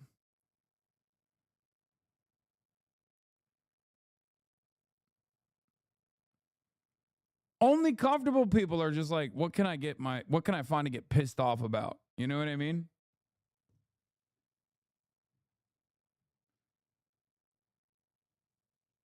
The voters kind of care. No, I know, but the voters wouldn't care if you were actually presenting them with something. Here, I'll give you an example. Okay, if someone is running on like universal child care, Medicare for all, as your governor, I'm going to fucking do both of these things, right? I'm going to punish the utilities providers. I'm going to make sure they're no longer jacking up your prices. Also, Latinx. People are probably going to focus on the first three things, then the fourth thing, okay? If you offer people things, they hyper-focus on the things you're going to offer them, and they'll probably overlook some of the other shit that they find to be silly. Okay, that'd be really funny, by the way. My 4 policies. You know how like Abdul has Medicare for all, money in your pockets, money out of politics. It's what if his platform was money in your pocket, money out of politics, Medicare for all, Latinx.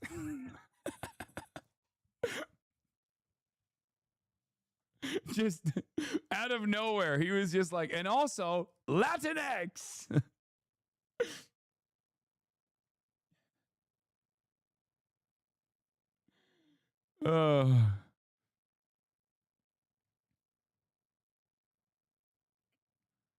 Hassan, they legit won off of the abolition of Thanksgiving tweets from 2019. No, they did not. That just didn't. That wasn't helpful because it fed into her. She's not electable. She's not ready for primetime argument. That's the only thing. If Caitlin Collins was like, hey, what do you think about Thanksgiving? Like, do you want to cancel it? And she was like, no, I don't want to fucking cancel Thanksgiving. You know who's canceling Thanksgiving? Donald Trump, because it's impossible to afford food. That shit would have done LeBron numbers. And I'm talking young LeBron, not old LeBron. People would have went, brr, brr, brr. She's on it. How can you say this person is not electable? That's it. It's comms. It's comms. It's about using the moment and the opportunity to your advantage. Some people can do it. Some people can't do it, but you can always train someone to be able to do it. And yes, in the general, I think Francesca Hong would have been able to tighten up her comms.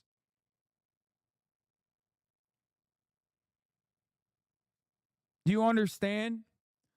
And after a certain point, they would have been like, yeah, I am sick and tired of addressing this stuff. Who cares? This is cancel culture in the opposite direction. What are we doing? Okay, I was more woke back then. Who fucking cares? I want to help Wisconsin. I want to help the people of Wisconsin. Okay? This is so ridiculous. This is exactly what's wrong with politics nowadays. Everybody talks about what you said 4 years ago, 5 years ago, instead of what I want to do now. What I want to do now for the people of Wisconsin. I'm a Wisconsin nationalist. You know what I mean? That kind of thing. Oh. There's so many different avenues. There are so many different avenues you can go with that. You can be like, I'd rather have 2 woke tweets in 2020 than what Donald Trump was saying and doing in 2020 when he was telling people to drink bleach. You feel me?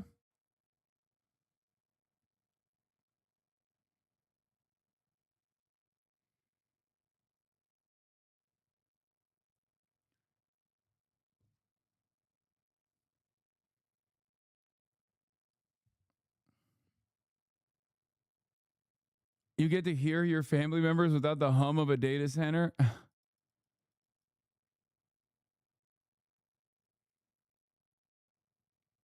Moms demand action? Wait, what the fuck? I'm not going to say anything about this. Great. It's great. It's awesome.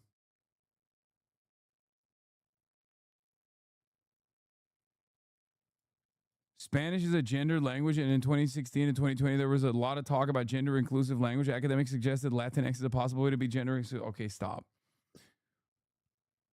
Stop. We're not relitigating this shit. This is literally giving me... Shh, guys, don't say anything about Oliver Larkin. Mom's demand action. That's great. Okay, let's continue. Let's move on. Sometimes you don't have to show me stuff, okay?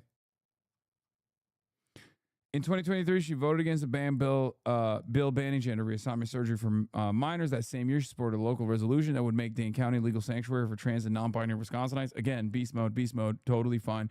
She also opposed legislation requiring, like, you want to know the argument to this? The argument to this that's successful? I'll tell you the argument to this that's successful from a governor in a plus 35 Trump state. His name is Andy Bashar. Those are God's children. And these decisions should be made between their healthcare provider, just like abortion, should be a decision made between a healthcare provider and the patient. These are decisions that should be kept to the doctors. I'm an American. I don't believe in government interference in these affairs. Boom. Those are God's children. Those are your neighbors. That's exactly what Andy Bashar said. and he was a fucking lion for it, and he said it in Kentucky. Okay? And people love him. So you think Andy Bashar, who can say that in Kentucky and still win, you think that can't happen in Wisconsin? Get the fuck out of here. Anyway, let's continue. Most of these comments are probably to be expected from a DSA state legislation. Wait, this is it? That's it?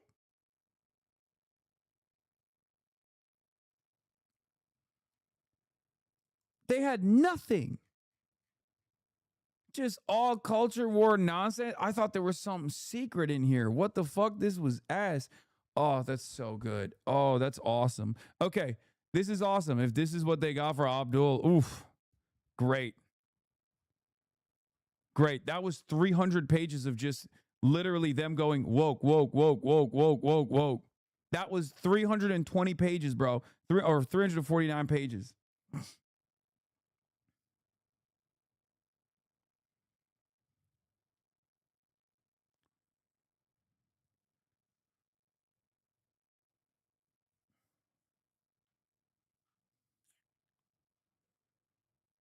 Anyway, as a Kentuckian, Bashir, sorry.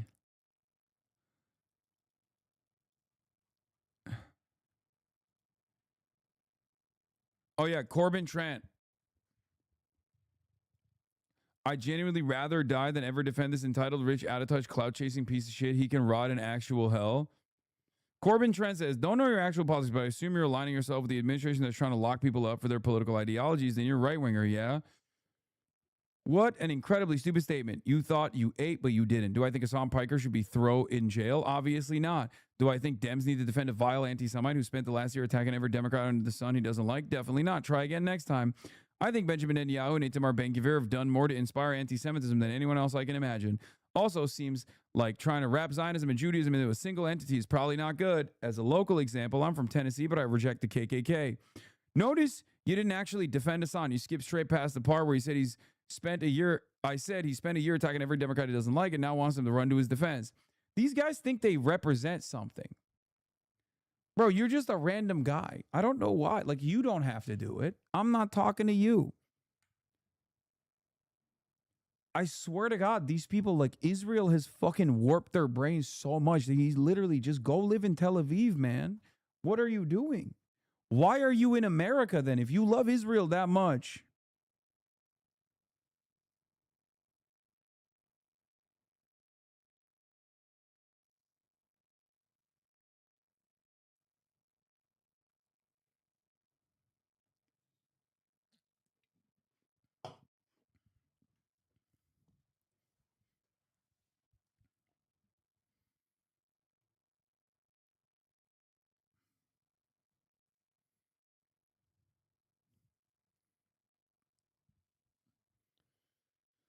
Everybody feels super special lately. Too much social media. Yeah.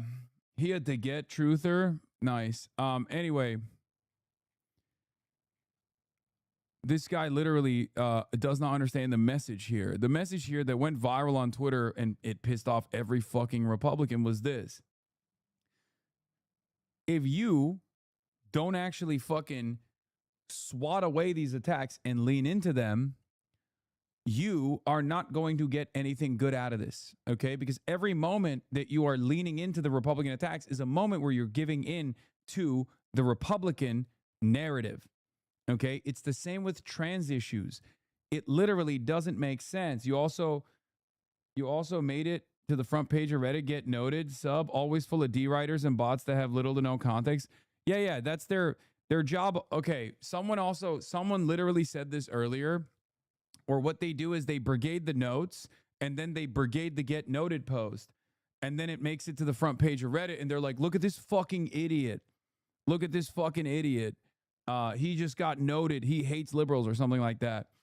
It doesn't really matter.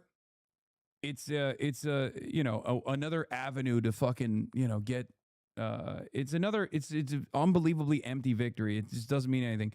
Okay. I don't know why they also think that it's like, doing anything. I don't know why they think that this is like destroying me or something. Who gives a fuck? I've gotten some of the most insane community notes of all time where people say I'm not white, I'm a yellow person and shit. You know what I mean?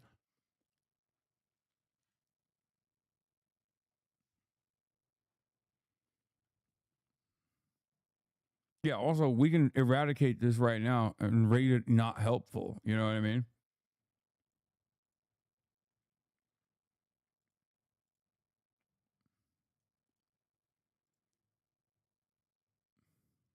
Anyway.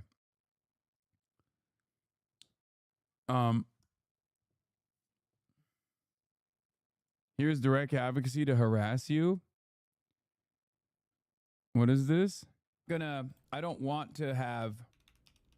Oh my God, look at these fucking context notes. There's LSF. Hassan has been over 2 years attacking. We need to start community noting this Adri chick on every bad tweet we can find. Like when she's tweeting stuff that's not correct, because she's his #1 fucking spokesperson, and almost everything he says is a lie. We should start community noting the fuck.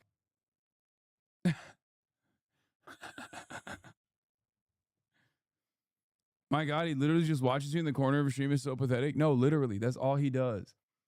No, for like the 2,000 to 3,000 people that are in his community, this is literally what they think is political advocacy. It's so sad. They unironically think this is political advocacy. This is political praxis. This is like the peak of praxis. It's the saddest. It's the most pathetic way to exist. But hey, it's fine. Keep him busy, I guess. So anyway, Corbin Trent says, that was supposed to be a never again kind of reminder, yet it seems to have failed. I don't understand people. We fairly recent history to show how this goes. First, it came for the communists and the socialists and the trade unionists. Except Trump first came for the liberals, and Hassan laughed and cheered and played EDM rave songs while dancing and hooting and hollering. What the fuck? Oh my God. Brother, Trump didn't first come for the liberals, okay? Trump came for the immigrants, and you guys were celebrating it because you thought they deserved it because some of their family members were Latino and voted for Donald Trump. Okay? I didn't forget. Anyway, this Naymiller quote is about people being rounded up and killed under Nazi Germany. Comparing that to me not wanting to defend a millionaire streamer is not a serious comparison. Nobody's persecuting Hassan. What do you mean nobody's persecuting Hassan? The government is literally actively trying to investigate and prosecute me. I've been on numerous government documents. What are you talking about? Bro just fucking closes his eyes and plugs his goddamn ears. He's like, nope.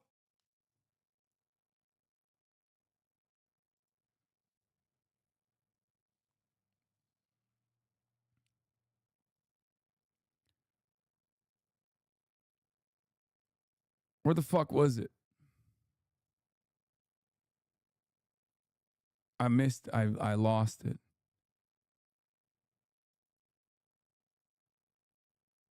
Where the fuck was the thing? God damn it, I have too many tabs open.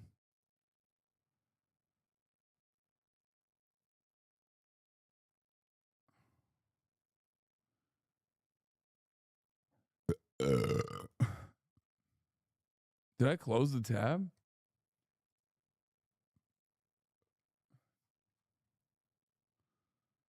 I guess I did. Anyway, whatever. Oh, it's right here. You do not get to spend years trashing Democrats and then demand they close ranks around the second it costs you something. He's a 35-year-old man. At some point, that means owning your own choice and instead expecting the party to attack the sport, bail you out. Are you aware of the NSPM7 of Marco Rubio, Bassett, Trump, and many others in this admin saying that socialists, specifically incoming reps, are a greater threat to America than 9/11, Pearl Harbor, or either World War?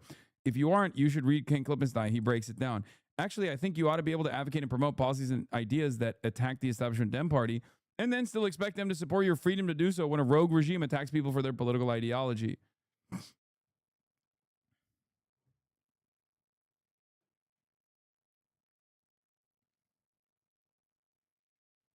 Bro, Congress has come after me. The State Department has come after me.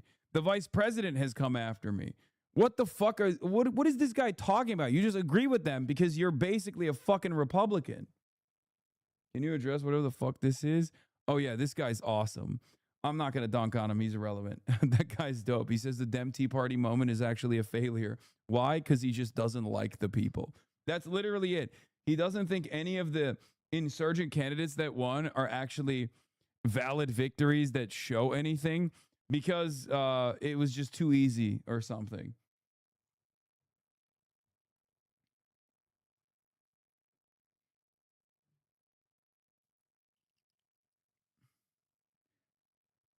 Yeah. If I were a moderate, I'd probably respond to the DSA's gains with Democratic voters by proposing policies likely to resonate with those voters and solve problems facing the country. The challenge, though, which explains this alternative approach, is that they don't have them. Yep. I think it's worse, though. I just think they don't want to concede to the left and on any issue. And they still think they can just go, nah, it's electability.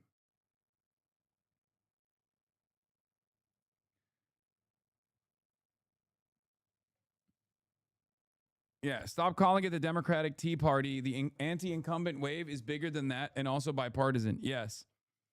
Primary defeats of House incumbents during 2010 Tea Party cycle were 4. Primary defeats of House incumbents this year so far is 10. And on top of that, what's even crazier is that the Tea Party movement was entirely astroturfed, right? The Tea Party movement is backed by the Koch brothers. The Tea Party movement was funded by the Koch brothers. It was entirely astroturfed. Whereas this movement is entirely grassroots. It is a remarkable achievement. That's why they're so fucking scared. No matter what they say in the media, they are terrified, okay? So we're clear, this is Tom Barrett refusing to return cash from a diminishing and seriousness of accusations against a man who faces such credible allegations of domestic violence that multiple Republican senators have called for his resignation. Yeah.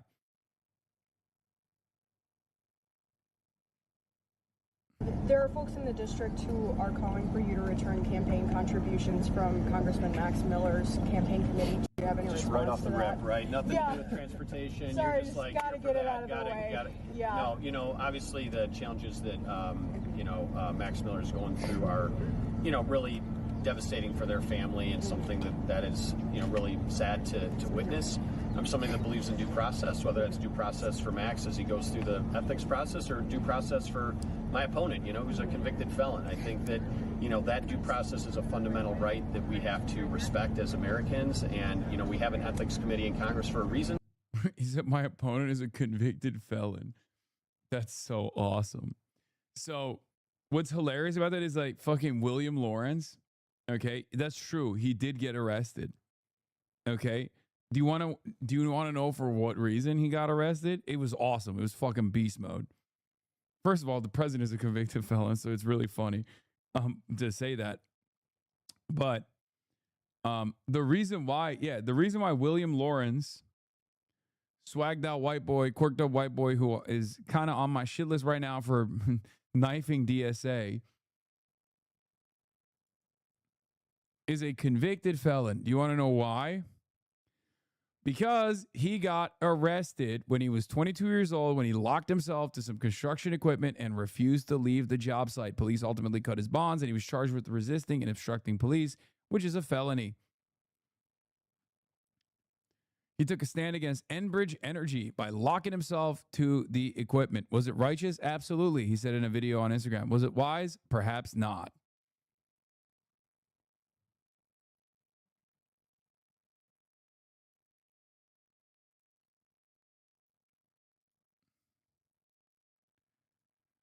What is this? I swear there's been a recent influx of leftists attacking other leftists for not being left enough, like all over online. I genuinely think something is going on. YouTube has to be pushing videos on how socialism of the DSA is not good enough or is actually fake. It's crazy. Nah, that's normal. That's always existed. Like ultra records have always been around. It's a little bit of a knife fight for the most part because like it's not a psyop always. It can be, but it's not always a psyop. I will say it like this. I think it's an attempt to grab more power. A lot of people on the left understand that we have a very small amount of people who have been primed, right? We have a very small number of people who have been radicalized, who have recognized the contradictions, who have developed class consciousness, who understand their position under capitalism and want to do something about it. So leftists, I think, intrinsically understand that reality. So instead of seeking out, the masses and talking to them, they just go after wherever those people are. And DSA and this community as well happens to be the most primed audience. They can't go out and talk to normal people about how they have to be Maoist third worldists and about how the labor aristocracy is actually, by way of unequal exchange, destroying the nations in the periphery and benefiting from it tremendously. Because if you were to go up to a homeless person or, I don't know, a regular gig economy Uber driver and explain them this concept, the Uber driver would probably kill you and himself by ramming the car directly into a wall at 65 miles an hour. So that's the reason why they can't do that. So they have to do it here. They have to come in here and be like, well, you guys are supposed to be knowledgeable on this reality. And how dare you exist in the world with this knowledge, with this shame of living in a fucking developed nation in the first world at the heart of empire, and try to make things a little bit better for everyone, including the American working class. When the American working class is a part of the labor aristocracy, you guys should all purchase weapons and immediately kill yourselves instead. That's what they try to do in places like this. Right? And unfortunately, because our ideas are outside of the confines of liberalism, there are a lot of people who find themselves in what I like to call the crank sphere, right? A lot of socialists, instead of moving in the direction of Marxist orthodoxy or trying to become a little bit more pragmatic and be as understanding and charitable to people's starting points and their shameful liberalism, instead of doing any of that, they actually end up finding themselves in the crank sphere, and they become left-wing Professor Chiangists, right? Like there's a lot of that. There is a deep desire to find and unearth hidden truths about the world amongst all of us. And that's what it is. There's also trots, which is a specific tendency that exists to do just this, although there are trots in DSA as well, and they're fine from what I understand.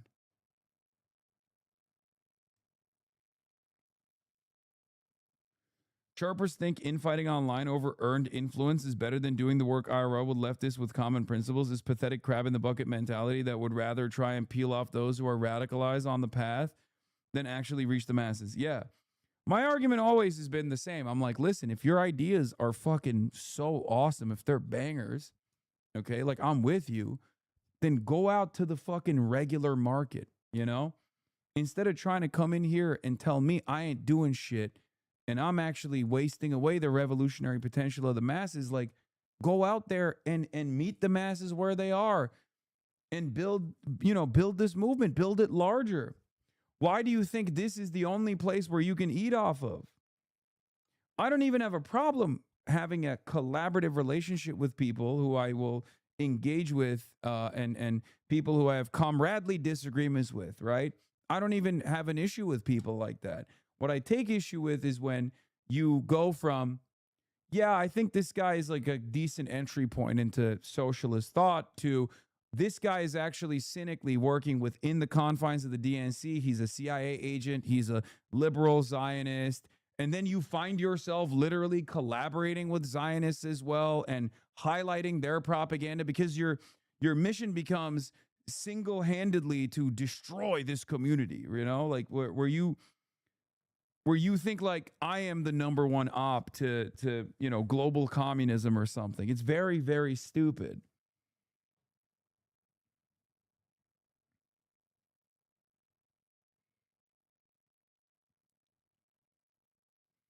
There are a lot of people who believe this, by the way. I know we joke and stuff, but there are literally people who see the unlimited barrage of reactionary propaganda from Fox News, CNN, and MSNBC. And I, honest to God, have seen some of these communists on Twitter. They go, oh, I think this is a psyop. I think they're actually doing a psyop to make me as a communist think Hassan is actually radical and worthy of defense. And I'm like, yeah, dude. Yeah, Rupert Murdoch wanted you and 13 people in your immediate friend group in your fucking Splinter Discord who are Shining Path supporters to actually finally recognize that I'm a revolutionary enough communist to maintain the support of your 13-person reading group. You know, that's what Rupert Murdoch was trying to do. Rupert Murdoch was thinking, he's dialed in to your Hammer and Sickle reading group. You know? He's like, oh, this is what we're going to do. That I don't understand. No, that's literally, there are a lot of people. Look, we're human beings, okay? And we have a tendency to believe that the world revolves around us, right? And therefore, everything that's happening, it's happening to like make me confused, right? And instead of looking at the barrage of reactionary propaganda that seeks to undermine what I'm doing here because they actually do see it as a threat to the established forces of power, they look at that and they think, oh no, this is like a 5D chess play from Rupert Murdoch and all these corporations.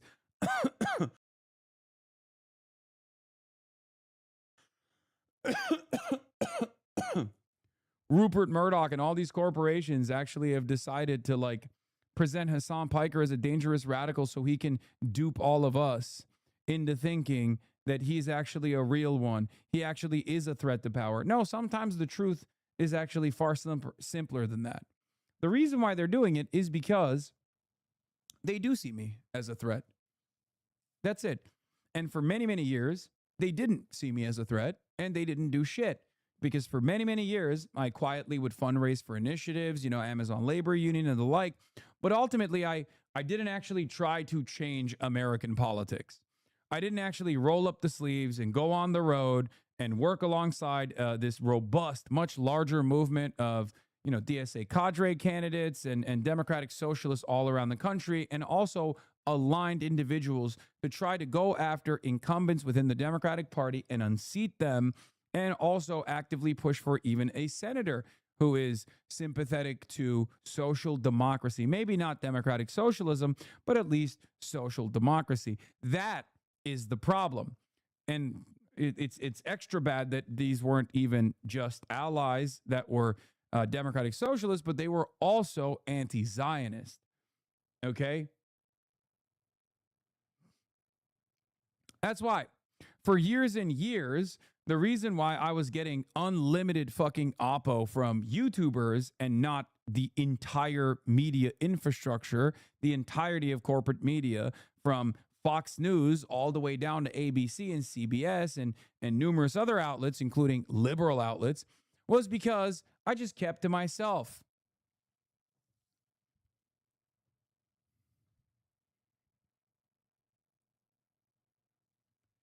I just kept to myself. You understand?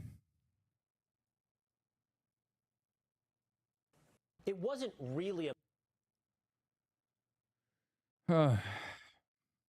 I've never met a person that thinks any of those Rupert Murdoch things where you're encountering these ultra records, and why do they always seem to get conflated with people just prioritize organizing over elections as a primary strategy? People who prioritize organizing as over elections as a primary strategy don't come in here and fucking chirp at me, so I'm not talking about those people. I mean, there was one guy that I responded to. What is that? There's a couple different accounts, and when I point to them, they're going to get harassed, so I don't want to do it. Or when I point to them, you're going to say, these are tiny accounts and they're insignificant. And I'm like, yeah, that's my point. I know they're insignificant in the grand scheme of things, but they still exist. That's why I said they're a 12-person reading group in a Splinter Discord and not a 1,200-person reading group in a Splinter Discord, right?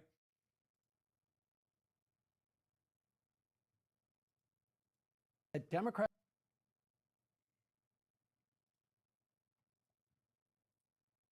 if they get the opportunity to lead again, they need to do lasting material benefits for people going forward. And frankly, that's what these democratic socialists are proposing. Really nothing more radical than we saw from Democrats during the New Deal through the following 30 years when Democrats controlled Congress. Well, and isn't it funny? Yeah, no, it's a single party state going forward due to the popularity of these policies. But no one wants to do it. Because if you say I'm an FDR Democrat or a New Deal Democrat, just because they see it as a threat doesn't mean it is. Social democracy still reforms capitalism and the Democratic Party's image as well, but I still think you are helpful in radicalizing people, so it's a double-edged sword.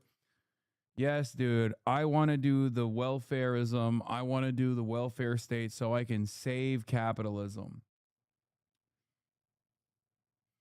Or perhaps this is a much more successful method in galvanizing the masses, organizing the masses, and creating the necessary networks of pressure, okay? Bringing back labor militancy, for example, so that we have a structure, a disciplined organizational structure to actually make the necessary changes, okay? Because what you're describing is not happening. The alternative is not happening. This is one of the problems that I have with a lot of MLs, for example, where they look at like siege communism, they look at successful implementations of Marxist-Leninist doctrine, whether it be the USSR, whether it be the Communist Party of China, whether it be, the Communist Party of Cuba, right? And what they fail to comprehend is the material realities in all of these different societies, okay? Many of them largely agrarian, not industrialized. Many of them under a heinous fascist occupation.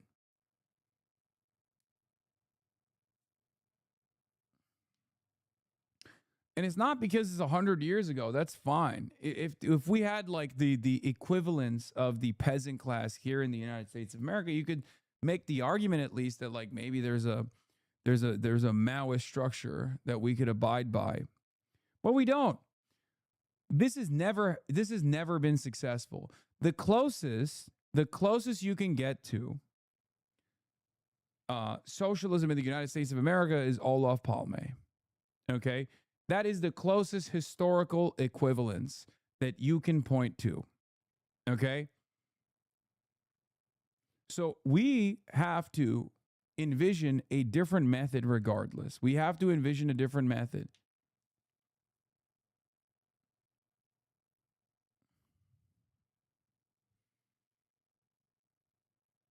Okay? Because that clearly wasn't enough. I'm not saying that is the end all be all. But what I'm trying to say is that is the closest any like developed nation, post-industrialized nation has gotten to maintaining some kind of socialist principle through democratic socialism, developing, the robust social safety nets and things of that nature.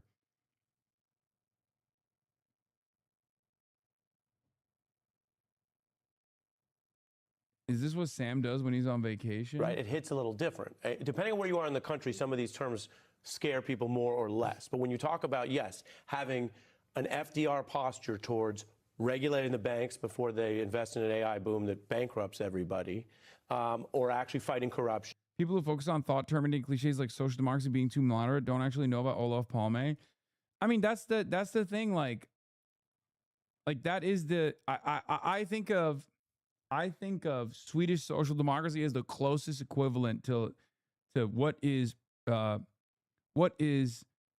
perceivable, what is permissible in like the in contemporary American society. Okay. It's not the final goal, but I'm just saying, like, I feel like that is the most achievable thing in the interim. That's partially the reason why, Sam Cedar here is talking about FDR, New Deal Democrats. I just joined, but they're not mutually exclusive, are they? Like Twitter communists can be useless schizos, but Americans are still treat rights, and us achieving social democracy doesn't do much to unravel global relations in a way necessary to undo the majority's enslavement and now avoid climate collapse. Not that it's futile because of that. I mean, look. In my travels, I've gone to other countries, okay? No Colvin will tell you a similar thing from his trips to you know, all these different Latin American countries. The number one thing that labor organizers and very radical politicians, very radical socialists and communists ask is, who can we work with in the United States of America? The reality of the matter is they understand that the United States of America is this great behemoth that is constantly fucking things up. So from their perspective, if there's anyone that they can hold on to, if there's anyone that they can collaborate with, they will take advantage of that. So they are begging for this country to move in the appropriate direction. They are begging for it. They're holding out hope. So yeah, none of those conversations, including in Cuba, revolved around why haven't you stormed the Capitol with weapons and you know, developed a vanguard party and overtook the American government and implemented a one-party communist state yet. None of those conversations happened. Those conversations are entirely the fancy of the internet. Okay? People are much more pragmatic and just want relief. So the best we can do is fix our problems here at home while also getting out of the way of others. That's my attitude on this issue.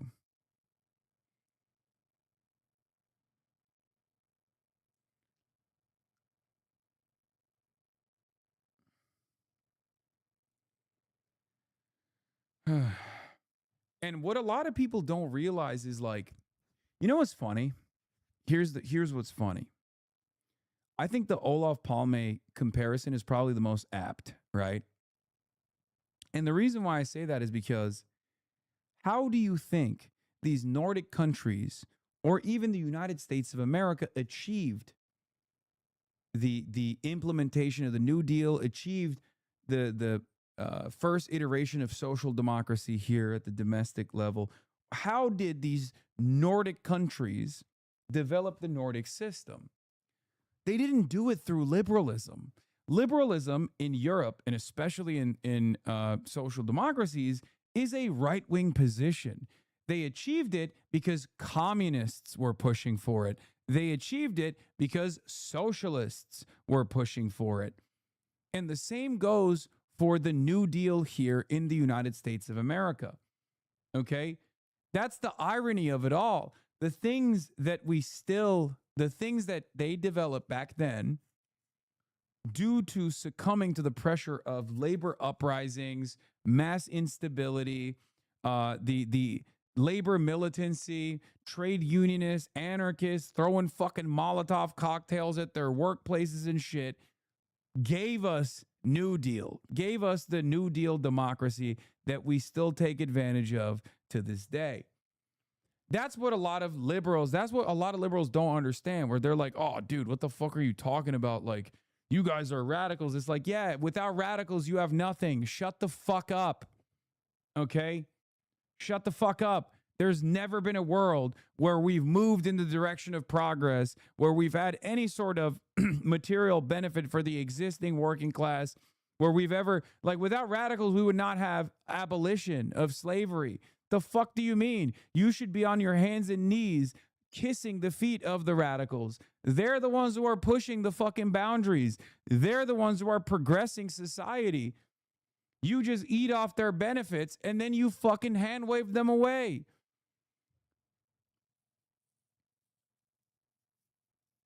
That's part of the reason why I get mad at the ultras that come in here and fucking shit on me instead of doing the goddamn work on their own.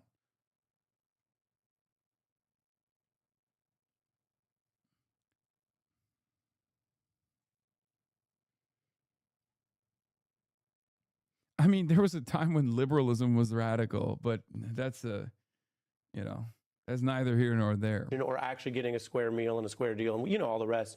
I think it's a fair point. Yeah, but the establishment would call FDR a communist today, 100%. But they called him that back in the day as well. Like they did.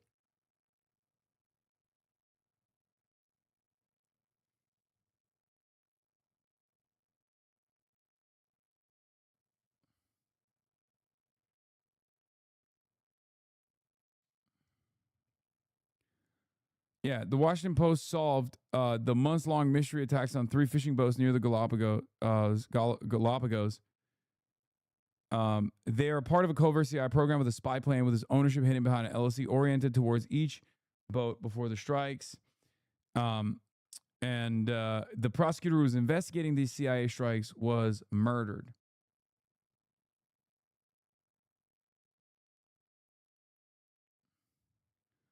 The prosecutor who was investigating the CIA strikes was murdered. One of the boats is still missing. Survivors of the other 2 strikes say they were tortured before being dumped in El Salvador.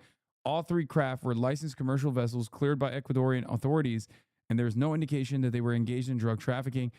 This is a scandal and horror of epic proportions. And yet, nothing will happen because people are too busy yelling about me. Okay? Anyway, J.D. Vance also understands the crisis that is imminent, the crisis that the Republicans are facing, because he's got his ear to the ground. So let's hear what he had to say. And why is socialism sticking with young Americans? Yeah. Here's more of those questions and my conversation with Vice President. Yeah. 1935, Franklin D. Roosevelt, communist art print. Look at that. Riding the donkey, waving the fucking hammer and sickle flag. FDR mocking Republicans, some things never change. We believe in social security. We believe in work for the unemployed. We believe in saving homes. Cross our hearts and hope to die. We believe in all these things. But we do not like the way the present administration is doing them. Just turn them over to us. We will do all of them. It's so funny because FDR, they called him a communist, they called him a fascist. They also said that he was betraying liberalism, abandoning the principles, and they literally I mean, they tried to kill him. That's another thing. Right?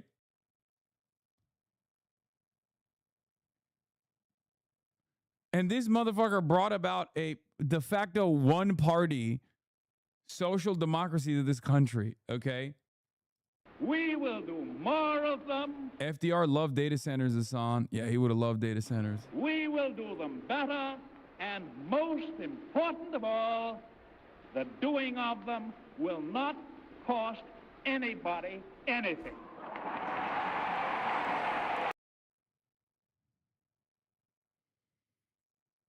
This is the clearest FDR clip I've ever seen. The quality of this clip is fantastic. The Democrats need to make this into a political ad now. Who 7 years ago? Who even now? Why don't people bring this up more when being called a communist? I mean, I don't know. I don't think people actually care. It's the same as, dude, it's okay. We bring up MLK being a democratic socialist. We bring up Malcolm X being a communist. They don't give a shit. They don't give a shit. They literally don't care. They just do not care. Some people do not care. Fox poll has 10% more black voters going to Rogers this year versus Slotkins. That's crazy. Black voters are not voting 22% Rogers, but the white voter margin looks typical for Michigan. Oh, so that's the reason why. That's the reason why Fox News' poll thought that Rogers would defeat Abdul El-Sayed handily.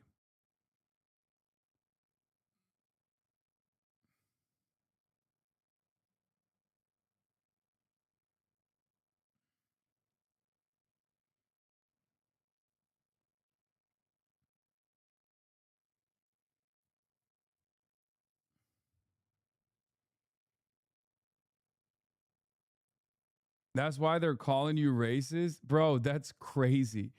Here's what's fucking nutty about all of this. Okay? The solution to it is actually a real Obama endorsement. Okay? That's number one. Number two, Abdul literally served Wayne County. What are we talking about? Like, all of the Democratic Party leaders that endorse Haley Stevens are going to endorse Abdul El-Sayed. They all want to defeat Mike Rogers. They all want the Democratic Party to maintain a Senate majority. If the Republicans think they can get away with this by being like Hassan Piker Hassan Piker wants to go back and do lynchings by literally fucking smearing me, okay? Good luck to them.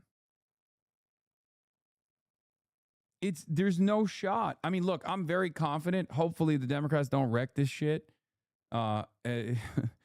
Seeing the David Crowley pro data center approach made me, confused. Or not obtain a Senate majority. I apologize. I said maintain. I was wrong. President J.D. Vance. Let's talk for a minute about Iran. There is frustration, Mr. Vice President, I think, out there on the seesaw nature of what's going on in Iran.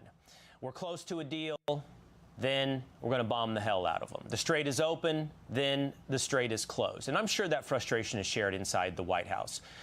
So I know it's hard to project, but let me ask you, how does this end? What does this look like when and if it's over with Iran?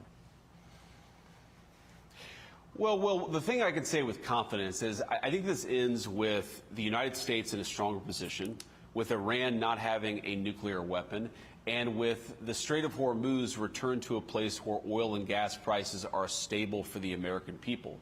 I think the issue here, Will, is that the Iranians sometimes make commitments that they don't honor. They make a deal, they don't honor the deal. And I understand your point about the seesaw nature of this, but I think what that reflects is that we have a lot of tools at our disposal to compel action. And sometimes we're focused on the energy piece of it because we want Americans to be able to afford the price of oil and gas. Sometimes we're obviously focused on the military nature of it. Sometimes we're focused on the nuclear program.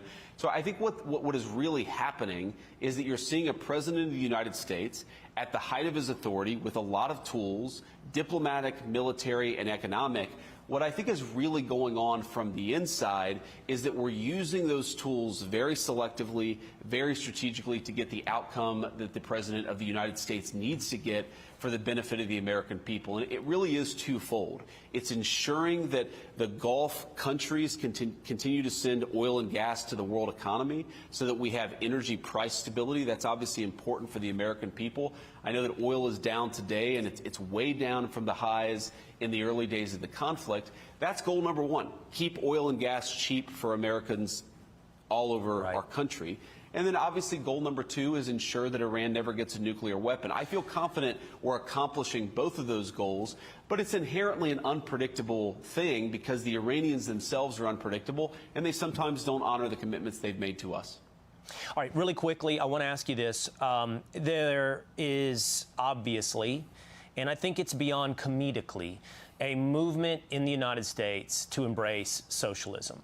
We've seen, for example, a joke of a candidate in Wisconsin still get 300,000 votes, people voting. La Rosa taking another swipey based on the Fox News polls, courtesy of the lunatic pro-Hamas Hassan Piker wing of the Democratic Party, not Chuck Schumer.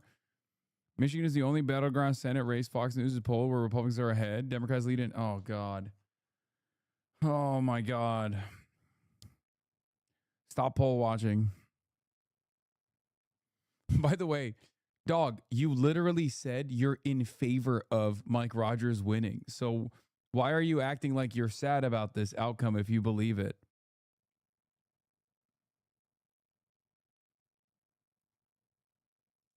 For democratic socialism. But I think the real question, and I think it's a question for you, it's a question for Republicans at large, is this. When a young person looks at their life and they say, you know, I did what America asked me to do. I went to college, I got a job, and I don't think I can afford the life that my parents could afford. Now, whether or not that's statistically accurate, it is a real feeling and a growing feeling. So what is your answer to that young person?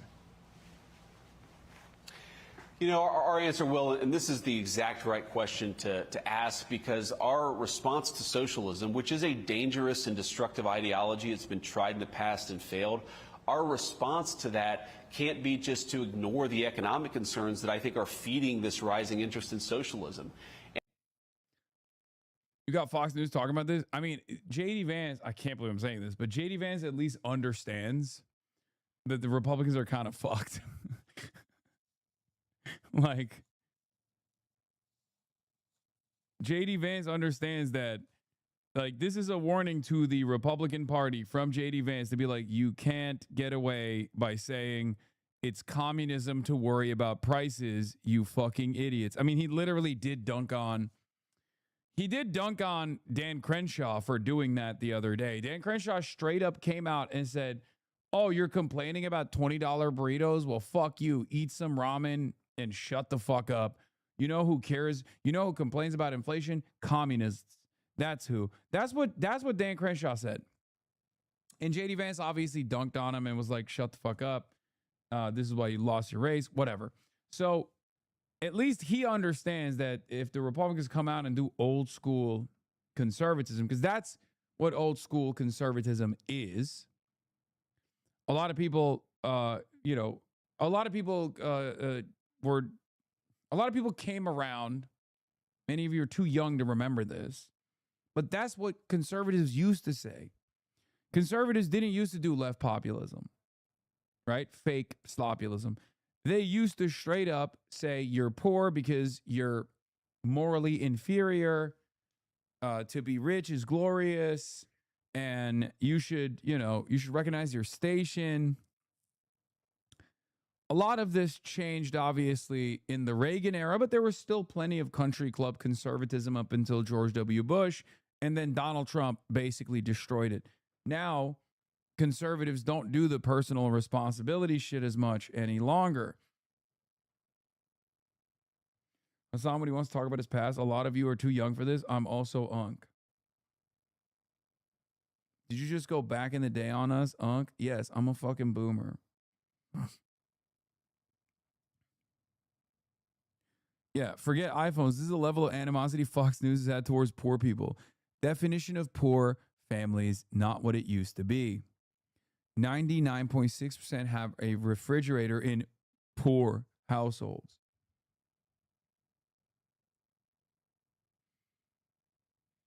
Tom Tiffany calls Crowley a socialist. What? No way. What? Wait, what? But Republicans would never do that. Wait, what?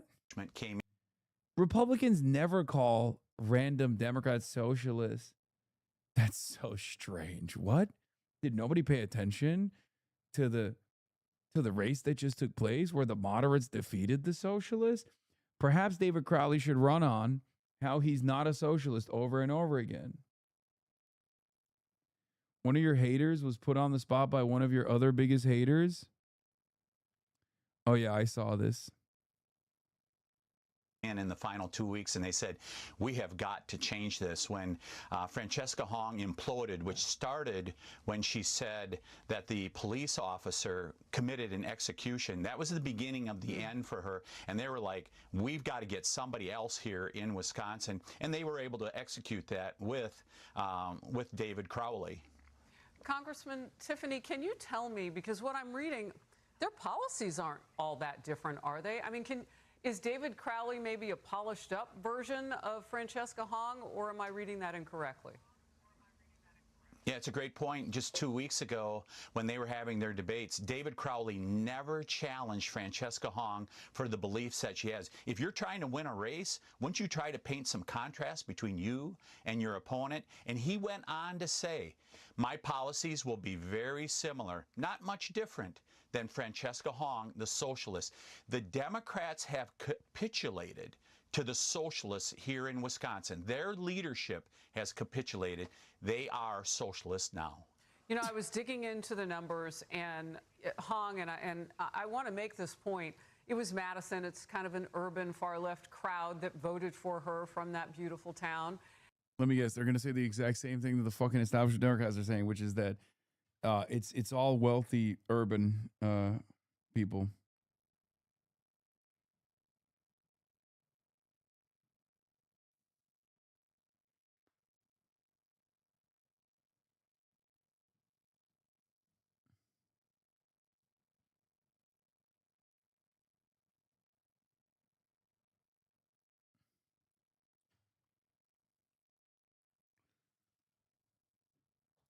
City, and then some of the rural communities got on board. It was more of a coalition for David Crowley. What is your strategy against him? Sorry, I paused and I... Oh, our strategy is the same since we started nearly a year ago, Harris. It's a 72-county strategy. There's been a few times we Republicans haven't been as vigorous in places like Dane County, which is Madison. We are competing in every corner of the state because we just think common sense is going to prevail. And I think it's a bipartisan issue that people want lower property taxes. They want their utility bills kept under control, those things that are all about affordability. That's not a partisan issue, and we think we're going to have people that are going to join us in that effort here.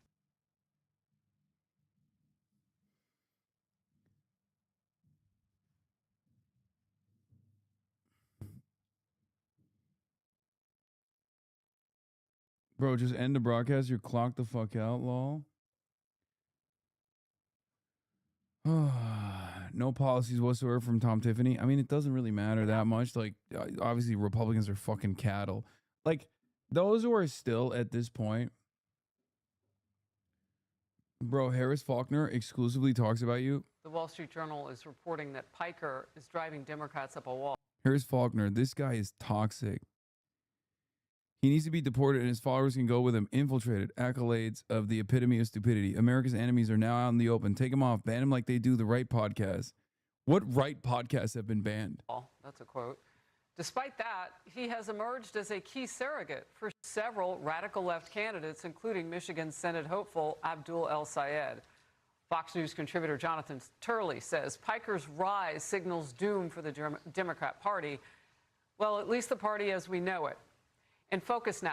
Oh, the other thing I was going to say is the current Abdul poll. You have to remember something. The current Abdul poll that shows him losing to Mike Rogers. This is right after $70 million of attack ads. Okay. I forgot to mention that. Sorry. Mike Rogers has not received any attack ads yet. Okay. Because the race on his end, there was no competitive primary. There were no attack ads. Abdul, on the other hand, got $70 million of attack ads. So, of course, his approval rating is going to be underwater for the time being. So he has a lot of work to do in terms of like building that image back up. And it's going to take some work. And also, obviously, he's going to, go to all of the districts that he underperformed in or districts that went to Haley Stevens.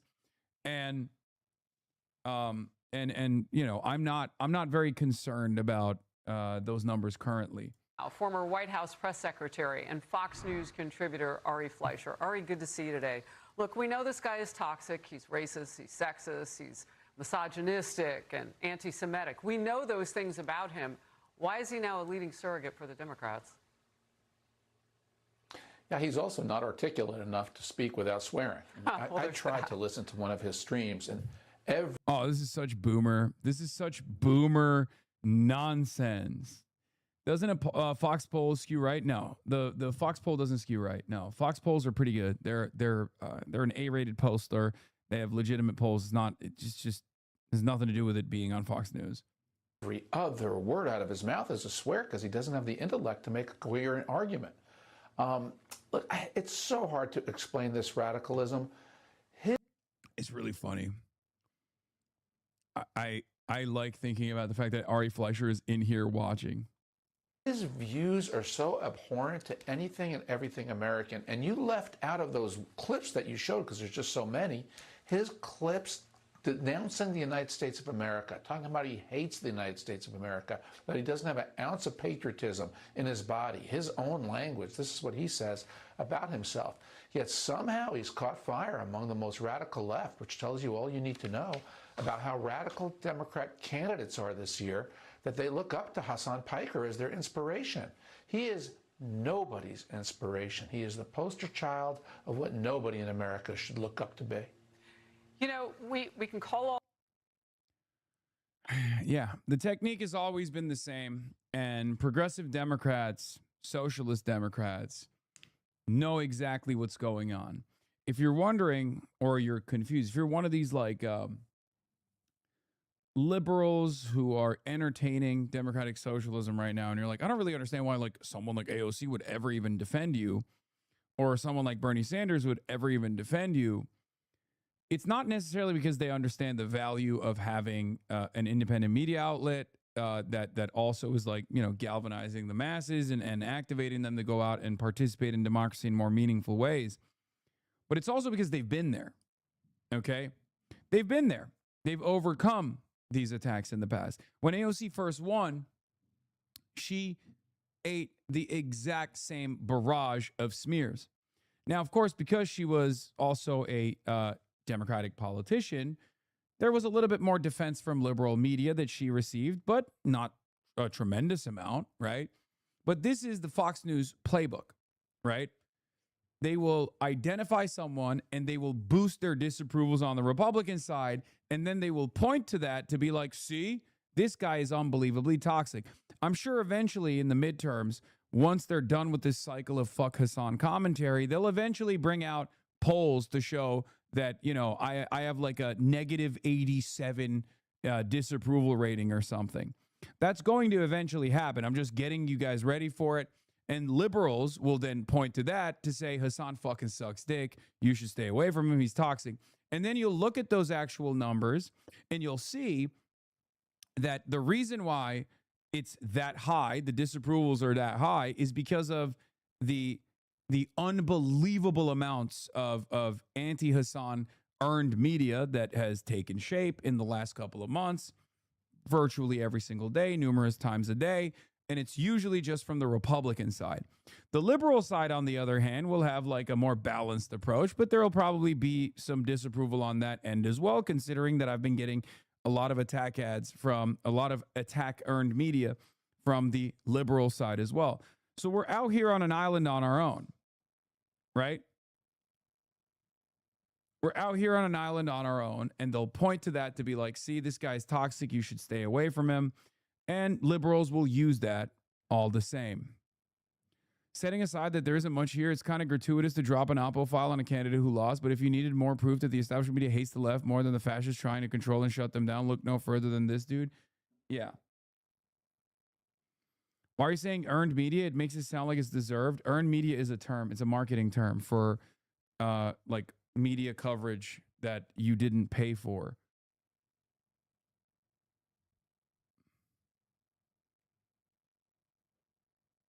All this out about Piker. My one question has to do with Democrats who show up with this guy even after they know who he really is. Does it help them? Nothing says this guy's unpopular, like spending every day for the past month freaking out about someone. Yeah, but that's... You guys know how I sometimes talk about the media flex moments? Like they'll bring up poll results and they'll be like, see? Only 50% of Americans think Israel is committing a genocide. They're unsure. You know, 50% of Americans are unsure if Israel is committing a genocide or not. That's like, yeah, you did that. Because Israel is committing a genocide. You've just been lying about it. So you're basically just showing your work at that point. Okay? You're showing the results of how much you have lied. So obviously, given that I have no allies in the independent media side for the most part, because the slop tubers have spent years and years tarnishing my name, given that I have no allies in liberal media for the most part, because they too also are backed by the same corporate interests that obviously put the crosshairs on me, and no allies certainly on the Republican side because I oppose them unconditionally, of course this is going to happen. So what we have to do is continue working, build bridges wherever we can. I wish in this time that the more radical elements would not also spend every fucking waking moment attacking me, and the less radical elements in the liberal Democratic side would at least lock in for the midterm season and realize that this is a distraction, and every moment that we're talking about this dumb nonsense is a moment that we're not actually talking about what the Republicans are failing to accomplish. So that's it. But you have allies on the left? Yes. Kyle Kulinski, Zateo, Dropsite. Most of the independent political media is the, you know, our bread and butter. That's it. And maybe Midas Touch and Pod Save America as well. Yeah. But Majority Report, yes. Yes. Those are the forces we have. But it's also important for us in this community to, you know, put our best foot forward and to make sure that we're also bridging relationships, right? Like, for example, if I were to follow along with the attitude of this community, I would be like, oh, Pramila Jayapal, she supported Diana DeGette. But I didn't do that, right? And I told you at the time why Pramila Jayapal had done that, because she's a part of CPC. She was the head of the Congressional Progressive Caucus in the past. And I understand the importance of, like, working with politicians. I understand the importance of working with people like Pramila Jayapal, for example, who has still been, further, much, much more progressive. She's literally gone to Cuba, for example, right? So, you know, you have to look at the broader. You have to look at the broader goals here. And Pramila Jayapal, as a member of the Judiciary Committee, has gone out to bat and has defended me and is trying to get the University of Washington student groups to re-invite me to speak on campus. She's the only Washington state rep that doesn't take AIPAC money. I'm from Washington. Yes. No, she's great. That's why when you guys were attacking her and you were like, we're going to unseat Pramila Jayapal, I was like, no, we're not. The fuck are you talking about? She's dope.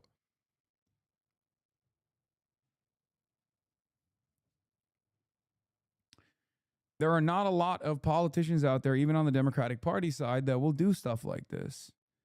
Okay?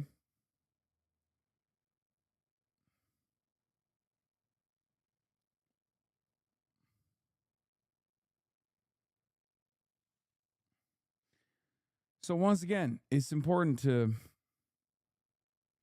and no one would have come even remotely close to defeating her. Yeah, exactly. She's also beloved in her district. She has that seat locked for good reason. She has good constituent services. She's very progressive. She's the most progressive Washington politician, and she's one of the most progressive. She's one of the most progressive politicians in Congress anyway. Like, she's up there, right? So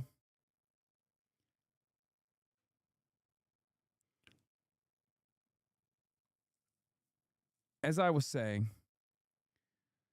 so we also should probably work to build bridges with other people. We should also work to build bridges and mend bridges with other folks. Folks on our left flank, folks on our right flank in the Democratic Party, because the time requires it. Okay? That's it.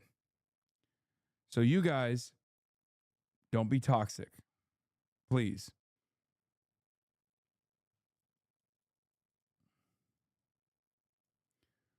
Yeah, Oliver Larkin, Elijah Manley, and Angie Nixon's rally in Florida has been canceled by the venue after pressure from Democrat Rep. Michael Gottlieb and Trump advisor Laura Loomer. The venue has broken contract over Gen Z for changes refusal to uninvite Rashida Tlaib. Unfortunately, they should not have revealed that Rashida Tlaib was coming ahead of time. I know from personal experience. You are not supposed to tell the venue that you're doing a political event.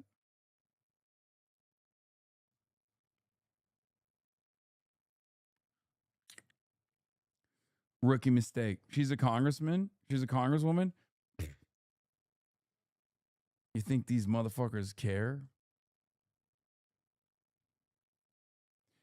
Oh yeah, Michigan. Do you favor United States is continuing to provide military aid to the Israeli government? 55% opposed, by the way.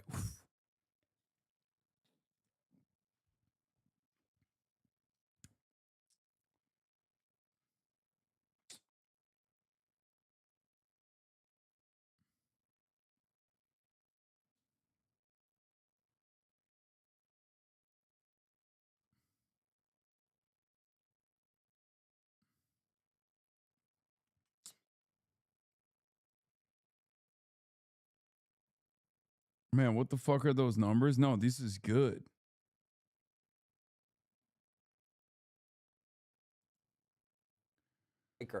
Scott Hannity says it's fun to watch you melt down. The clip he showed doesn't show any of that. His 3 million plus show has become pure Hassan slop. Spiritual leader of the Democratic Socialist Movement, kind of having a meltdown now, which is fun to watch. Take a look. The media will do everything in its power to try to discourage you. They will tell you you're a loser. They'll say, oh, DSA, your candidate was oh, Francesca Hong was bad. She was a bad candidate. Oh, she didn't like Thanksgiving. Them. And Thanksgiving too. I don't know. Maybe you should have a... Wait, what is the meltdown? I'm literally joking. I can't tell if I'm too autistic and I'm not conveying emotions well enough, or if like my haters magically get hit with the autism ray and they can't comprehend emotions at all.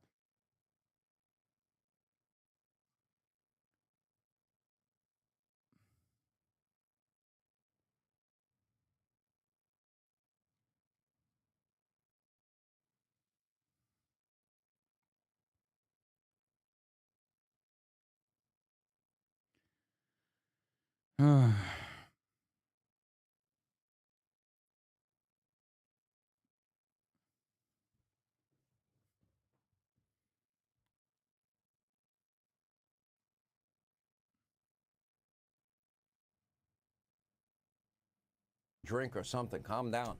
Anyway, at least he didn't say that America deserved 9/11 again, or the streets will run red with blood of landlords. And he must be pretty happy about the Democratic Senate primary in Minnesota. There's a win for him, where an extremist named Peggy Flanagan. An extremist. They just announced a new venue. Is the Mail-Out Curo situation. Moscow is having the other conservative Dems attack for him. Dude, stop announcing a new venue. Stop putting the venue on the fucking flyer, guys. Oh my God, I'm going to text Oliver.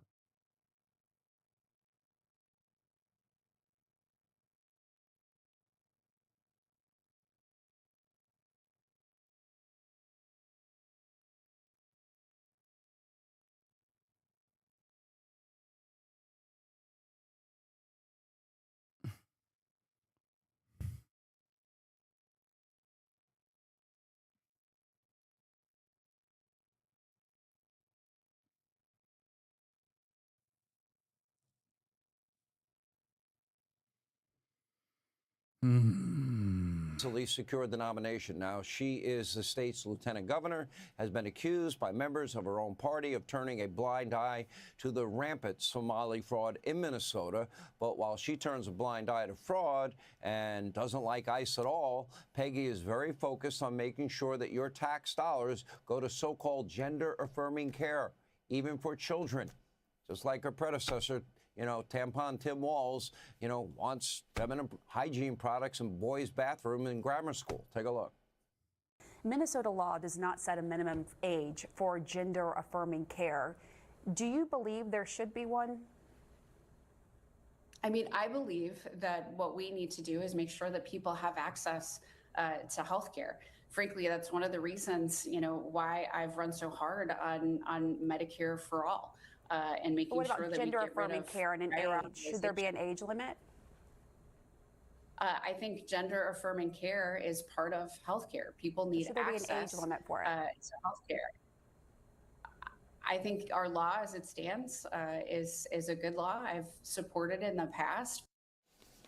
Now, Peggy Flanagan tried hard to dodge the question because she knows that her position. Again. Only country.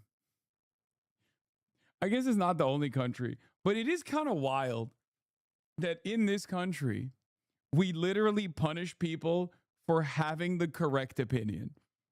And it's like across the board. CNN will also do it as well, where CNN will literally yell at you for having the correct position. God, what a world we live in, man. It is wild. It is wild. It is so crazy. They will never let you live it down. If you have the correct position, the correct moral position on something, if you just want like better things to be possible for everyone, every cynical person in corporate media will be like, you should kill yourself. Kill yourself now. Do not kill yourself yesterday. Kill yourself. Do not kill yourself tomorrow. Kill yourself today. Right now. How dare you? How dare you think better things are possible? You're fucking woke. You're woke. And wokeness is unacceptable. You should kill yourself now.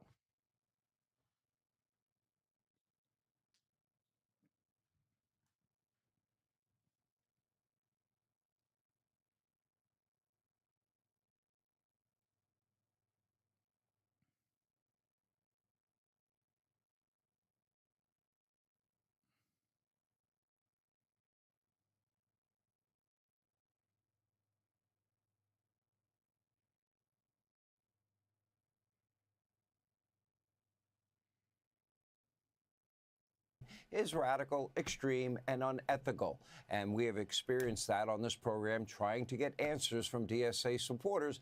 They don't want to answer the question. Oh, how much of every dollar should a taxpayer get to keep if they make $100 grand a year? Well, that's a hard question. No, it's not. It's a simple one. Now, her fellow Democrat in Michigan, the unlicensed medical doctor, apparently Abdul Sayed, is not worried about ethics. He wants you, the U.S. taxpayer, to pick up the bill for every gender reassignment surgery in America, including kids. Take a look. Healthcare should be a choice made by a patient and their doctor. Stop! No! No! What? Are y'all hearing this? Are y'all hearing this shit?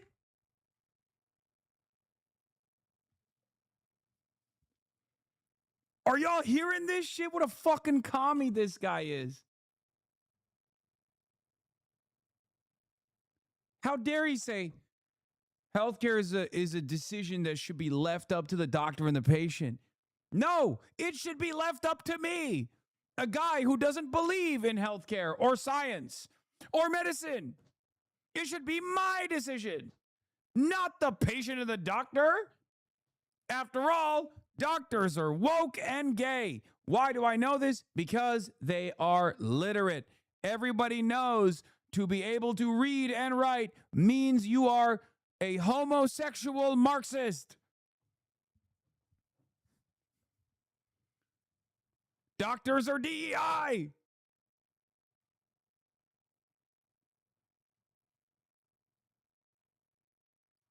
That patient is under the age of 18, the parents as well, right? And I believe that Medicare for All should cover all healthcare. Yeah.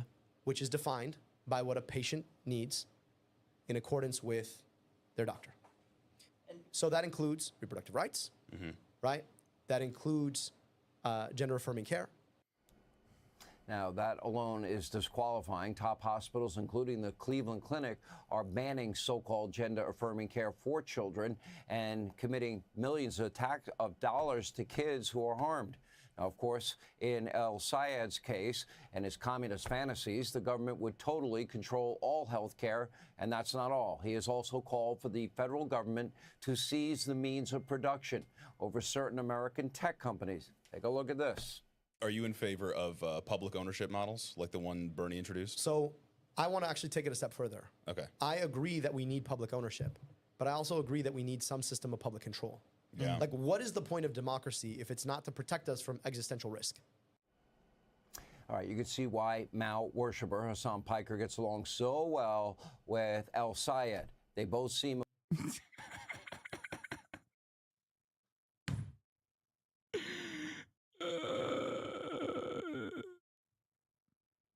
Are you aware of a documentary about Tim Walz called Minnesota Mao? Tim Walz. Governor Tim Walz. Minnesota Mao? Tim Walz. Tim Walz. Tim Walz. Governor Tim Walz of the great state of Minnesota. A lived in China. I've been there about 30 times. Tim was snapping up dozens of copies of Mao's Little Red Book. It's not just a political treatise, it's the daily devotional of the Chinese Communist Party. The inscription on the inside is, Mao's words bring us joy. She's bringing us a politics of joy. They're trying to steal the...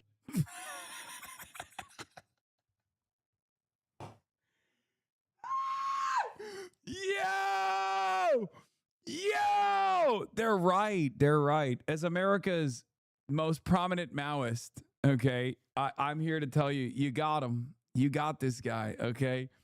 You know who would also execute a nuclear first strike on Iran if Iran ever threatened Israel? Mao Zedong would. That's right. The joy from this country. Bro, they literally said joy equals communism. Like, they did the thing. They did the thing unironically.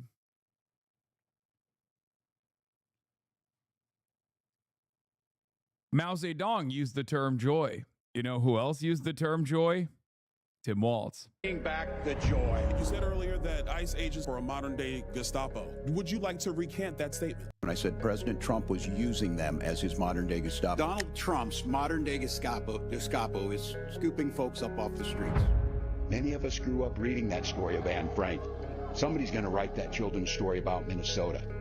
For communism to work, you have to erase the country's identity and history, and that's what Mao did. Dude, I wish that Democrats were like maybe 10% as radical as Republicans present them. You know what I mean? Like, they're talking about like Tim Walz saying, you know, this is Donald Trump's Gestapo is correct. But like what Tim Walz did when ICE was literally fucking storming the streets of Minneapolis was nowhere near what was necessary, right? Like, Tim Walz is doing it here. Governor Tim Walz signed an executive order providing legal protection to those who come to Minnesota for gender-affirming health care. Our children tell us who they are. You live through every parent's worst nightmare. Some of the loudest voices are advocating for blame and hatred and even violence toward those who don't agree. You can shit out of him now. Don't ever shy away from our progressive values. Jerusalem Post, the man behind the curtain, how Hassan Piker became a political kingmaker opinion. It's hard to comprehend how Piker remains such a popular figure given his preference for a barbaric terror group over the democratic country of Israel.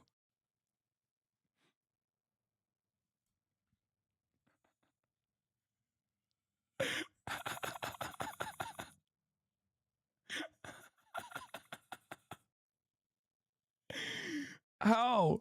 What is going on in America? They made the guy who said he prefers Hamas over the democratic nation of Israel the kingmaker.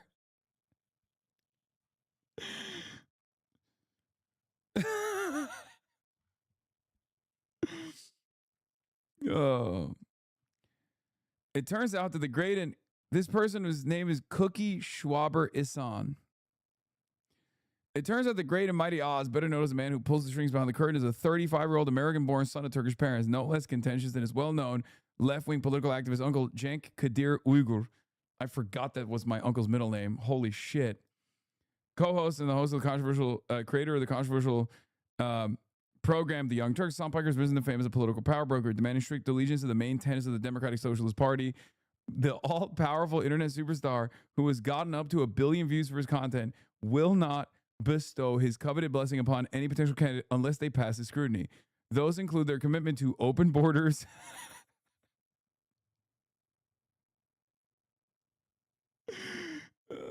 universal health care, no foreign wars. Wait.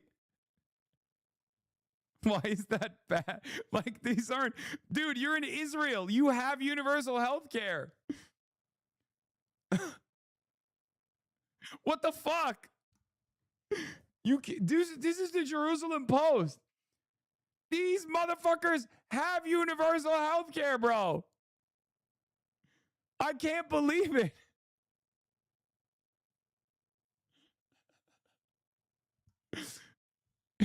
He's like, are y'all hearing this? He wants universal health care, a thing that we have. Oh, this is another article from the same author. Could the Palestinian Authority be planning a Jewish genocide in the West Bank?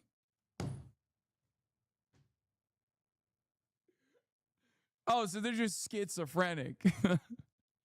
This is one of the... Come on, man. Come on.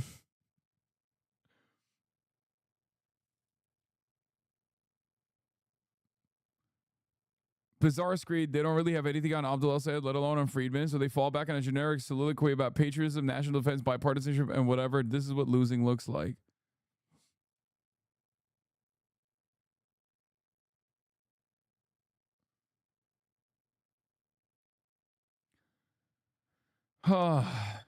Aligning with most important, possibly most important, aligning with the Free Palestine movement. What is this? It's real?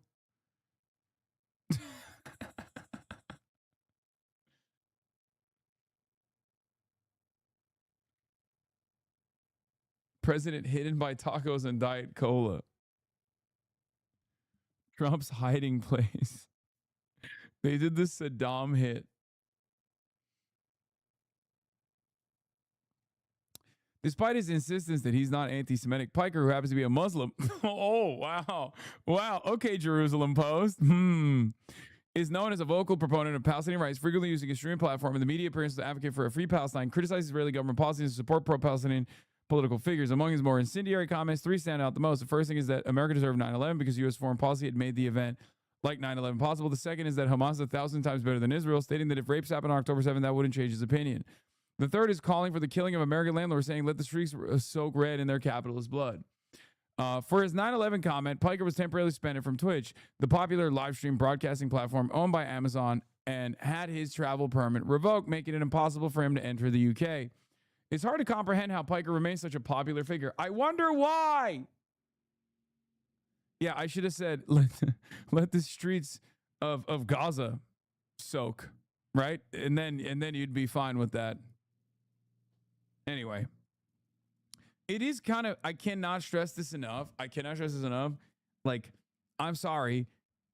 I don't care what Jerusalem Post has to say. Like, this is a pro-genocide outlet. Okay. Like it's so ridiculous for a pro-genocide outlet that has had op-eds that talk about Lebensraum, living room, in Lebanon. Okay.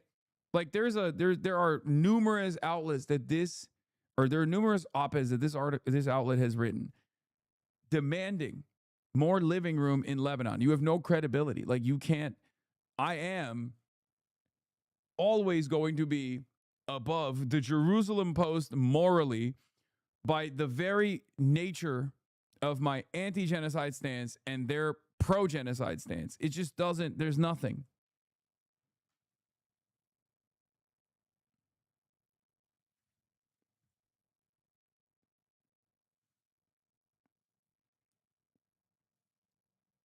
Yeah, they've written articles about like actual dead Palestinian children, calling them dolls, like fake dolls, and saying it's Pallywood. Like it's one of the most depraved outlets on the planet currently. This is their Sturmer, but you know, Jewish, Israeli. Straight up.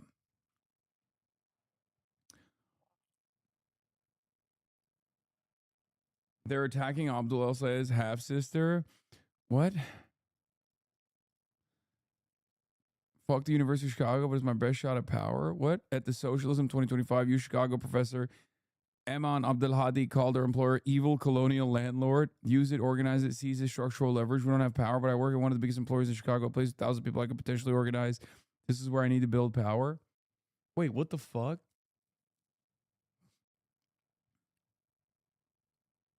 Wait. Dude, how is he?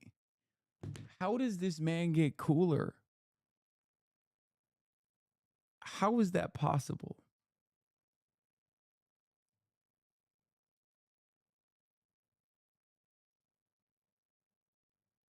Abdul El-Sayed's half-sister, which, by the way, half-sister,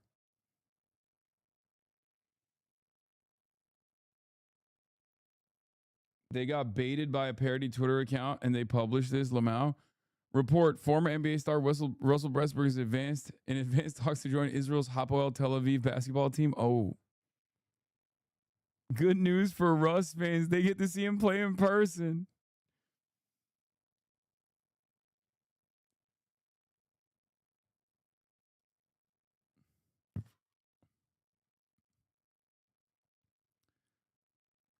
Anyway, I told him what to do already. Why did you say it? It's like that. Law, it's still his sister. I mean, don't you? First of all, saying Abdul Al Sayed's full sister is radical is still insane. You know what I mean? You can disagree with your immediate family members regardless. But like when you're reaching half sister territory, you might as well be like a guy that sat down next to Abdul Al Sayed one time said this about, Israel. Like what? Like what's next? Like it's still a blood relative, but it's like crazy. Now you're gonna fucking start talking about cousins. Now you're gonna start talking about, like, do you understand? It's already, I'm saying it's ridiculous to even attack siblings. Oh my God, I forget that there's so many products of divorce in here that they're not understanding what I'm talking about. Guys, I'm not saying a half-sister is not a real sibling. Of course it's a real sibling. I'm saying it's insane to attack siblings. Like they're going to start moving down the fucking pipeline to be like, this is his cousin. This is his second cousin. This is his third cousin. This is Abdul El Sayed's 8th cousin. Chill, you said it was stank.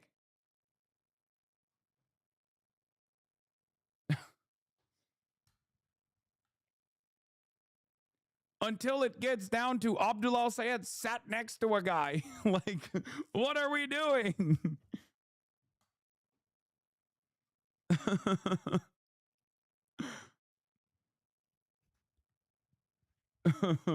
That's crazy.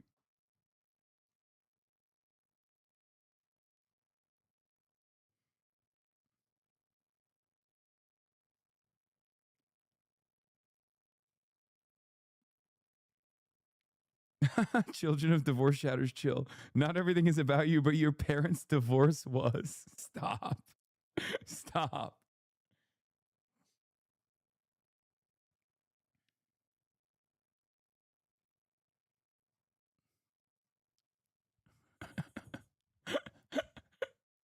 Stop. I already know. That's too far. I don't agree. I disavow. I disavow. I disavow.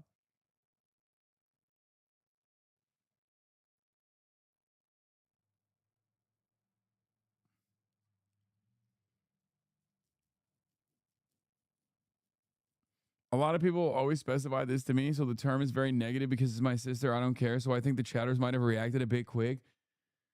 Yes. The argument wasn't that a half-sister is not a real sister. A half-sister is a real sister. The argument was it's insane to attack his sister, his half-sister, and then I tried to expand on it to be like, what's next? Are they going to start attacking his first cousin, his second cousin, his third cousin, his 8th degree cousin, until it comes down to this guy sat next to Abdul Al Sayed at a diner one time?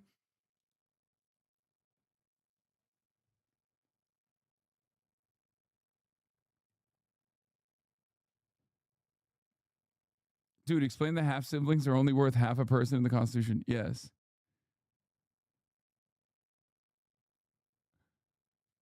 Abdul's 3rd grade project schoolmate when he was 30 said racist shit. What do you think, Abdul? Fucking got him.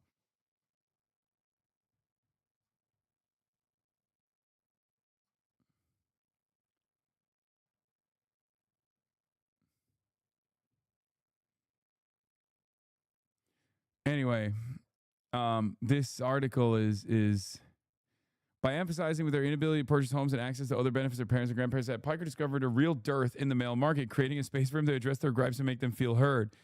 The average Piker fan is said to be young adult males between the ages of 18 and 29, heavily active online and leading politically progressive, leftist or socialist. Core audience consists largely of Gen Z and younger millennial men interested in anti-establishment politics, media commentary, and internet culture. When you combine those particular listeners who lament their station in life and couple it with the politics of democratic socialism, you get a healthy dose of radicals who are easy prey for the notion that anarchy and burning down the status quo is the best solution. I am not an anarchist. It's that ever-growing niche market which has catapulted Piker to the top, turning him into a sort of socialist pope whose ring must be kissed by aspiring political figures. Once they get his approval, they're sitting pretty. Okay, so this is just glaze. This is just glaze, it seems. They're just glazing me. Anyway. Hey guys, that's got all my I got favorite for fork, today. got my big We're at red. 7 hours. I'm done. Hey guys, I'm got my tired. favorite fork, got my big I'm red. freaking tired, fam. Mom and Molly's already ate in heaven. Albert and Levi have already ate. Tonight I made T-bone steak, corny on the bob, off the bob, What? Why'd you a say loaded wait? baked potato, butter, salt, pepper, sour cream, ranch, I am- shredded cheddar cheese, and green Friend onions. Slop Friday tomorrow? No. We're not going to do Friend Slop Friday tomorrow because we have the podcast tomorrow. We're going to do Friend Slop Sunday. That's right. Friend Slop Sunday. Anyway, everybody. What? Yes. What are you doing? Hassan, it's Austin Show from the Fear and Podcast. What the I'm gay, fuck? I'm Lebanese, yada, yada, yada. You know that. But I do need to remind your viewers and our fans of the Fear and What Podcast. the fuck is that? What did you tour just press? Tickets on sale. Last chance to buy right now. Tour.fearand.com. Seattle, San Francisco, Portland, Los Angeles. Buy your tickets. Tour.fearand.com. What the fuck? David, never do that again. That was insane. That was insane. Don't blame Hannah for it. That is that's doubly insane that you just blamed Hannah for it. That is wild. I cannot believe it. Austin, I'm going to kill him. But yes, get your tickets. That is insane. He just hit a button. He was like, "Oh, are you full screen here?" And then he just hit a button, and now I have like a thing. Like I don't even know. There's like an extra alert or something. Extra source. They always fuck with my shit, dude. They always fuck with my shit. Anyway, all right. I love you guys. I'll see you tomorrow. Jesus Christ.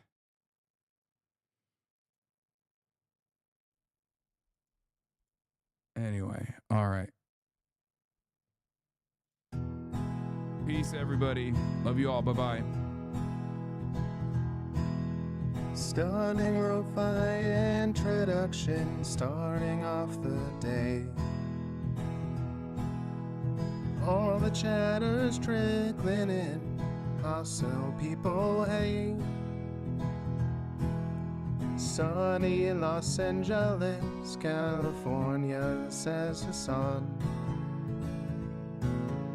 Stun luck to the stun luck to the topics just begun. 'Cause there he is again, Hassan is streaming. Hassan is streaming. There it is again, Hassan is streaming. Hassan is streaming. Salt, pepper, Leave you in a sour Chinese cream, tray. ranch, Tell shredded cheddar child cheese, place. and green onions. Sun Hey and guys, got my favorite fork, got my big red. Giving Mom and Molly's already ate in grace. heaven. Albert and Levi have already ate. Tonight I Zorn made winning T-bone steak, NYC woke corny on the back bob, with off the bob, force. a loaded baked potato, butter, Logan salt, of the pepper, left to sour me, cream, Dumbo ranch, still shredded cheddar cheese. course. The Charlie Kirk assassination, the Fear and Online show. And green onions. 8 full fucking years Hey of guys, this, got my favorite and fork, got my plenty big more red. to go. Mom and Molly's already ate in heaven. Albert and Doing Levi fun have already stuff ate. tomorrow. Tonight I made Throw T-bone PBS steak, up on the corny on the screen. bob, off the bob, a loaded baked Man-made potato, for butter, reaction, salt, brought to pepper, you by sour this cream, live ranch, shredded cheddar cheese, and green onions. There he is Hey guys, again. got my favorite fork, got Sun my is big red. streaming. Mom and Molly's already ate in heaven. Albert and Levi have already ate. Tonight I made T-bone steak. Corny on the bob, off the bob. A loaded baked potato, butter, salt, pepper, sour cream. Cacked out of the DNC, IRL and March the Goat. Combating the propaganda that shoved down people's throats. CB. That you can't do the shrill treatment. Like, you've got to explain in a credible sounding way, like, what is the basis for it? So go figure. This story, now this I can get into. What is this? To your earlier point, this is how they manufacture consent. And by the way, this is how they manufacture consent. This is how they control the narrative, is take the out of context quotes, plaster them everywhere, and repeat it over and over and over and over and over and over and over until hating Hassan becomes the duh position. Oh, that's the crazy guy who said the crazy thing. Meanwhile, it is not an accident that Hassan wasn't invited on Joe Scarborough's show. It's not an accident. It's not an accident he wasn't invited on Meet the Press. It's not an accident he wasn't invited on any of the mainstream media shows. They are doing a hatchet job against him on purpose, for AIPAC, for the Epstein class, for the corporations, 100%. for the Diet MAGA Democrats. Dude, it's so funny because, like, people will be like, no, oh, dude, you're being so silly. You're being so ridiculous. But it's like, it 100% is that. Because out of all, obviously, like, initially they started off with, like, anti-Semitism smears. It didn't work, so they moved on to other shit. And they just decided, like, we're just going to do a multifaceted shit smearing operation. Because, but it's still coming from the same forces at the end of the day. And it would not be the case. This would not be happening to me if I just sat at home and said what I said and continued growing my audience, continued collecting paychecks. Then it would not. What's wrong? Oh, you can't see because you didn't copy the, hold on here. We can do that 1 second. Here, what is it? Is it preview projector on which one? Boom. There you go. Sorry. But yeah, as I was saying, like, this would not be none of this would be happening. Like, I would still get right-wing attacks and shit, but not to this degree. And I certainly would not be getting any, like, liberal media attacks at all. And even some defense if I had not, if I didn't, like, get anti-Zionists elected in the office. Like, that's it. Like, that is, I think, the reason. Because I've been doing this for years. Many of those quotes are from fucking years ago. Well, no, that's why it's like now it's like they have to literally, that's what I said about it. It's all chopped and screwed. It's just the same shit, but like they have to like recombobulate it over and over again. I mean, look, like this stuff does eventually like run out simply because like you can't, like there's only so many permutations of you that, you know, you can go through with it. I think the bigger challenge will be that they have to figure out how to escalate their tactics. And that's the sadder part because like working the Twitch refs hasn't worked, you know, like they're now up to like lying and having lies that come from, you know, Scott Jennings' mouth get amplified by the NRSC. So we'll see, you know, like what comes next. I mean, I think even like for what I'll say, it's like also like, you know, somebody planted that story in the New York Post about, you know, like about the Cuba thing. And that hasn't, you know, like the lawfare stuff hasn't materialized. Yeah. Like it just is very like, you get the sense that these are people like reaching around for tools to use in a fight that they're not particularly equipped to fight otherwise. Yeah. I mean, we'll see where it goes, but my biggest problem with everything that's going on once again is that like it's very clear that because there is a bipartisan stranglehold on certain types of attitudes in mainstream media, specifically around Israel, obviously, or even around like Medicare for all, like an antagonism towards the position that we hold, which is that healthcare shouldn't be paywalled and the for-profit healthcare industry should be, you know, dramatically rescaled and reduced, right? So all of those forces have sympathizers and people that they've paid, people that they network with in the cocktail circuits, and those guys can just as easily be like, hey, can you fucking do something about this Hassan guy? Like, what are we doing here? Like, why? What's the deal with this Hassan guy? I've been reading a lot about him. I've been seeing a lot of his clips. He seems like a real crazy guy, right? And then you have a commentator or a consultant that also moonlights as a commentator on CNN go, yeah, no, I understand I understand, sir. The trouble, though, right, is that like ordinarily when you're doing that kind of like associative smear thing, and you got to make people aware of something, it's like, hey, do you know about this guy who's a child molester and who's like, who was pardoned by the candidate or who was friends with the candidate or something? And instead, it's like, hey, did you hear that this guy once sent something mildly intemperate? And it's just not like it's why it flops. I mean, it works insofar as like it kicks up shit, and that is its own achievement, I suppose. But like, it doesn't mean that like you become any worse at like transmitting your ideas in public, in a general sense. If anything, it like draws a certain amount of positive attention, as has certainly been the case with the fact that like a lot of other candidates reached out for your attention after these people try. You just draw. It literally backfired in the case of that whole third way thing. Yeah. Which, by the way, did you see the job posting? I did. 150 grand for. It's not. That's pennies. Wait, really? 150 grand to pay somebody to like coordinate anti-extremism ops. I'm sorry, that's broke ass shit. I thought they would. 150K? No way. I'm sorry, dude. If you want actual talent, like. Because somebody who would be good at that job could get paid a lot more money to go elsewhere to work way less hard. Yeah, I mean, you're looking for somebody who's committed. How much is fucking Stu Smith getting paid? Well, I don't think they have to pay him all that much because I'm not really sure what he would be employable as doing otherwise. Yeah, I think, goat, dude. Chill. I think they. Chill on my goat. I will never. I will. I'm very chill about Stu. Yeah. Love that guy, Stu. If you're watching. You're my guy. That he is. Yeah, that's right. You know that he is. I don't know why I said if you're watching. We know you're watching, obviously. Yeah, because where else could the Manhattan Institute find a talent like that? But I think there was the other guy, Rayhan or whatever, the head of the operation. Rayhan, whom they pay, I think it was like 800,000 or whatever it was. Yeah, Rayhan gets paid. They pay, but to like absorb, like to be the like guy at the top of that organization. Yeah, Stu, how does that make you feel? You're not getting. Yeah, how does it feel? How does it? You're feel? doing all the legwork. How does it feel to work for a non-white man who probably works way less hard than you?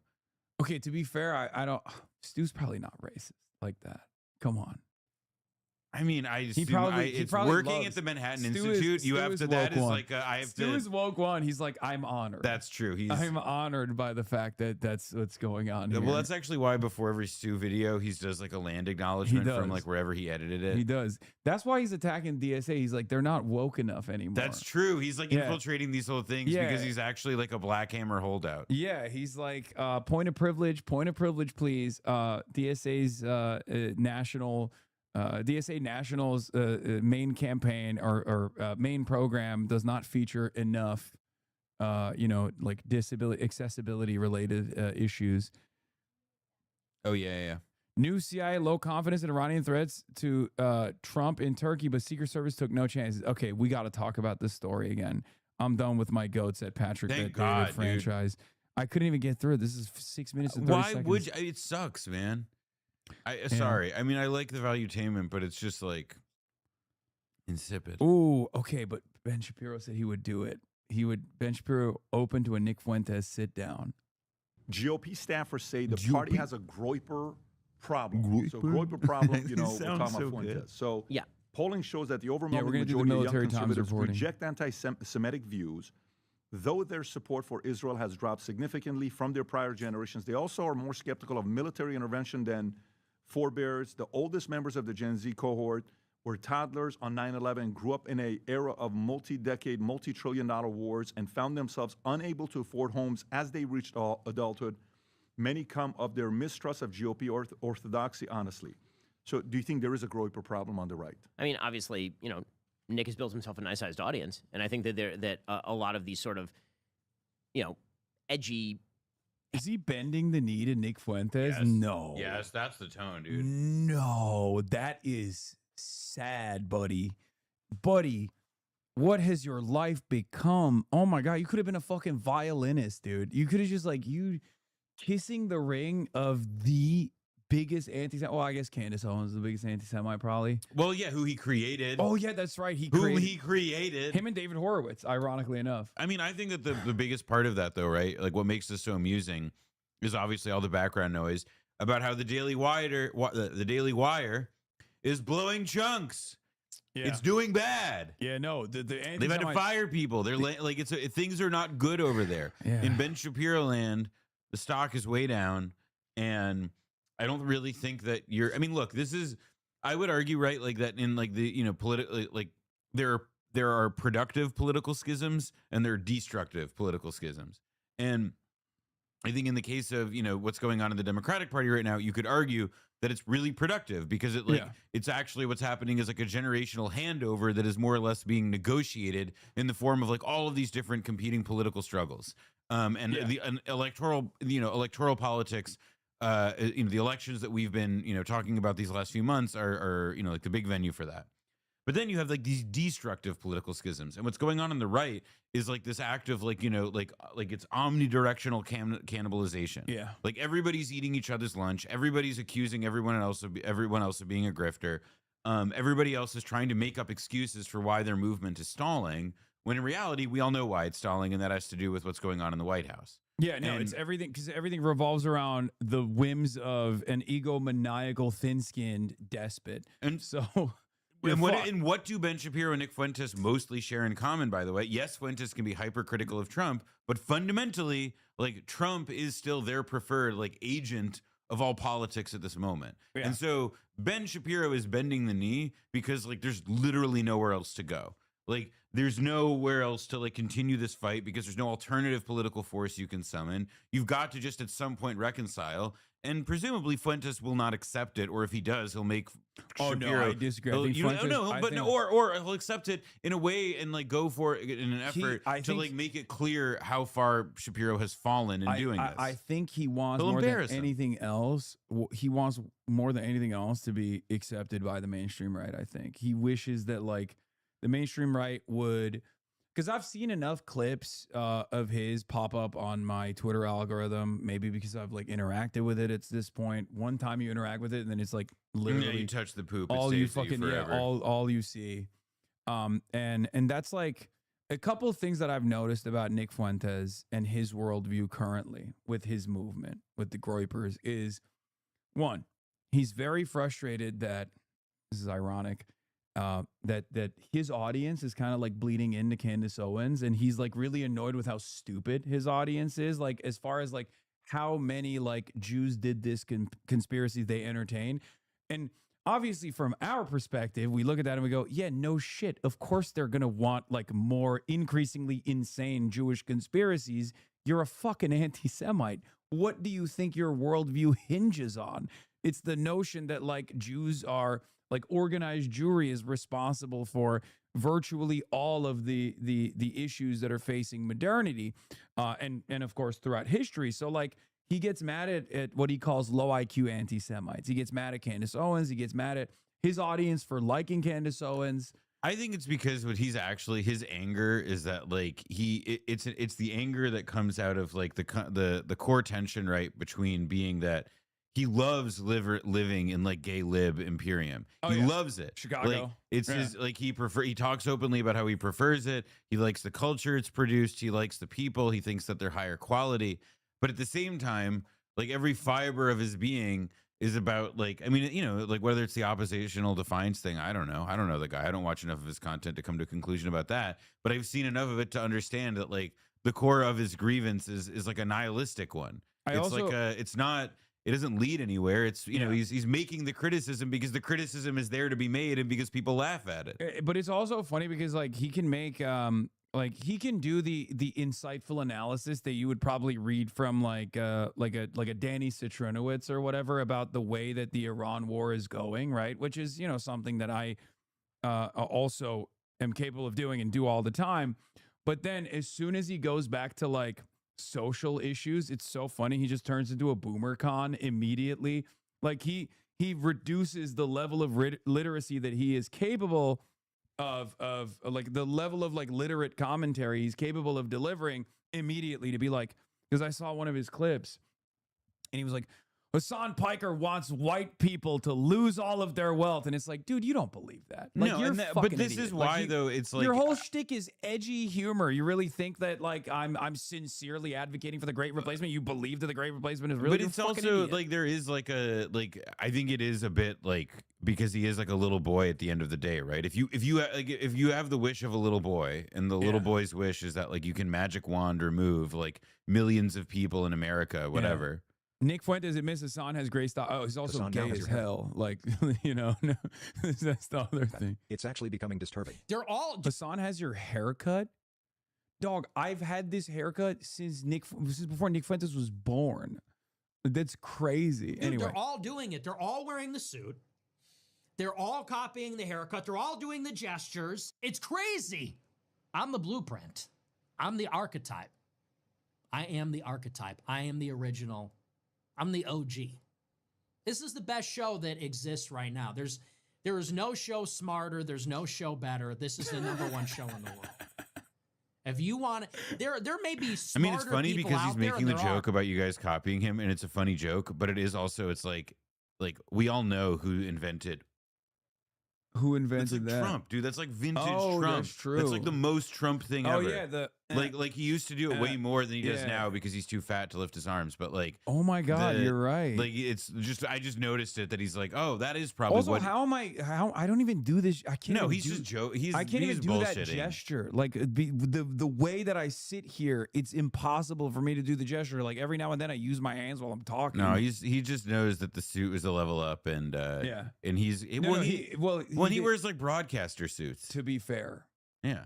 Nick Fuentes invented wearing suits. I while know, talking about that's what I'm politics. saying. I'm saying that like that's why he says he's got to up his game or whatever. It's because Yeah. like he's got to level up from like the weatherman suit to What is this? There's no smarter show. Oh yes. This is unreal. This is crazy. I'm curious why you get thanks for being so funny and doing our streams. Merry Christmas. I get the chicken fingers. I think that's the only thing they sell. Smoking 99-cent $20. What are a few things you'd do as president if enough people supported you that you ended up in real power and leadership? What do you get at Raising Cane's? So let's see. They have a 2-piece combo, a 3-piece combo, a 4. It's chicken nuggets. Fucking idiot. What do you get at Raising Cane's? The pizza. I love Raising Cane's stir fry and fucking pizza. You fucking stupid idiot. What do I get at Raising Cane's? What do you think? I get the fried chicken strips. That's all they. Why is he so mad? He hates his audience. I mean, eventually he just starts calling them the R word and stuff. But like, it's to me, it's like so funny because he works himself up into laughing. He like breaks character at him like toward the end of it. But it is like clear, like the most animated you ever see this guy is when he's like calling the people that pay him the money that he uses to live. I think like he's total I fucking think he's cows. Richard Hanania. I think he's literally Richard Hanania, a straight up, open, out and about race realist, white supremacist who is sick and tired of like the anti-intellectual slant on the right. That's it. I buy that. I mean, I think the one difference Like, is that I I don't don't know know if there's anybody as like untelegenic or as like bad at communicating like with his body as like Richard Hanania. Oh yeah, no. I just meant like why did Richard Hanania make this fucking pivot? Yeah, because he realizes he's like surrounded by like the obvious morons and dregs of humanity. Yeah. Yeah, it's like, oh yeah, like the guy who does the health is Robert F. Kennedy Jr., the most unhealthy sounding man ever. Like the money guy was the worst guy who ever worked for George Soros. The military guy is like the Fox News alky, like like that's it. Like you got played. Congrats. Yeah, and it's with Nick Fuentes, it's like you excitedly voted 3 times for the biggest Philo-Semite that like any and the most pro. You literally voted for like the president who has done more to combine America and Israel than like anyone. Yeah.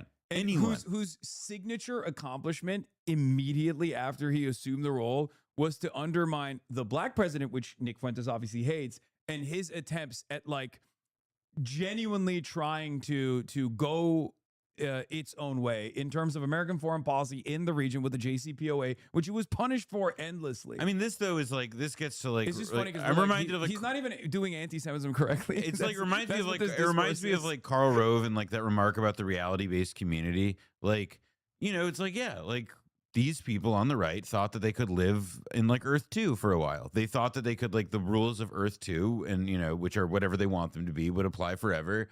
And then Hormuz happened. And then, you know, a bunch of things have happened in the last year and a half to, like, all of a sudden radically condition the scope of that their worldview can be. And, you know, the other piece of this, right, is that, like, in the background is that, like, everybody who they did support and who they did, like, hitch their political loyalties to is getting fabulously wealthy in plain view while everybody else is, like, screaming in pain. Yeah. And that, like, divergence in reality, it's like you can only tell these jokes and be mean about Raising Cane's to your viewers so much before people start noticing that things suck. Yeah. But this is literally, there's no show that's better than this.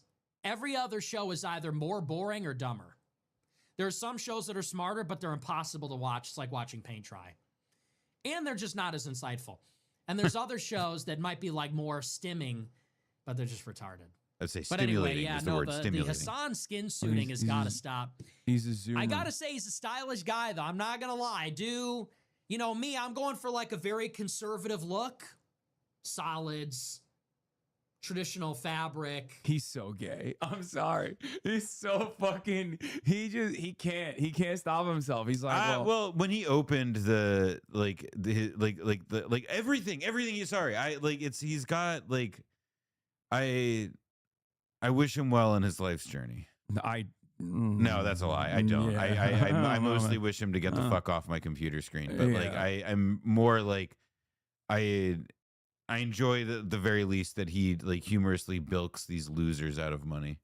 I know, but he's bad for humanity. I'm aware. He really is, and also he's bad for humanity. There's so many of his fucking dumbass Groper followers that are like all up and down the Republican staffer. Like the entire young Republican staffing is just all Nick Fuentes fans. I mean, look, on some level, I think that part is good because he's stupid, they're stupid. Together, they will be able to not accomplish anything because they're collectively stupid. But like I have on some level, right? Like when I read about like how groiped up like Republican staffers are, what that tells me is like, oh great, a bunch of people who are allergic to doing their jobs, a bunch of people who have to ask Cursor or Perplexity to like to wipe their ass.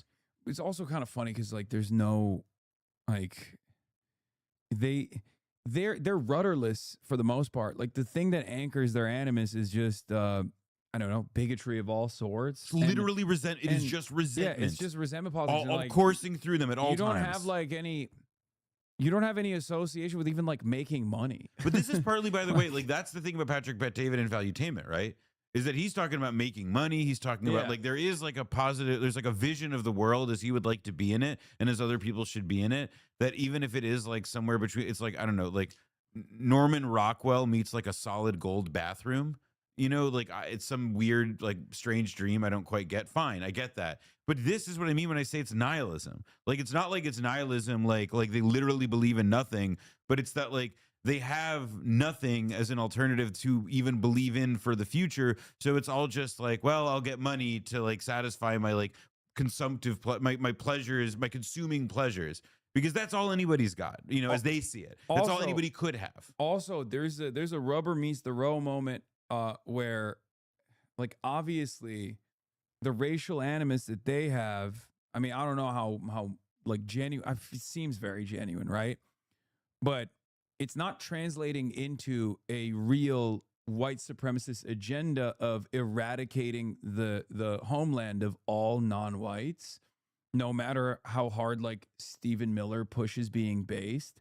Because at the end of the day, the entire purpose of it in the hands of capital is to have a consistent underclass that they can deploy in the workforce that depresses wages for the American workforce, and that is constantly recycling into the country. That's why Donald Trump stopped doing mass deportation initiatives at farms and the hospitality sector, because he got a boss call. Because they were like, what the fuck are you doing? These are my employees. Like, no, you're supposed to deport Mexicans from Home Depot. You're not supposed to do that in my hotel. Are you out of your fucking mind? And Donald Trump retreated from that position because at the end of the day, the contemporary Republican movement is a capitalist one. It cares about capitalist hegemony. It doesn't care about to that degree. It doesn't care about like whitening America to that degree. They will do it.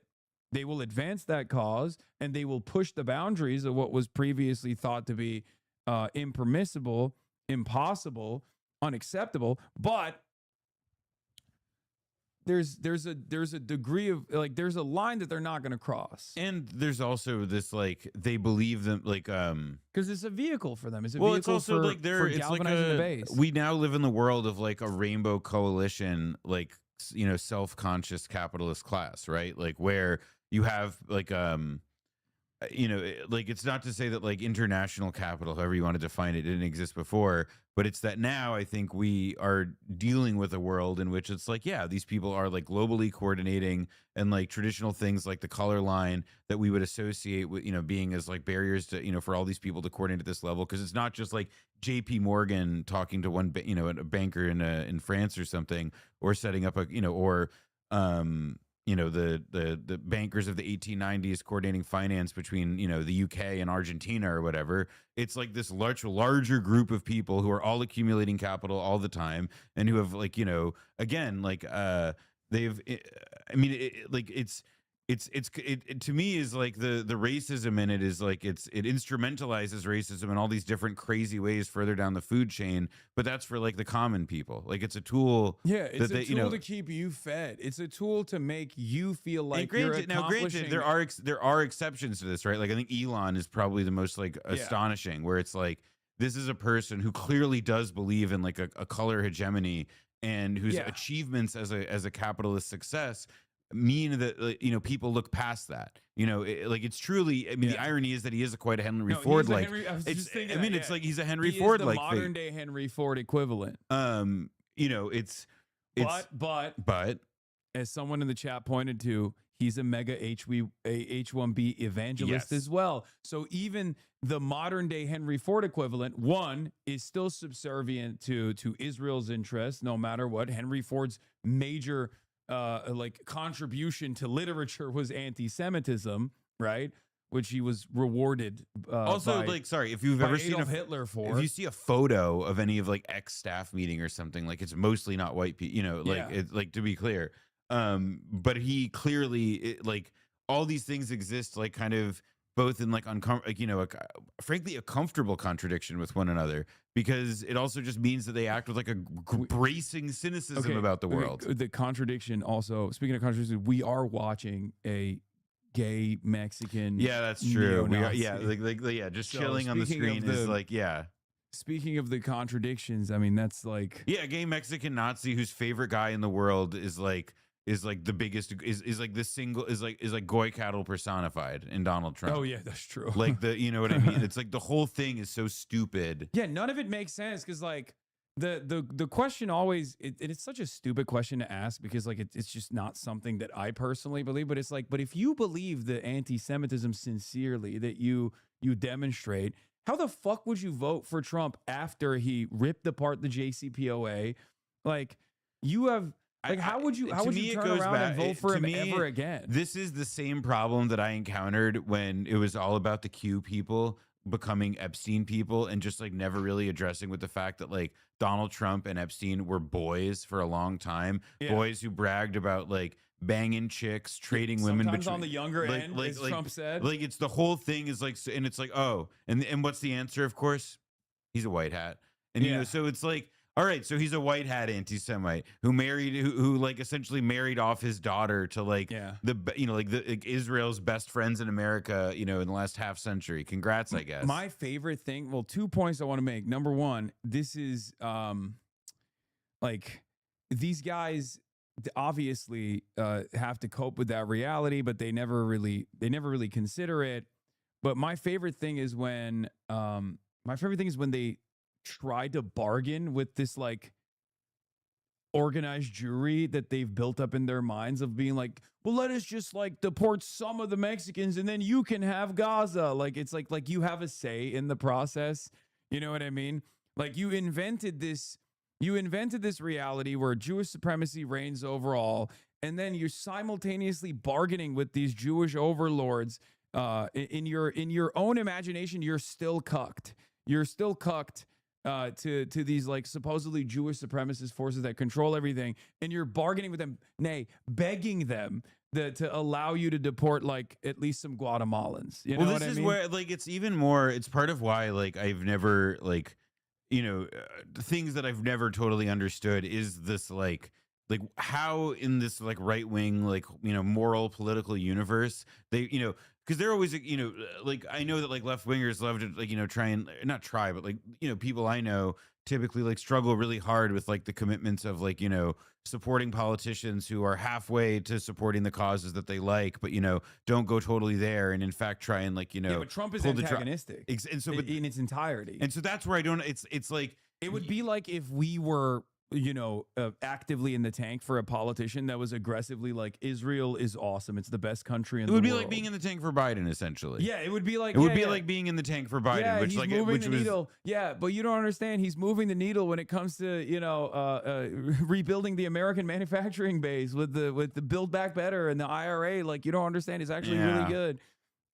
or that I mean, in this instance, I think the other like crazy piece of his shit though is that it's like there isn't like again it goes back to like the nihilism, right? It's just like what do they want? They want to like inflict pain and like deport all the natives, fine, but then it's like okay, that's not real. That's the wish of the little boy.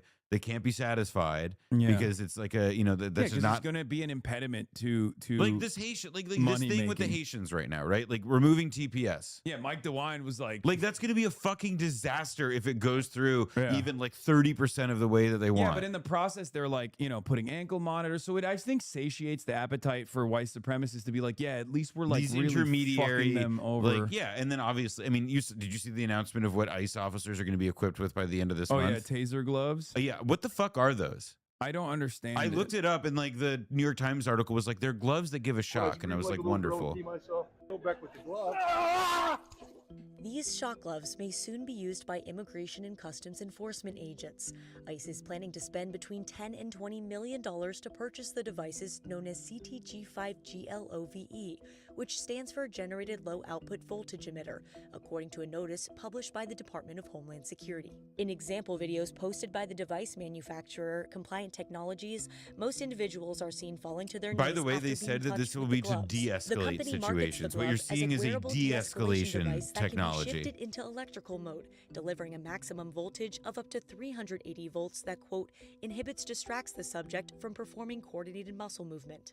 No, the only thing is this is so they can justify executions further.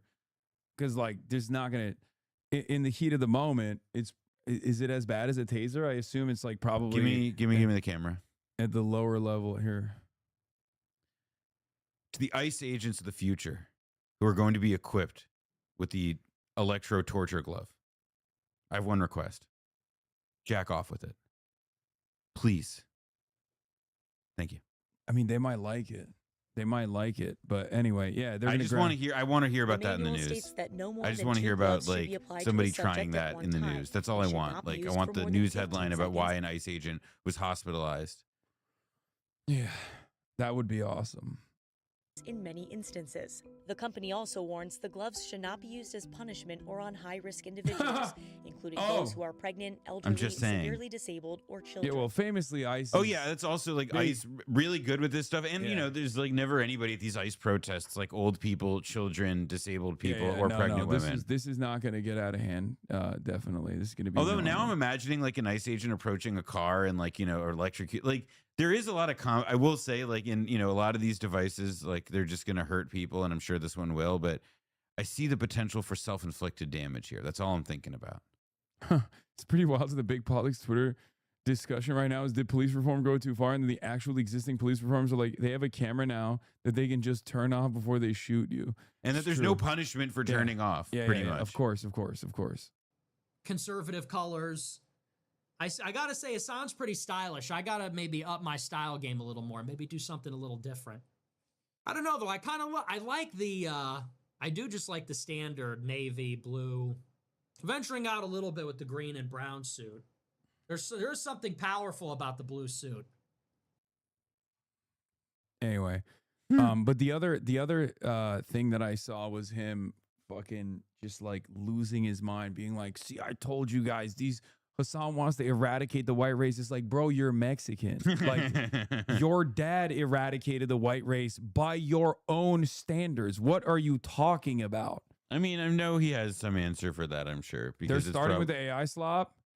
Oh, here we go. Oh, let's go. Yeah, I mean, it was inevitable. Hassan Piker isn't even religious for what it's worth. Muslims aren't scared of bacon. They just don't eat it. Of course, the centuries Christians mock Jews with pork, and they rolled their eyes as hard as AI slop merchants. Oh my God, what is that? Don't move. Nobody freaking move.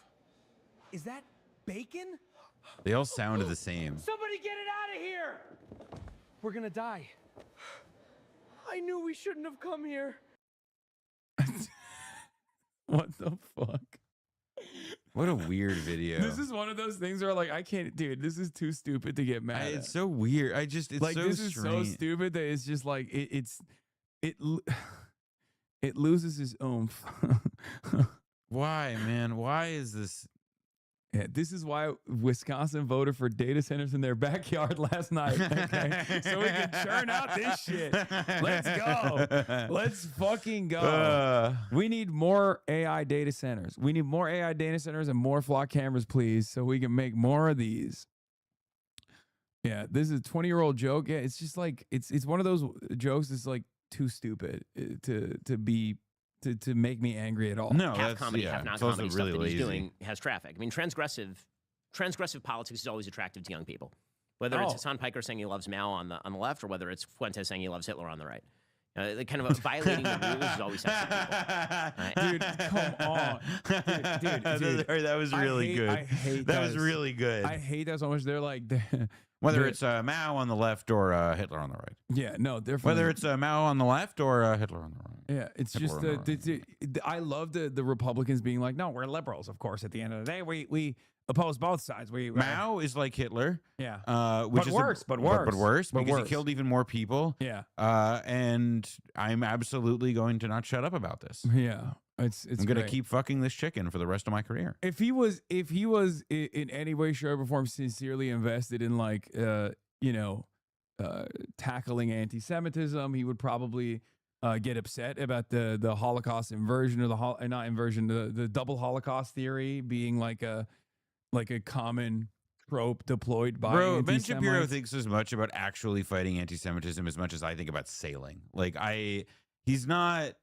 he doesn't give a fuck. Well, right now he's kissing the ring. Look, I know. Look, like one to another, I see this man. This man has been chasing a bag since he was a kid. He knows, like, I think that he understands that, like, his like whole brand, his whole thing is at stake in these next couple years, right? Like his whole thing rides on being able to successfully convince people that he's not just like a fucking like plaything of the Israeli government, that he has like a politics of his own that he can advance credibly. And to me, like, what is annoying and like the test for that was always like what Charlie Kirk did, which is to tweak the dial on everything else. But it's like you're never and Kirk, by the way, I mean, like, Charlie Kirk, like once upon a time, he was gonna he was the guy trying to bring balance to this force. But then he died, and now there's like nobody who's even like they had to retroactively both sides had to claim what he believed, which really revealed to you just the scope of the gulf between them. And so now Ben Shapiro's going to go and he's going to try and kiss the ring, but nobody will believe it. That's the other thing. To try and this rapprochement strategy after like 2 years of just like constant warfare It's like not this. even just 2 years. Ben Shapiro's whole thing has always been opposing, like, Ben Shapiro's whole thing has always been like anti-DEI across the board, except for anti-Semitism, except for people, not even anti-Semitism, but people who are pro-Israel. Those people need to be defended, even if they are themselves anti-Semites, as he said before about like Ann Coulter and the like. So it's just not going to work. Plus, he's also Jewish. So these guys are always they're always gonna hate like him. At least if he was like Christian and was like pro-Israel, I think these guys would be a little bit more around, like if I think like the thing to me, right, like the way that we would know that this would be fine for the conservative movement and that they would be able to manage would be that like if he and Candace Owens like could manage their kayfabe and like come together, or if she had stayed at the Daily Wire and they like did the, but it's like very obvious that like no, like you guys are in a kind of a fight to the death, because the only way that you guys are able to derive credibility is from your antagonism toward each other, because you are not allowed to criticize daddy. And like it'll just be that way until Donald Trump fucking dies, or like his current movement ends. Exactly, somehow. like whatever it is. Like it's just like it'll be Like it'll be this forever. And you know, in the case of Shapiro, he may end up like, you know, he's never going to go broke, obviously, but like the scale of his ambitions may be curtailed really dramatically because the actual audience that he can reach is going to be hamstrung as time goes on, and the most passionate conservative ideologues. It's over. That's why the Daily Wire has like 10 people watching them now. It sucks. And so it kind of bespeaks authenticity or bespeaks humor or whatever. My it is. goat is So washed. yeah, no, I think that there's a legitimate issue with people who believe some of the things, and because at a certain point, and you see this with the DSA left, the same way you're seeing with the Groyper right, is it's all joking until it's not joking, right? Like you joke about Hitler, you joke about Hitler, and at a certain point you're like, am I really joking about Hitler, or was he really kind of okay? Like, was he really kind of an OG, or was he not? Right? Like, say joking about Mao until we do the Cultural Revolution. Is that the sincere argument here, Ben? That's what we're gonna try to freak people out on. Like that's what are we closer to? You think? I guess like rapid industrialization of the countryside, and you know many of the excess deaths as a consequence of that, or I don't know, mobilizing the peasant class, or Adolf Hitler's concentration camps. We literally have the concentration camps already. We are already in the process of denaturalizing people. Like it's the post Nuremberg race laws in the United States of America. It's such a ridiculous comparison. You think he's joking? You think he's joking? Or you think no? I don't think that Fuentes is joking. I think that he likes to use humor as a cover for the fact that he is not joking. Actually, I think that his belief system is you know, I'll grant him the courtesy of sincerity. I think he's sincere in his belief systems. I think he's wrong, but I think much of what he says is quite morally terrible. But I think that he comes by it honestly. You work with him. I did not. So did he work? What was the relationship with you guys back in the days? Because I know he came on. I asked him the question. So he has this whole like weird villain origin story that he's come up with regard to his rise and Daily Wire and all this. I'll be honest with you, I don't remember pretty much any of this because this was not important to me at any point in my life. So this is like the only thing I remember is that Cassie Dillon, now Cassie Akiva, was friends with Fuentes, I believe, and she texted me a debate that Fuentes had done. I think he was at BU at the time on immigration. And he did a tremendous job because Nick is a smart guy. Like he's again, I think what he believes is quite terrible, but he has some IQ. And so I had Daily Wire cover that debate because it was an immigration debate. And then I don't know if I was following him on Twitter or what the story was. Some tweet of his came up where he was basically accusing anybody who is pro-Israel of dual loyalty. And I said, that's an anti-Semitic trope, that everybody who supports Israel is loyal to the state of Israel over the United States, or is more loyal or as loyal to Israel as to the United States.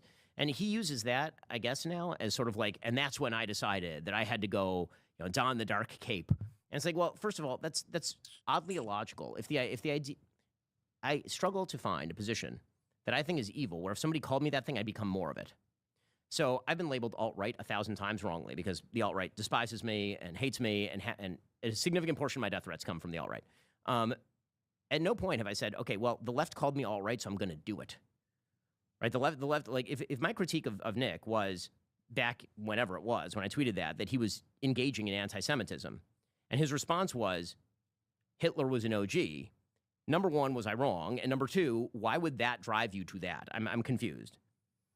Right? There's literally no political position that I find despicable that you could force me to take simply out of oppositionality.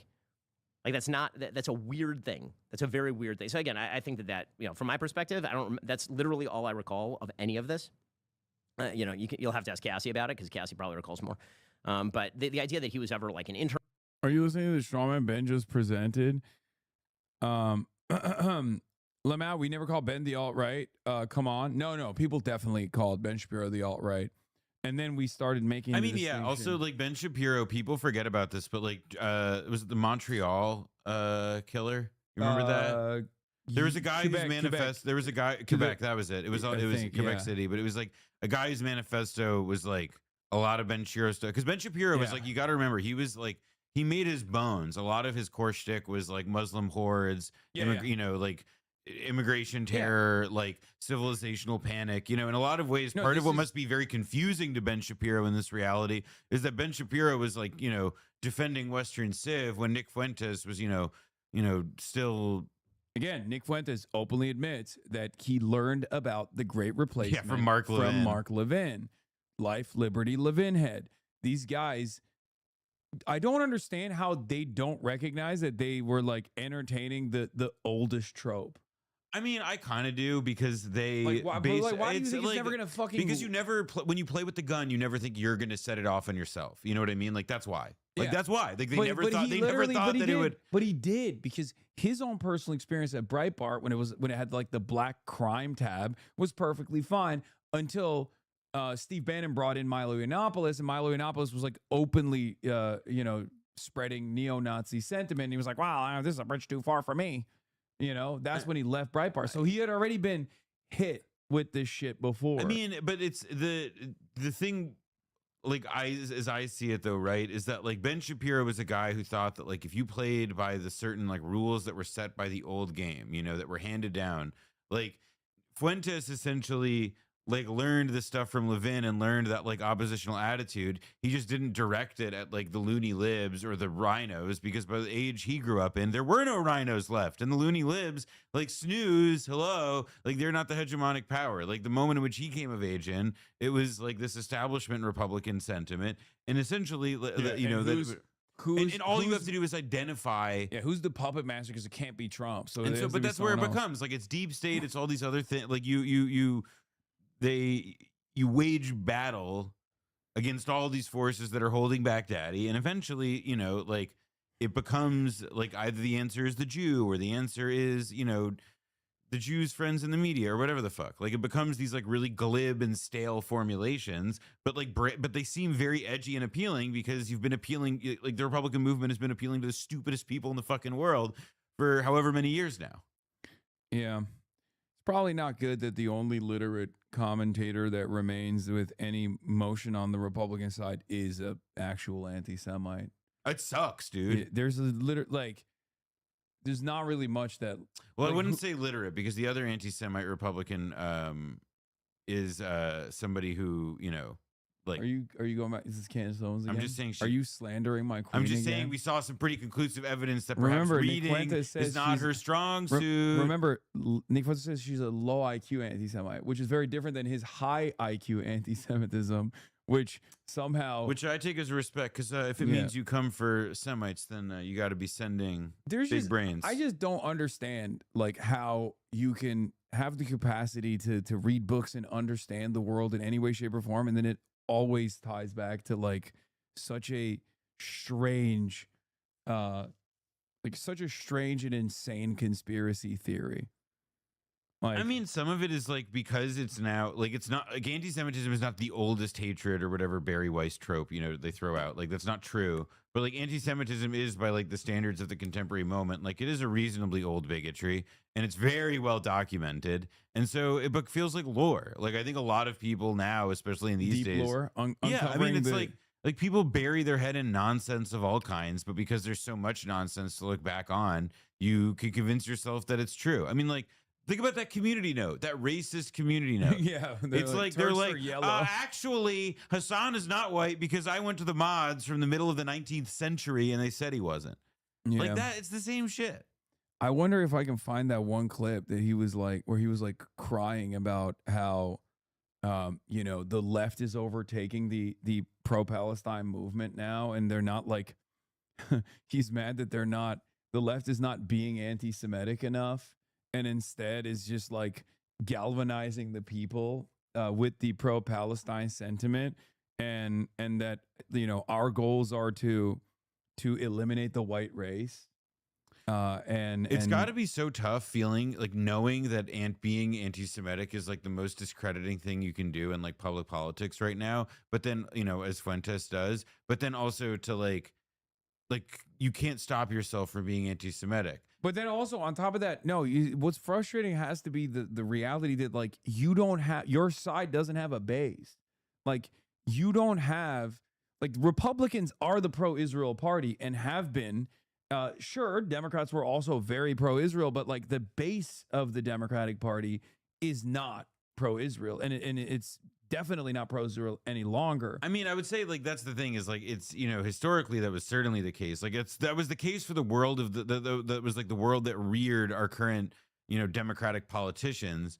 But like for our lifetimes, that is certainly not like proven to be the case. You need to be shut down and your Twitch needs to be taken down, says Bartonic is live. Well, good luck with your endeavors on Twitch. I hope that you're popping off, my friend. I hope your account is I hope you get a lot of views, okay? Anyway. With us, I gotta go. I gotta get ready. Us, or that he was none of that's true. How much of what you're seeing his recreation as he's going through the space, right? Hero, and then first guy that kind of went up against Israel, and a lot of people followed his lead. And then now he's like, well, I'm going to vote Democrat. No, we got to vote Republican. What do you think he's solving for? I had him on here. I actually enjoy talking to the guy. He's a smart guy, like you said. This is not somebody that's not smart. Yeah. And he's funny. He's entertaining. He's got the talent. Of course, he's super. He's a very funny broadcaster for sure. Again, lots of people I disagree with and think are terrible are funny at their jobs. So what is he gaming for? He's gaming for personal loyalty. One of the great tragedies of my political life is the recognition that people don't follow ideas, they follow people. It makes me very sad because I'm not a kind of person who wants that, right? I mean, this guy, and it goes back to blind spots. Yeah, are they talking about you? No, they're talking about Nick Fuentes. They would never talk about me like this. Are you kidding me? They would be like, he's stupid. He's stupid. He doesn't know what he's talking about. And he's dangerous. But also, he's a pussy. Yeah, these guys unironically like Nick Fuentes or want to like Nick Fuentes because they agree with him on like 95% of the issues. Or 99% of the issues, really. They agree on everything. It's just Nick Fuentes... They say libs are the reason for why everything fucking sucks, and George Soros is the one that's doing unlimited third world migration, and that's somehow bad. And Nick Fuentes is the one that says, no, it's the Jews, it's all Jews, it's organized Jewry. That's the major issue. For me, I'm against everything that they believe. I'm against everything that they like. Hassan Piker is a race communist who hates white people. Nick Fuentes is right again. We'll talk all about that. We're also going to talk tonight about Hassan Piker's recent comments. I told you, Hassan Piker my recent said comments? on a live stream earlier this week celebrating an aid for Zohran Mamdani, the mayor of New York City. Like, if you take any of that stuff at face value, if you take like Sia Weaver's like tweet about like what was it? I think it was like we must impoverish the white middle class or something, and you literally think that this is a real threat, and you think that is a sincerely held policy position, you are, I'm sorry, the dumbest fucking person on the planet. Okay? You are the dumbest person on the planet. What they're referencing is something that Bill Maher brought up. What they're referencing is something that like a lot of these, or something that Bill Maher had brought up that I responded to, where I was like, oh, beast mode, I love her. Because like they were pointing to her old tweets. Okay, this is Zoran's like housing person. Sia Weaver. She had tweeted in the past about like how we must impoverish the white working class, or if you don't have eminent domain, you have no power. And I was saying beast mode to the first thing, not the impoverish the white working class, sorry, the eminent domain thing, but it doesn't even matter. It's like she's obviously fucking joking, right? And I'm obviously joking. And weirdos lost their minds over it, where they're like, see, we got him. And I realize now something quite sad, which is we can't even fucking joke because these guys actually take it seriously. Okay? Like they think discrimination against white people is a real thing that's happening. So what do you do in that situation? Because they are fully leaning into it. They're not saying this cynically. Like they actually believe it. They've lied to themselves so much. They've lied to themselves so much that they now believe their own lies. It goes back to what I was talking about before with Maria Bartiromo. And what's really funny about this is like I've seen Nick Fuentes make Goyim jokes about how, Goyim are cattle. And then people yell at him in his audience.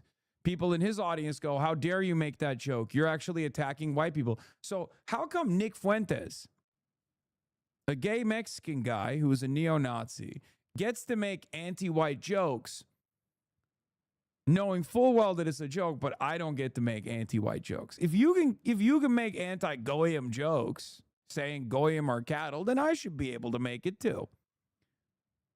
And that's what's so fucking annoying about this, because people just act as though you're not capable of LARPing. Jacob, why? I haven't heard that name in years. Embellishing. My enemies are incapable of hyperbole. My enemies should never be able to use a metaphor. I'm always going to be super strict about their language. I can. Yeah, my bad. Yeah. So, if anybody saw earlier when I turned on the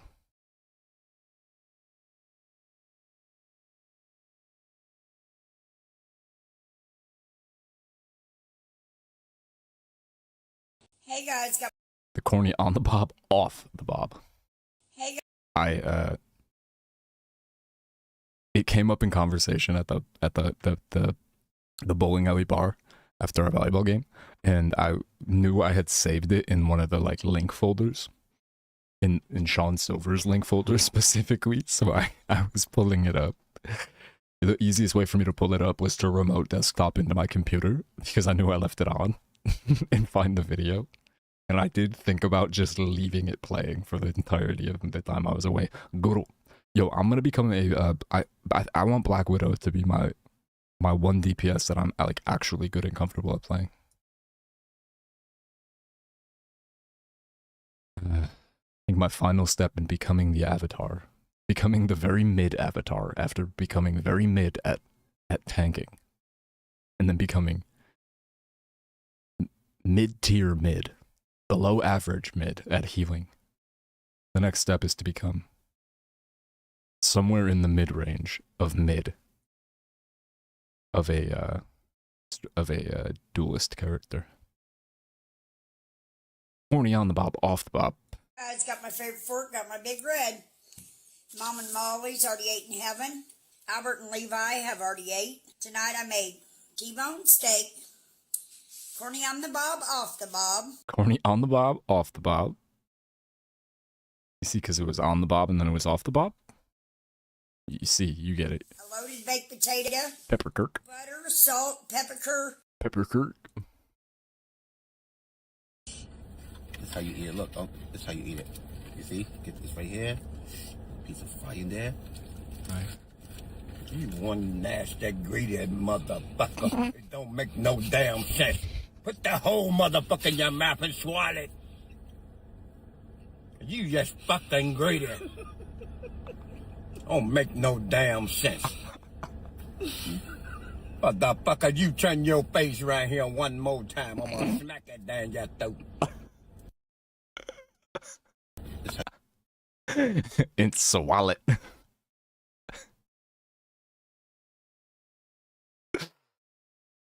You eat it. You see? Get this right here. Piece of fry in there.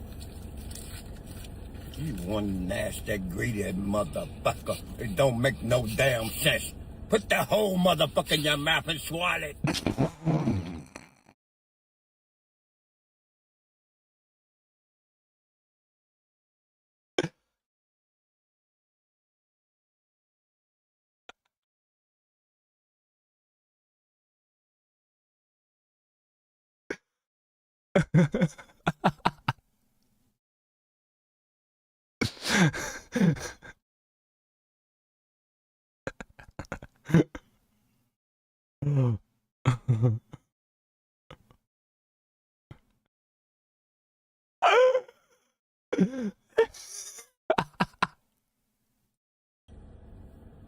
You just fucking greedy. Oh my god. Don't make no damn sense. Motherfucker, you turn your face right here one more time. I'm gonna smack it down your throat. That's how you eat it. Look, oh, that's how you eat it. You see? Get this right here. Sour cream, ranch, shredded cheddar cheese, and green onions. Onions.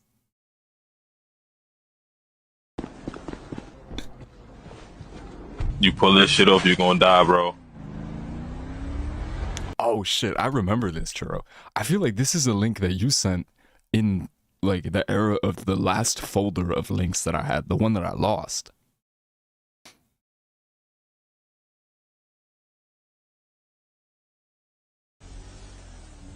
I'm gonna kill you, bro. Are you in the car? I'm in Are you in the car? car. Take it back. Just take it back. Just take it back. Just take it back, bro. This is the instrumental to that Drake song, Successful, featuring Lil Wayne. Just take it back.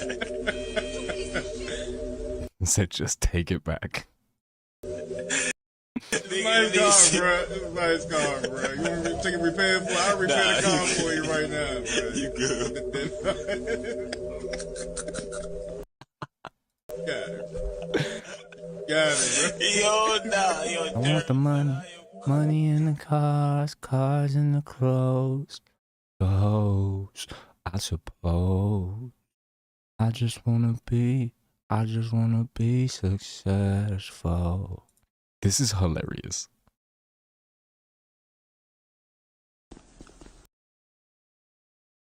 You in a car? He's like, you in a car? You pull this shit off, you're gonna die, bro.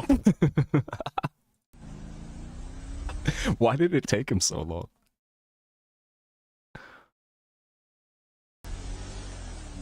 I'm gonna kill you, bro. Are you in the car? I'm in the car. Take it back. Just take it back. Just take it back. Just take it back. Just take it back, bro. It just goes in reverse too. It's like pop it in Sharky Milk. I'm gonna undo my actions. Take it back.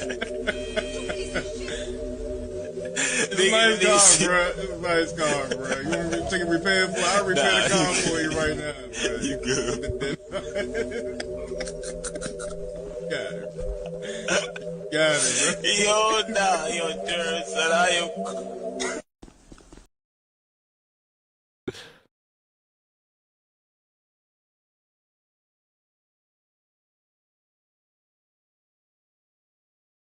Insanity.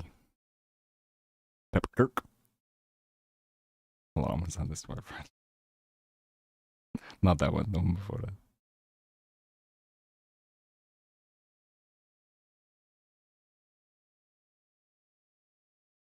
that. So we got the dog shit beat out of us at volleyball, but it was fun. We had fun. We won at having fun. We objectively had more fun than the other team, so that's all that matters. We didn't get the dog shit beat out of us, but we had it. We lost the first game and we had a crazy lead. We lost the first game, won the second game, and then the third game we had a crazy lead and then we blew it. But that's okay. Literally, none of us are taking it seriously. Not like seriously, like we're just having fun. And we're genuinely like succeeding at that. So it's a great team. Everybody's funny. And then we were just chilling afterwards at the bar. I didn't drink anything.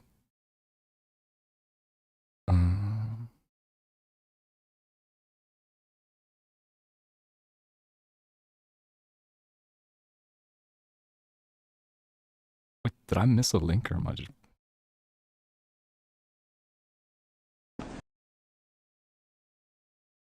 Walks in a cheese. Oh, I got so distracted by you in the car.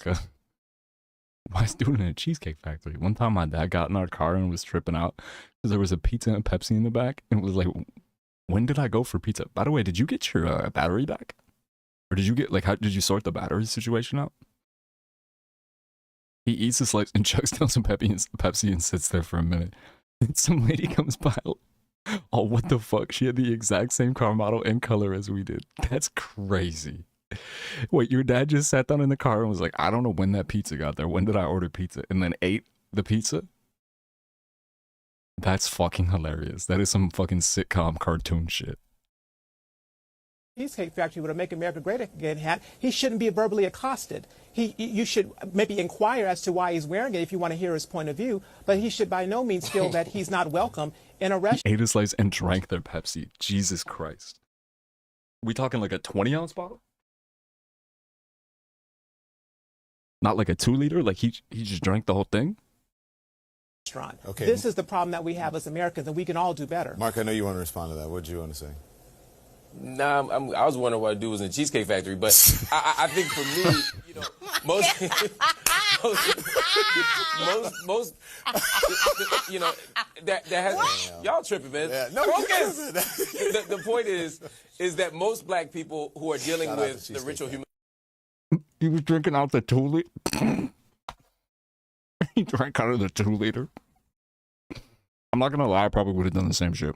I mean, maybe not with pizza, but if it was some kind of food I like, I'd be like, when the fuck did I get that? And then just be like, doesn't matter, it's here, so.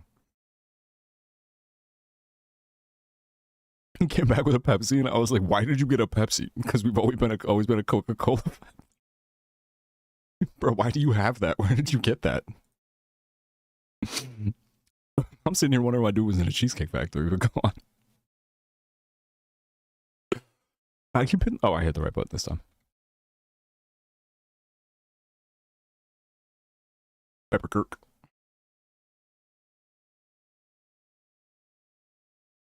Who brought gift? Yeah, right.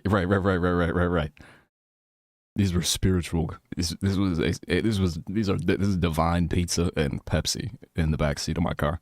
I don't need to question it. I just need to eat it.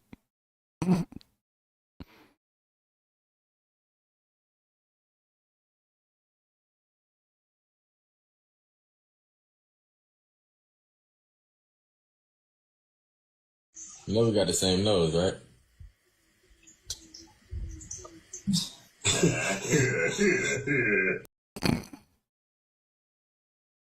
What the fuck was that? Bro, I didn't even see him back there until he started laughing.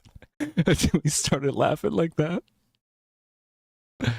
I didn't even see him.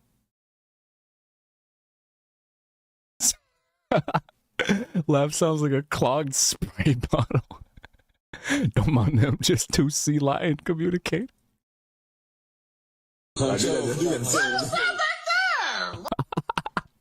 She didn't see him either.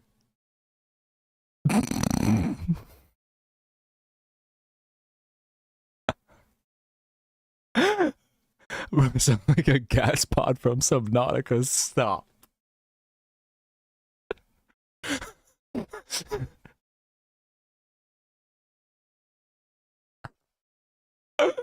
Sound like he taking damage. It sounded like Norbit. Why are you laughing like that? That's his laugh. That's his laugh, but don't worry about his laugh. That's his laugh. That's his laugh.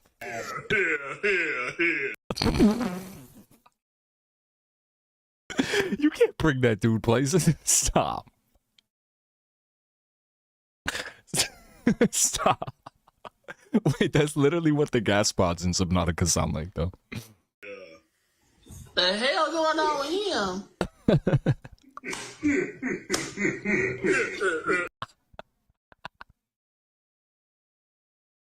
What up, Doozy?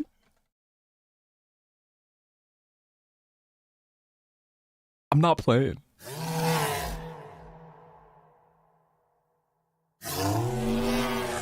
Wait till they hit the thing.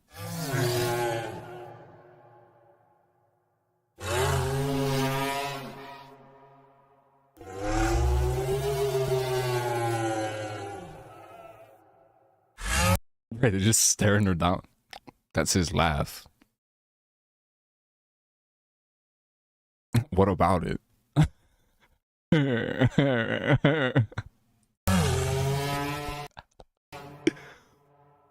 How you doing, Doozy?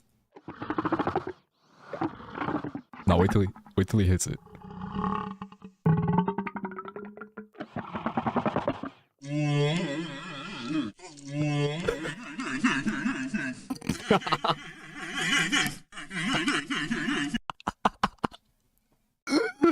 Stop.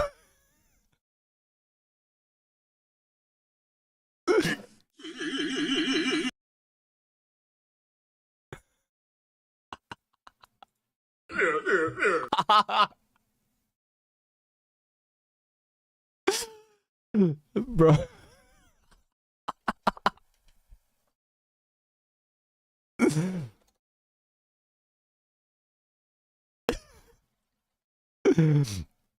Bro, I spent all night laughing at some funny shit. People on that team, the volleyball team, were fucking awesome.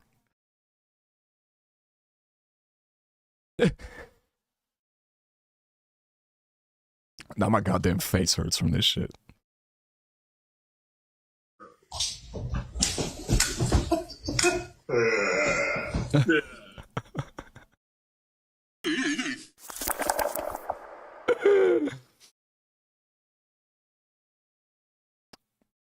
I gotta click the link first to save it.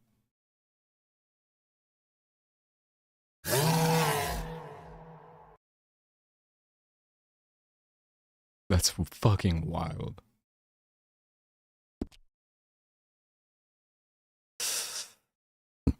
All right, but welcome back. I guess welcome.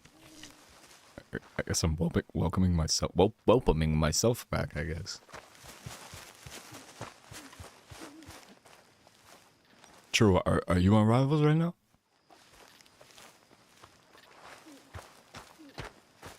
You hit my game with a real save.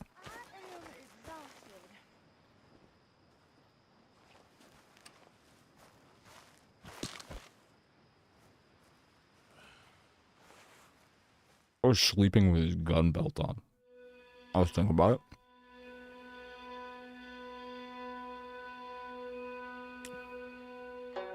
You want to hop in a party?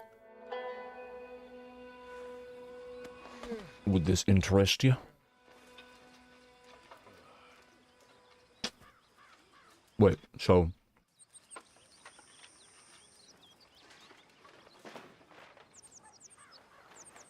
I was watching a video on Black Widow earlier, but it wasn't like an actual in-depth guide, it was like a tips and tricks thing.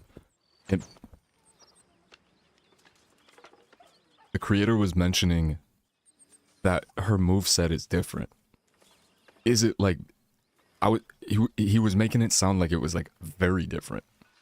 Like they completely reworked her entire kit. Is that the case?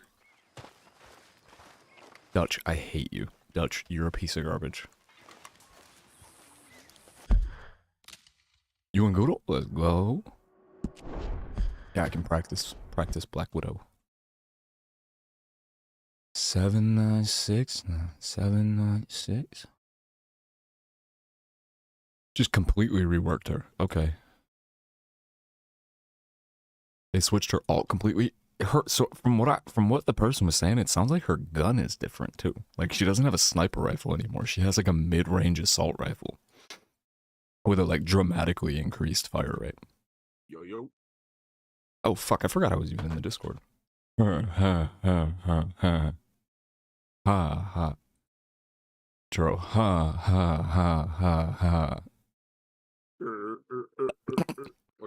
That guy's laugh was crazy. I forgot I was in the Discord altogether. But what up, Jero? What up, Goodle? What up? Yeah, so she has like a different gun now, I guess? The only thing I know is that they took out her ult completely. Because she used to have that like splash zone thing. They just like slowed down people. Hmm. And they just like took that out for, I guess, like a powered up sniper rifle. Yeah, I heard it was I heard her alt currently is like a 2-hit squishy. 2-hit anything but a tank. Because before the rework, I think they took away her like one-shot ability. Like she can like one-shot headshot like 250s anymore. So they probably just like reworked the entire thing altogether. Okay, no, that makes sense, I guess. I mean, I shouldn't say that. I'm talking about the same game that fucking nerfed Penny for God only knows what reason. I'm not gonna say anything they do makes any fucking sense, but sounds like a thing that they did, I guess. Do you know why that? She still has the combo, the one-shot hit combo. I'm curious as well, but it feels like a better time. It feels like there's no better time to learn her, I guess. I didn't like her moveset before. Like, I mean, because like I didn't like, it wasn't super like intuitive to me. The couple times I tried it. Hasn't been in a long time. It was season 1 that I tried it. But it looked pretty cool, what I saw. I'll go to practice range and see as well. I'm curious. Ugh. Damn it, shaders. The cat pledge. Yo, tomorrow's Friday. I probably have to do shaders too.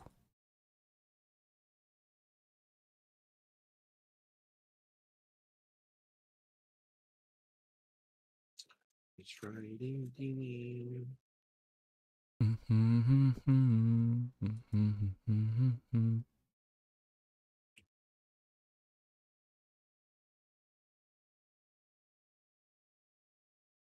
Oof, it's fucking hot in here. What the fuck?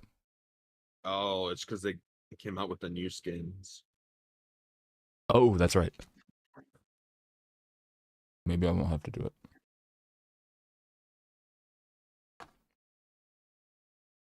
Wait, the shaders is because new skins or the update is? The update is.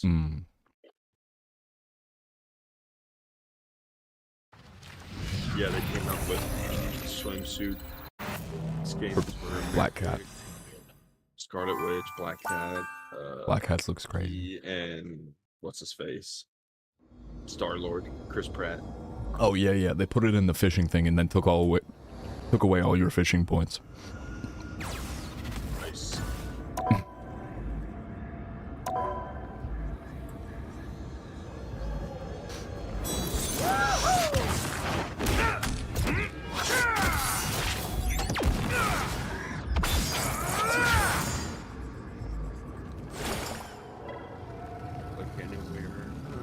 Churro, do you see my damn screen right now? Hold on. Putting it on. Oh, what? The fuck? We urge you to cease this behavior immediately.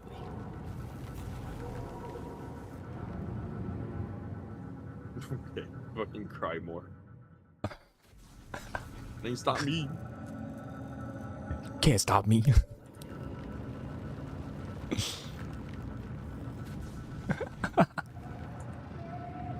No, and I'll fucking do it again. I'm gonna. You mean? I think it just means that you won't be able to like chat or use voice. Might be for the best. It's cat derm. Look, it's a purple. Oh my god. Purple. Wow. Okay.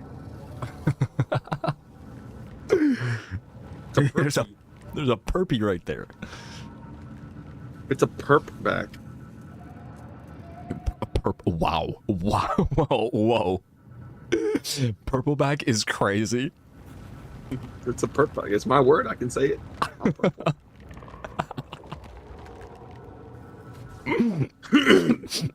It's like getting mad at a black person for saying the N-word.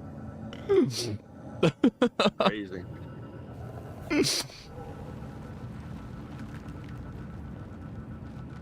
Hi, cat derm. Hello, purple.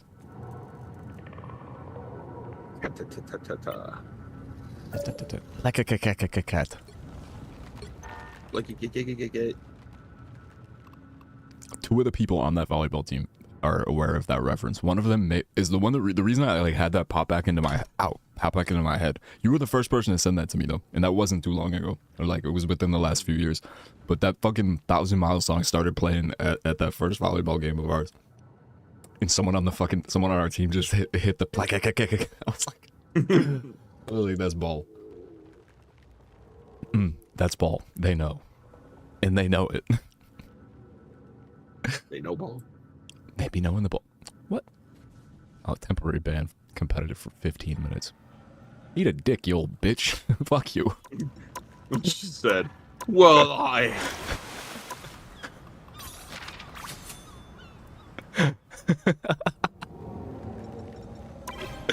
What's making my... Eat a dick, you old bitch. She literally hit that that Pepe shocked emote. She said, don't, what? Like she took physical damage. She thought he was gonna be on the back foot. She got CC'd. She was just straight up stunned for a second. She got hit with a 0.7 second stun. She got hit with the Hulk egg style. Just stopped. The Luna snowball. Yeah, yeah. Mantis sleep. Just back to back. 2 penny webs sandwiched in there. 2 pre-nerf penny webs. She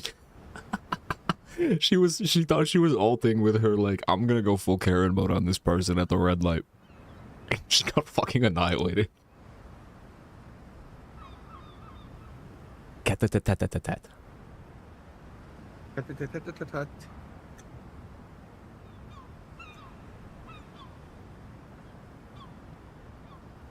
Atta, you should tell your boss he's a crook.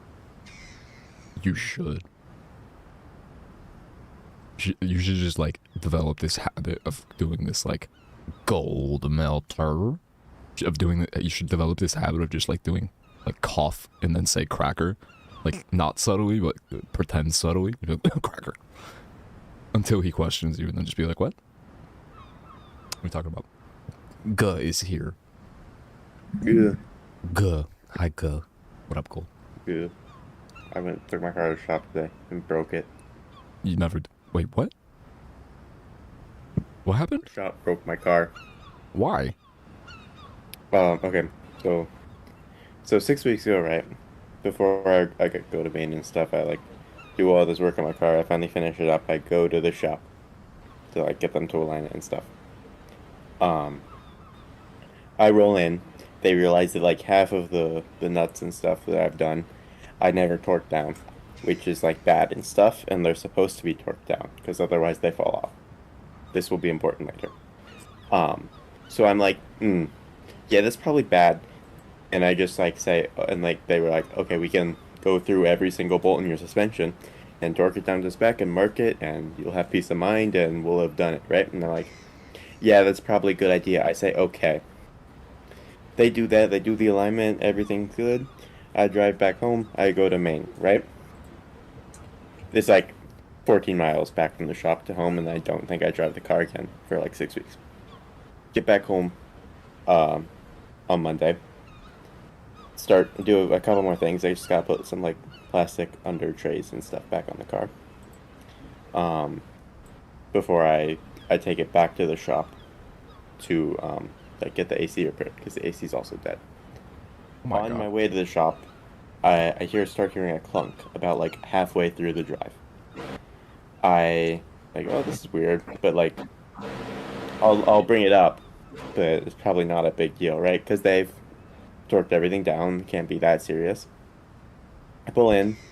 I test it by just, like, bouncing the car up and down a little bit. Clearly hear it. Sounds like it's coming from, like, the front right corner, probably in, like, the shock or spring. I go in. I'm like, oh yeah, gotta get the AC done. Also, got a clunk from the front right. I know you guys torqued everything down in the suspension. Sure, you, like, just wondered if you could take a look to make sure you didn't miss anything. Like, yeah, of course. Turns out the top mount of the shock, which is what keeps the thing inside the car and stops it from falling out of the car, which is bad because you kind of need it. Seems relatively important, yeah, right. You know, relatively, like, not, yeah, relatively. It's not crazy important. Not crazy, but those bolts just, like, weren't there anymore. I'm sorry, what? They just weren't there anymore. They had backed off and fallen off, presumably somewhere about halfway through my drive to the shop. That's this morning. They called me, like, yeah. So there's no nuts there anymore. And you're like, ooh, that's not good. They're like, yeah, so it'll be $170 to, like, do the diagnostic. And I'm like, I don't love this, because, like, not a huge fan of that. You guys said we were gonna do a nut bolt and tighten down all of the bolts in the suspension, but, like, I can't drive it back. So, like, I'll say, okay, go ahead, look at it, make sure nothing else has done this, and then we'll see. Sure enough, Nothing else had done it. It just wasn't torqued down. They have to find a while sourcing another bolt, because this is like a aftermarket custom suspension part from like Japan. You can't just like go out and buy a nut that fits it, because it's like custom and weird and stuff, right? Got it. So they do that. They do the AC. That all goes well. There's somehow no AC Freon in the system, but also no leaks in the system. So that's kind of weird, but I guess shit happens. It disappeared. Evaporated even. It disappeared. Someone stole it, I guess. They drank it, yeah. They drank it, yeah. Very, very tasty. I'm like, oh, okay. So it's like getting towards the end of the day, I'm like, oh, I really don't like this, because you guys said you were like doing a full suspension nut and bolt. It doesn't feel great. That's what I thought you said. Doesn't feel great. Don't understand why this crucial suspension nut on a part that had clearly been modified, like it's told them about it, everything. They knew everything that was modified in the car. So like clearly I needed stuff that I had touched to be double checked, right? Like, right. Yeah. They were like, yeah, we understand, but when we did the nut and bolt, we were only doing like under the car stuff. So like all the suspension arms and stuff like that. And I was like, still don't love this, but whatever. Like at the end of the day, it's not like I have much of a choice. There was no longer a nut on it. Right. I'd rather have it known that it's been done, right? It's like, whatever, I'll pay. Like, fine. And like I like the people in the shop, so like I don't really want to make a huge fuss. So I drive home. I mean, everything's good. Like, no more clunking because it has a nut now. I get home. I'm like, I'm gonna check to see like what's going on. What did they replace it with? Because I was curious. Because like, I don't know what they did to it. I start the way that my shocks are set up is that they go from under the car, right where they are, and they mount inside the engine bay, where there is a brace that covers the top and goes from one side to the other to like provide stability, right? In order to see what they did, you'd have to take the brace off. So I go to take the brace off, and the first thing I noticed when I open the engine bay is that one of the bolts that holds the brace in is like brand new. And that's like a weird sign, because it means that like they're not really supposed to be removed. Like the nuts in there come out, but the bolts themselves stay. I poke it, it's clear it has not been tightened at all. It is just loose in there. Okay, clearly they snapped one of the bolts that holds my brace in and replaced it, and they forgot to tighten it. Wish they had told me, because like if you snap something, I should know. But they replaced it and they just forgot to tighten it down. Whatever, I can tighten it down. It's not a huge deal. I go to start taking the brace off. Go like there's like 8 or 6 bolts. First one I do, I put the wrench on it, turn it. It gets really loose, and when a bolt gets really loose, when it's not supposed to be loose, that's a sign that the bolt is snapping. And it snaps instantly. So clearly they've over-torqued this one as well. Same one that they did the replacement on. I just never actually fully snapped it. It just snaps right off in my hand. I'm like, well, fuck. Now what am I gonna do? I'm like, this is really annoying. I'm like really annoyed because like, just like, be careful. And like one, be careful. 2, fucking tell me if you've broken something in my car like this, right? I'm like, okay, whatever. I take it off. I look at the shock. I like see, oh yeah, they put a new thing on there. I'm like, I'm just gonna go check the rear ones, just to like see if they've tightened those as well. And important information: the way they mark that they've tightened and torqued them is by putting a little like paint mark on the nut and on like the closest thing that doesn't rotate when you move it, so you can see if it started to back off or whatever, right? And today they had used a blue pen, right? When I had already gone under the car to check their work, like see what they had done before, and they were using like an orangish pen, right? I go to the back, I take all this stuff out, like you gotta remove a bunch of plastic panels and stuff to access them. and I see orange pen marks on all of the bolts on the rear shocks, which means they had torqued those down 6 weeks ago when I was in there for the full nut and bolt, which means that the torquing of the front shock mounts was absolutely within the bounds of the thing I paid $375 for them to do 6 weeks ago. And yet I paid another $175, closer to $200, because of taxes and parts costs, for them to do it again. Oh, sorry, not do it again. Pay for them to do it twice and only do it once. Brother, go to Yelp. That's a Yelp. They had broken several things and not told me. That's a Better Business Bureau and a Yelp call. Yes, a Yelp post and a Better Business Bureau call for sure. What the fuck? Are you serious, bro? I've let a rather peeved voicemail, and I will be expecting, at the bare minimum, the like $200, a little bit more than $200 back for the thing that they were supposed to already have done. And I think I'd prefer more. Well, okay, do you think they're going to give it back? And also, yeah, obviously I agree, because like that you're literally just describing like a student who forgot to do their homework ass shit. Like that's not like, there's really no ifs, ands, or buts about it. It's not like it's something that wasn't like in their like in your like estimate, like in their estimate of like it's not like it wasn't an itemized thing that you paid money for. You paid money for that specific thing, and they just didn't do it. You know what I mean? Yeah. Yeah. I mean, my interactions with everyone so far has been quite positive. That's good. I hope they are. This battle calls for special they do ammo. what they should and like refund me or whatever. I mean, if not, then yeah, Yelp and Better Business, and I'll let them know that that's what my plan is. Yeah. But it fucking sucks because it's so difficult to find a shop near me that will work on a car that is modified and lowered like mine, and also has someone who knows the car well too. Yeah, that feels bad, man. That's because the guy who works on the Miatas there, his like paint and his wheels is the exact match for what I want to do to my car. I see. So it's a good fit. So I was like, I took a picture and I was like, send it to my friend who also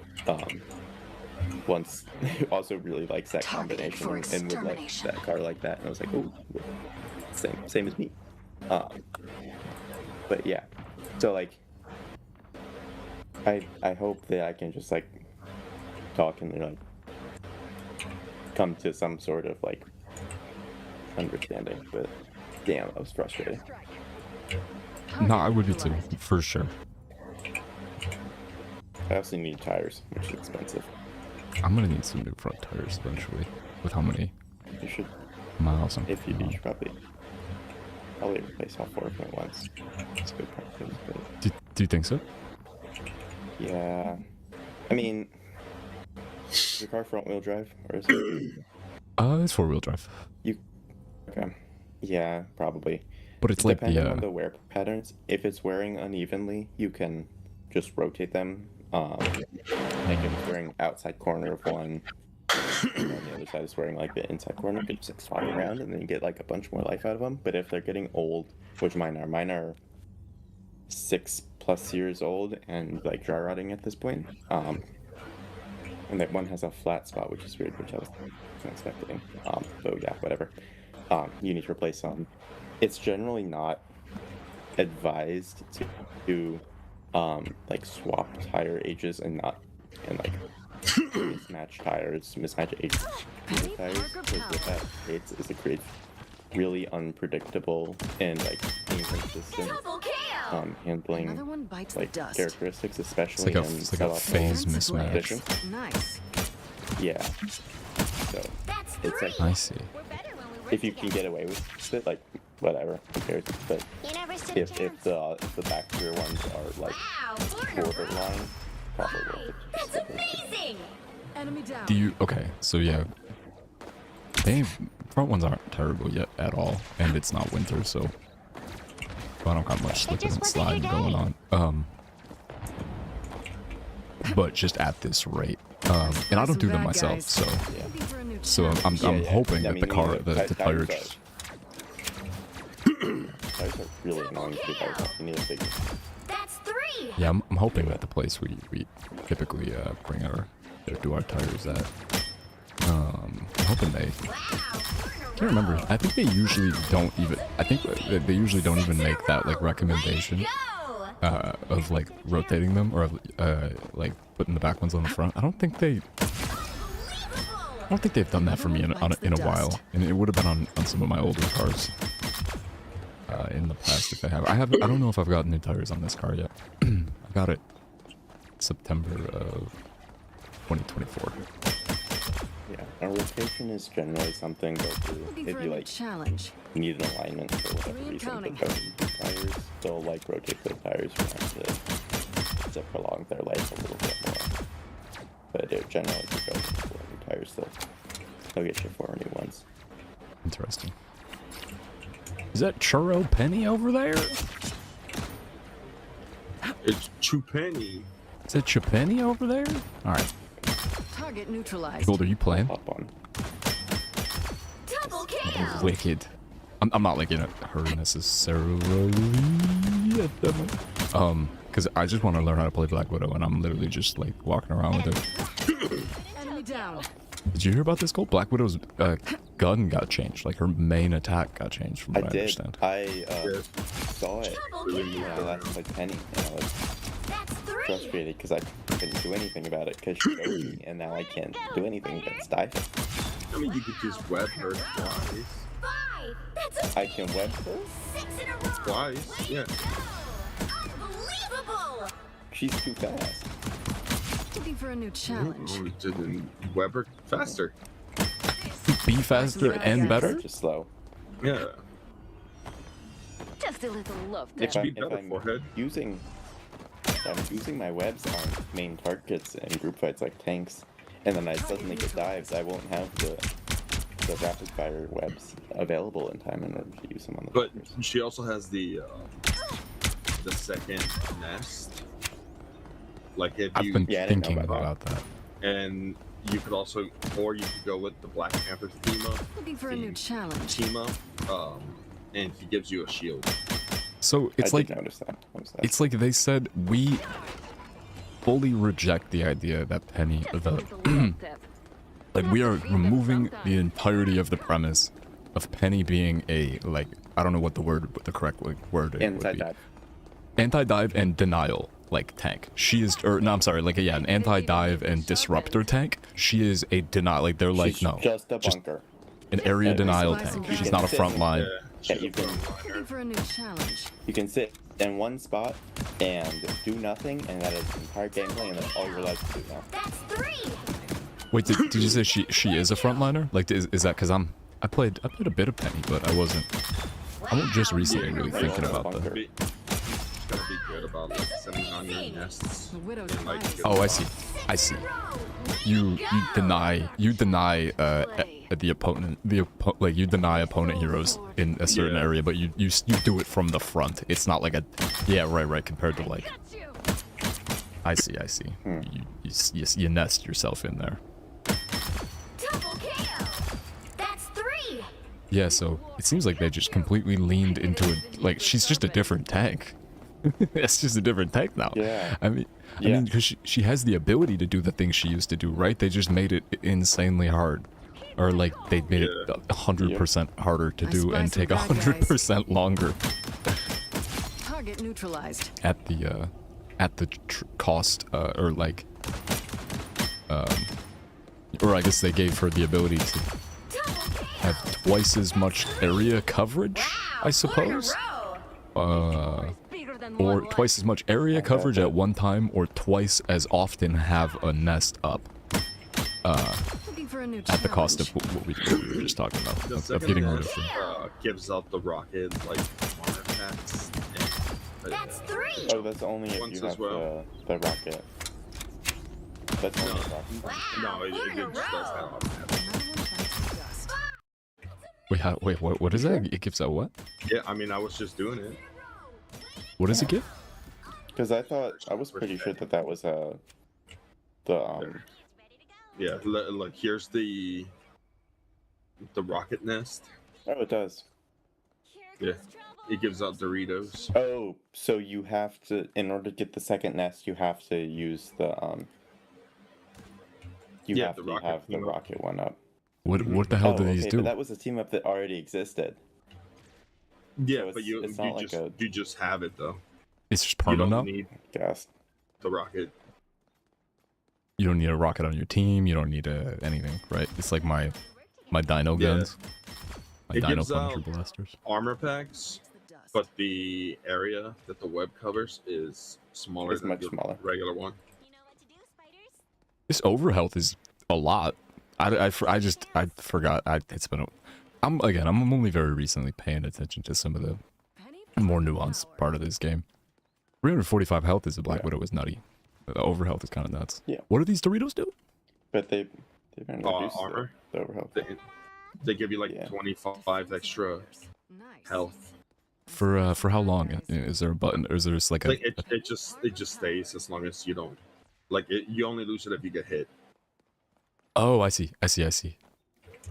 Yeah, it's just for myself. It's like the forest armor.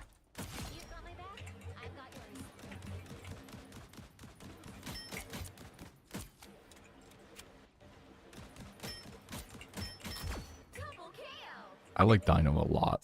I really like that. Panther one. I should look at these moves. But what does it do if it's enhanced? When teaming up with Rocket Raccoon, the armored spider nest passively regenerates its own health. Furthermore, Rocket's BRB will generate cyber webs and spawn both spider drones and arachno mines. That's if there's a rocket in the team. Parker power. It just wasn't your day. And then the team up with Black Panther. Cosmic rounds. There's a 300 health shield. Here comes trouble. Penny Parker power.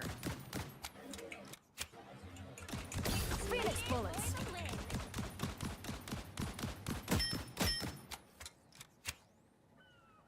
Who should I learn? Wolverine. They murdered Penny since they murdered a fucking child, Israel style. You never stood a chance. I do have the Vampire Slayer Wolverine skin. Oh, you should be Wolverine. You should be as courageous as humanly fucking possible. You should pick up every single person you see and just throw them into the stratosphere. I don't know how to play DPS though. I don't either. That's what I'm like. I said earlier, I'm trying to become the mid avatar, and this is like my book 3. I don't know what the fuck I'm supposed to do. I literally I know how to play tank. You just kind of like stand there and back off when you get low. But like I don't know how to play Wolverine. And I'm not. I mean, like even theory wise, like on paper, I don't really even understand what the fuck I'm supposed to be. Like what my role is. Like all the other ones, at least tank and healer make perfect sense to me. I guess it's different, a bit of different. Like yeah, right. Like I can kind of understand. I can understand like a Hawkeye, a Hela, like a Moon Knight, where your only job is to like stand behind the tanks and just like kind of click on heads or whatever. Right. Right. But I don't know what Wolverine does. Because Wolverine a dive? I guess kind of. Yeah, but like, he's also a tank marker, right, Churro? Yeah. Yeah, he is. So you like dive tanks? Dive tanks. So you're just diving everyone, kind of. Mainly tanks and healers, I guess. But I mean, yeah, I mean, we've all seen a Wolverine just pick up every single person they see. Pick up and pick on. I spy some bad guys.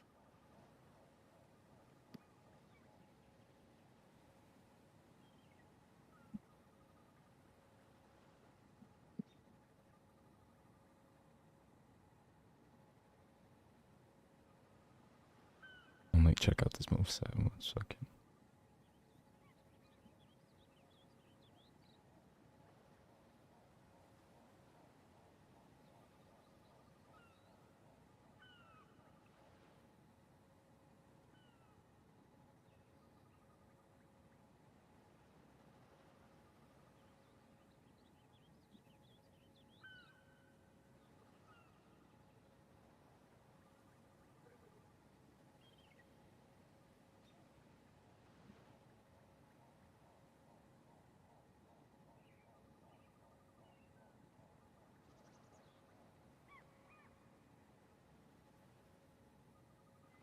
I spy some bad guys.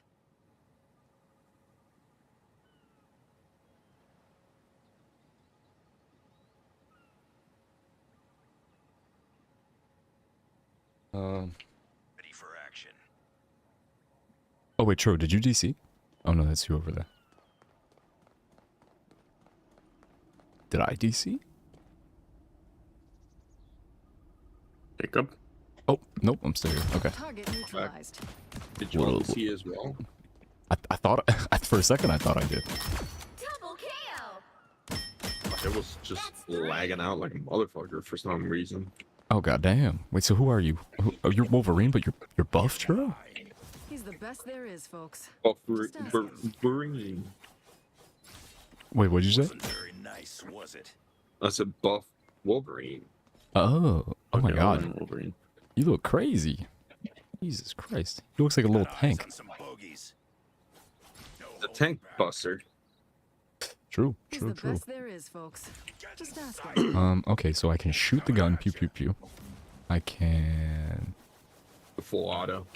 Wasn't very nice, was it? Nope. Bro, what's going on? Looking for a new challenge. Double kill. Phoenix bullets. Always a pleasure watching you I've got your work, back. Matt. Why did these both show as... Oh, okay. What, my attack 1 and my attack 2 use the same button? What's up with that? Is that like up close? Do I... Another one bites the dust. What is the second thing it says for... It says electric batons? Strike with an enhanced electric baton? And Am I it's mad? because you can switch to melee batons by hitting one, I think. Oh Either shit. one or two. Looking for a new Okay, cool. So you like, if you gotta barrel stuff somebody, you can just sort of pull the batons out and beat them down. Somebody pulls up on you. rounds. He's the best there is, folks. And then from the batons, you can right click and just pull the gun back out immediately for your secondary. Oh no, maybe? Oh, if it's loaded. Oh, that's cool. 5. That's amazing. 6 in a row. Way to go. Unbelievable. Another one bites the dust. Human Torch in the house, yo. Phoenix bullets. Okay, so then we got 3 and counting. lead foot, dash forward, and enable powerful jump. Something's going on with my PC. Uh-oh.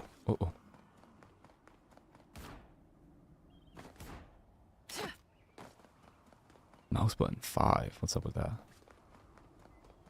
Oh, I'm fast as hell. This is the first character I've ever played as that has an actual sprint, other than Cap, I guess. Cap's is kind of slow still. Why's my button not working?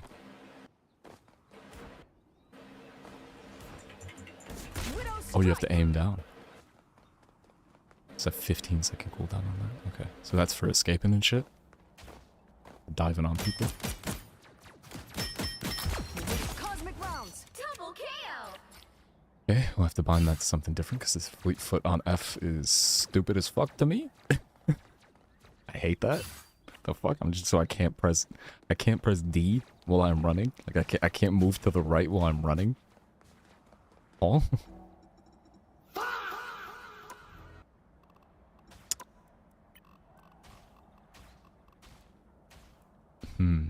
I mean, that's just gonna go on shift. That's like the most obvious thing in the fucking world. Shift to run.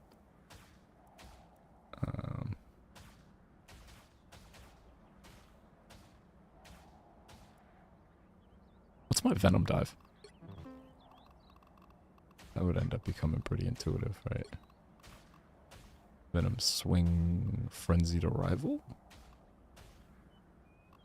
What?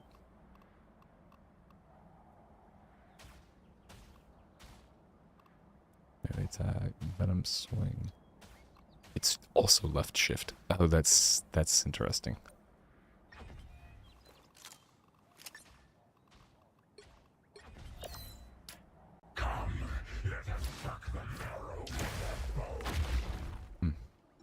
Interesting. Oh yeah, I never got this open earlier.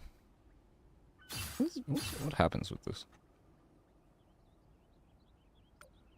Why can't I open G-Hub right now? Maybe it is the update. File does not have an app associated with it performing this action. What are you talking about?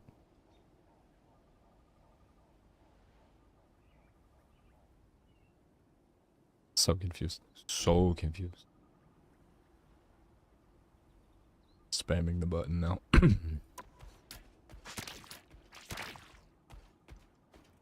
Yeah, no, I need that button back. I don't know if I gotta close the game or what I gotta do here. You know, that Black Widow swimsuit one really doesn't have anything on. Jesus Christ. Yeah, it's kind of fucking wild.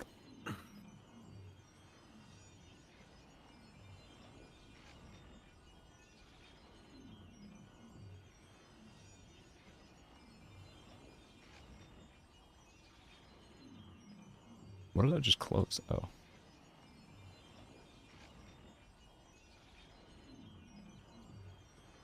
Can fucking G-Hub just fucking open, please? Oh my god.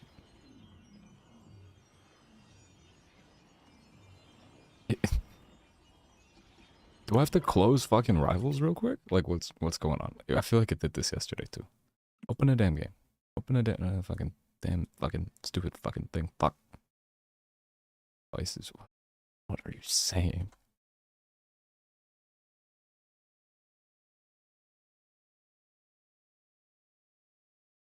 Leave the door open. What the hell is going on?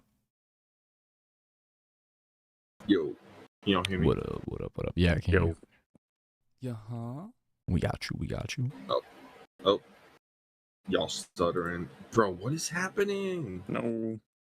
Oof. I'm gonna Brian. I'm going to fucking Brian. Don't Brian. Dude, I can't open G-Hub. This is so fucking stupid. It's open, but I can't open the app. I don't understand what's going on. I need to be able to use one of my buttons. Yes, I don't. I'll figure it out.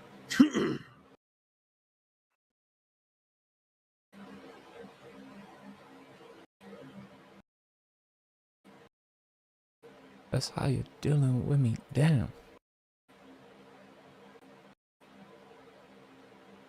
I don't like what you did on them trips. Shit, I don't like.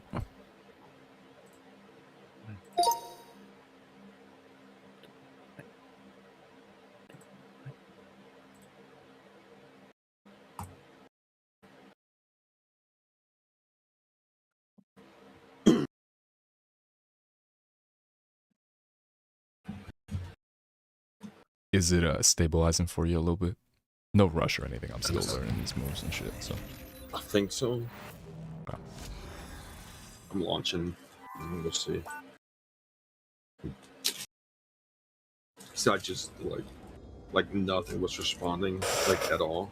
That's why I couldn't hear anything. I couldn't speak. So I had to hold the power button to like hard reset the computer. I hate when I have to do that. Yeah. It always feels like they're doing something bad for the computer too. Yeah, I always feel like shit when I do it. Jake. What up? Invite. Oh, invite. Oh, were you not in that game with us? Nope. Oh, it's because Churro was Penny. I'm being Penniest now. I'm being Purplest Penniest. Wow. That's crazy. Damn. I saw a penny. I was like, that's gold. What server do you have selected that I am at 1 bar for? Jesus. Saturn. Oh. Yeah, I don't. It's been doing this for me too. I think it's Oregon's, but I take Oregon off. Wait, Guru, are you east, west, or mid? Guru's east. Okay. Oh, how are you? Okay, but Oregon was just. They both fucking are just. The ping is all over the place. Fucking my North Virginia one is 100 now. What the fuck is going on with this game? It's probably more of a Rivals. Yeah. All three at the same time, just going yellow. I saw this yesterday. I kept seeing my bars on my thing as yellow. I was like, that's weird, but... Yeah, huh?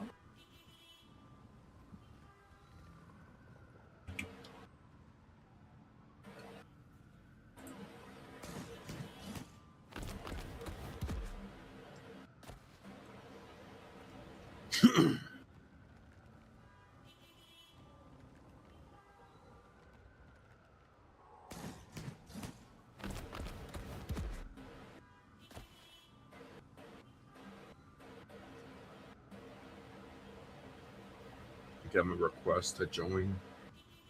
Oh, got you.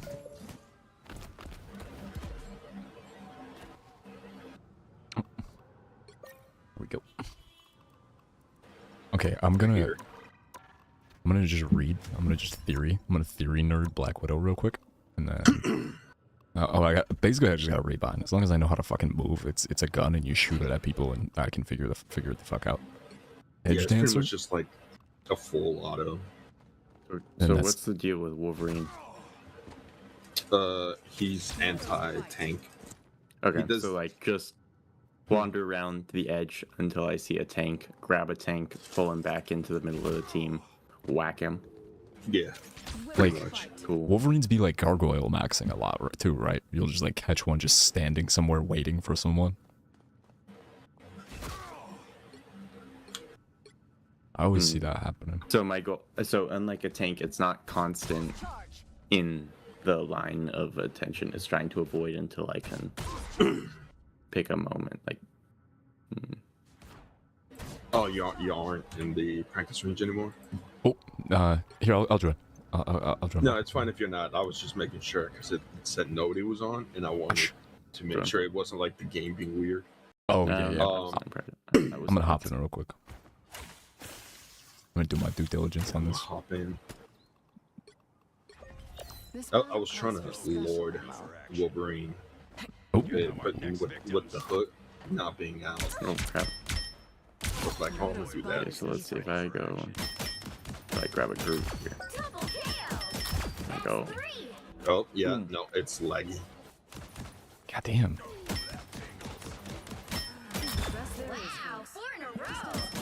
Yeah, you just want to get your rage up to 100 because I think it does more damage, and I think it also. Let me make sure.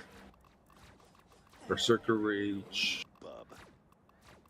Yeah, rage builds when Wolverine attacks or takes hits, boosting damage of his claws, and the bonus health from his regenerative healing factor. Yo, boosting the damage and yeah. The video I watched the other day on Wolverine was like everything makes him mad. You can attack a squirrel nut, rage. You can attack a Groot wall, rage. You can attack a fucking attack a squid, rage. Yeah. You can attack an onk, rage. It's just like everything. And like when his health goes all the way down, you automatically revive and get a bunch of like temporary health. And if you survive that, then you just get the health back as your own health. Oh yeah. Remembers that happening to me. Me having flashbacks to all of the times that he's done that to me. Like, oh, that makes sense. Why he just doesn't die. Yeah, and every single time you go in for an attack, you want to hit the E ability because I think it gives you like a 50% like damage reduction. Oh yeah.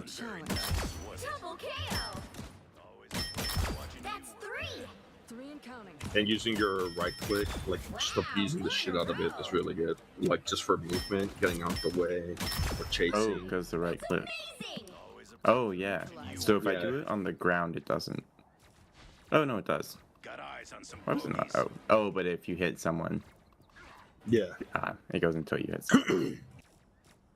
So is the right click the main movement, not the? Yeah, no. Unless you're. Yeah. Okay. Also, if you have the Cyclops team up, you can pretty much just like fly. What? Yeah, it's like a helicopter. So it's. Whoa. Yeah. If you're not hitting anything, you're not gonna move around this. Or if you are hitting something, you're just gonna stay in place. So is the Cyclops team up the better one for Wolverine? I think so. Okay. The other one's the Cyclops. Yeah.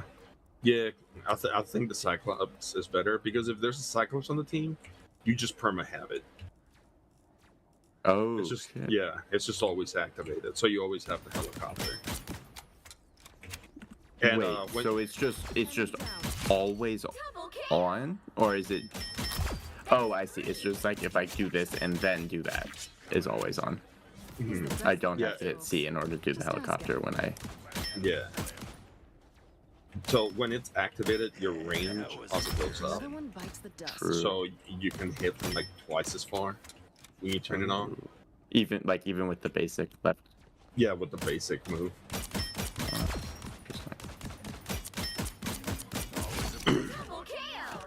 And when I have my ult, I like to frontline the enemy team because it'll get them all it'll pick everyone up, and you can just like almost every time you'll kill the healers if you're aiming at them. Is there a way to aim it, or if I pick people up and I hit a spot on the ground, will it just put everyone in that spot?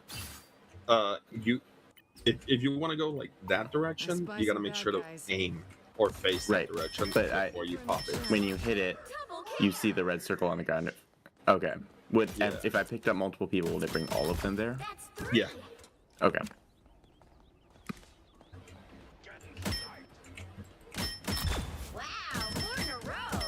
Also, you want to hold left click for your primary, and then when you get the 4, you dash in, and it'll reset the count, and you'll automatically continue to another 4 hit. So I do 1, 2, 3, 4. 1, 2, 3.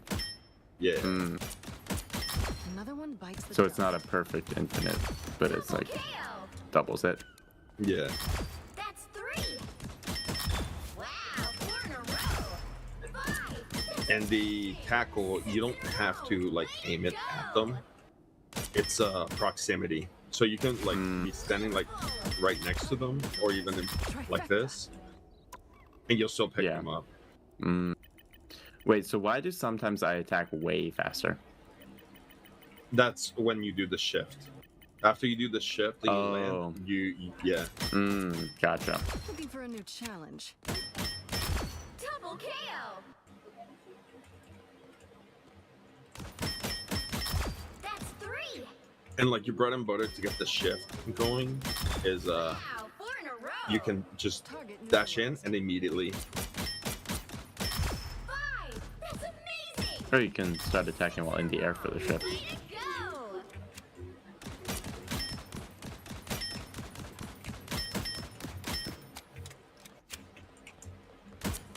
Another one bites the dust. Double KO.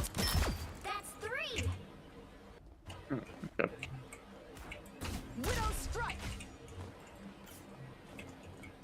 Jacob, you there? Cosmic What up? Got eyes on some What bogeys. up? Where you at? No holding back. Where you at? That was embarrassing. Berserker! Rage! Wait, why'd you say my name? What happened? Gulch? Was that gold? Did you say my name? Gold. Oh, okay. Yeah, Sorry, I was wondering. I was zoning. Yeah, no, I'm good. I literally got my buttons all blind just now. I've tactically ascertained that this is a gun and that I need to shoot the enemies in the face, and I'm gonna go do that. Whoa. Also, Gold, if you do your right click, it'll be on cooldown, but if you hit your Cyclops, Nice, Singy. it'll Nice. reset your right click cooldown. Okay, so if I want to hit Cyclops, I hit right click, then I hit Cyclops, then I can do the right click again. Yeah, but it'll be the helicopter one. Right.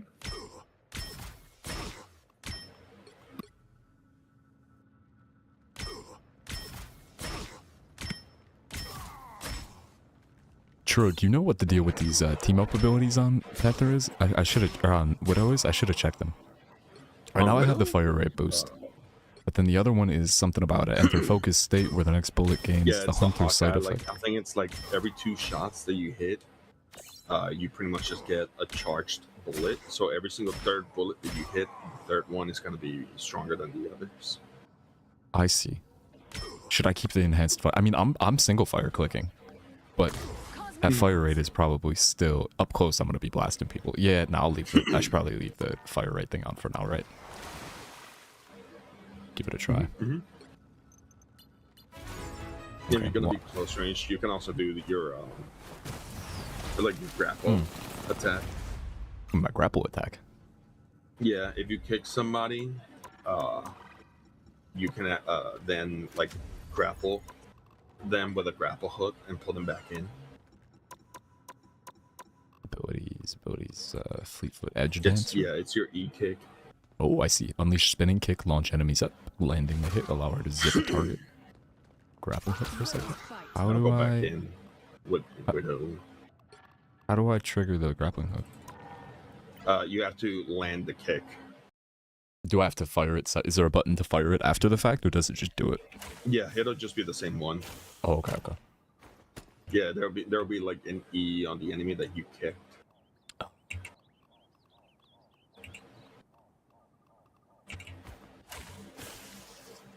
What it look like? What the fuck is this character?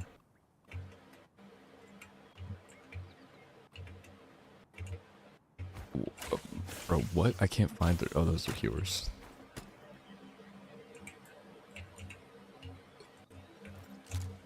Add to strike spot. Calls for special ammo. Let's see. Practice setting. Get rid of cooldowns for myself. There we go. That's probably smart. And then kick. Oh, I didn't even do that. What did I bind this to? Okay. Kick. Target neutralized. Oh, I see. Same button. Yeah. Yeah. Oh, and it shows the timer. You can shoot in between as well, so you can like kick, shoot, and then grapple. Oh, you can just grapple anything that's nearby as long as you get the kick in. Oh, I see. I see. You get so a kick you can and pick then one and grapple someone else. Grapple teammates. Pretty cool. Nope. That would definitely be cool to yoink a teammate out of somebody's ult. Target neutralized. I spy some bad guys. Oh wait, does the grapple take them to you, not you to them? Oh yeah. Then to you. Gotcha. Unless I guess it's a what's it called? Like a thing. Enemy down. Yeah. Trifecta. I was thinking that might be nice for disengaging if it was the opposite. Right. I'm ready to give. Well, I guess that's what her running and her dive is. True. True. I'm ready though. Kudo, are you there? Good. Yeah. Kudo dead. I'm ready. Oh, okay. No. Kudo machine broke. Guru machine broke. 4-piece McNugget machine broke. Manager machine broke. White man machine broke. White man machine broke. We don't have that. In the piss drawer. It's in the mom I built the white race drawer. Wait, melee attack? I don't... Wait, what? Oh no, that's for all heroes. Okay, Black Widow. Confirm. So I want my dive to be...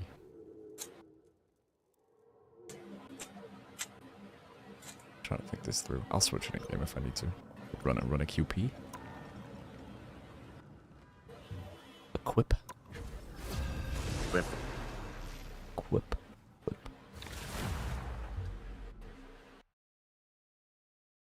God, I'm just like rubbing my eyes and I can feel the fucking eyelash that got stuck in my eye just like hit my cheek. Pick your hero or villain. I'm not judging. I felt it fall. Cheek bigger. Cheeking up. Jesus Christ. Yeah. Black Widow got a fat ass though. Saying. Do she though? But she fit. She fit, bruv. She fit, bro. She fucking minion. Yeah. Yeah. That's just.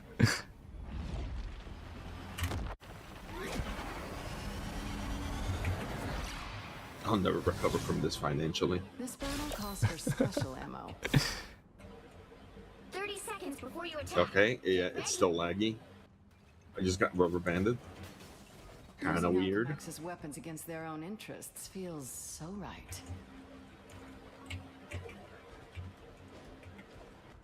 I'm not cold. I'm focused. There's a difference.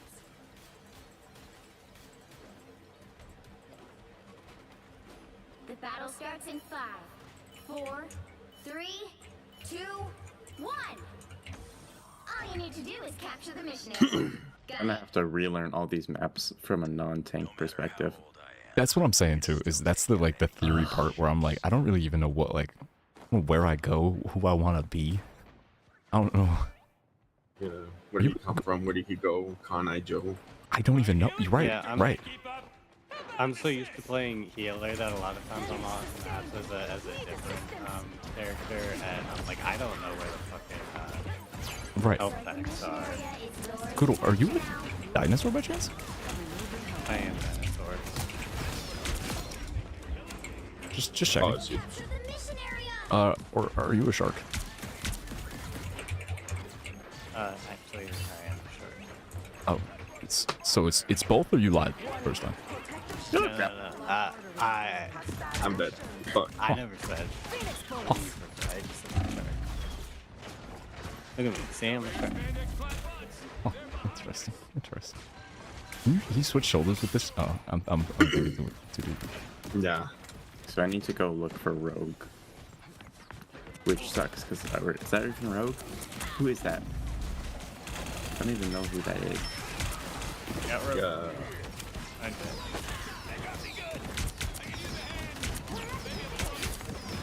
Bro, Tommy, she's wearing the wedding dress.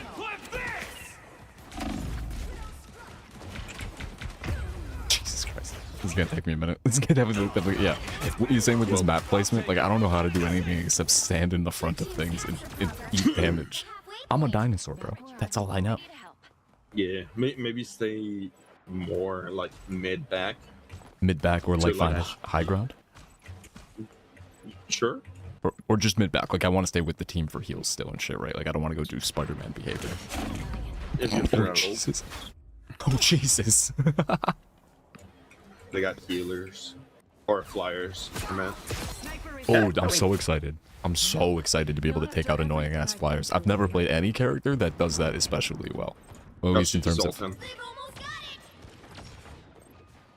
The maximum living expense for the chair was $250. God. Bro. Oh, crap. Oh, I got there. So your boss said that you could, but then lied? Damn. I almost still did $100 something. more than my boss said. True. Spider-Man behavior, outside cat behavior, running away and then getting hit by a car because you don't have humans around to be like, yo, don't get hit by that car. But I was gonna say, like, if they had like a diver, like if they kept harassing our healers, you could just do your kick combo to handle them. My what? Okay. Oh no, I mean, not me. Nice. Okay. Oh, he better pay for the fucking rest. That makes your life hell. 30 seconds before you attack. Get ready. Cat. Cat. I've got the perfect place for you. Okay, let me mentally prepare for this. So, right click is gonna be a little fire thingy, little big shot. It's gonna kick him.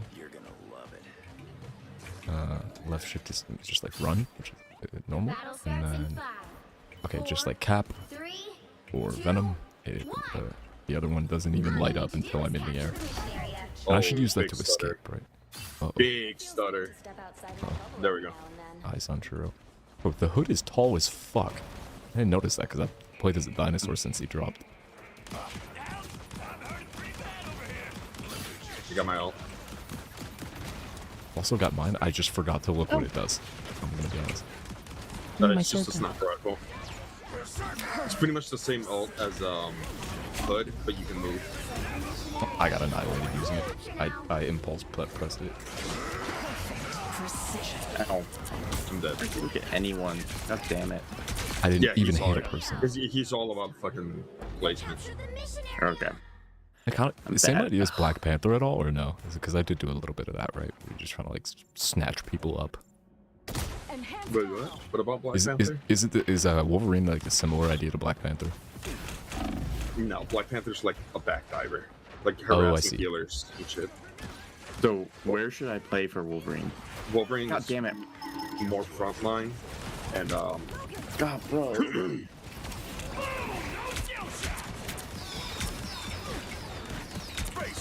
Wait, so where should I play the Tro? He's more frontline, but you can switch back and forth between frontline and flank. Okay. So I'll try to stick close to the healers. Well, yeah, there's nothing I can do. Yeah, this is gonna be a bit frustrating, MB, on me for just trying to like at the expense of the team, kind of. Are we for real? No, I mean I'm missing every single shot I take, even with not just my main attack, let alone my abilities.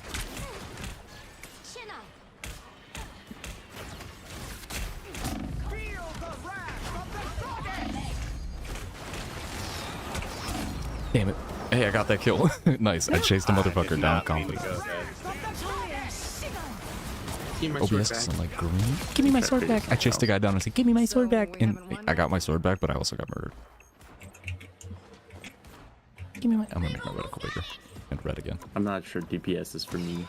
Gold, you have to. Stick it out. It's not for me either. They stole your home. They stole Penny. Remember what they did to Penny. Yeah. There go Rogue dead. Johnny dead. Another tank I could find. If it's a dinosaur, the answer is no. Doesn't exist. I'm just kidding.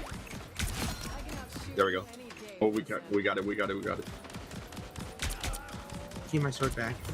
Give me my sword back. Throw that motherfucker off the edge. Okay, so trying to figure out the structure here. We got gold right there as a big hard rock. So here's the thing. So here's the thing. He's firm. And I want to be behind you guys a little bit. I died. Healers are asleep at the wheel. Jesus fuck. No, for real. Wow, we just got fucking dogged. Dogged. Straight up dogged.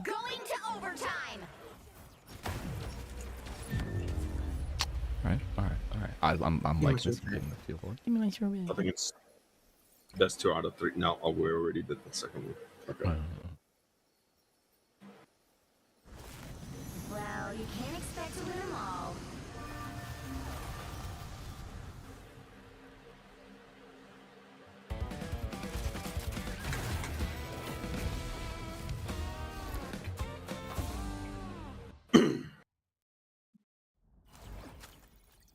Nicole, do you prefer hunkering down more as a tank, or do you rather like brawling?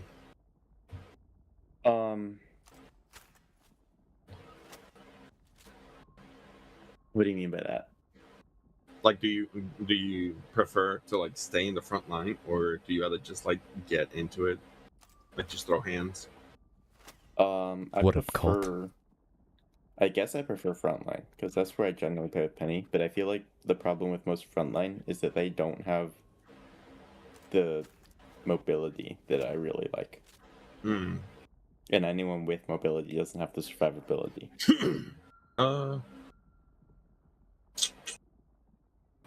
Maybe you could try Thor.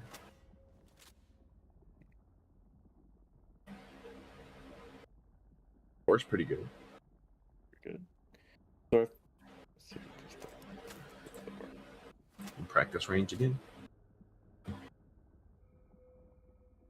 Yeah. Just send it. Oh, okay. Right. Which one should I use? Let's see. There's also Venom. Ugh. Huh? Venom's got the new Phoenix team up. I've never tried Venom. Yeah, he's a diver. He just goes in, does mayhem. You pop your shield, and you get like all the health back that you lost, and you swing out. Is Thor dive too? Thor's dive. Thor can be dive-ish. He's more of a frontliner brawler. Okay. And he does have a little bit of range because he can shoot. He can throw the hammers. Lightning. Right. Yeah. He can throw hammers and shoot lightning. Oh, okay. Whoa, okay. kill him with this guy hammers. Let's kill him with hammers. For sure, especially if you got the Hella team up. So if you die with 4 and you got the Hella team up, you can come back. Yeah, you can come back if you get a kill. Oh, I see. Yeah, so they give you like half your health temporarily. Okay, fuck it. We'll see how this goes. We ball. Where's the other line you want? You just want to do 3 hits with your hammer, do a dash in to get extra health, 3 more hits, and then dash in with your shift. We're awesome. Stepping out of the shadows. How you doing, Colt? You getting in here? I have to. What do you got? You have to heal. No, wait, do you not want to heal? No, I got you. No. Wait. No. You're learning. I could also DPS.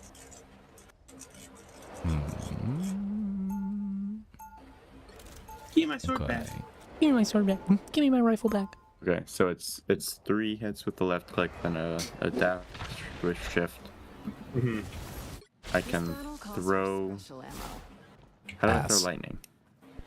You have to go into your awakening room. 30 seconds before you Oh, that's the F. get ready. Yeah. You have to channel your chi and go from the right arm to the stomach and then out the left arm. So pretty much, and then the bash, then we'll throw. Yeah, you use your hammer throw, and follow it up with hits to get more Thor force. You can put up your bubble for more Thorfs, and if Sounds like a somebody stays in Norwegian your town. bubble for long enough, they'll start taking lightning damage. I spy some bad guys. Your dash also gives Thor force after you're hitting. You have to stick your whole arm and hammer into their Thorfus. Your whole arm Moosey. Your whole arm Moosey into their Thorfus.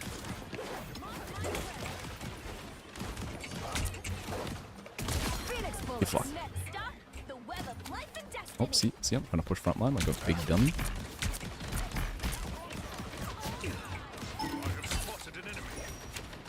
Show your face again. Show your face again.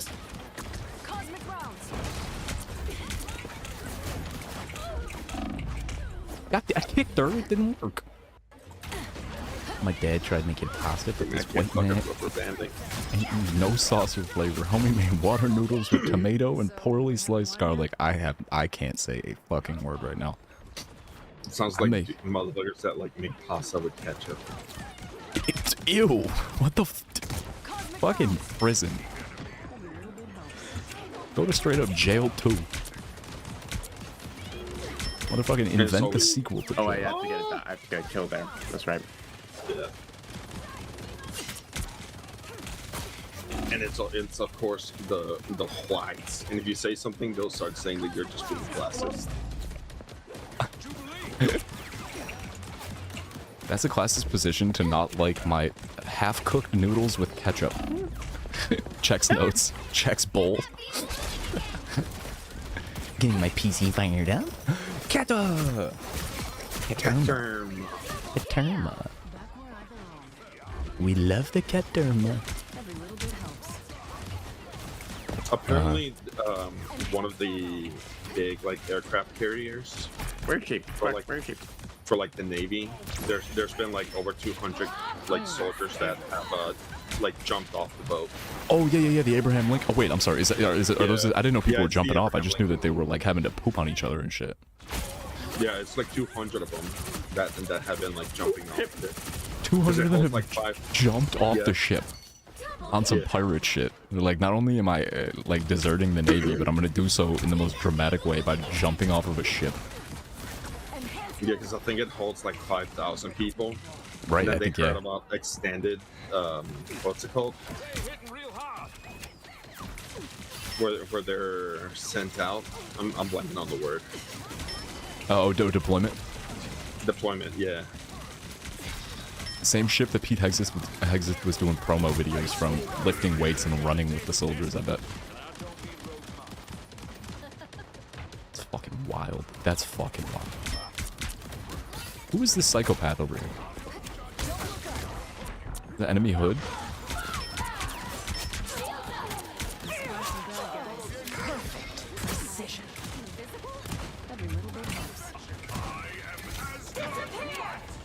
big wasted ult, but that's fine. Phoenix bullets.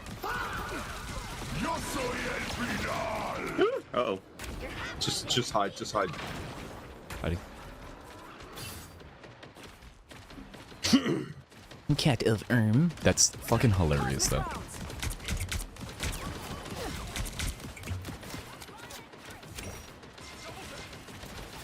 Jacob only likes me for my heels. He told me I didn't say that. Don't put that in the bin. I didn't say that. I never I don't said. think Kata heard when Jacob called her a purple back.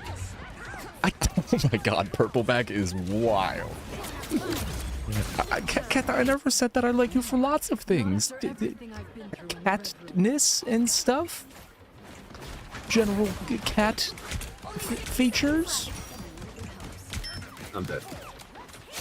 Bro, I didn't say that! Bro, that's the second time Gambit has like fucking left me out of the game. That was Kudo, you want the Magneto team up? I never said that. I'm invisible woman. Oh, never mind. No way, almost. I got a double kill. Nice. And a third one after that, but I didn't get a final hit, so I didn't get it. Oh, me and a black cat just went head to head, and I almost kicked her ass. But then I started staring at it, and it distracted me. Okay. I didn't say that. I would never lie to an eyeball, or a balloon, or a cat, or a churro, or a baby. Oh shit, I should have stuck on the point. That is awesomest. Okay, I could probably learn Thor. So, I felt like I was doing a little bit of damage. I was missing 81% of my shots, but listen, hear me out. So let me explain. Here's the thing. Yeah, I was about to say that. I missed 81% of my hundreds of shots. But here's the thing. I knew it was coming. The second most kills on the team. I had the second what? Most kills on the team. That's so. Somehow. I lubbers the cat. Okay. Goodle and Colter coming. I think the problem is that our opponents aren't bad enough for us to be learning. Yes. Yeah. How do we? Or their teammates aren't good enough. What do we do? We find worse. We run it. Got it. You just run it.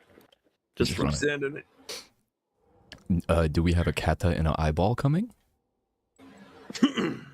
Start loading. Loading. Oh, you gotta do shaders. Loaders. Need loaders? Hey, Kata, I don't know if you saw this, but there's a optional experimental mode update for Subnautica 2 that says something about test upcoming content. Don't know if that would interest you or what it really means.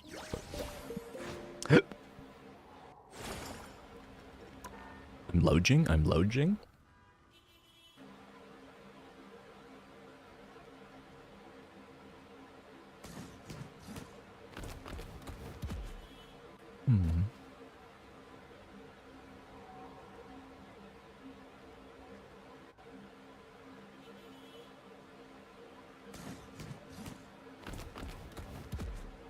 Hacking in.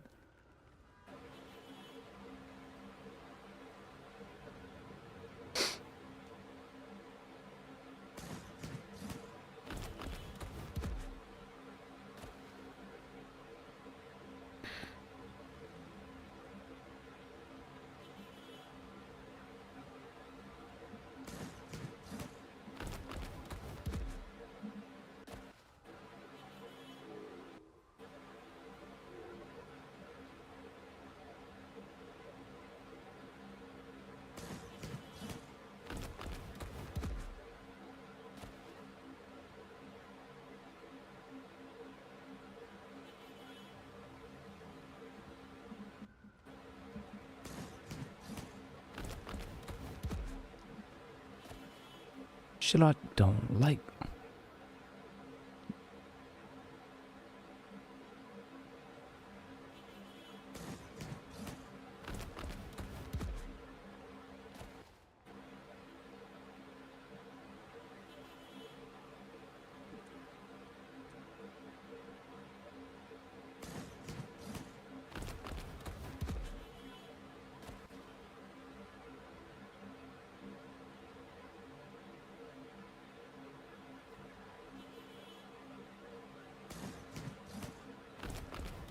Blister the tomatoes in olive oil and then give the garlic a bit. Okay, I've explained this to y'all before, but this is why I said I can't comment on that cult. I made pasta twice yesterday, 4 times in the last week. It has probably been my most made meal since I learned how to make it and was allowed to use the stove at like 10 years old. What I do is I take whole wheat Barilla brand rotini noodles and I put half the box into a pan, into a pot. I boil them for like 8 minutes and 45 seconds. Technically it's less than that, so it's like boil them for like 7 minutes and 20 seconds or something. And then I dump it into a strainer, and then as I'm dumping it from the pot into the strainer, I spray it with cold water from the faucet. And then I drain out most of the water. And I dump the noodles into a big bowl. And I throw store-bought sauce on there. I mix it up, and I just eat that shit. Hell yeah. Hell yeah, bro. Hell yeah. So here's the thing. Little chicken broth? No, I'm vanilla on that shit. Noodles are so good. So good. I got a little bit of sauce left. Chicken bouillon. Bouillon. Biden. This dude on our volleyball team has literally the greatest Donald Trump impression I have ever heard in my life. It fucking scared the shit out of me. Like, it was... Dude, have you ever heard somebody do like an impression that was just like scary good? Where it kind of hits you with a little bit like, oh my god. Jesus. Yeah. I immediately was thinking about that dude who's really good at doing an Obama impression. He did it. This dude can do Obama as well. It scared the fuck out of me. It was he was killing it.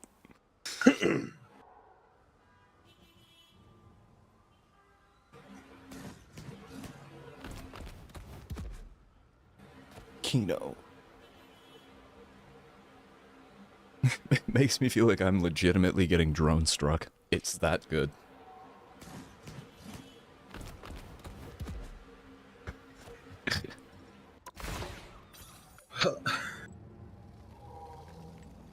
Yeah, I'm not good at impressions.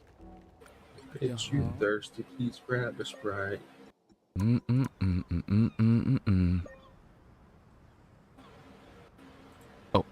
Oh, sorry. Undecided if I want to try experimental. Le Chanclay. What's this say here? Le Chanclay. Le Chanclay. How would corn on the bob off the off the bob? How would she say that? Le Chanclay. Pronounce it like a French person for some reason.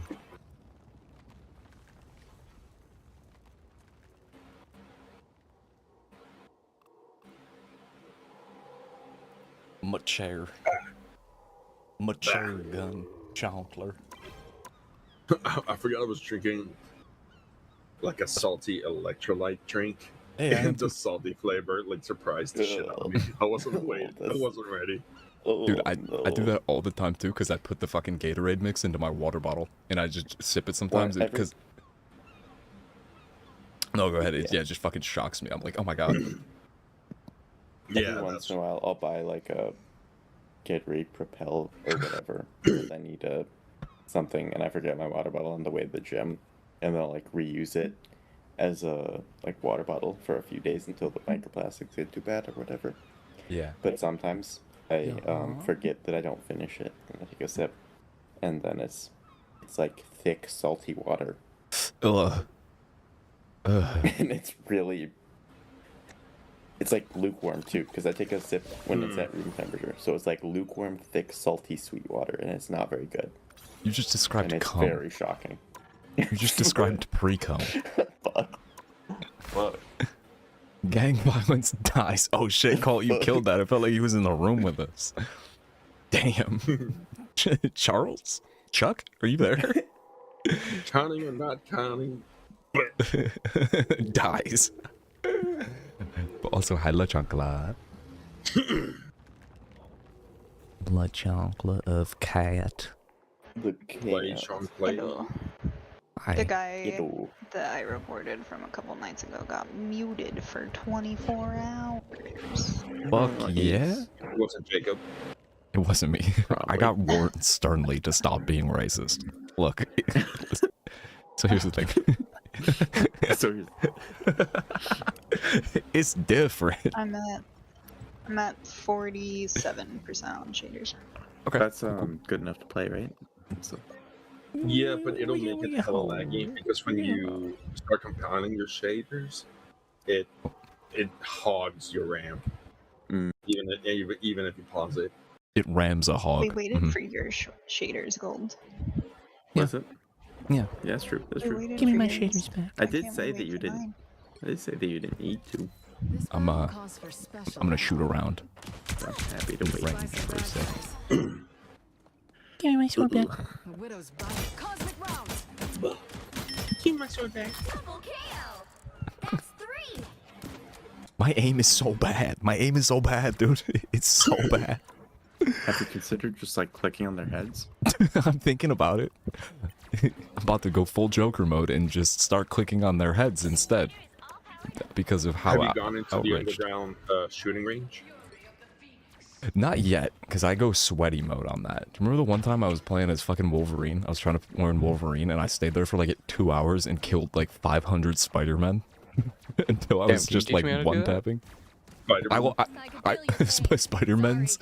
I forgot how to do it as soon as I got into a game and never did it in practice, like in the match. It never worked out.